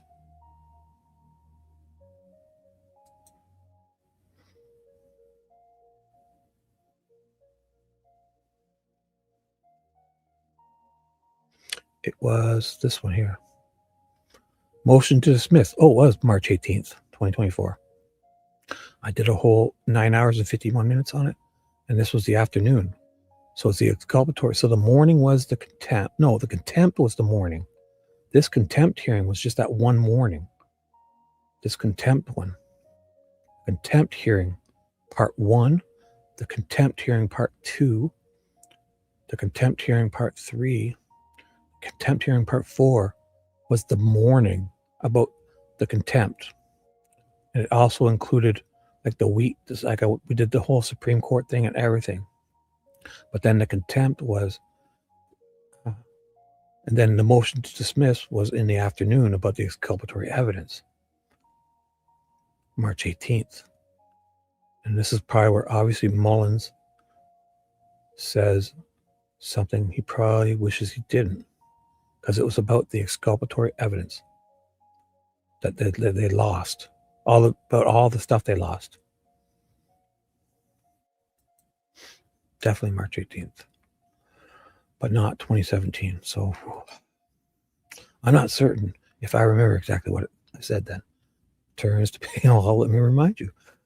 We have a transcript. Turn to page 68, lines 1 through 7 and 70. You can all the way if you want, 68 all the way. Pages 68, you say? 68, 69, and 70. That would be the context. So Baldwin's excited and Nick is jumping in like because he doesn't not want to hear this. Mr. Baldwin, do you have another copy of that? I don't have the document available to me at the moment, so I can follow along. Here's my copy. Fuck, I'd love for you to read this, Nick. Wait till you see what your head investigator said. Okay, thank you. Uh-oh. You said it 70, is that right? Correct. Okay. You told this court past March 18th of this 2024, was it? Was it 2024? What did I put?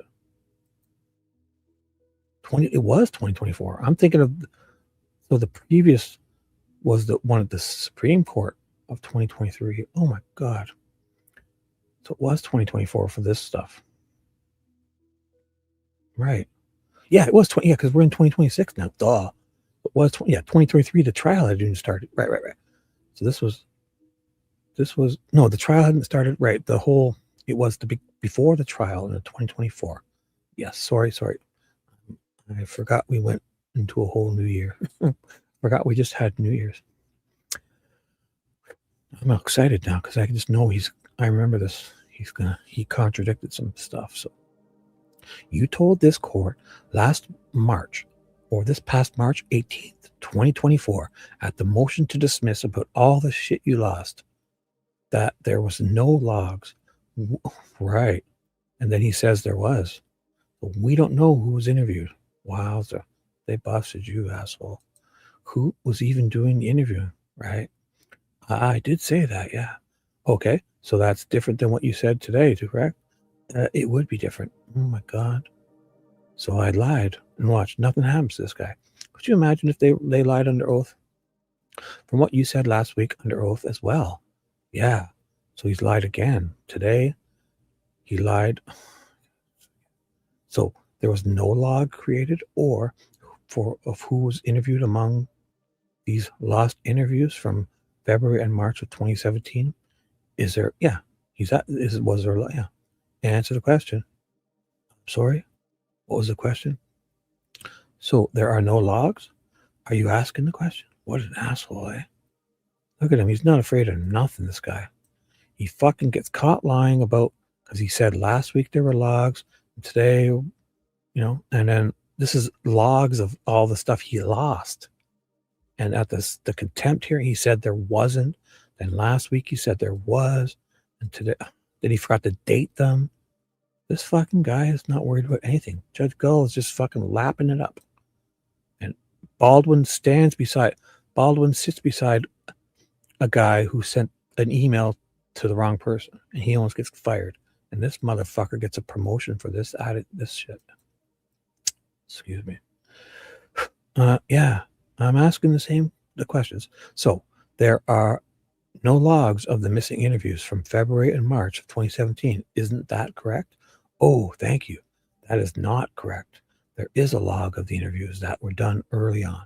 That's best that we can tell. That was in the filing cabinet scans that you were given. So you just read your testimony from March 18th, right? This past year. You said there were no logs. I may have said that, and that's true. But since then, I have gone through the logs and through the filing cabinet scans and found that that's why you had no date on them. These fucking guys are dirty. How is this allowed? Because remember, he said there was no dates on them last week. That's why he said, that's why he's taking one for the team again for Nick. Yeah, go up there and make an ass of yourself, and say there's no dates on them, and say if you had to do it again, you wouldn't bother writing the dates on them. Look, he found them. He found them. They're in that fucking same filing cabinet. Scanned and found that there was a list of interviews that were done. Oh, are the dates on? Well, these will have dates on. These ones will. In the same hearing, you said there were no logs for the April 28th through June 2nd. Yeah, the second round of 5 weeks. Yeah, that's the whole June 2nd. So April, all of May. So basically another 5 weeks. The second round of stuff that's lost. Is that correct? That would be correct. So that's not what you testified to last Friday or Thursday, whenever it was. I don't believe that's true. Did you ever learn in the course of your investigation that Libby's phone was either no longer in the area or no longer in working condition? Judge, I'm going to object. Can we have a sidebar, Judge?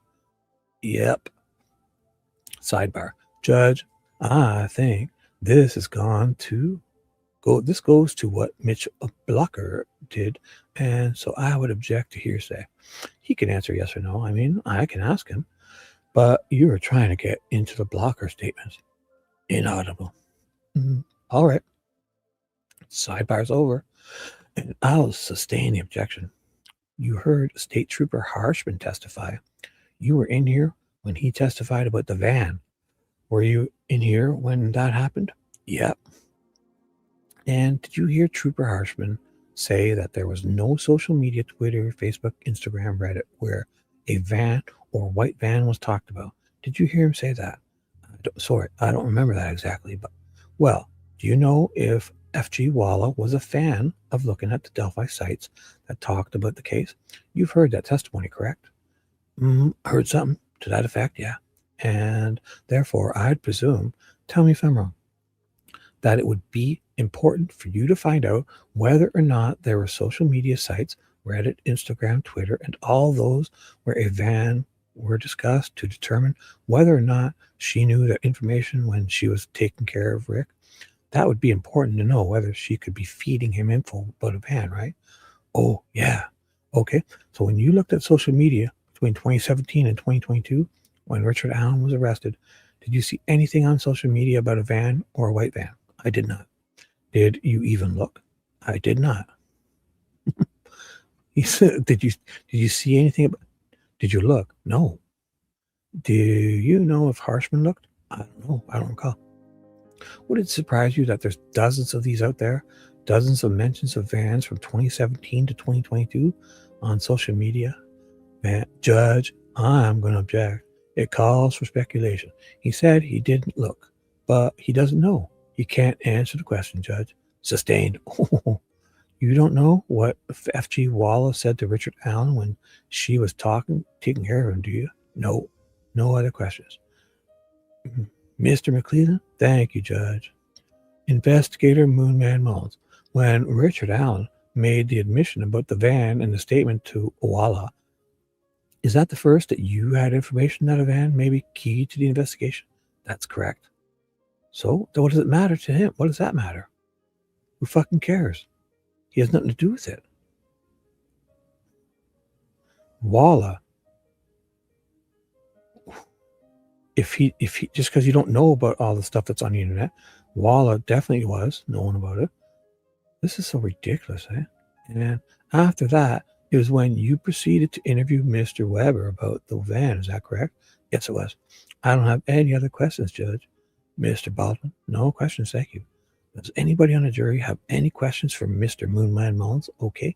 Would the counsel approach sidebar about the questions? Mr. Baldwin's.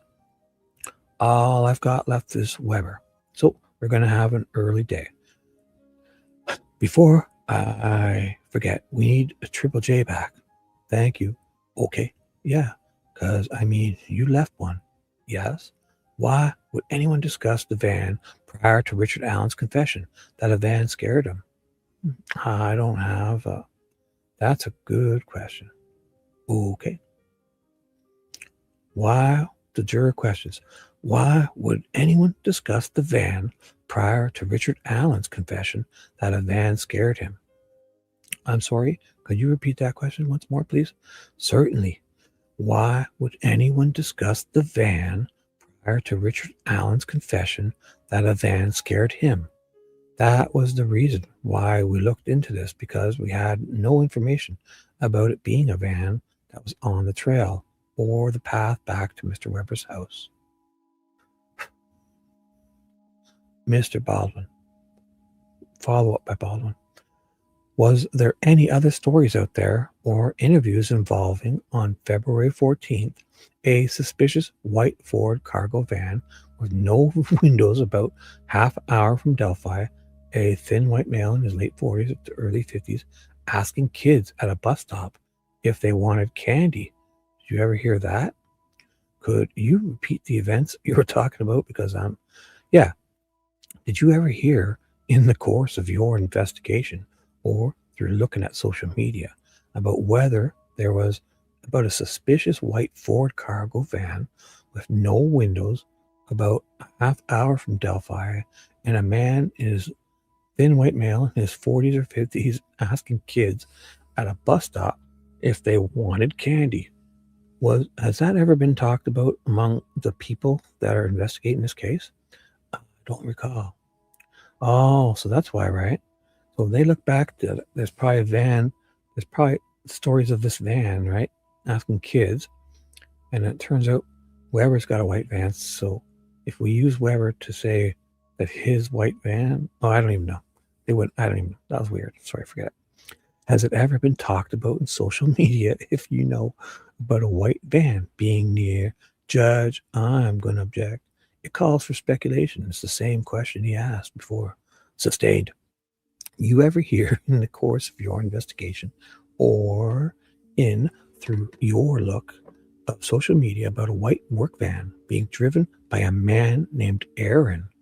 Judge, this is outside the scope of the jury question. I'm going to object to the question. Sustained. No other question. Thank you, Mr. Moonman Mullins. You may step your ass down. Thank you. So all that, and then we just blow over the fact that he's admitted lying about all this shit. That's it, eh? That's wild.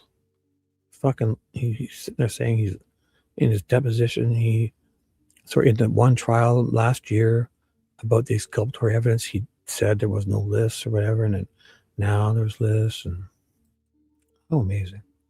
So you may call your next witness. Judge, will you maybe approach? Yep. Just so without inaudible, we'll have two experts coming in tomorrow. Here's what bottom line. We only have one more witness, and that's Brad Weber, who's going to take maybe, 45 minutes, something like that, maybe an hour. Then we don't have any more witnesses because tomorrow we got two experts, and then that's if doesn't get back until your two experts plus our two experts. Is that right? Sounds about right. Gracian, Warren, Eldridge, Bunner, Cecil. Yep. And Betsy Blair. I'm just letting you know. So you want to take a break? Is that what you're... Well, I don't know if you wanted to, because this will be the last witness that we have, since our experts could get here until tomorrow. Our experts couldn't get here until tomorrow. 45 minutes, is that? Oh, it's probably not that long. Between us, I don't know. Well, let's just finish it. Yeah, okay. We're good to go then. Yeah, okay. Sidebar concluded. You may call your next witness. Thank you. Call Brad Weber. What time is it? 7. Let's see. Examination of Brad Weber. Let's go. Let's see what happens. Let's just start. State your name for the record, please. We have your name. We know your name. Well, when we last were talking, this is Brad Weber, Baldwin. You were kind of got upset with me. Do you remember why you're upset? Yeah. Why you were upset? I was upset because you were trying to tell me what I did, and particularly what I did when I got off work. Okay. And you testified on the stand that you went directly home from work. Is that correct? That's correct. That's not what you told Agent Pohl and Christopher Goatee when you met with them on February 19th of 2017. Okay, who are those guys? Law enforcement officers. Okay, do you remember meeting with law enforcement officers multiple times? Okay, I'm going to hand you one of their reports and ask you to read the second part. You can read it, all of it. It's not very long. Read the second paragraph. Tell me when you're done. I'm done. You told these officers after you got off that you went to your various ATM machines, that you owned and performed routine service. Is that what you told them? I don't recall that. Okay, but that's what that says. Judge, that's what it says. Beautiful. So he's admitting it. He was about to jump in, but Judge, he answered before you can object, right? So that's bad. That's improper impeachment. He's given it to him. He says he doesn't recall that. That's the end of that impeachment, Judge. Sustained. The week before February 13th, where were you? I don't know. Do you remember being in Arizona and visiting your folks? Not a week before. I went on a 3-day trip to Arizona. Okay. Not a week. Okay. That's fair. And you got back when? Sunday? Okay. How often in 2017? We'll strike that. We need to talk about your ATM business. Tell the jury about your ATM business. I have ATMs. Well, what are ATMs? Money machines. All right. What does it stand for if you know? I don't know. Oh my God. Ass to mouth machines. Okay. And back. He doesn't know. What do you do? He has ATM machines. He doesn't know what it stands for. Holy fuck. I mean, do you use these ass to mouth machines to make money? Yeah. How do you make money with the ass to mouth machines? Surcharge. Okay. Tell the jury a little bit about that surcharge. When someone takes money out of the ass machine, they get charged a surcharge. And so I get the surcharge. You get the surcharge. And after I pay the people that own their business. So we see these where push a button and there's, are you willing to pay $1 for the surcharge? Sometimes I see that. Is that what you're talking about? Yeah. All right. How many of those ass to mouth machines back in 2017 did you have? I don't know. Would it help refresh your recollection by looking at the deposition? I guess. One time I had 30 something and this day I have maybe 15. Okay. Does that help? Kind of does, but I really need you to kind of bear down on 2017. If you would look at page 6, lines 5 through 7, how many, I'm sorry, are you done? Yeah. How many back in 2017 did you have? I don't know. This says a estimate. Okay. Do you want a estimate? Sure. 35. Okay. Thank you. So how often in 2017 would you be attending your 35 roughly ass to mouth machines? I don't know. An answer to that. It's on a need to know basis or whatever. If they start to run out, it's on a need basis. So if they start to run out of money, I will put money in. Would it help refresh your recollection by looking at your deposition? Sure. Pages 8 through 5, lines 5 through 7. Does that refresh your recollection? I don't. Okay. I guess I don't remember the question. How often would you be attending to your ass to mouth machines in 2017? I do something with ass to mouths. I do something with ass to mouth machines every day. Ass to mouths every day. Oh boy. Okay. What would you do every day with these ass to mouth machines? Oh my God. Should I stop saying that? This is kind of funny. I don't want this. If anything, I'm going to fuck it. Don't write it. Let's go live. What kind of maintenance do they require, if any? No maintenance. I look up on the computer to see where they sit money-wise. Oh, okay. So that I can sit at home and look on the computer and tell where they're at. Oh, okay. You got to go. How do the money machines get money in them? Who puts the money in their ass? Me. How does the money machine get the receipt tape in there? I put it in their ass. Okay. How does the money machine get money taken out of its ass? I don't know. All right. Okay. Where do you get the money from? I get the money from the bank. Oh, okay. So I don't take money out of the ass-to-mouth machine. I put money in it. Oh boy. Good to know. A customer takes it out and pays a surcharge. Okay. And then the surcharge goes directly to the bank? It goes to the network. All right. So what happens when the money runs out? The machine runs out of money. What happens?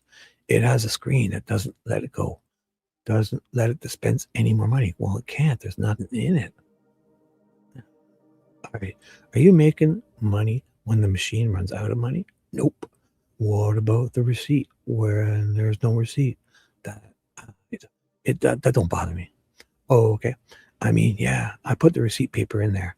When the machine gets low on money, I go to the bank and get money, and I take it to the machine. Where do you go to the bank? What bank did you go back to back in 2017? Oh, I really don't know. I'm guessing. If I had to guess, I'd guess Regents, but I'm not sure. Okay. And 1 second. Oh my God, Regents, but I'm not. Okay, I sound amazing. And so would you have to give them like a check, or how would you get the money out? Okay, so you take money out of a ass-to-mouth, $100. It takes that money out of your account along with a surcharge and puts it in my account. Sorry, I'm talking about the cash that you put in there. I get it from the bank. Okay. And you have to maintain those machines by putting cash in their ass on a regular 35 machines from 2017, correct? Yep. And what kind of places were those ass-to-mouth machines? Like, were they in banks? I'm going to guess not, but I could be wrong. Where were they? Gas stations, gas stations, taverns, restaurants. What geographic area were 35 machines in 2017? Where were they? In Indiana. Okay, give the jury an idea of where, though, in Indiana. From Judge, I'm going to object to this point. I don't know how this is relevant. I don't know how this line of questioning is relevant. Judge, how's this relevant? Trying to establish that he has to maintain his 35 machines, including on the day in question, February the 13th, 2017. Well, could we narrow it to that date then? Because this is really not relevant. I'm starting with the broad scope, and then I move down into that. Okay, well then let's move down into it. What would necessitate the need to attend to any of your 35 machines, ass-to-mouth machines in 2017? Lack of money or lack of paper. And you had been out of town for at least 3 days prior to this. Is that correct? That's correct. Okay. Would you use your van to service ass-to-mouth? Usually not. Would you use your blue Subaru? I don't have a blue Subaru. What? Did you have a black back in 2017? I had a black Subaru. Black Subaru. Okay. Just so the jury understands, where in 2017, because I don't think this question has been answered, where were the ass-to-mouths geographically in February of 2017? Central Indiana. Okay. How close were they to the bank that you were using in February 2017? Judge, I'll object again. I don't know how this is relevant. Overruled. Shut the fuck up, Nick. When I used multiple banks. Okay, now you use multiple banks, regions, but I don't always go to the same branch. Okay, if that's what you're talking about. So if the bank was closer to one of these 35 ass-to-mouth machines back in February of 2017, you would go to that bank closest to that machine, the place where you were going to work on the machine or fill it with cash. Nope. Okay, then what? I would have to call the bank and order the money. Okay, so it wasn't always the same branch. It's usually branches in Lafayette, if that helps. All right. Did law enforcement ever ask you about, let's say, goatee and pole? that you talked to, did they ever ask you, hey, can we see your phone records about what banks, if any, that you called to order up this cash? Did they ever ask you that? I don't remember. Did you tell Pole and Goatee that you went? I don't remember. I don't even know who they are. I mean, I talked, but a lot of people. But your memory today is that you went straight from work to your house. Is that correct? I went from, on the day in question, I got off work, I went straight home. And you normally work until 2:30, correct? If I'm on a day shift, yep. And on that day, you got off at 2 p.m.? That's correct. So why do they keep blowing over that? Why? Because this shift is till 2:30. The shift is till 2:30. Did they get done early and let everyone swipe out at this time? Is that what they're saying? Because I mean, that's possible. But if it's an 8-hour shift till 2:30, usually if you're done, they would have to pay the 8 hours, especially in a union shop like that. Like if they had no work left, they would still, afterwards. This doesn't sound right. Because he says in his thing that the shift is normally till 2:30. So on that day, you got off at 2:02. That's correct. Now, was that to service your ass-to-mouth machines? No. Subaru's not going to let me off anytime special because of my side business. Well, they let you off special that day, 2:02. They chose for me to leave, not me. So you had a phone call with somebody in August of this year asking you to come to the police station. Is that correct? Nope. And that's not correct? Nope. So so Mullins did say he did call. These guys are wild. This is going to bust them again, right? So nobody from the law enforcement called you and said, hey, we want to talk to you. They did say that. They did? Yeah. Well, what were you going to say no to? You asked if they asked me to come to the police station, and they didn't. Well, what did they ask you? They asked me to come to a different location. Okay, that's fair. And then after that phone call, you then told them, and who was the person that called you, if you remember? I don't remember. You should have it. Yeah, you remember Steve Moonman Mullins. It could be him. I've talked to him on the phone. Yeah. Was it him or not? I can't find it in your deposition. I don't know. I don't remember. So, yeah. Okay. Would it help refresh your recollection? It could have been him. Okay. Sometime I got text. Page 18. Is it okay to refresh your recollection? Is it up to me? I don't know what you're asking. That's a valid question. I'm asking, would you mind refreshing your, yeah. And again, it's page 18, lines 25. The very bottom of page 18, the top of page 19, the bottom of page 18, top of page 19. Okay. So the question was, who called you to come in and talk to them from the law enforcement? It says probably Steve. I don't really remember. It was either a text or a call. But whoever it was, he said Steve. It says probably Steve, right? Okay. Is that investigator Moon Mullins? Probably. Okay. But you call him Steve. I don't know. That's what they typed. I don't where that's from. Remember when we had the deposition? When you subpoenaed me? Yeah. Yep. Okay. So did you call the guy you met with, Steve? I don't talk to him. I mean, that's his name. I don't know.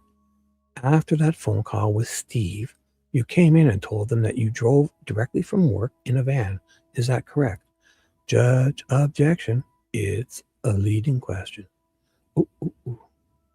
What is up? Am I missing anything? Sorry, guys. I'm trying to just blow through this. State doesn't want a professional who can untangle this. Yes. These guys are amazing, eh? But I mean, it doesn't even matter because Judge Gall's not holding him to account. We've seen him say I fucked up, lost a bunch of important stuff. I wrote a list about it. I didn't date it. It happened again. I didn't date that either. Who cares if I had to do it again? I wouldn't even put my date on it. Like grade 2 and 3 students are told to put on their work. Whew. And nothing's happened to this guy. He's now the fucking captain again. He's back to the chief of police. He got promoted again. So, judge, objection. It's a leading question. Sustained. What did you tell? Sorry, what did you tell? Thank you. What did you tell? That on that day, I drove a van to work. I dropped off a trailer. When I got off work, I drove home. Oh my God. So he even admits it. Dropped off a trailer when I got off work. Is that different than you told any? So he's even admitting it. So how can they? Is that different than you told any law enforcement officer in the past? I don't know. Okay. Not to my knowledge. What vehicles did you have back then? And then would you use them back in 2017? To my knowledge, I just had the Subaru and the van. And the only time I used the van was when I was pulling a trailer. So 9 out of 10 times, you'd be using the Subaru. Yeah, more than that. Did you first tell law enforcement that you drove the Subaru on February 13th? I believe so, but I don't remember. No, I drive the Subaru. Was your memory better in 2017 than it is now? I'm getting older, I guess. I don't know. How long? What did you do when you got home from work that day? Took a nap. Okay. Do you know how long? Nope. Until I got woke up. Yeah, this is when Catrone was banging on your door like 5 o'clock, 5:45, 6 p.m. Deputy Mitch Catrone banging on your door. Nope. Not until I got woke up. Did you go right to sleep when you got home, or did you wind down first? Probably smoked a cigarette and relaxed a little bit, but pretty much went straight to sleep. Oh, what time did you wake up, if you know? I believe it was around 5. How did you wake up? Someone knocked at the door at 5. Whoa. Controlling says he's not there till 5:45 or 6. Who's not? What did you do after the officer was there? 5 o'clock? Whoa. That's early. That's not what because he's not on the phone until how, what? How was he there at 5 o'clock? You don't even get the call till 5:45. Mike Patty's calling him on that CAD report. That fucking what? I believe around 5:45. He's got to be wrong. The officer was there 5 o'clock. I gotta move on. What was that conversation with the officer? He informed me that they were looking for a couple of missing girls and that, asked about the bridge. You were familiar with that, where the Deer Creek is, correct? Yep. And your house is kind of up here and the creek is down here. Is that fair to say? Yep. I fucking can't stop thinking. It's right here. CAD report. 5:15. Libby German is missing. They're advising their 13-year-old, 14-year-old, but she's whatever. They dropped her off at the trails by the bridge. She is short with blonde hair, but whatever. Short, I don't know. They dropped her off with her friend, Abby. They do not know her last name. They don't know Abby's last name. Mike Patty's supposed to be calling in, and whoever, they don't know Abby's last name. Whatever. They're trying to contact Abby's parents as well. CPL, whatever. So this is here, 5:30. This is at the Freedom Bridge. This is him and Samuel Milroy. So, man, 5:30. He's saying 5 o'clock. 5:15, they get the call. He's saying at 5 o'clock, they're banging on his door. So it's 5:19. So he's got to be wrong then, obviously, right? 5:19, they call, but the girls are missing. Mike Patty calls. He's talking to that Mitch Catrone. Mitch Catrone says, I don't know who this is the other two guys. But Mitch Catrone says he's not on the other side until 5:45 right here. He's on the east. He's at the High Bridge, 5:47. This is where Mitch Catrone says he got there at 5:45. Then he goes and bangs on his door in his testimony. So now it's this fucking guy saying 5 o'clock. Wow. So what did the officer, what time? I believe it was around 5. Wow. He informed me that they were looking for a couple missing girls at 5 p.m. around. Control's not there till 5:45, 6:15, banging on his door in his testimony. So you are familiar with that, where the Deer Creek is, correct? Yep. And your house is kind of up here on the creek, is down here. Is that fair to say? Yep. And you're on the south side of the creek. Is that correct? Yep. Have you ever been on the north side of the creek, on that property north of the creek? Yeah, I am right now. What a smart ass. What do you mean? I'm on the north side of the creek right now. Or am I on the south? I think you're on the south side. Okay. So he's trying to be a smart ass. And he's, oh my God. Or his, no, he's saying his, as in his house. So he doesn't even know he's on the south side. Fuck off. This guy's been there forever. He's just playing. He's pretending, he thinks his house is on the north side. And he bloody well knows that the north side is the other side of the creek. He's on the side. Been there for fucking how many years? The opposite side of where you are. Have you ever been on that side? Yep. Do trespassers come onto your property? Yep. Did they back in 2017? Yep. Would you ever confront those trespassers about? Yep. He did hold people hostage, right? Would you have been able to hear from your house if anybody was screaming? Judge, I'm going to object to speculation. Sustained. It would depend if I was inside or outside. Yes, I was outside. Good. You did not hear any screaming on February 13th when you got home, did you? I didn't. Now, if you got home at 3:30, well, sorry, if you heard no screaming on February 14th, did you? Objection. No. Oh, sorry, Judge. Who had access to your parents' property in 2017? Me. And what about your brother? Like, it's land. I don't know what you consider access. Who visited the house at your parents' property in 2017? I can't list all the people that visited. I don't know how to answer that. Well, and that was a whole year time? You want to know all the people that came to my house? No, that's fine. I do think we need to clear up one thing. That's not your property, correct? That's correct. Where are you? How many houses did you own back in 2017? I think one, but I don't know. Okay. Did you had a house in Lafayette then? I believe it would be in between Rossville and Delphi. Oh boy. Hey, Rebby. Almost done here. Good morning to you. Look at you. What is up? Good morning. Almost done here. Look at this.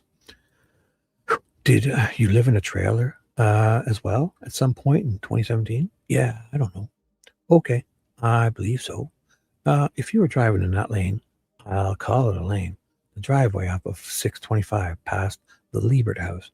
Can I call that a driveway? Sure. Is that fine? And you're looking to your left. Would you, in February of 2017, would you have been able to see anybody that was in the area to your left in the woods? If I was looking that way, I probably would have. When was the last time you were on the other side of the creek, north side of the creek? This summer? How many outbuildings are at your property? 5, maybe. Okay. How many stories is your house? 1 or 2? 2 stories. Did you give law enforcement permission to go into your outbuildings? Yep. I'm going to ask you to refresh your recollection, if that's okay. Page 85, lines 4, page 5, a bunch of... Judge, again, what are you impeaching here? Do not know. I'm not impeaching. Sounds like we're doing some like quick questions to help them. Maybe get them to slip up or say something. I don't know. Surprised Gull letting them go on. I asked if it would refresh his recollection about, did he give law enforcement permission to go into the outbuildings? He answered the question, Judge. There is no need to refresh his recollection. Okay, go ahead. Okay, did you give permission? Judge, yes. Hold on, sir. Go ahead. Oh, all right. So today, do you want me to go ahead? Well, is that correct? I'm gonna now impeach him. That is not correct, according to his deposition. Are you saying on the 13th And before you said, did I give law enforcement? Yeah, I did. They searched my house. It wasn't on the 13th. Oh, okay. But yeah, I did give them. Do you want? I don't want to overstep. Am I good to go? Well, I don't know where you're going. He's answered your question. Yep. On the 13th, did you give law enforcement permission to go into your outbuildings? No. That's what I wanted. Thank you. Where did you park your vehicles back in February 2017? I don't know. I believe the van was on the grass, and I believe the Subaru was on the driveway.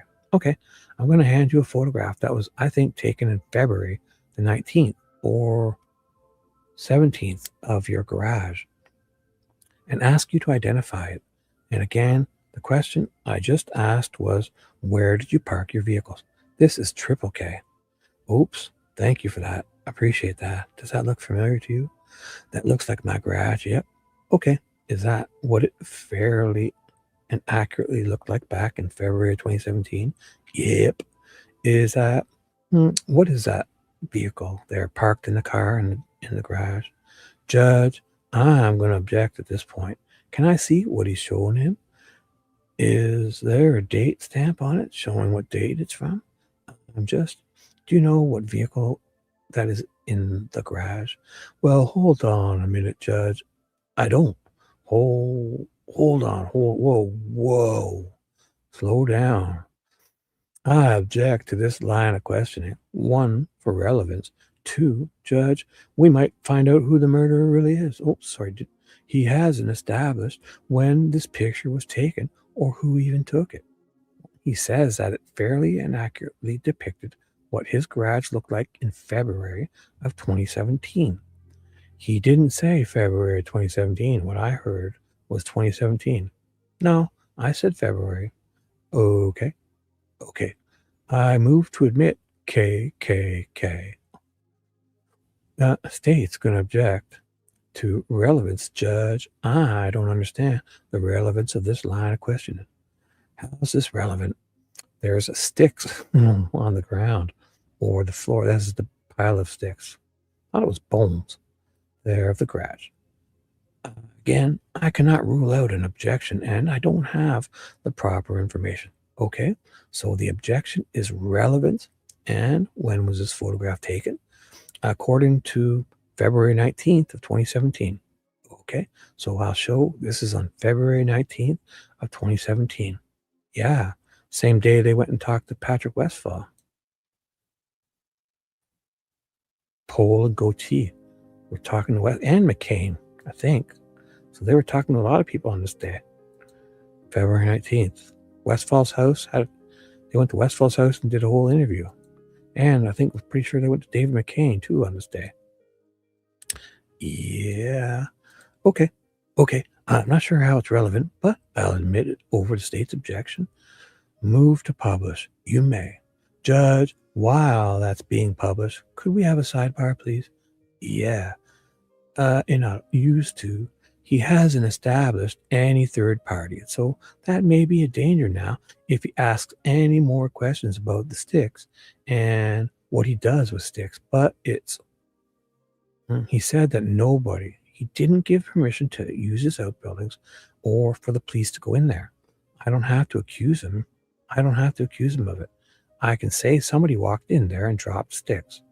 It could be them together. By the way, Judge, he had a gun that was not excluded. He lives right across the way. He told different stories about his direct route home. See, in my opinion, his gun was so goddamn included, it's not even funny. She says that she attributes the bullet to having passed through the other gun 5 years before she has Richard's gun. She eliminated the other 2. It had to have been him. They fucking snuck this past, man. They snuck this past them. He said he had a gun that was it was more than not excluded. It was damn well included. The other 2 were excluded, and she attributed the bullet to having passed through the other gun 5 years before she had Richard's gun. Go read it. This fucking guy's got duped. It was his gun. Oberg, in my opinion, is saying 5 years before Richard's gun, I said that this bullet went through the other one. The unspent item 16, exhibit now 148, went through the other gun. And it was 5 years before she had Richard's gun. Had she had Richard's gun, a hypothetical question, she would have made a better conclusion. But then she didn't. Therefore, if she excludes the Glock and the Smith & Wesson, fucking other SIG, which is this dipshit's, is the one Oberg first said it went through, and then for some reason they're letting him off now. Something's happened here. So well, I think I have the right to do it. If you can meet the nexus, well, also, nobody that was in the area could have used his outbuilding to hide the girls until it's the state's opinion that was inaudible. We're not doing that. Not doing what? We're not going any further with this line of question. Yeah. Getting too close to something, right? Okay, that's fine. He was really pushing them there. And it's like, I'm surprised they let that go on as far as it did. I just wanted to clarify that. When I asked you about the outbuildings, you said there were 5 and the number of stories on the house, and you said there were 2. We were talking about the property off of Deer Creek there, correct? I believe so, yeah. Okay, I just didn't want the jury confused that it was somebody else's. Your property in Lafayette there. Oh, okay. So I guess there would be 3 in 2017. There's 5 now. Oh, okay. Thank you for clarifying. 3 outbuildings in 2017. I believe so. All right. No other questions. Thank you. May I have the exhibit, please? The court reporter. Thank you, Mr. Boss McClellan. Thank you, Judge. Cross-exam by McClellan. Weber. Mr. Weber, good afternoon. There was a question by Mr. Baldwin about your memory being better in 2017. And generally, would you agree that your memory would be better in 2017 or closer to February 13th of 2017 about what happened on that day? So would Riley Voorhees's. I would agree with that. Okay. And you testified to this, but you talked to law enforcement several times. Is that correct? That's correct. Do you recall talking to law enforcement on February 17th, 2017, just a few days after the girls went missing? They went back to talk to him. Wow. Another person of interest. Yeah. They had a gun this day, too. Was that early? Because at 1 p.m. they received the 6 hour. Was it? Or no?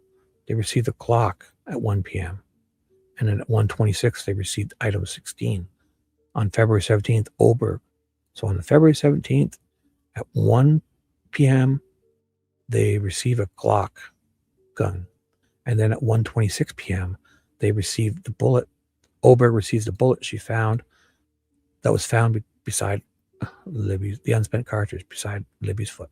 And then February 27th of 2017, Oberg receives a Smith & Wesson.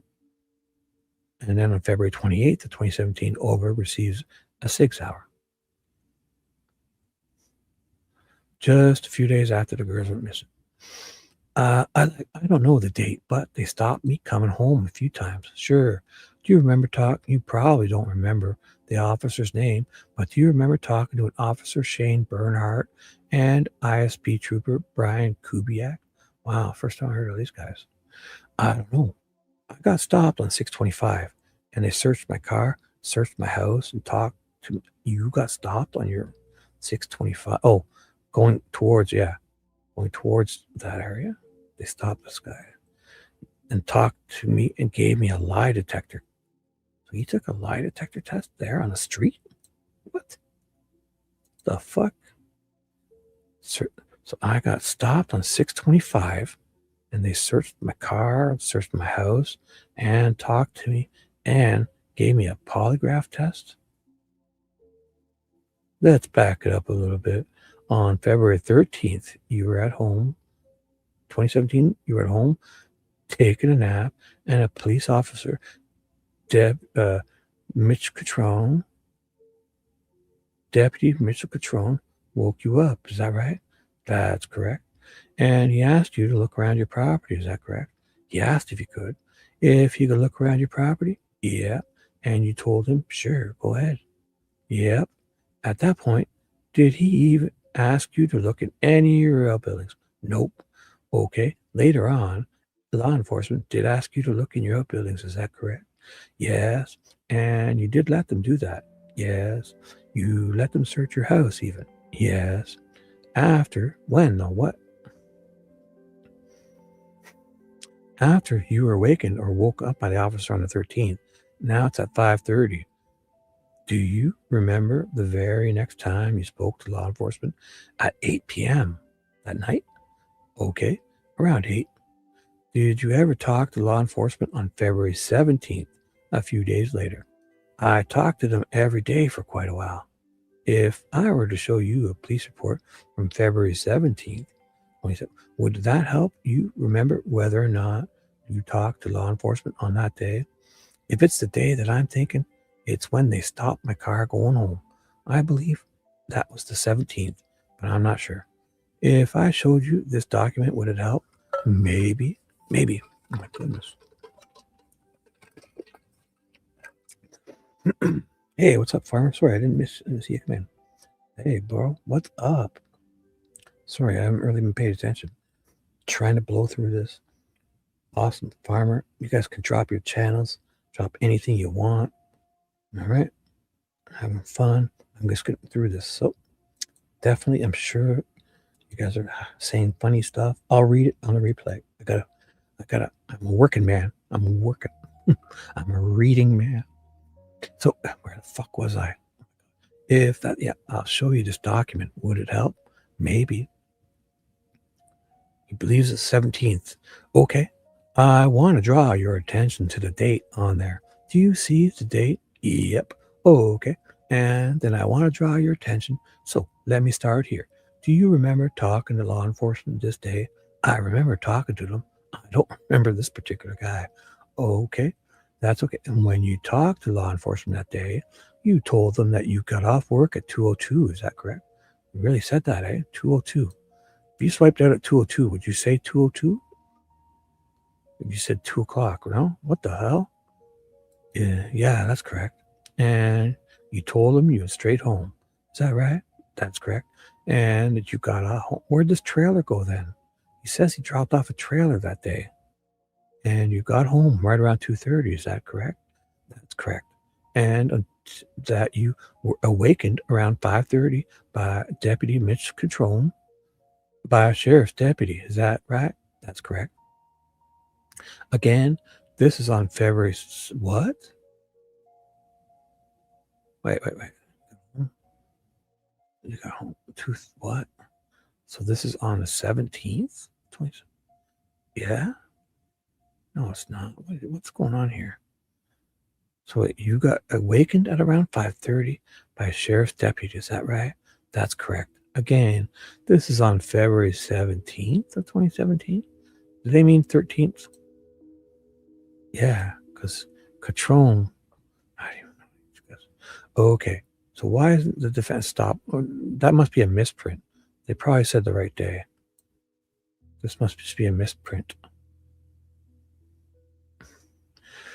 Okay, now when I want to fast forward to 2024, when you got a phone call or text to come back in and talk to law enforcement, you said you didn't remember if it was a phone call or a text. That's correct. Okay, would it be common in the area where you live not to receive phone calls, or lose them or drop them? And so, is it common for people to text you? That's correct. Because texts come through better than phone calls. Do they really? Yeah, well, I mean, because when you connect, you can get them. Phone calls can come through, but they'll drop too, right? They don't stay there for long.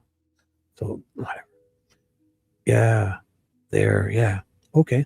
And during that text or phone call, did the officer that contacted you, did they tell you what they wanted to talk to you about? Nope.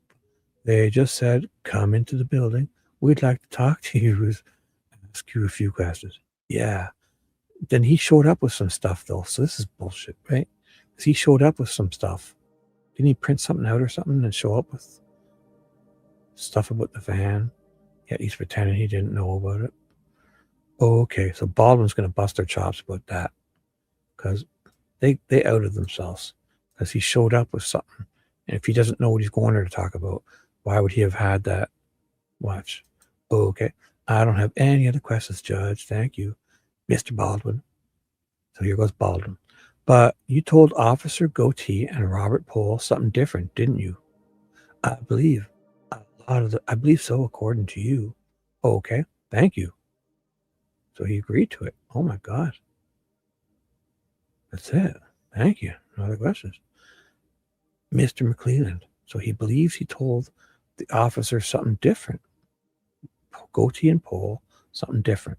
I believe so, according to you. You believe so?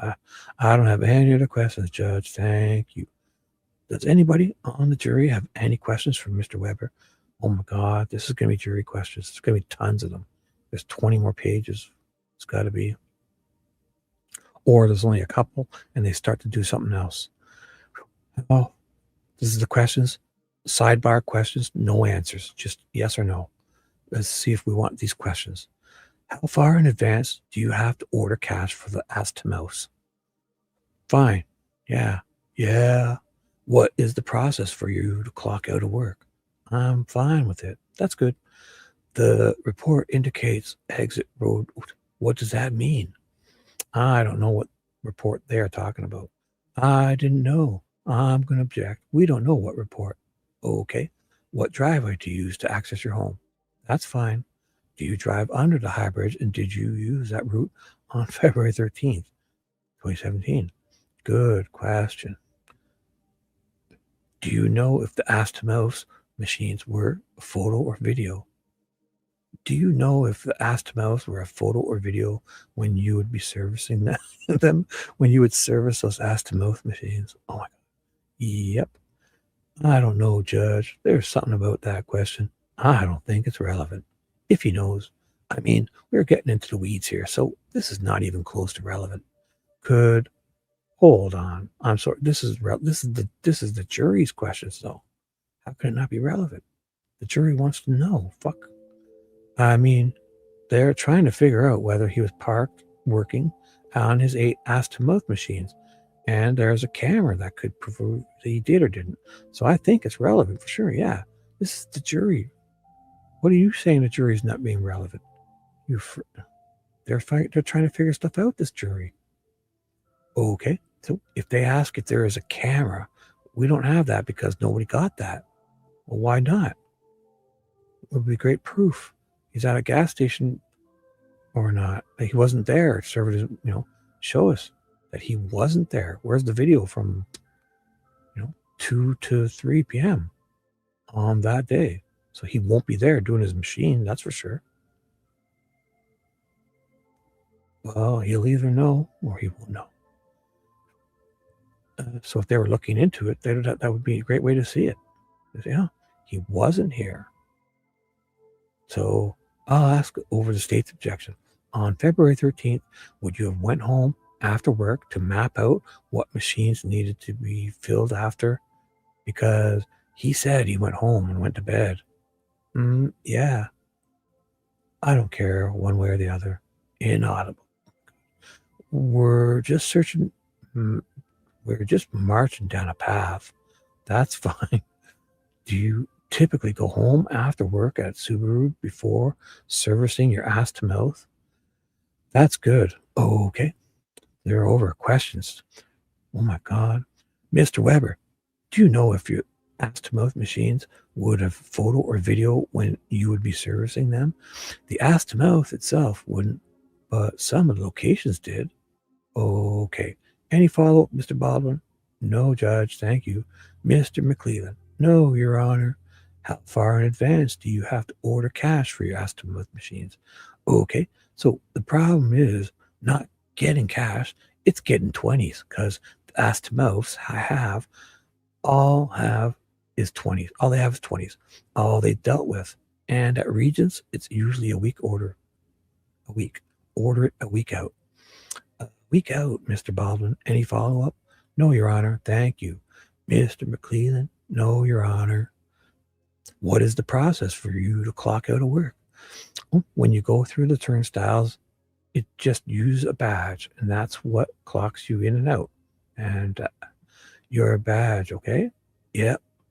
Mr. Baldwin. Any follow-up? None, Your Honor. Thank you. Mr. Boss McClellan. Yes, Judge, just briefly. Follow-up by McClellan.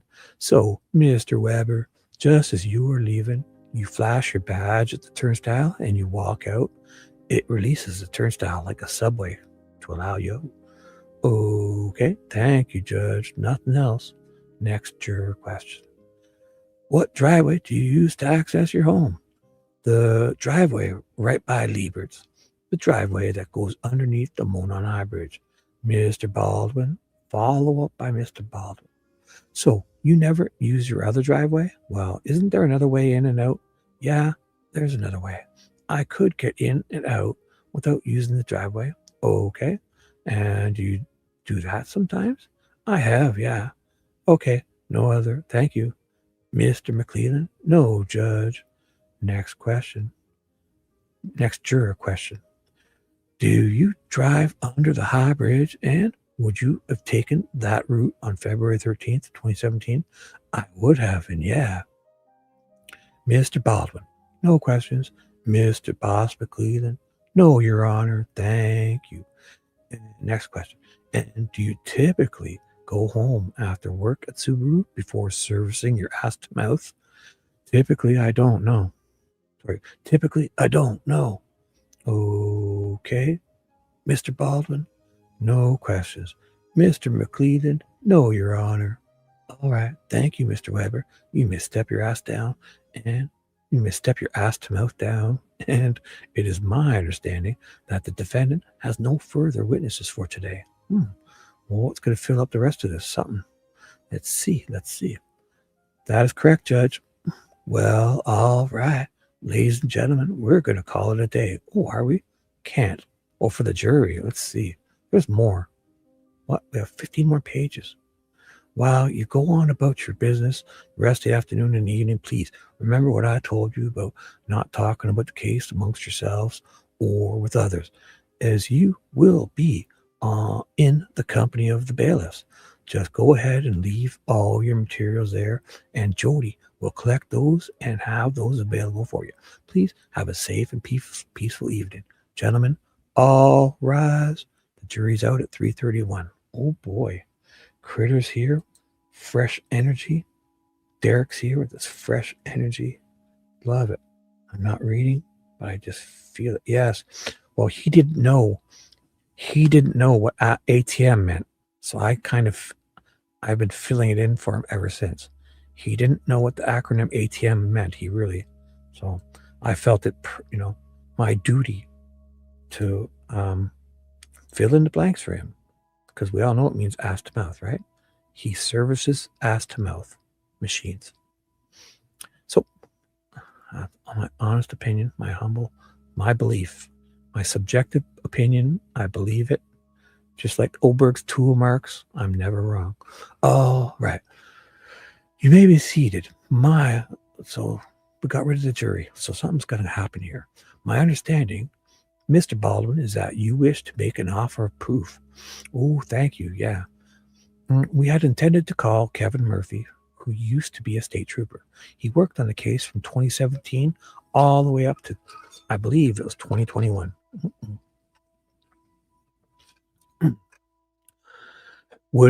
Should he have testified,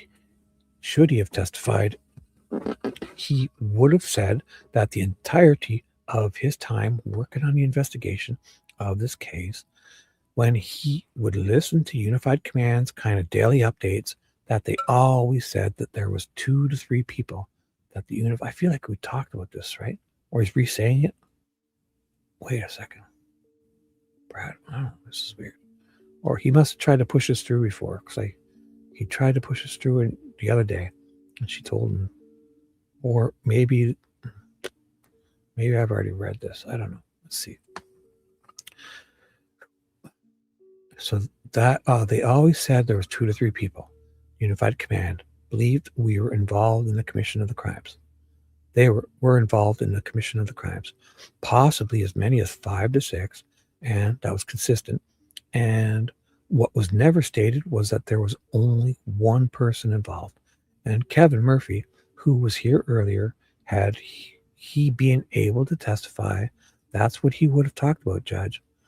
And I believe the state objected to Mr. Murphy's testimony. Yes, Your Honor. Did you want, oh, Judge, just get your objection on the record? We've heard other testimony about what Unified Command thought prior to the arrest of Mr. Allen. I don't know that Mr. Murphy was in a place to even testify. He wasn't part of Unified Command. He didn't have daily contact with them. I don't think that I thought his testimony was going to be speculation at best, and again, we've already heard from other officers what Unified Command thought prior to that. So the state objected to him testifying. Is there anything additional on your offer of proof? Just ask. Boy, I think this has really been done. We would ask that Mr. Murphy's prior testimony on the August 1st hearing, I think it was August 1st, the series of hearings on July 30th and 31st, and August 1st be incorporated into our offer of proof. Okay, all right. I did sustain the state's objection on cumulative, as there is evidence in the record that supports what you are arguing. Is there anything else from the defense? Judge, since we're ending early, I could have an offer of proof that I could work with Mr. Dick Holman as it relates to certain questions. It won't take very long, 5 to 10 minutes, I think. Okay, and I can have a sidebar if you want to talk about it. I'm sorry, I don't know what the nature of your offer of proof. It's related to the third-party suspect. It's a new way of making an argument based upon the question. I'm about to ask for the record for the Court of Appeals. Okay, so, all right. Does the state have, not sure exactly what we're talking about here. I'll tell you, the questions are, one second. So, 1 second. Sorry. I'll tell you what the questions are, and then you can tell me. If Richard Allen had told the police that he asked law enforcement if my spit is found on one of the girls, but I have a good reason for it, would that be evidence to be used in his trial? And then a series of those type of questions. If the defendant told Mr. Holman that, that's what sorry. My right finger is feeling heavy. I keep clicking on my mouse. I would be asking Lieutenant Dick Holman. It could be Investigator Moon Mullins, either way. A series of questions that along these lines. Whether the things that I attribute to Brad Holder and Elvis Fields were those things to be found in Richard Allen's social media or statement. Right. Yeah. Because Elvis Fields, if Richard Allen said if my spit, they'll be all over it. If Richard Allen made ceremonial knives, they'd be all over it. Richard Allen cut runes. Could you imagine if Richard Allen cut runes? God. Or made knives. Like Brad Holder makes ceremonial knives. He makes them. He shows us. Were those things to be found in Richard Allen's social media or statements? Would the law enforcement have used those pieces of evidence in a trial? The series of questions would be along those lines. Okay, Judge, what he's doing is using the evidence that he believes is evidence against Elvis Fields, and he's implying that to Richard Allen. Then asking the officer, would that be used in a trial? That calls for a complete speculation. If it was just that evidence alone that we had against Richard Allen, he wouldn't even have been charged. That's why Elvis Field is not charged. That is not enough to tie anyone to the crime.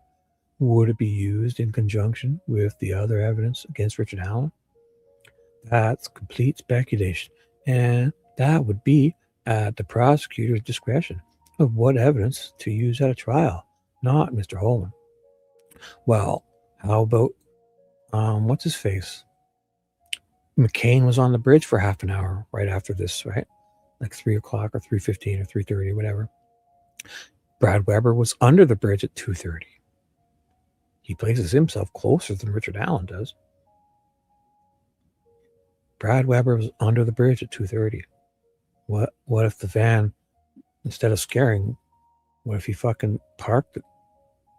Fucking. Hold on. Another question, just for the record, that would be asked. Did I finish that? I must have stopped here. So, would it be used? That is not enough evidence to arrest, to tie anyone to the crime. Well, what do you have? You have him saying he's on a bridge. You got him tied up. Good. Oh my God. Would it be used in conjunction with other evidence against Richard Allen? That's complete speculation, and that would be at the prosecutor's discretion of what evidence to use at trial, not Mr. Dick Holm. Another question, just for the record, that would be asked if there were a faked crime scene photo in Richard Allen's computer or in his Facebook page that showed 2 young girls with sticks on them lying on the forest floor. What that would have been used against him in trial. I think that would be a question that I should be able to ask Lieutenant Dick Holm. Well, I guess I understand where you're going. And again, I've already ruled on third-party suspects and the fact that you have no evidence that connects any of those individuals to the crime. No evidence that connects any of them to the crime. Except that Brad Holder's son's girlfriend is the dead girl. And that she had stick configuration, just like the tattoo on his hand. And that he loves cutting runes. He likes to walk in the forest to listen for branches, to Odin to speak to him through the branches. That Elvis Fields told Kevin Murphy that if he spit on the girl, 8 cops investigated Elvis's whole family for no reason, right? McCain was on the bridge. Weber was under the bridge at 2:30. There's no DNA. We've had the discussion 1,000 times. Well, there was though. Kelsey, the last person who dropped them off, her fucking DNA was wrapped around Abby's finger. There's no evidence that connects those folks. And whether Trooper Dick Holman would use that evidence in a trial, he would not use that evidence in a trial. That's not his position. He stays in his lane. That's the elected official's authority to use that type of evidence. And you can't put Mr. Dick McClelland on the stand to ask him those questions. I could ask Lieutenant Dick Holman if he would find that incriminating against Richard Allen. So you want to put him on a stand, or you want to just complete your offer to prove orally? If I can do that orally, Judge, I think with all due respect, I don't agree that there's no evidence of these third-party suspects. I think there's plenty of evidence, but we've gone on. Also, you were able to ask Richard Allen's daughter if she was nervous of going on the bridge, right? Well, I'd like to get Doug Carter back and ask him, when he crawled across the bridge on his hands and knees, was he nervous? Because Doug Carter said, so whatever it was, told Doug Carter crawled across the bridge because he was so afraid. So get him on the stand. Doug, were you so afraid on that bridge that you crawled across it really slowly, and therefore, if it were you could have never made it across as fast as Bridge Guy did? Because Nick sure wanted to know how fast Brittany got across there, and that was okay. No, you misunderstood, Mr. Baldwin. The nexus. I believe that. You don't have the nexus. I believe there's more than a nexus under the law. I've not actually heard the court explain what its view of a nexus is, so I'm not really sure. I just hear the phrase nexus. I don't know what that means to you, Judge, as the judge, but that's fine. You made your ruling, and that's fine. Okay. So I think I've made my record. Anything else then that we need to discuss outside the presence of the jury, Mr. Boss McClelland? No, Your Honor. not from the state's perspective. Okay, all right. Then we'll be in recess until 9 a.m. tomorrow morning. Thank you. Thank you. So off the record. Now, wait, what's going on? So is this the next day? So they are starting. So what's with all these pages? Why? What's going on? Did they? Oh, right. Because technically they're pushing these guys to the next day. Not gay day. They still have Mullin, right? They're still what? No, Brad Weber. What's going on here? Something's happening. They finished Brad Weber on this day. Why? What's happened here? Elizabeth Betsy Blair, the 5th. So why are we going to? Maybe they just added these papers for whatever reason. So it ends here. This is good. Weber's done. So they're just all this questioning. But why are we getting this? Prior to bringing, so they're talking about this.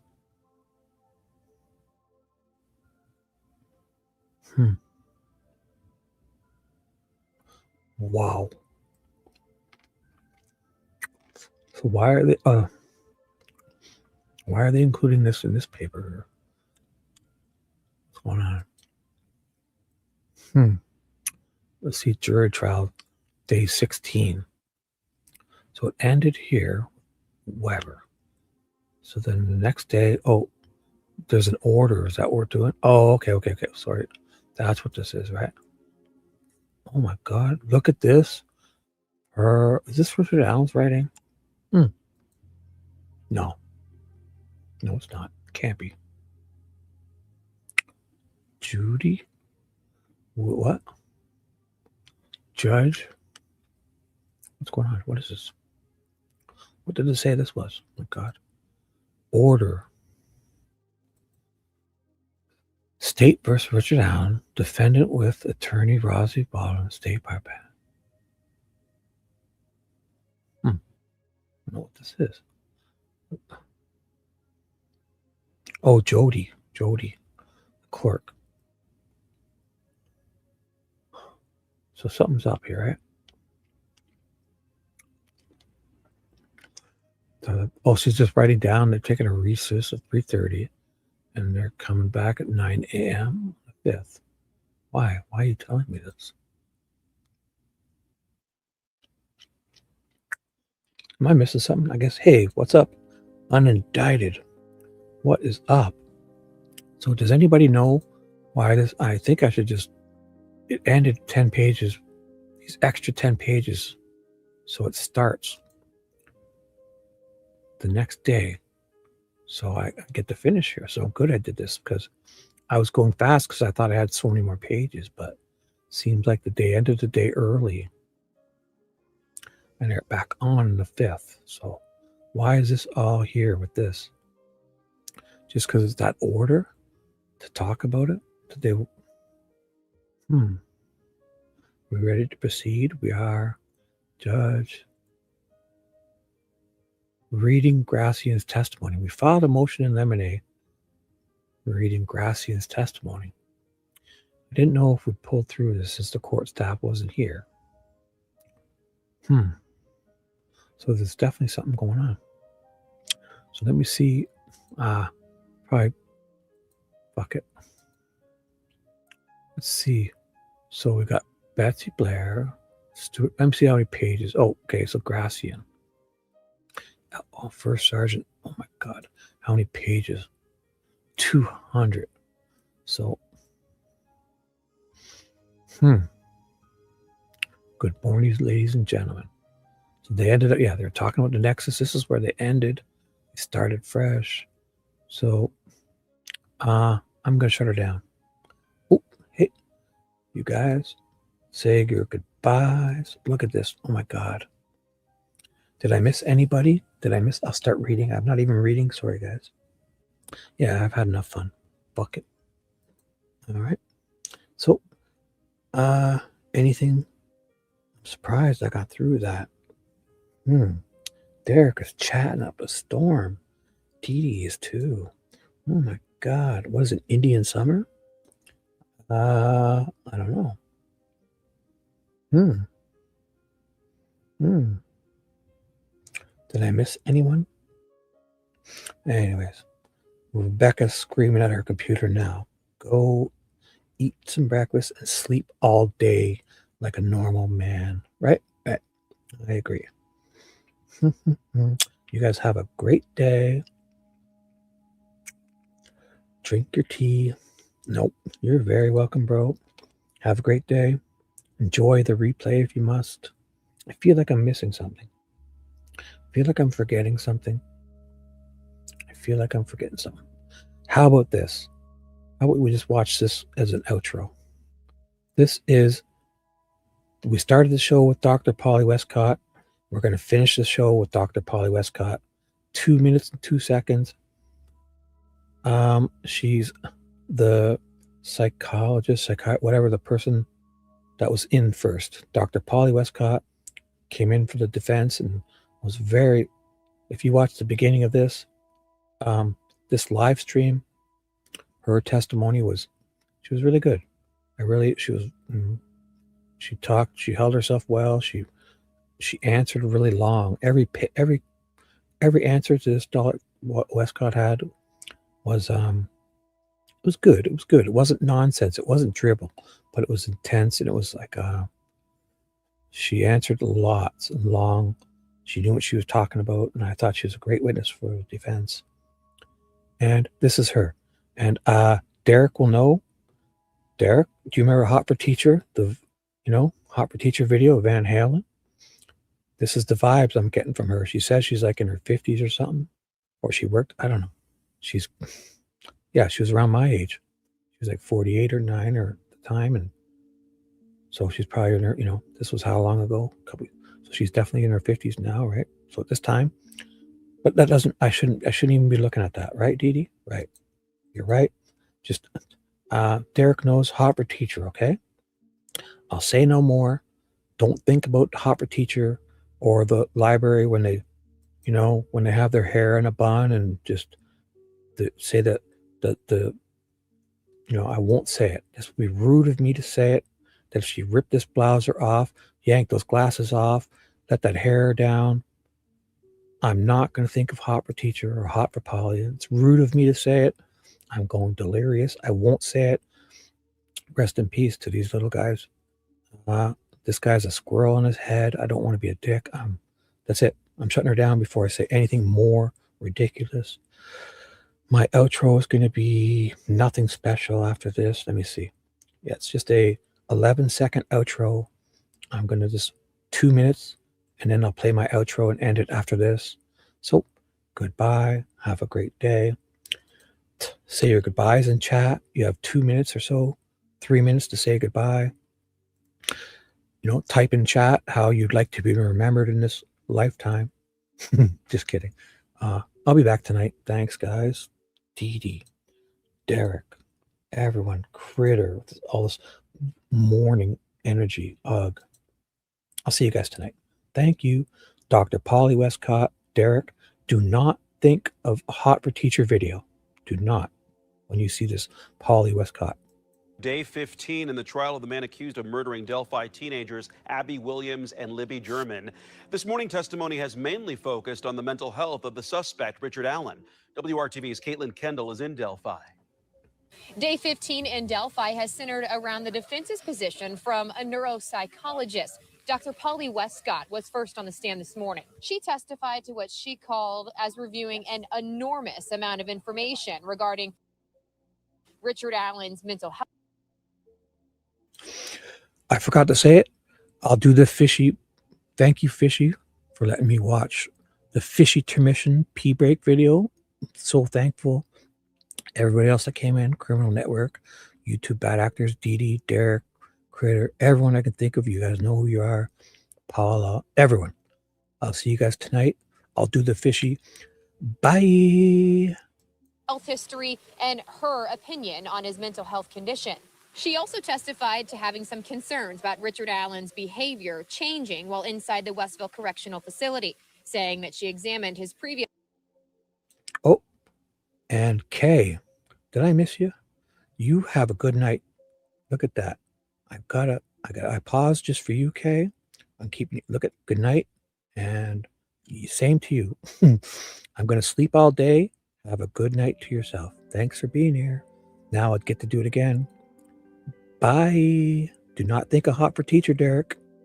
His mental health history and said he had mental health issues prior to being incarcerated. In fact, she said many of those mental health issues started when Richard Allen was a child. Some of those mental health conditions, she says, centered around Richard Allen's father, leaving him when he was a child, and immense fears of failing people and letting them down. She also said she believes that Richard Allen has dependent personality disorder, meaning that he relies on others to help him have a better mental state. Dr. Wescott also believes that Richard Allen being in solitary confinement could have negatively impacted his mental state, saying that for someone like him to be in confinement, it's sort of like a sponge, saying he just sort of absorbs it all and can have some negative impacts. Dr. Wescott also characterized Richard Allen's personality, saying that he was more passive, less confrontational, and submissive, saying that he had more aggression towards himself and not usually towards others. Dr. Wescott says it is her opinion that people with those types of personalities don't normally commit crimes, and it's her opinion that Richard Allen was in a state of psychosis while making those alleged confessions inside the Westville Correctional Facility. It is important to note that Dr. Wescott was hired by the defense and was even being paid to testify. We'll bring you the very latest on the Delphi trial, day 15, on WRTV News at 5 and 6, and also on WRTV.com. Reporting in Carroll County, Caitlin Kendall, WRTV.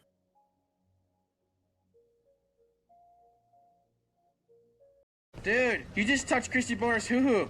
Shibby! Low five. Yeah. Let's get out of here.